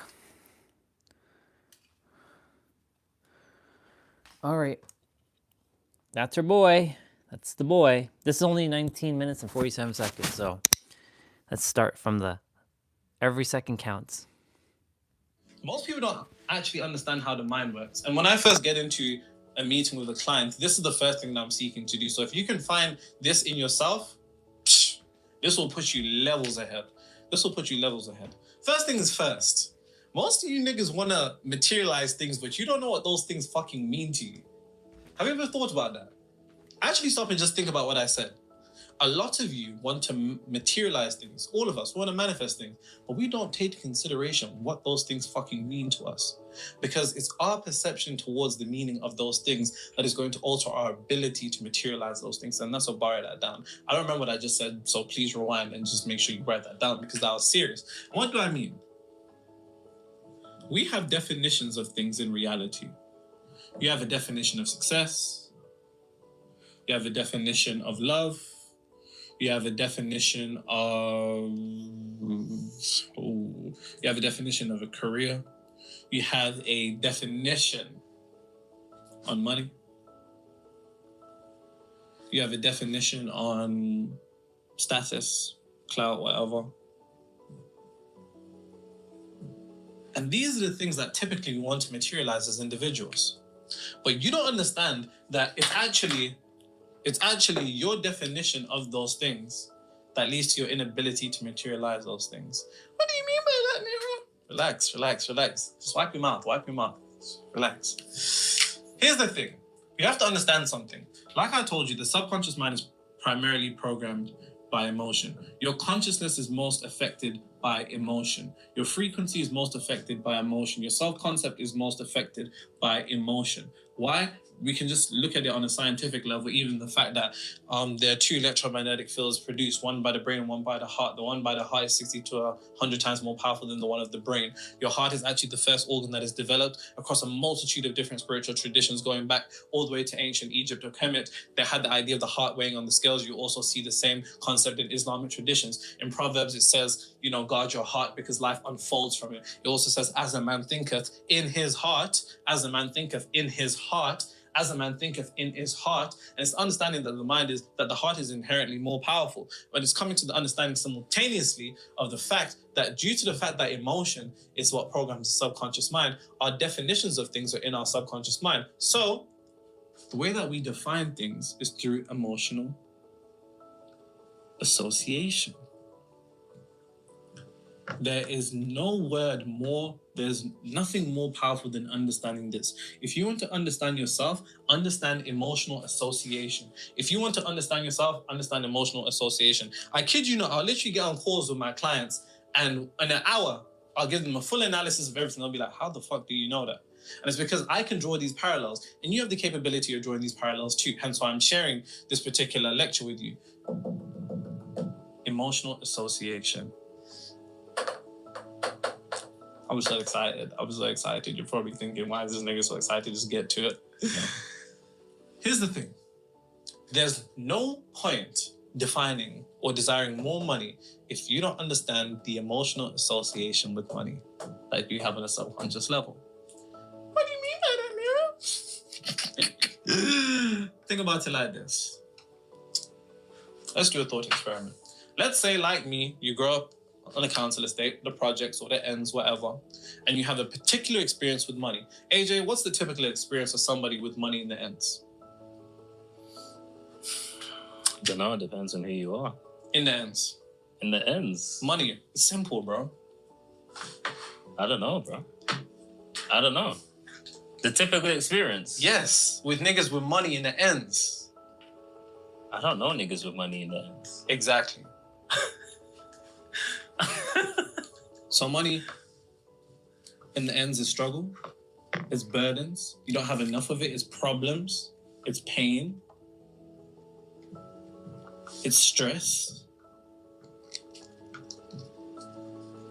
If you grew up in a particular circumstance where you saw that around the house there wasn't a lot of money, you saw how money stressed out those around you, you saw that not having a certain degree of money was always problems, money was always problems, money was always problems. Money then begins to equate to problems in your subconscious mind. And that's based upon the association emotionally. And if money is problems in your mind doesn't want problems. So in order to get rid of problems, what's it going to get rid of? Money. Bingo. And that means I'm broke. And by getting rid of money, this happens vibrationally. Because before anything can exist physically, it first must exist vibrationally. And vibrationally, what happens? You materialize more conditions, circumstances, and people. Circumstances, conditions, people, and events that lead to the materialization of more money problems. You don't have money, you get a parking ticket when you ain't got no money. Somebody really needs to borrow money. Something breaks, you need to pay for it. Something in your car breaks down, something in your house breaks down. It seems as though the universe is taking money away from you. And it's because you're taking money away from yourself. And you're taking money away from yourself because your mind has associated money to be problems. And in order to get rid of problems, it wants to get rid of money. So how the fuck could you manifest more money if you don't even understand the emotional association that you have with money in the first place? Because this is happening at a deeper level. Think about it like this. Your subconscious mind means below your conscious mind. Your subconscious mind means below your conscious mind. So the deeper, the better. No, I'm joking. The deeper that these emotional associations are in your mind, nigga, your meditations, let's say in order to change your mind, we need to go here. Your meditations, visualizations, all of that is only up here at the surface level. Why? Because you haven't gone deep enough. It's fucked up, innit? Because money in your mind is a problem, your mind wants to get rid of it. And this can be extrapolated outside of people that just grow up in the ends. I've had clients who quite literally had way too many staff in their business. And in order to alleviate that problem, which their mind had associated that to be a problem, it got rid of money in their business. You understand what I'm saying? It's really, really deep. It's deeper than you think. Now let's talk about it in the context of love. Let's say you grow up in chaos.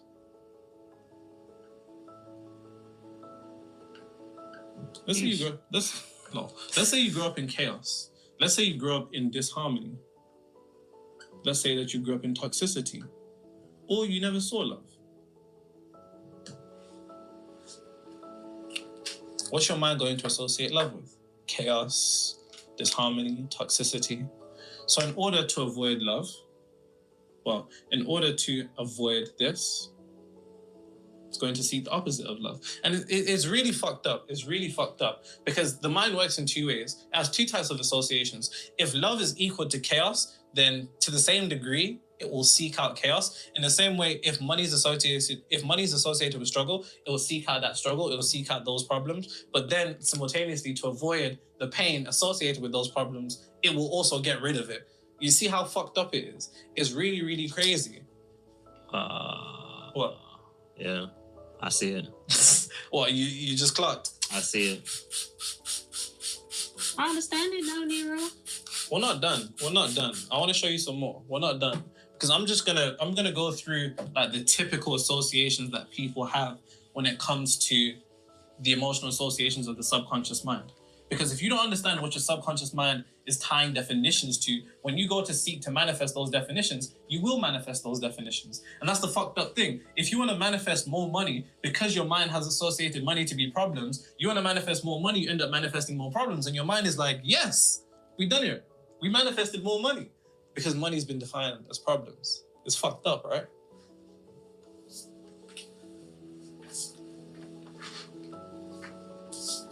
I already know this video is going to have a lot of people in tears. Because it's really sad when you think about it. It's really, really deep. So how do I stop the association? Don't worry, relax. The association to the nation. Listen. 2 hands, bro. 2 hands. Pause. What do you mean by that? No, what do you actually mean by that? What? Wipe your mouth, bro. Wipe your mouth. Too eager. We're going to get through it. Because this is of the highest importance. Because if you can detach the negative associations of the mind, then it'll be great. So, just to clarify a couple points. Let me use just black because it's easier. Just clarify a couple points. When you seek to manifest something,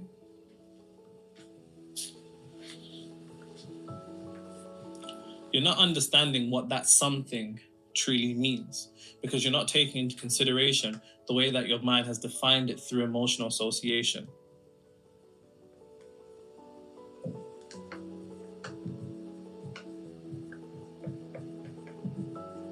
And because you're not taking into consideration the way that your mind has defined it through emotional association, when you manifest it, you're getting the opposite of what you want, but you're getting the opposite of what you want because the thing that you've defined is the opposite of what it is. So, once again, let's say that in your mind, you went through, bear in mind, the emotional association is based upon emotional experiences.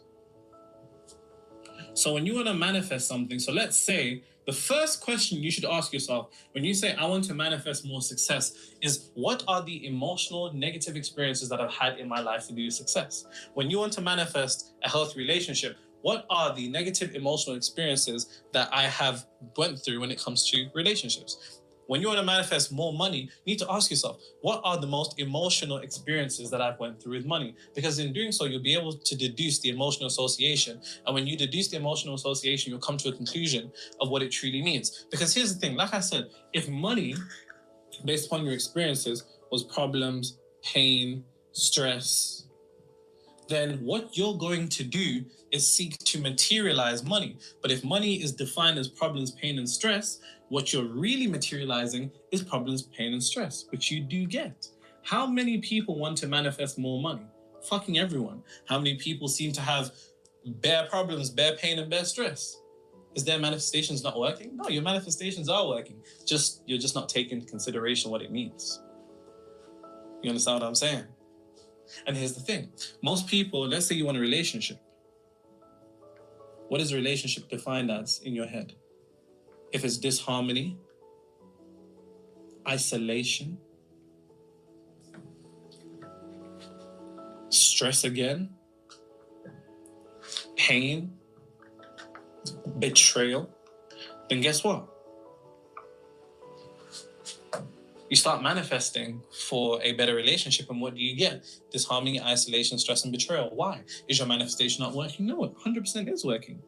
But it's working based upon the emotional association, which is based upon an emotional experience, which then enters the subconscious mind. So in what you've defined as a relationship in your subconscious mind isn't actually a relationship or love. It's disharmony, it's isolation, it's stress, it's pain, and betrayal. So then you seek to manifest, and what do you get? Why? Because you're unaware of what it means. This one is one that I came to a conclusion of myself, and this is really fucked up when you think about it. And this can be extrapolated into multiple contexts. So let's say, like me, you're from the ends. Naturally, if you was to walk in my ends with a Rolex, you could wear some nice shoes. You could wear some nice shoes in my ends. So it's a very UK thing. What size are those? What size are those? They're my size. So let's say that part of success is being seen. But in the hood, being seen makes you vulnerable. It makes you liable to be a threat. It puts you in danger. It makes you a target. So then when it comes to being seen, in order to be seen, you'll put yourself through these things. And this is something I didn't realize. Now, here's the thing. When the mind wants to avoid something, when the mind wants to avoid an aspect of what you've defined, to avoid the pain associated with that thing, it will actually avoid the thing itself. Because money is so painful, it will avoid money. Because relationships are so painful, it will avoid relationships. Because being seen is so painful, it will avoid it. And one of my own traumas that I had to come to a conclusion of, I'm not somebody who likes being in the limelight. Just because a nigga talks on camera, don't think I'm like this. If you met me in person, I'm very much an introverted person. I do not go out at all.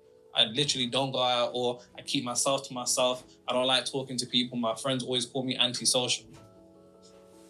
And I could never understand. Even if you look at when I first began making content on like Instagram or TikTok, whatever, I used to wear a fucking mask, mate. What up, people? I used to wear a mask because I didn't want to be seen. He's laughing. He was there.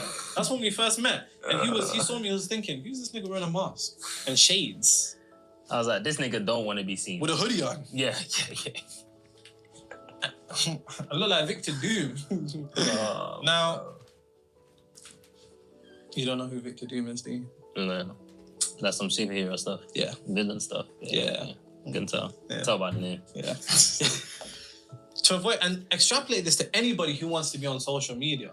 Because part of being on social media is being seen. But I was vibrationally self-sabotaging to the degree that I was going to be seen, because an aspect of my mind associated with being seen to make you a target, danger, and threat. Hence why I have this discomfort with being seen. Because in my ends, if you were seen, you're done, mate. You're absolutely done. And this even gets crazier. This gets crazier. I know of people who, when their parents would come back from work, it would like be misery, straight misery. They're chilling, their mom or dad gets back from work, it's hell. And they would disappear and go off into the house. Why? Because they knew there was going to be some type of negativity associated with being seen by that particular person. And the mind forms the association with being seen as putting you in danger, threat, and being a target. So then to avoid being seen, or to avoid being a danger, a target, a threat, you will avoid being seen.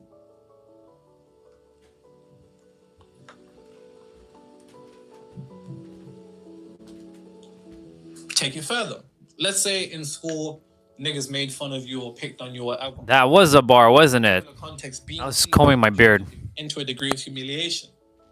So now to avoid humiliation, you avoid being seen. But you haven't made that connection. And because you haven't made that connection, you try then put yourself out there for that promotion, and they don't see it. You put yourself for that job, they don't see it. You put yourself on social media, they don't see it. You try to put yourself to go chat to that person that you like, but they don't see you. Because energetically, you are masking your own energy to avoid being seen, because being seen is humiliation. Being seen makes you a threat. Being seen puts you in danger. So to avoid humiliation, being under threat. This is associations. In a vulnerable position, you avoid yourself from being seen.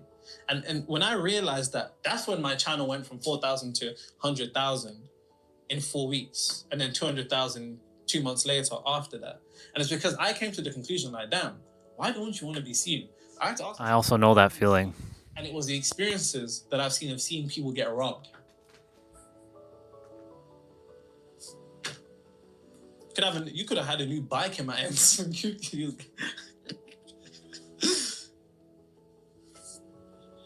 it's real. And it's real.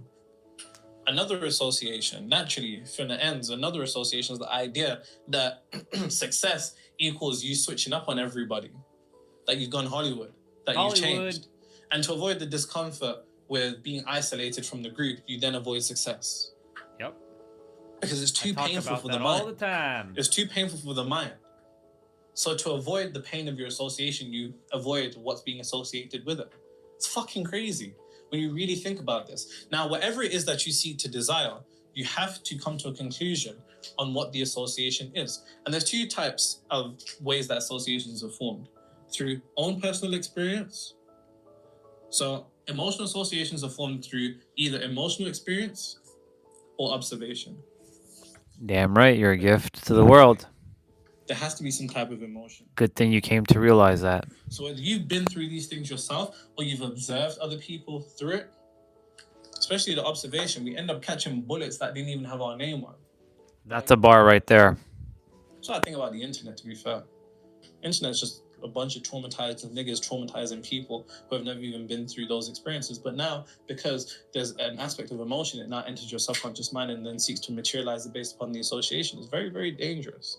It's like if you go on social media, you see relationships, all you see is men absolutely treating women terribly and women treating men absolutely terribly. And then based upon the fact that people aren't deducing that that is just the internet, they then end up adopting based upon observation, the emotion, and then form an association of relationships equating to betrayal. and then they either materialize that betrayal or that disharmony or that isolation, or they seek to avoid it by then avoiding love unconsciously, and they don't even realize why they can't even form relationships, and it's based upon the association. So you need to ask yourself, what are my emotional associations? Because this is the deep work that is going to set in motion for things to change. Yeah, so he's been doing like he's been cutting up his longer form into shorter forms. So every day that he's like taking like his long form content, and he's basically you know, chopping it into pieces. My bad. I'm waiting for mom to come back with groceries so I can help her. But yeah, what he said, because you know, the one thing about feeling seen, for me anyways, was, oh shit, if I'm being seen now, then I feel exposed. And if I feel exposed, that means I have no way to protect myself, because people are gonna keep attacking me, because I had this idea that every so often that if I'm online, everybody's gonna attack me because I'm a fraud. I had this idea that I don't know what I'm talking about, that I'm a fraud, right? This is that imposter syndrome bullshit. So that's why for the longest time, you know, there was a while where I stopped posting because I felt like a fraud, because, you know, people were watching my content, but they weren't really engaging, right? And then I came to the realization, wait a minute, why am I entertaining this? And what he said about the whole relationship thing, men attacking women, women attacking men, which I've shared so many times, that happened to me in 2024 when I went on my healing journey for 6 months from my birthday in 2024, right? April 2nd, I made a post telling the world that I am going to disappear for a while, don't know when I'm coming back, right? That post created a little bit of a rift in some relationships, because, you know, I knew that was going to happen because, excuse me, I knew exactly the moment I did that to see who's actually going to remember me. I didn't do that to test anybody. I did that to see who was in alignment with me for when I do come back, right? Many are in alignment still. Many came back several months or a year or so later. But in the beginning, when I came back, it was like crickets. Anyways, while I was on that 6 months journey, I started going on TikTok. I hadn't been on TikTok before. I made my account. I mean, I had posted on TikTok, but I wasn't scrolling. I wasn't doing any of that. So during the summer portion, I saw a lot of men attacking women and content about men, you know, talking shit about women. But then I also saw the opposite. I saw a lot of content that women are talking shit about men. And then that spilled over into my Facebook, the old one. And then that spilled over onto YouTube Shorts. I'm like, I'm not even looking this shit up. Why is it following me? And the other thing too, I'm using my phone, but then it's showing up on my computer. And I'm not seeing, like, for example, TikTok was on my phone, but YouTube is on the computer, because I wasn't using YouTube Shorts on my phone. But yet that the frequency of me seeing men are attacking women and women are attacking men, it started to affect this character's energy. And so I started materializing more content on that. And ultimately, you're your own algorithm. Whatever you see on the internet is based on you, right? That's why when you all see me like run into some random thing, that's based on me. That's not based on some random like chance. This is all based on me. That's why it always serves me things that I want. Because I declared that everything that shows up in my experience is meant for this character, so he could be aware of what he must work through or must remember that he already is, right? So, you know, Nero was mentioning that there's a lot of people who are traumatizing each other on the internet. And I've mentioned this a couple times, that the world is basically creating World War III with each other in the chat. You know how many times I run through chats and I see a bunch of, I'm going to use the N word right now, a bunch of niggas be like, you know, dropping like hate towards each other. You don't know what you're talking about, you stupid piece of whatever, right? You're an idiot, or you're this and you're that. Now, is that based on my frequency? No. That's basically to show me where humanity currently is right now when people are like creating World War III. Because one person wants to be right, that person wants to be right, that person wants to be right. I don't give a fuck about being right. I just care to be on my frequency. And so what he said, like we end up catching stray bullets. That was never meant for us.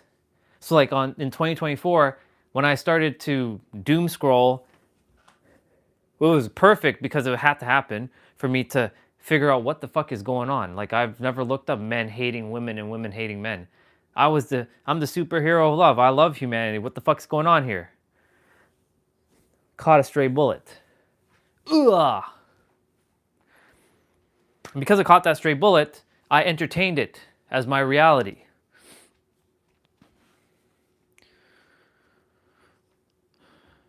But it's so fascinating how we all traumatize each other to some degree.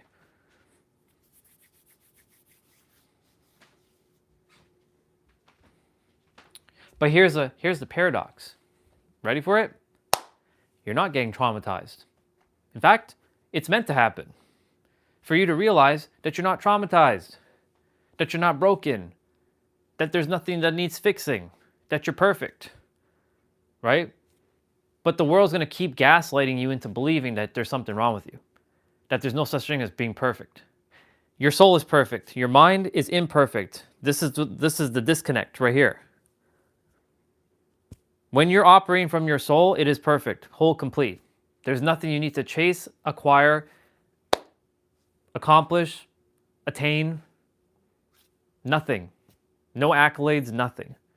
You have it all. This, on the other hand, will continue to tell you, no, you need to do this, and keep going and going and going. That's fine. That's what the mind's meant to do. Right? But then, you have your associations. That's why I was, when I shared with you, who's the one who's XYZ? Remember I don't remember exactly what you were saying, but I basically said, is that you saying that, or is that your mind telling you and finessing you into believing that? Right? Just like yesterday when I was helping Lori with something, right? I asked, is that you speaking, or is that your mind telling you that you're stuck? Because you ain't stuck.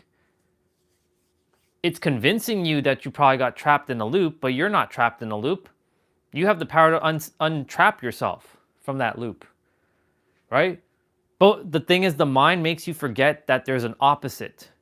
And when you're energetically feeling things, it's okay. Feel it. We're not bypassing here. We're feeling what is required to be felt, so you can take that feeling and shake it off. Like animals, they don't linger in the past. They don't linger in the future. They focus on the now. So like, for example, when a lion is chasing a gazelle and the gazelle gets fucking away from that lion, you know what the gazelle does? It discharges itself and it moves forward. So why do we humans continue to linger in the past? The past is an illusion. It's no longer here. It's right here, right now is the only real thing. Right? Currently, mom isn't here yet, so I'm waiting for her. So that is an illusion. Right here is the truth. Right here, right now. This is it. And in this moment, as I'm speaking, as you all are listening, you all are the answer. You're perfect. You have everything. It's right here, right now. Feel it. Feel the words. Feel it with your body. You have everything. You can feel anything you want. But the mind's going to say, you don't have that. And then it throws you into chaos, and then you start to feel mad, and it's okay. But just notice that when that shit is starting to happen, I want you to remind yourself that you are whole, perfect, and complete, even when you're mad, even when you're angry. There's nothing that, even when you're getting triggered, Oh, Orion's getting triggered. That means he's not perfect. He hasn't mastered himself. You're fucking mastered even when you're triggered. Take that in. It comes down to your associations. Right? I mentioned this earlier. If you are a cleaner and there's nothing to clean, who are you when you don't have to clean? Or do you have to always clean to be a cleaner?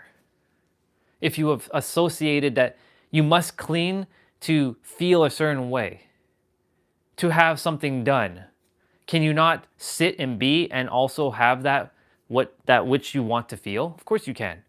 It comes down to your associations.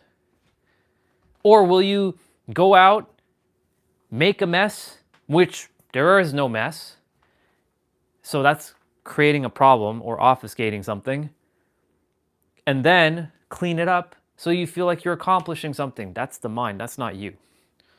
Itself wants each of you to stop suffering. That is it. It wants you to stop suffering, remember who you are, and live your best life no matter what you believe in. It doesn't want you to forget that you are a human. It does not want you to forget that you have an identity. Now, of course, there's people out there that saying, I am the I am. I've said that before, this character, right? Because we kind of regurgitate the same shit over and over and over and over and over again, right? There's nothing new under the sun here, right? What Nero is saying, others have said. What I'm saying, others have said, right? We're just using different words to basically get to the same point.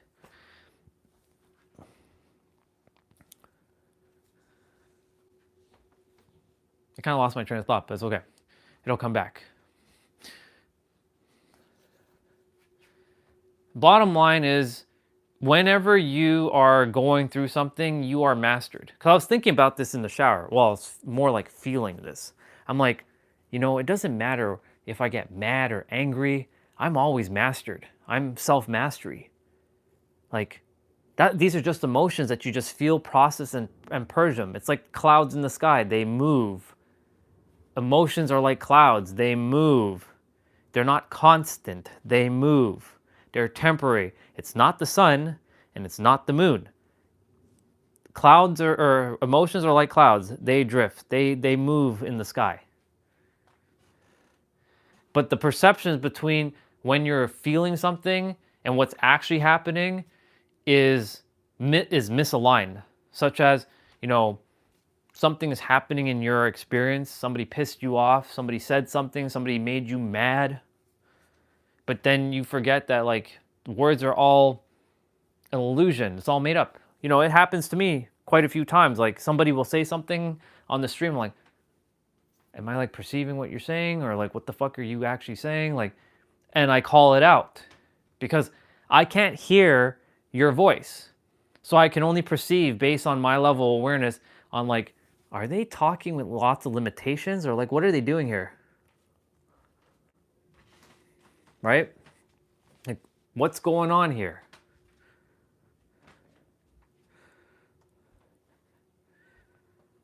So, it happens, but then I remind myself, remember, these are just made up words.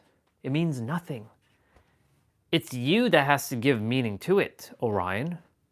And if you give no meaning to no words, then it has no power over you. And in fact, even in your reality, whatever's happening, whether it's a physical or mental or emotional or spiritual or a financial thing, it's all an illusion. Yes, it's real to the third dimensional perspective, but in the multidimensional aspect, this is all, it's just a game. And you get to play the game. And I have another bar for you. You are a piece on the multidimensional chessboard. And the moment you put yourself on that board, whether you call yourself the king, the queen, the bishop, the knight, I don't care what piece you call, you can call yourself God, Super Saiyan, you place yourself on that board and you call it checkmate. Because you make the rules. You don't wait for all the other pieces to move. You make the pieces. You are the pieces. You put yourself right where you desire to be. Checkmate. It's done. If I say that I'm in San Diego and somebody's like, no, you're not in San Diego. Even if the character's like, no, you're not in San Diego. fuck all that. Checkmate. It's done. And walk with absolute conviction and certainty. And watch as shit unfolds. But the problem is, our character runs into, but it's not here yet.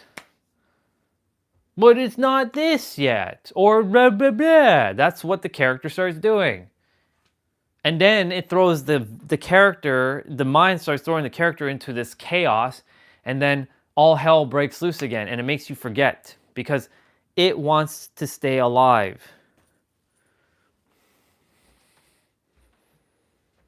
The universe itself, whatever you want to call it, itself has been telling me to call it itself. That's why I call it itself. Itself literally wants each person, each localized, you're basically a localized expression of itself. That's what it's been allowing me to call it as of late.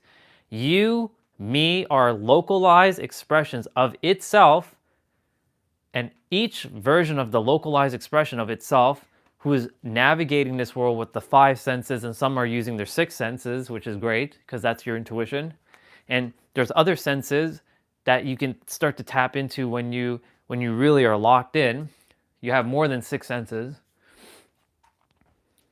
But the primary 5 and the 6th one, which is your intuition, when you start locking in, you can tell yourself whatever you want. You make the rules to your game. This is your game. You're El Supremo, El Capitan. You're number 1 in your inner world. Nothing goes above you.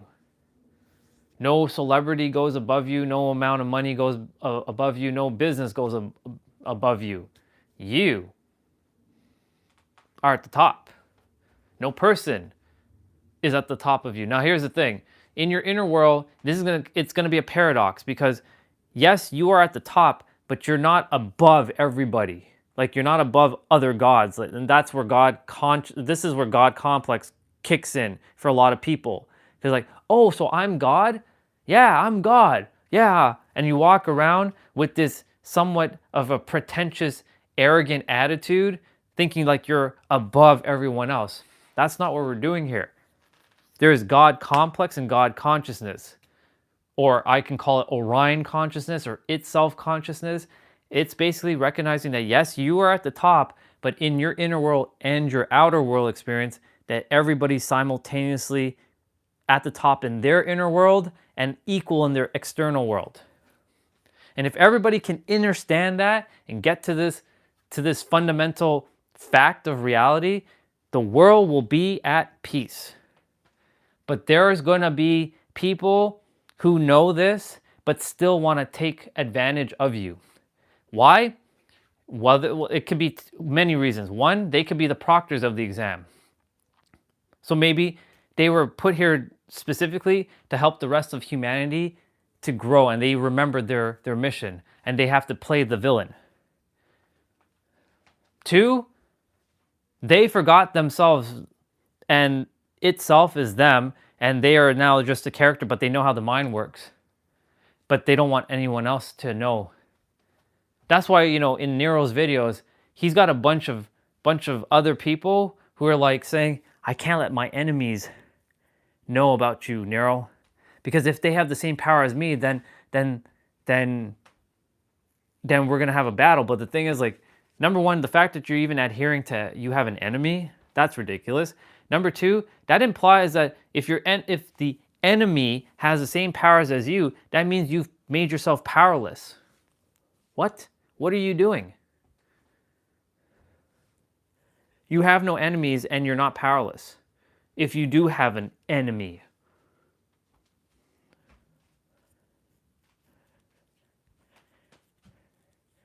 If not, AI could explain it better than me typing it at all.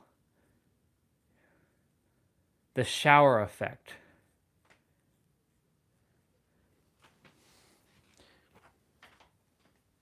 Well, let's have a dive.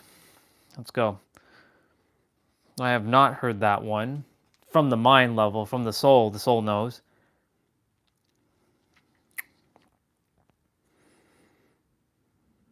Hey Orion, great to have you here. What can I help you with today? Hey sister, quick question for you. What is the shower effect, and tell me in great detail what that's about? Yeah, the shower effect is this fascinating psychological phenomenon.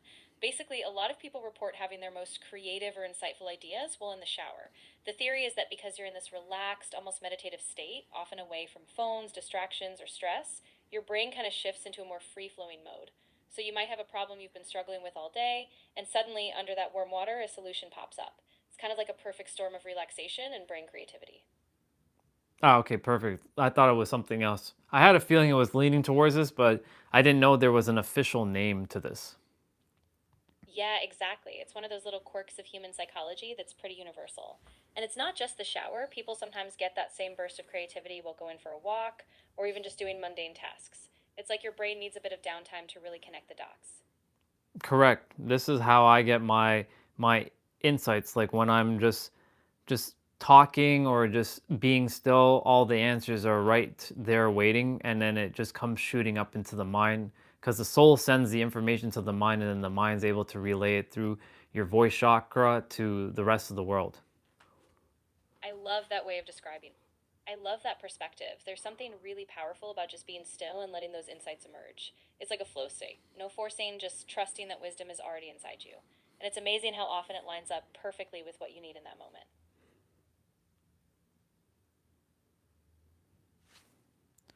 Okay, mom's back, by the way. I'll keep. So there's one other thing I wanted to ask you. So I don't know if this is a English thing, but you ever run into where people say like a word and it starts with like a certain letter, and then there's an opposite and it also starts with that letter? Is that known as something? Yeah. That's called a contronym or a Janus word. It's basically a word that has two opposite meanings depending on the context. So, for example, dust can mean to add fine particles or to remove them, depending on how it's used. And there are quite a few of them in English, which is pretty cool. Well, my example was like going from like chaos to calm. So both of them start with C, but they're the opposite of each other.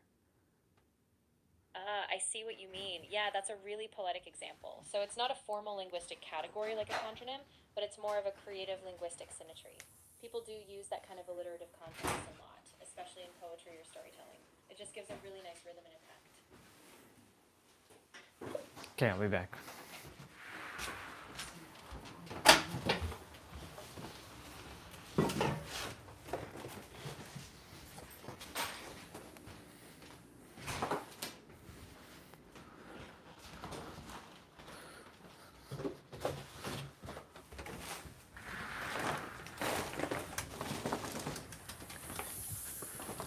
Should take like 10 minutes or so, depending on,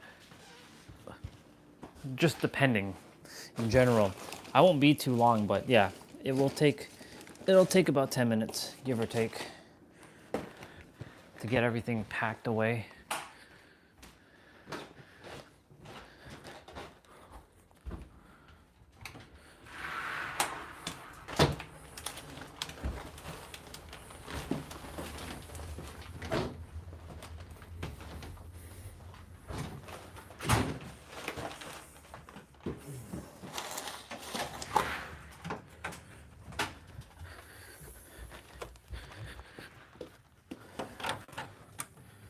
Okay, let's see.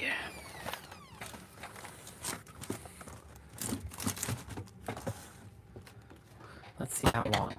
Let's time it. 5:50, 5:56. All right.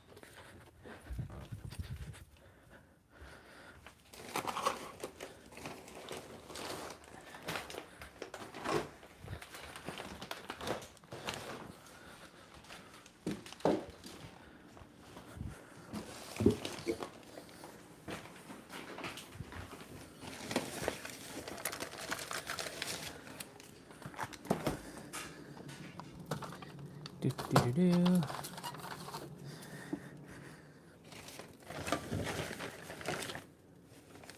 I think that goes downstairs.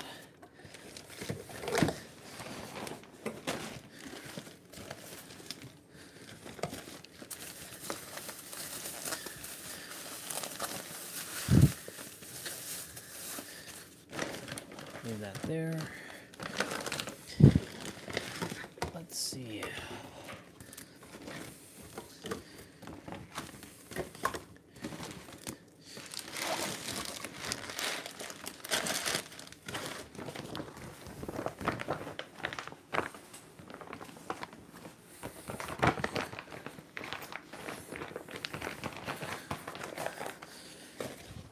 Do.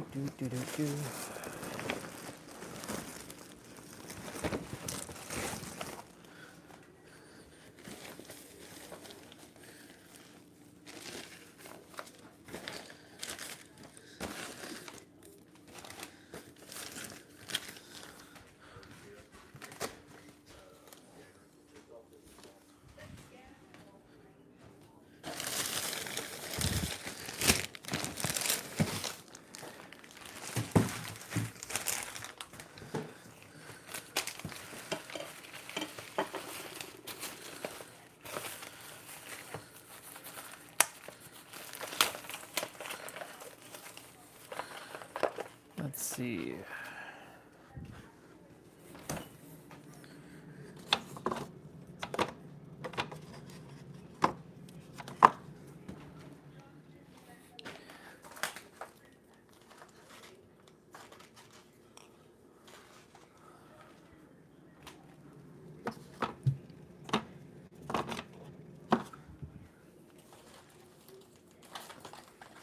Putting some eggs into the container here.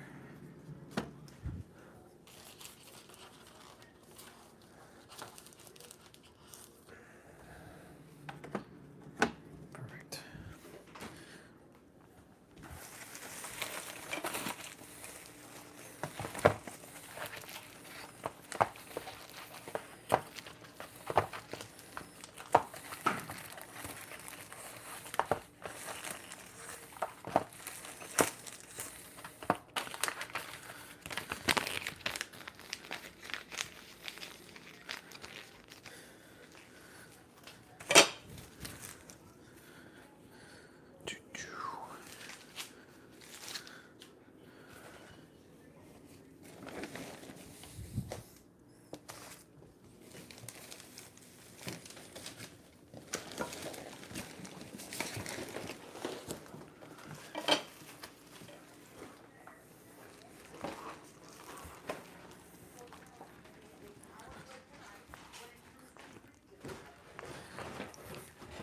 Leave anything in the chat if you feel called to. I'll come back and read it. I'm in the basement right now, putting the rest of the eggs in the fridge and packing up down here. Yeah, the mind is, the thing is, the mind isn't the problem as well. That's the other thing I want to emphasize.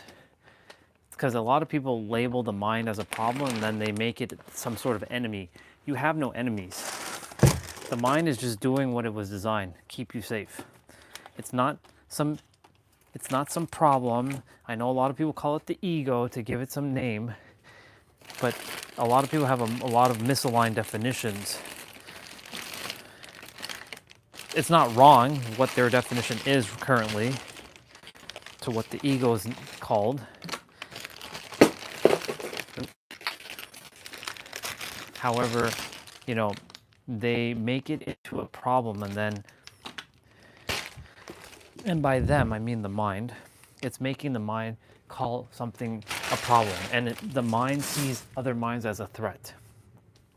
Even though the mind is technically itself, but has forgotten itself, it's its own paradox and created itself. It was the void coming into form. And then you went through a whole slew of habituation, whole slew of programming and patterns that then you've adopted to call yourself having a name based on, you know, parents and societal things, creating a name for you. And then ultimately, guess what happened? I think this might have to come back upstairs. Yep. And ultimately, the problem started right there. Because others have started calling it, oh, that's a problem. You made it into a problem, and a problem, and more problems, and more problems, and more problems. But there is no problem. There was never a problem. Reality operates from a just is perspective. What is just is? Meaning, it just is. Nothing else but just is.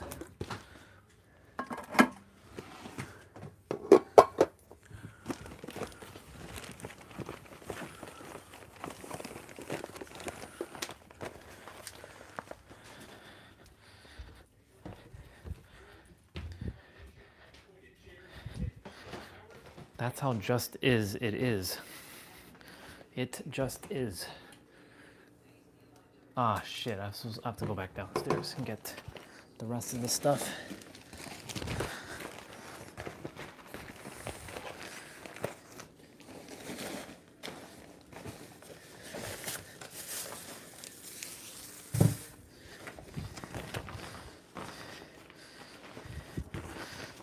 I'm gonna grab my pizza. I gotta put it in the toaster oven.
Okay, almost done. There's something that I brought down. Yep, it's over here. I was supposed to bring back up.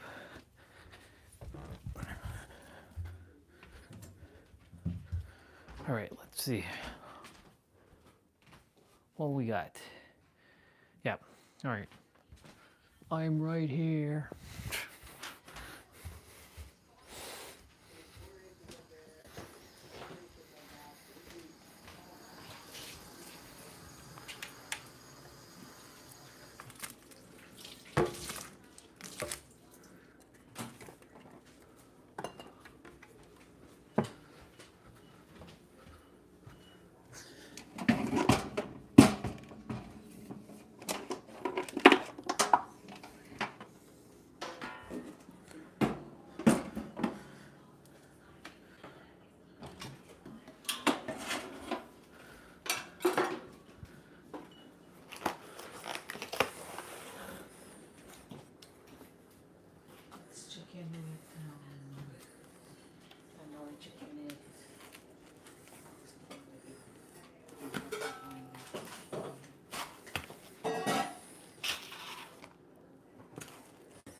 Okay, back to what I was saying. The mind. I'm waiting for my pizza to be it's in the oven right now. It's not. I've never had. Well, I've had tandoori chicken, but never on pizza. So it's gonna be interesting. Tandoori chicken, green peppers, and onions. I'm not really a big fan of onions on my pizza, but whatever. I'll order a pizza on Saturday or something, or whenever I choose to do my celebration. Yep. The mind of someone. So someone's going to ask, so where did the mind come from? Right? Because if itself is where, the fundamental questions a lot of people ask is, where did God come from? Right? Where's the beginning? Where's the end? There's got to be a beginning, right? Or there's got to be an end, right? There's got to be something.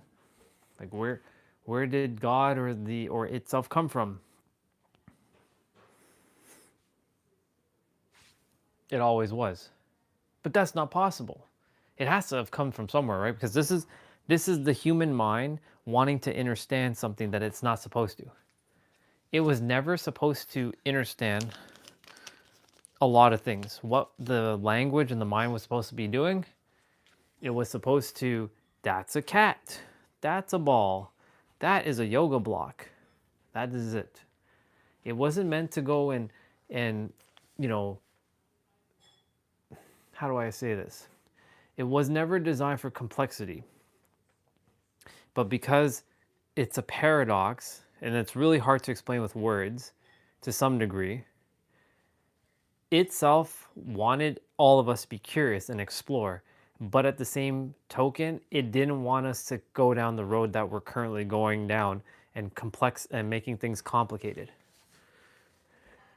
And that's the reason why now everybody's starting to realize to be present, be still, that get rid of a bunch of bullshit that was never meant for you.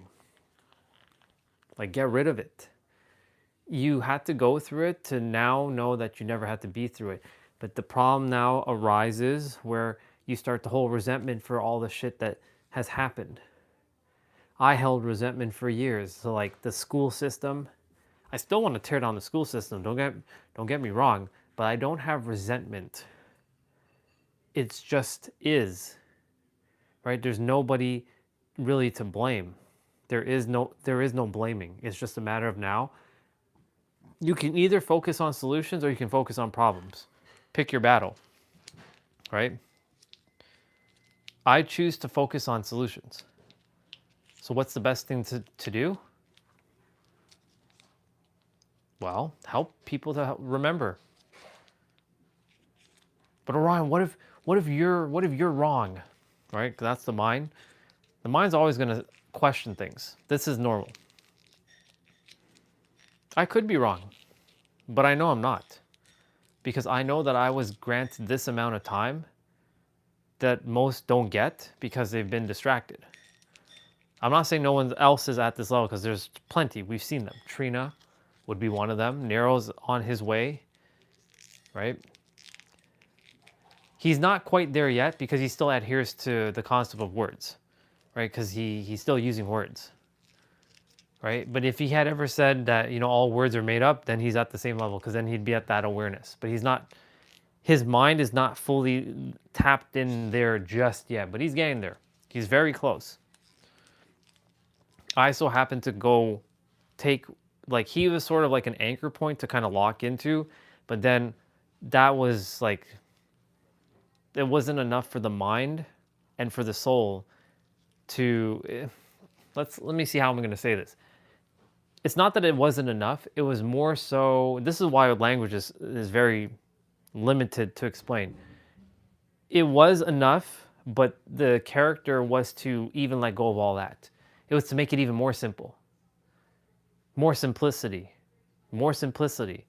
And more simplicity means, even though you're saying more simplicity, that's like an oxymoron, like a contradiction to itself. Because how can you have more simplicity? Wouldn't more simplicity require more things? No. More simplicity requires for you to remove things. Because simplicity is not adding, it's removing. Complicating is adding. It's not, complication is not removing, it's adding. And simplicity is removing, not adding. So it's the opposite. And the thing is, we've been in the school system and everywhere else, right? For those who set up the game, because there was a game that got set up, schools are basically factories. Let's get a bunch of workers, give them a bunch of things to memorize, get them to focus on this thing and forget who they are, program them for many, many years, where then when they finally leave, they will be completely indoctrinated, because that's the amount of time the mind takes to really get, enforced. And then let them question themselves, work them like little dogs, little slaves, keep the system going. And we lined the pockets. Now here's the problem with that. The system is already cracking right now. I'm just going to go to the...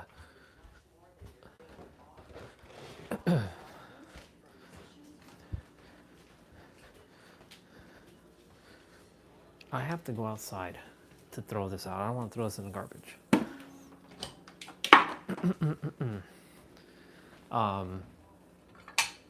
The system is cracking. Slowly. But it's happening. People are starting to question things. The Epstein files are a great example.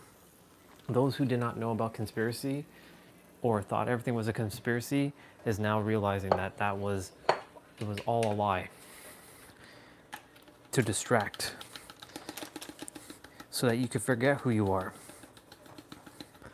so you can forget your true nature, so you can forget that you are the creator in your reality, so you can be indoctrinated into this thing and be a slave. But they won't call it slavery.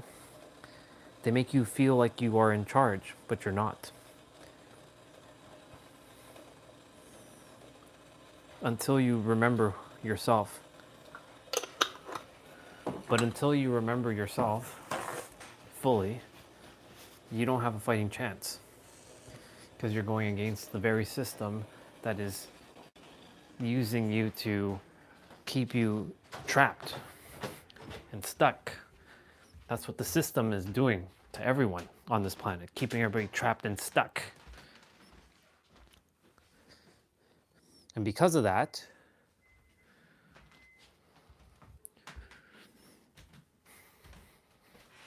right, the moment you step out of line,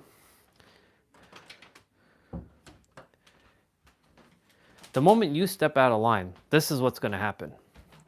Other people are going to start to think that you're some sort of conspiracy theorist. You've gone crazy. You need to be put into a psych ward. You need to go XYZ. And you're called crazy or insane or lunatic. Because you are starting to question things. Oops. Like when Michael Jackson started to talk about things. People questioned him. I know I did. Because the character wasn't at that level to understand Michael Jackson. Jim Carrey. I mean, I was already at the level now. Seeing Jim Carrey, how he's going out in the world. Whistleblower. That's the sign of the Illuminati.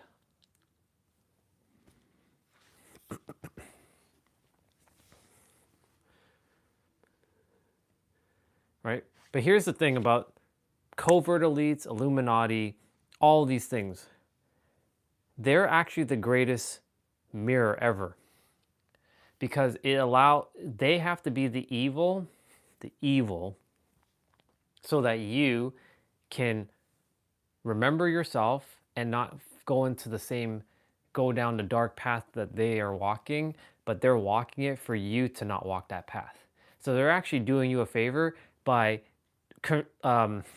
sort of like finessing you into believing that they're evil, and they are doing evil things because from the human mind, certain things like doing something to a child is considered heinous, but from the God's perspective, it just is. Why would God allow such things? because God is impersonal. It's not a moralistic system. Doesn't mean to not be a moralistic human. Please be a moralistic human. But they are the gatekeepers, or the great mirrors to allow you to remember yourself. See that what they're doing is actually just an illusion. And if more people understand how they operate, it's done. It's finished. It's finito. They have the power, but we are the ones that's giving them the power. But we are the power. But they are not separate from us. They want to make us separate, and they want to be separate from us. But again, this is a game. The paradox is they're purposely doing that so that we can evolve. I'm giving another perspective. They're not the enemy. They're just another mirror doing whatever the fuck they're doing to allow us to rise. Now, let's see how tandoori chicken tastes on pizza.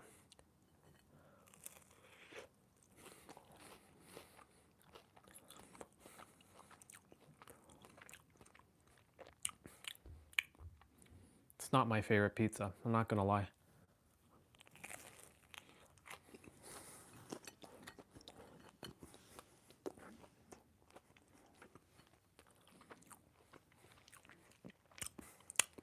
It's okay.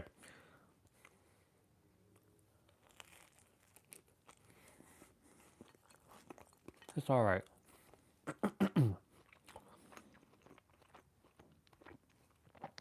My type of pizza is like sausage, bacon, pepperoni, chicken, like steak, beef, sausage.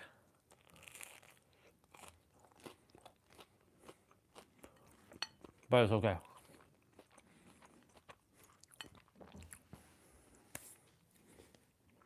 So they're not an enemy, but the mind is perceiving it as one thing, because the mind can only operate from one perspective at a time. It's either good or bad, right or wrong, black or white, night or day.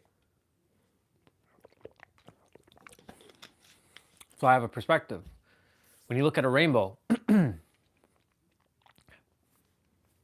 a rainbow is made up of 7 colors. But those colors are different from each other. But isn't it all operating at the same time? How is that possible? Where did the original light come from for a rainbow? From the sun, from a water splash, from a reflection. It's both one solid light that then got refracted to 7 lights, 7 different colors. But it's all together at the same time.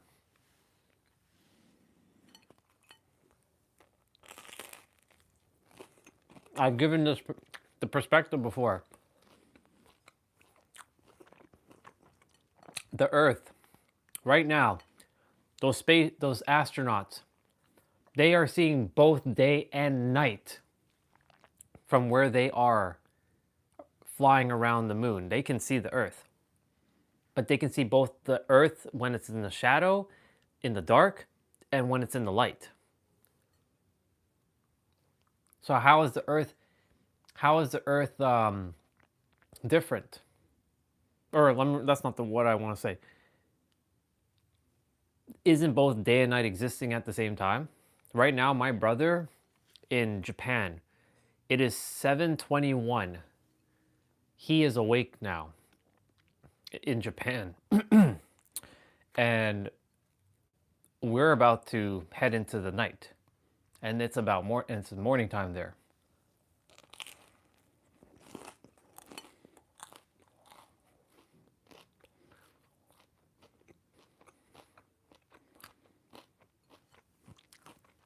But the planet is both day and night at the same time.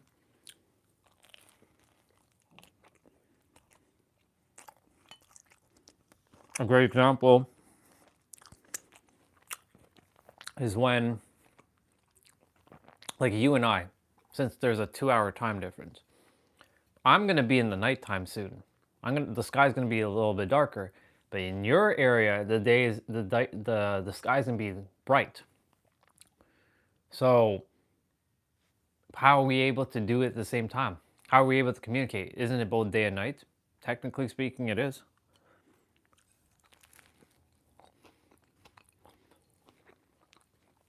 But the mind does not like dualistic things.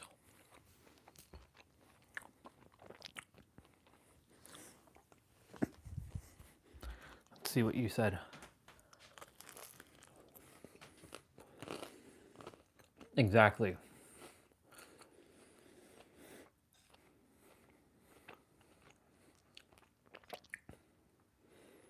Exactly. Time is both real and an illusion. Or, like you put it, using a timekeeper.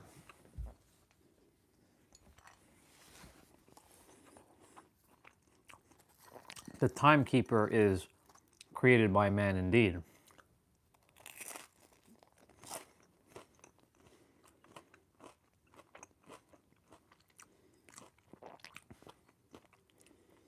But we humans created the word time. That doesn't actually exist either. The idea of things shifting from night to day, that's happening, but we gave it the name night and day. Right? But before humans, it just was.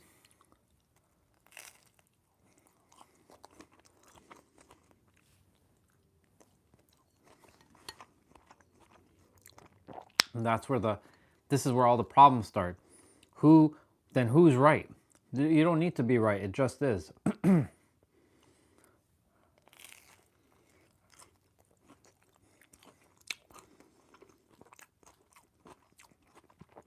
I'll say something else. Humans are addicted to being right. That's a bar. They want to be right. They get this artificial ego boost or pretentious boost because every time you're right, it makes you feel smarter than the other person.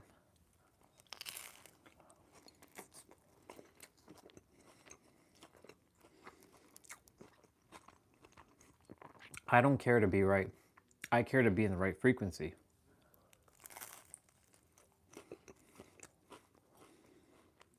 Helping everybody else to tap into their true version of themselves. Being used as an instrument, a vessel. Speaking and sharing.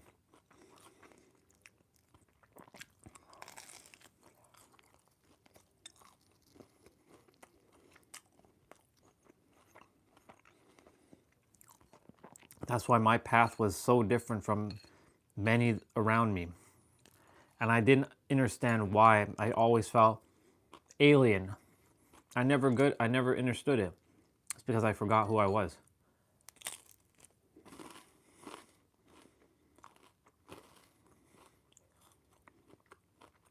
And when you know thyself, thou shalt know the universe. Thou shalt know all. Know thyself and thou shalt know all. And when you take that in for a moment, when you know thyself, not believe in thyself, when you know thyself, thy shall know all, because you're everything. You're never separate. Everything is one continuous flow, from the thing I'm sitting on to the food that I'm eating. This will get recycled into the waste, but then it'll eventually turn back into energy, right? And then guess what's going to happen? Then it's going to be recycled in our food. When you really think about it, right? Where is the wheat coming from? From the ground. How is the ground? How is the wheat being planted? Through dirt and manure.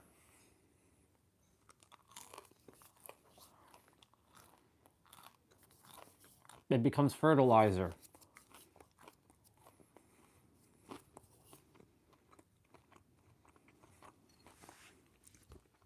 It's one continuous flow. Even this bottle of water, I'm going to drink it. It's going to come out. It's going to go down a system. It's going to do whatever it's doing, and then it's going to eventually go back to pure water again. It'll get recycled into the sky. The sky will send it right back down, then it'll become drinking water.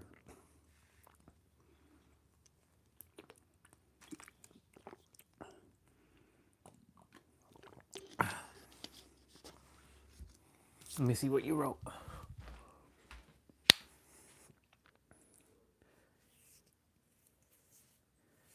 Yes, exactly. If it cannot be true, then it is immediately false.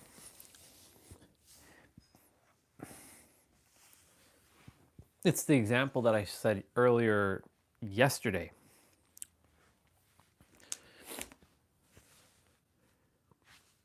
Wi-Fi. Can you see Wi-Fi? So the mind's gonna say, yes, I can. I can see my router working. I know Wi-Fi is working. Right. But that's not the question I asked. Can you see Wi-Fi? Of course I can, Orion. I can see Wi-Fi. It's coming from the router, the antennas. Again, that's not the question I'm asking. This is where misunderstanding of the human mind happens. I'm going to ask the question again. Can you see Wi-Fi?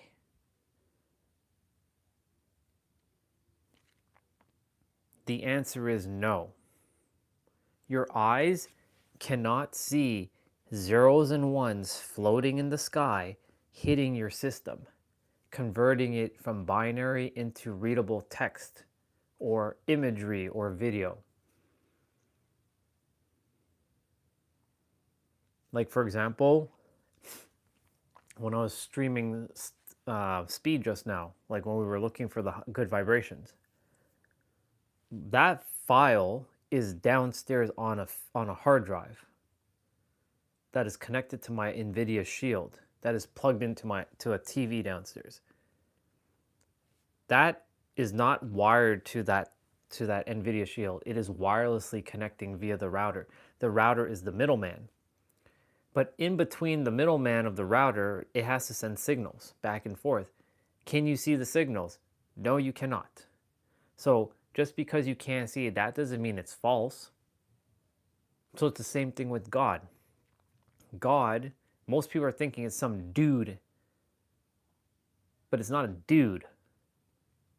It's everything that is expressed in reality, from a chair to the wires, to electricity, to the food, to the ants, to the spiders, the snakes, the rats, the goats. Because I'm going to use your name, the goats, the humans, the cumins, the fumins, the lumens, the doomins, the umins, sure, the tumins, the sumins, the vumins, the zoomins, the womans, all of that. The entire, the stars, the moon, the gases, the liquids, the solids, the elements, the fires, the waters, the ground, the earth, the ether, dark matter, black holes, white holes, stars, galaxies, Milky Ways, all of it. It's all one thing. It's all expressed. Different thing. Money. Every person. Everybody's mind. Even though the mind wants to be separate to stay alive. But the mind is just a tool. This is a bar, by the way. The mind, the only way the mind's going to stay alive and it wants to feel sentient and divine and different from others is when it labels itself as I am XYZ. Yes, I am Orion Stellar, but I am truly itself. And just like you're a young goat, but you're actually truly itself. Just with, I know that young goat's not your actual name, but your real name, your current character's avatar's name. You are that name, but you are truly itself. Expressing itself. And itself is a source of energy that then is refracted in different forms. It's in the, I think it's in the, not the Bhagavad Gita, it's in the, where is it said? The Buddha basically said that God is expressing itself in 10,000 different forms. Or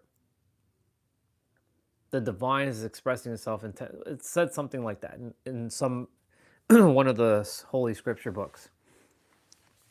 The divine is expressing itself in 10,000 different forms. Or another way of saying that, the divine is expressing itself in 100 billion forms.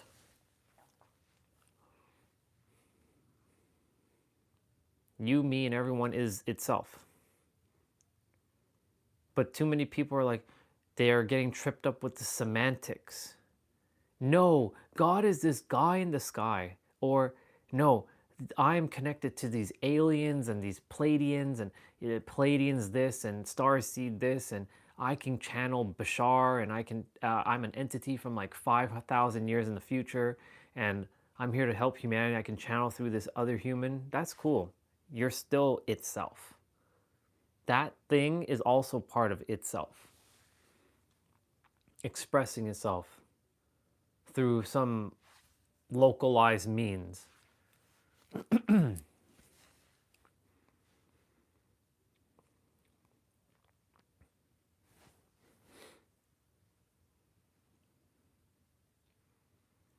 Well, then someone's going to say, well, somebody built all this then, right? How are the planets that are so aligned? How is the Earth so perfect and rotating around the sun? Right? How is it all staying cohesive? There must be some guy controlling all that.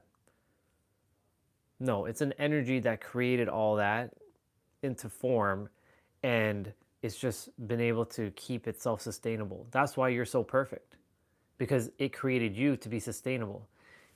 Here's itself basically about to say, drop a real bar. If you are not itself, then you would be falling apart.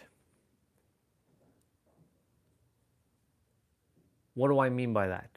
Or what does itself mean by that? It's basically saying your atoms and your molecules will be floating off into space. You would not be who you are. You'd be like, piece of you is there, piece of you is there, this part's there, that's over there, that's over there.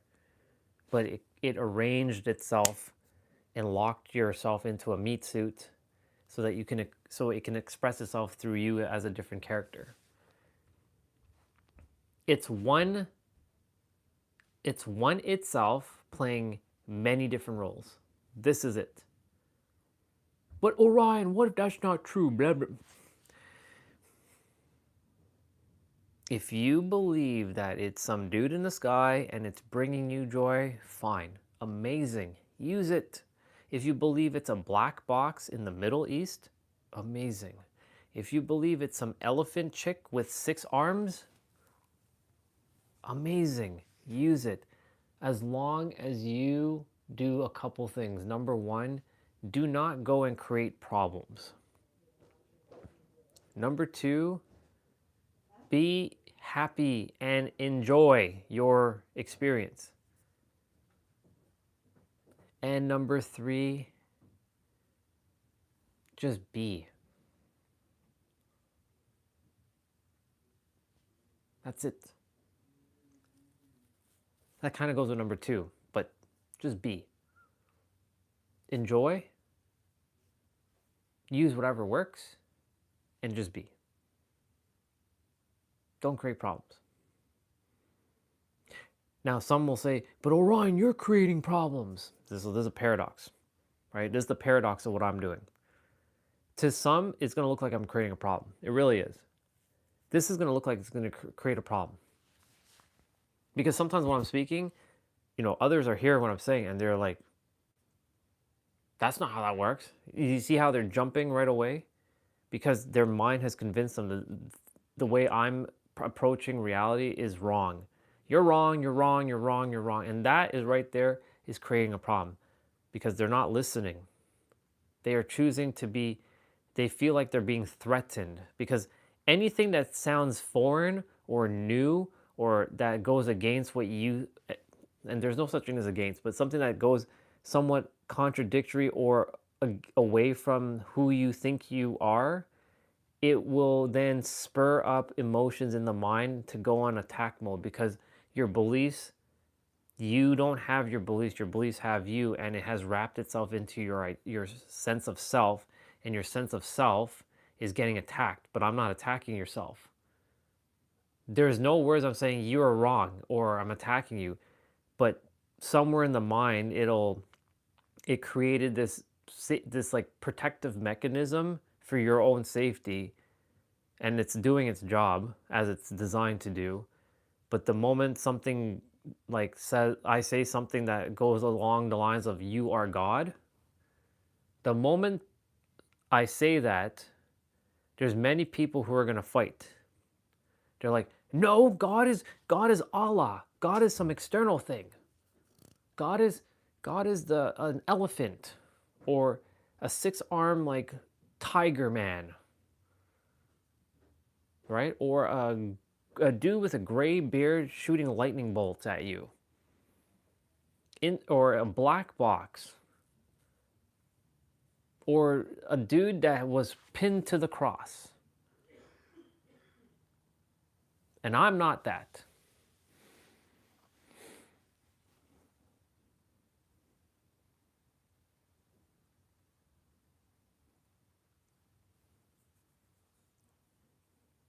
You don't have to entertain that. But you do have to know one thing. You have to be the one that believes in it, though. So technically, you are the answer. Because without your belief in those external things, they have no power. So isn't it you that has to give power to that belief? God's not giving you the power to believe. You're giving the power in the belief to believe that. That's a real bar. God is not giving you the power to believe in anything. You are God giving yourself the power to believe in those things. So in those external things as gods, you're basically, it's a paradox. It's another grand cosmic paradox. You are God giving yourself permission to believe in an external God to make you feel like you're a part of something. And then using that external God as your source of inspiration, power, and wisdom, but it's in actuality, it's you. It's been you the entire time. Because you are God, just split into 8 billion different human forms on this planet, and many other forms in other creatures. So then, here comes the other argument right now. Oh, Ryan, what about snakes? Why do they bite us then? Right? Why do they come and attack us? Why does a tiger come and like chase us? Or go after another gazelle? Why did God make it like that? Why did God express itself and to kill itself? This question right here is one of the only ones presently that I cannot explain with words. Not yet. Because I haven't really asked itself, why is the world hurting each other? Since we're all itself and we're all you, why are we hurting each? Is it because you need a cycle? Is it because the planet will get overrun, overfill? Like what's the reason? Currently, that is probably the only question I cannot answer. From the level of awareness and consciousness I'm at, I don't know. But itself is basically saying to me that this is something that it just has to be. There always has to be a beginning and an end in our reality.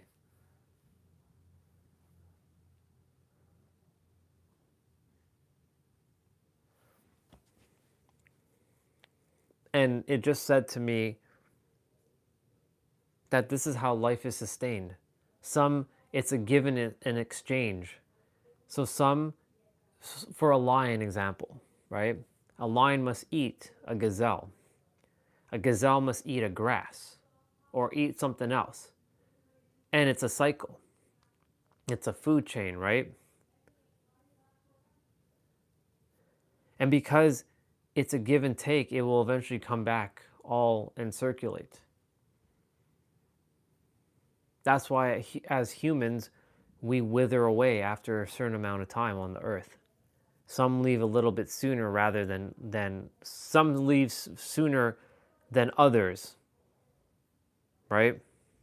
Because they also have a role to play. Everyone has a role to play.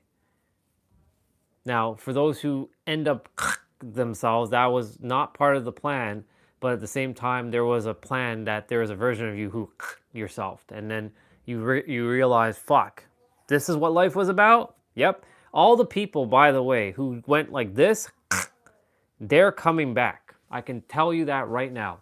They're going to be reborn, different bodies, different circumstances, but same lessons that they have to finish.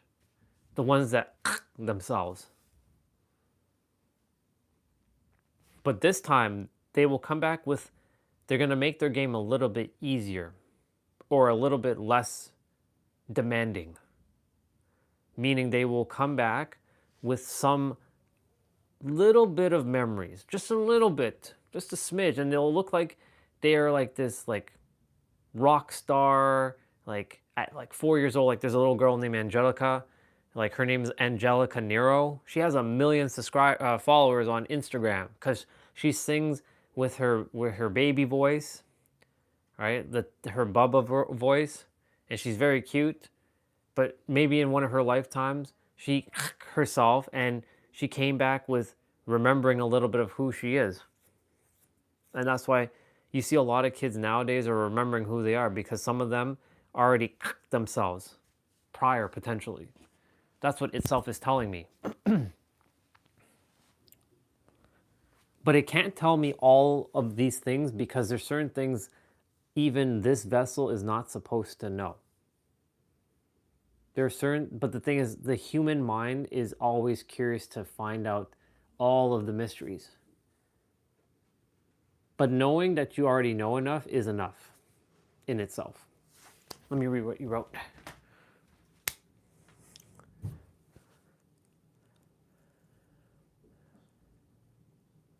Correct. Right? And that's fine. Use it, right? But then there's so many people, right, who have the belief in God of there's no pain and suffering, but yet they still have pain and suffering. And then they ask themselves, this is God's plan. God's plan wants me to suffer. I'm supposed to suffer. You're supposed to go on your journey to realize you don't have to go on your journey. You're supposed to go and figure shit out, basically. And it wants you to go through and build your character, strengthen it with resolve, with resilience, so that you can be relieved and know that you have always been perfect. Because if you had all the answers at the beginning, this game would be extremely boring, unless there's a big one here. Unless you came here specifically as a way shower to help humanity to expand. Like yours truly. But I didn't remember when I was a kid. Or I didn't know anything about anything when I was a child. Even though there was something different about me, because I could feel like people were like put off about me. Like that I was not wanted. I was the black sheep. I was this and I was that, because that's how you know you're considered different. But you're technically one and the same with everybody else. You just hold a different frequency.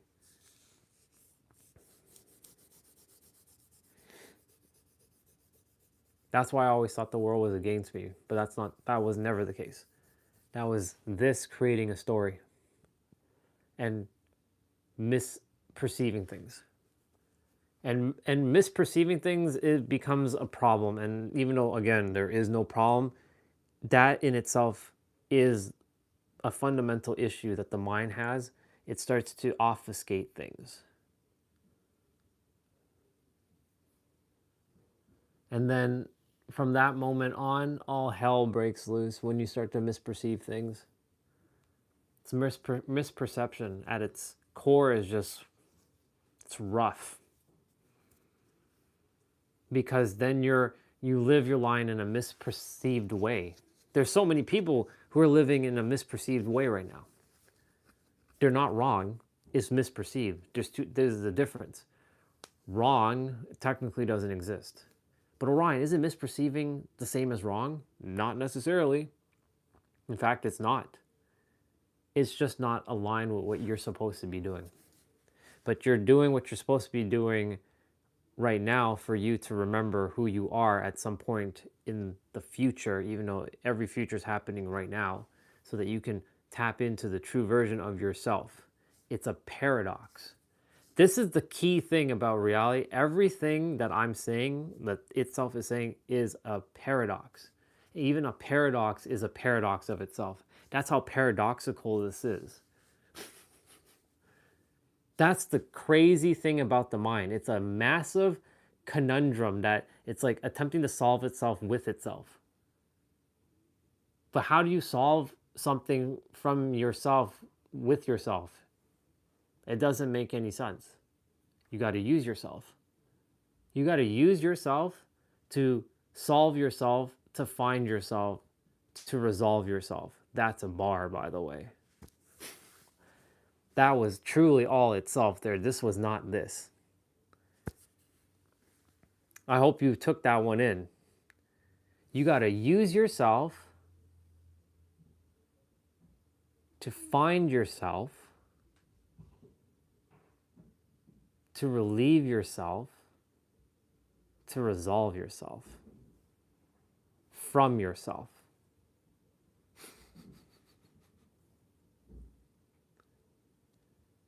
That's like saying you got to use your mind to go above and beyond your mind to a level that many are currently not able to access presently because they are locked from a third dimensional perspective. You got to use the mind to go above itself.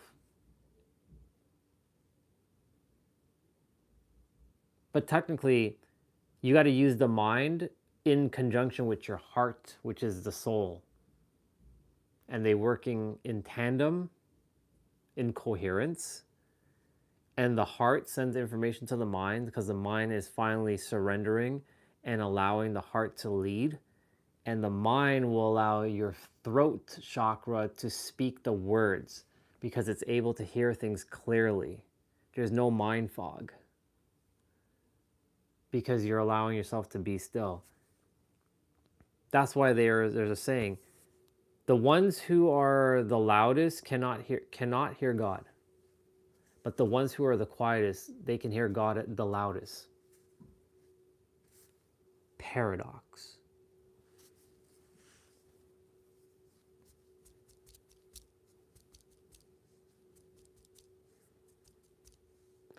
The only thing is, and this is another one, when you've mastered yourself, you don't even have to be silent. You can just hear yourself while you're even talking. You can keep talking and you'll keep hearing yourself. Because you're always constantly, always in the present moment because you know. If someone says, I don't know how to be in the present. So you don't know how to be in the present. Okay. What if I told you you do know how to be in the present? No, I don't, Orion. I don't know how to be in the present. I don't want to do all that meditation shit and breathing. I don't want to do all that.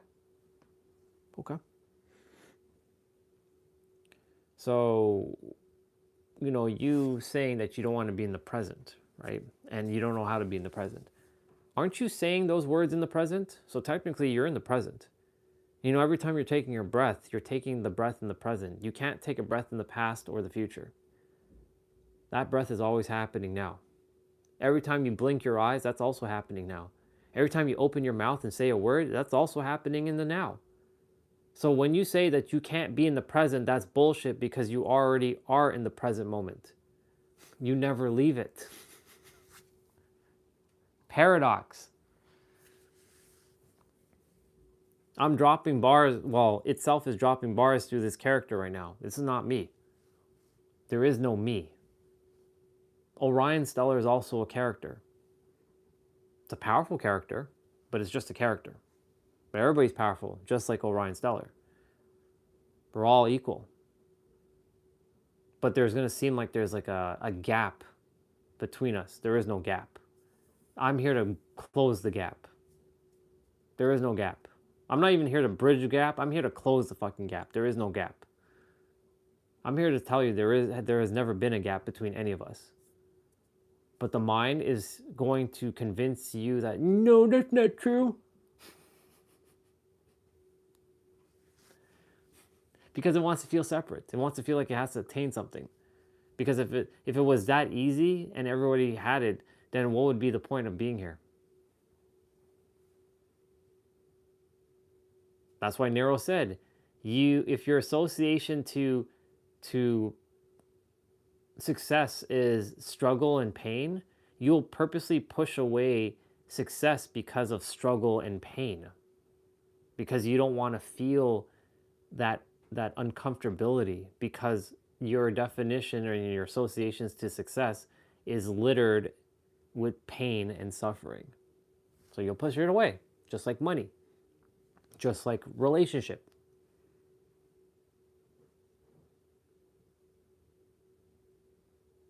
All of what this itself is saying should be clipped. Like it's wild.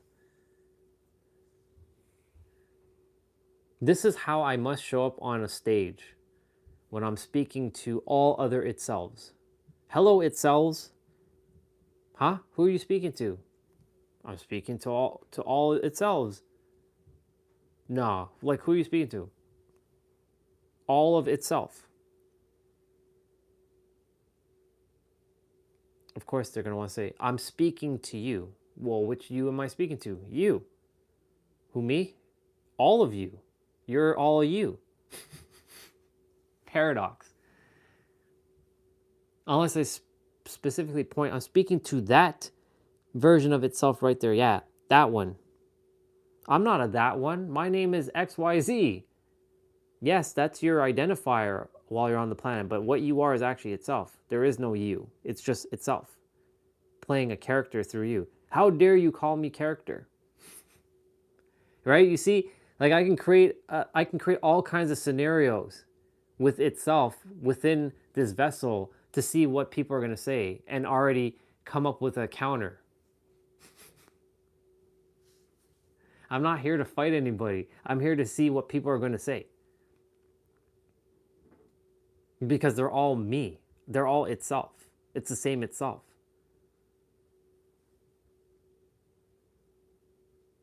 And itself has all experiences from every single one of us. And we all have each other's experiences. That's not true. You didn't live in Paris. You didn't grow up in a farm. You didn't do all that. This localized expression did not have that, this localized expression did not have that experience of living on a farm or growing up in Paris. But itself has that experience, and that itself can make me feel what you lived through. And this is how we can relate to one another, because we can feel what others are feeling. There is not a feeling in this world that no other human cannot feel. There is no other feeling. Like, if you want to be the world's first quadrillionaire, you can feel it and everybody else can too. If you want to feel the most amazing love of your life or sex or whatever it is, you can feel it and so can everybody else. Because no feelings is subjugated to just one localized expression, because that would imply that everybody else is missing that one feeling, and that is misaligned, because everybody has the same ability to feel the same things and imagine the same things. But there's a caveat to that. Imagine certain things were given specifically to your localized expression and for you and you alone to experience in terms of imagination. But then Orion, if that's the case, you just contradict yourself. Well, that's what I'm saying. Reality is a paradox. we can all imagine the same thing, but some are meant to have certain things for their specific experience, and others are supposed to have their thing. Do you think Steph Curry came here to speak like Jesus and Buddha? No. He came here to he came here to become Chef Curry, to cook on the court by dropping them threes. He changed the game. Like, they need to make a 5-point line, but they're not doing that. Right? Because, I mean, he's not the only one that can shoot a 3 from anywhere. Others have done it, but he can consistently do it. Others are not really consistently able to do it. They have to go through many attempts. He can just, and he just knows. He knows. He has absolute certainty. I study him like a hawk. Not because of how he shoots. I don't study his shooting technique. I study his psychology. I study his body language. I study the fact that the dude can just, and then walk away, and he knows it's going in. He fucking knows it's going in. He doesn't even have to like, he misses at times. I've seen him miss. But like, the dude, like, he's like, I'm going to get that in. And there's nothing that's going to stop me. No belief is going to tell me that I can't get that in. I can get that in. If Steph were to come to San Diego and I'm playing on the basketball court and I see him, I'm like, yo, bro, can you shoot a ball from like outside the court? Like, let's say there's a court with a cage and like the net is like in. He's going to drain it. He'll be outside of the court, and I bet you, like, he'll have enough room for the ball to clear the court, like clear the net or the cage, but he's going to get it in, 100%. He may have to do 1 or 2 attempts, but he's going to get it in. I have no doubt. Because he has something called no doubt. No fear, no doubt, no worry. He may, when it comes to playing basketball, he may have fear, doubt, and worry in maybe other things, but when it comes to basketball specifically, no fear. The dude, he hit a hole-in-one in golf. I saw a clip where he hit a hole-in-one. I'm like, yeah, this guy, he has no doubt. He knows that he's going to get it in. If he were to be a hockey player or a baseball player, I'm sure he'll hit home runs. Like, if he were to have a bat and be in a home run derby, I think the dude would be probably the greatest home run like hitter ever. Right? I've seen a lot of baseball players the same like physical size like Steph. You don't have to be big to hit a home run.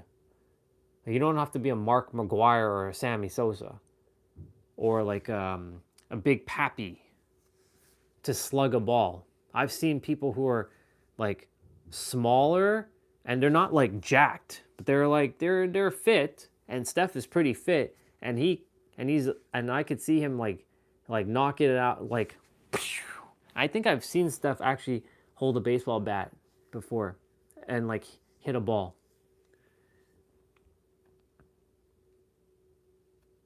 Football, you know, I'm sure he can just like laser like shoot to one of the wide receivers and he'll get it. Right? The wide receiver will receive his throw. Because, you know, Steph can, if he can throw a basketball, then he can literally spiral a football from away like a longer distance, because a basketball is much heavier theoretically than a football. But anyways, not to get off topic, but the point I'm saying is that Steph doesn't have any doubt. So all of us should also have that same sort of level of ability. Whew. I cooked there. Oh, I cooked. I fucking cooked there. I was cooking. I literally cooked.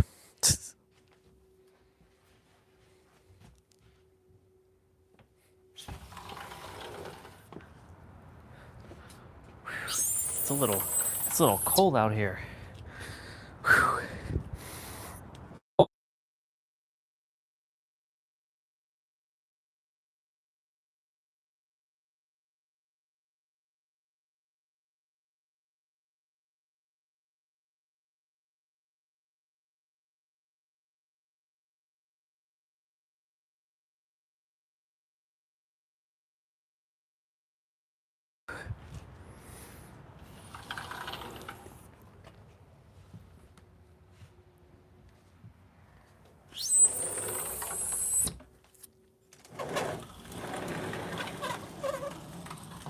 go make me a hot chocolate. If you're still there, hit me up with a message, just saying that you're there.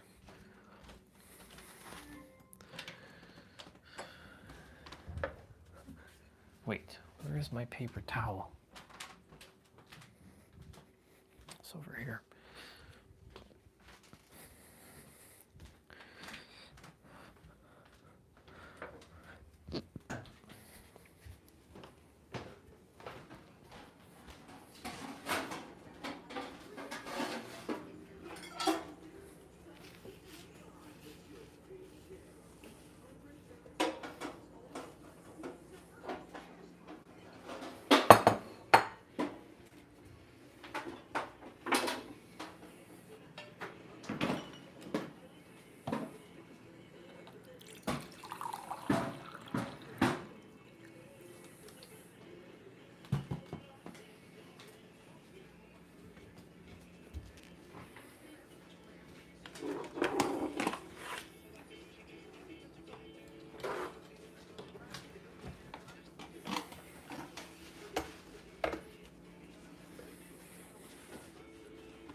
All right, y'all. There's like, I think 5 minutes left on the stream. No, there's not 5 minutes because of the little bit of a gap. Alexa, play notification. One new notification from Amazon. From Amazon. On Friday, rain is expected near you in West Cumber Clareville, starting around 1 a.m. and continuing intermittently until around 2 p.m. You can expect about 0.25 inches.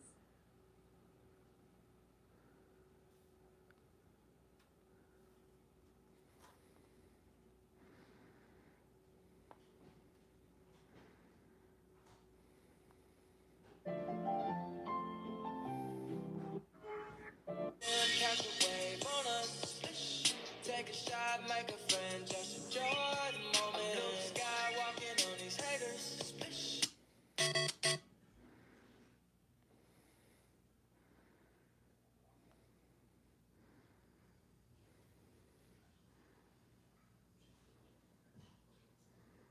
Who is this?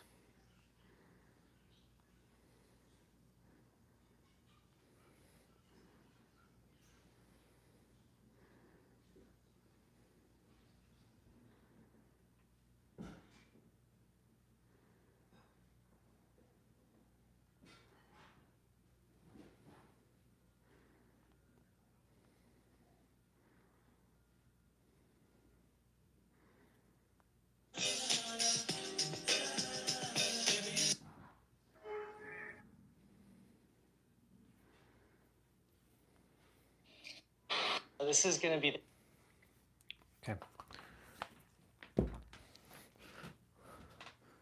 Let's go and make the hot chocolate.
Okay. I wonder what will I be doing this evening.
Let's see. I have to see if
Hey, thank you. Oh,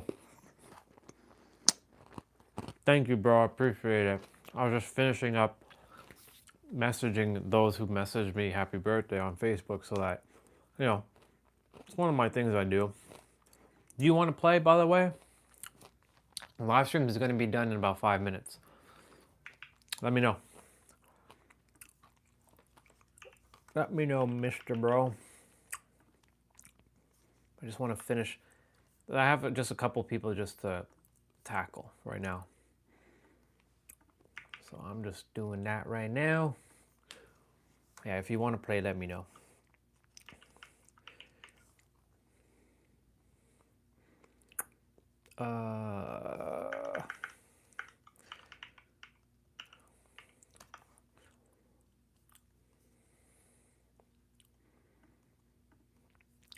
Shizers. Shizers.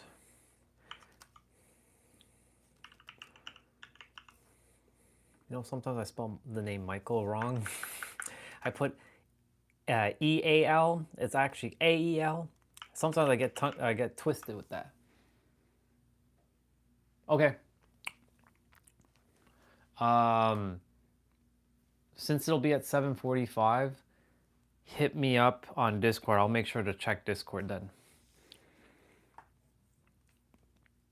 I'll make sure to actively check Discord around that time, and I'll call you around that time because I'm going to end the live stream shortly.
Okay.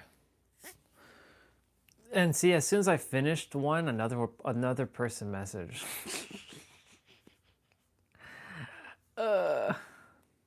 It's okay. I got them.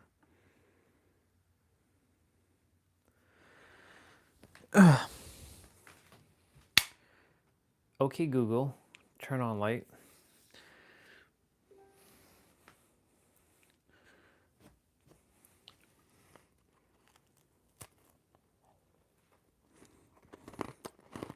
It was a quiet one today.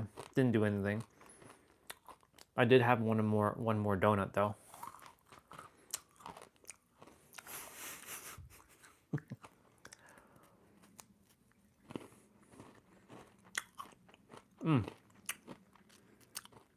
Tomorrow's Good Friday, I just realized that. Alright, y'all. Since tomorrow's Friday, it's full body. We got lots of work to do tomorrow.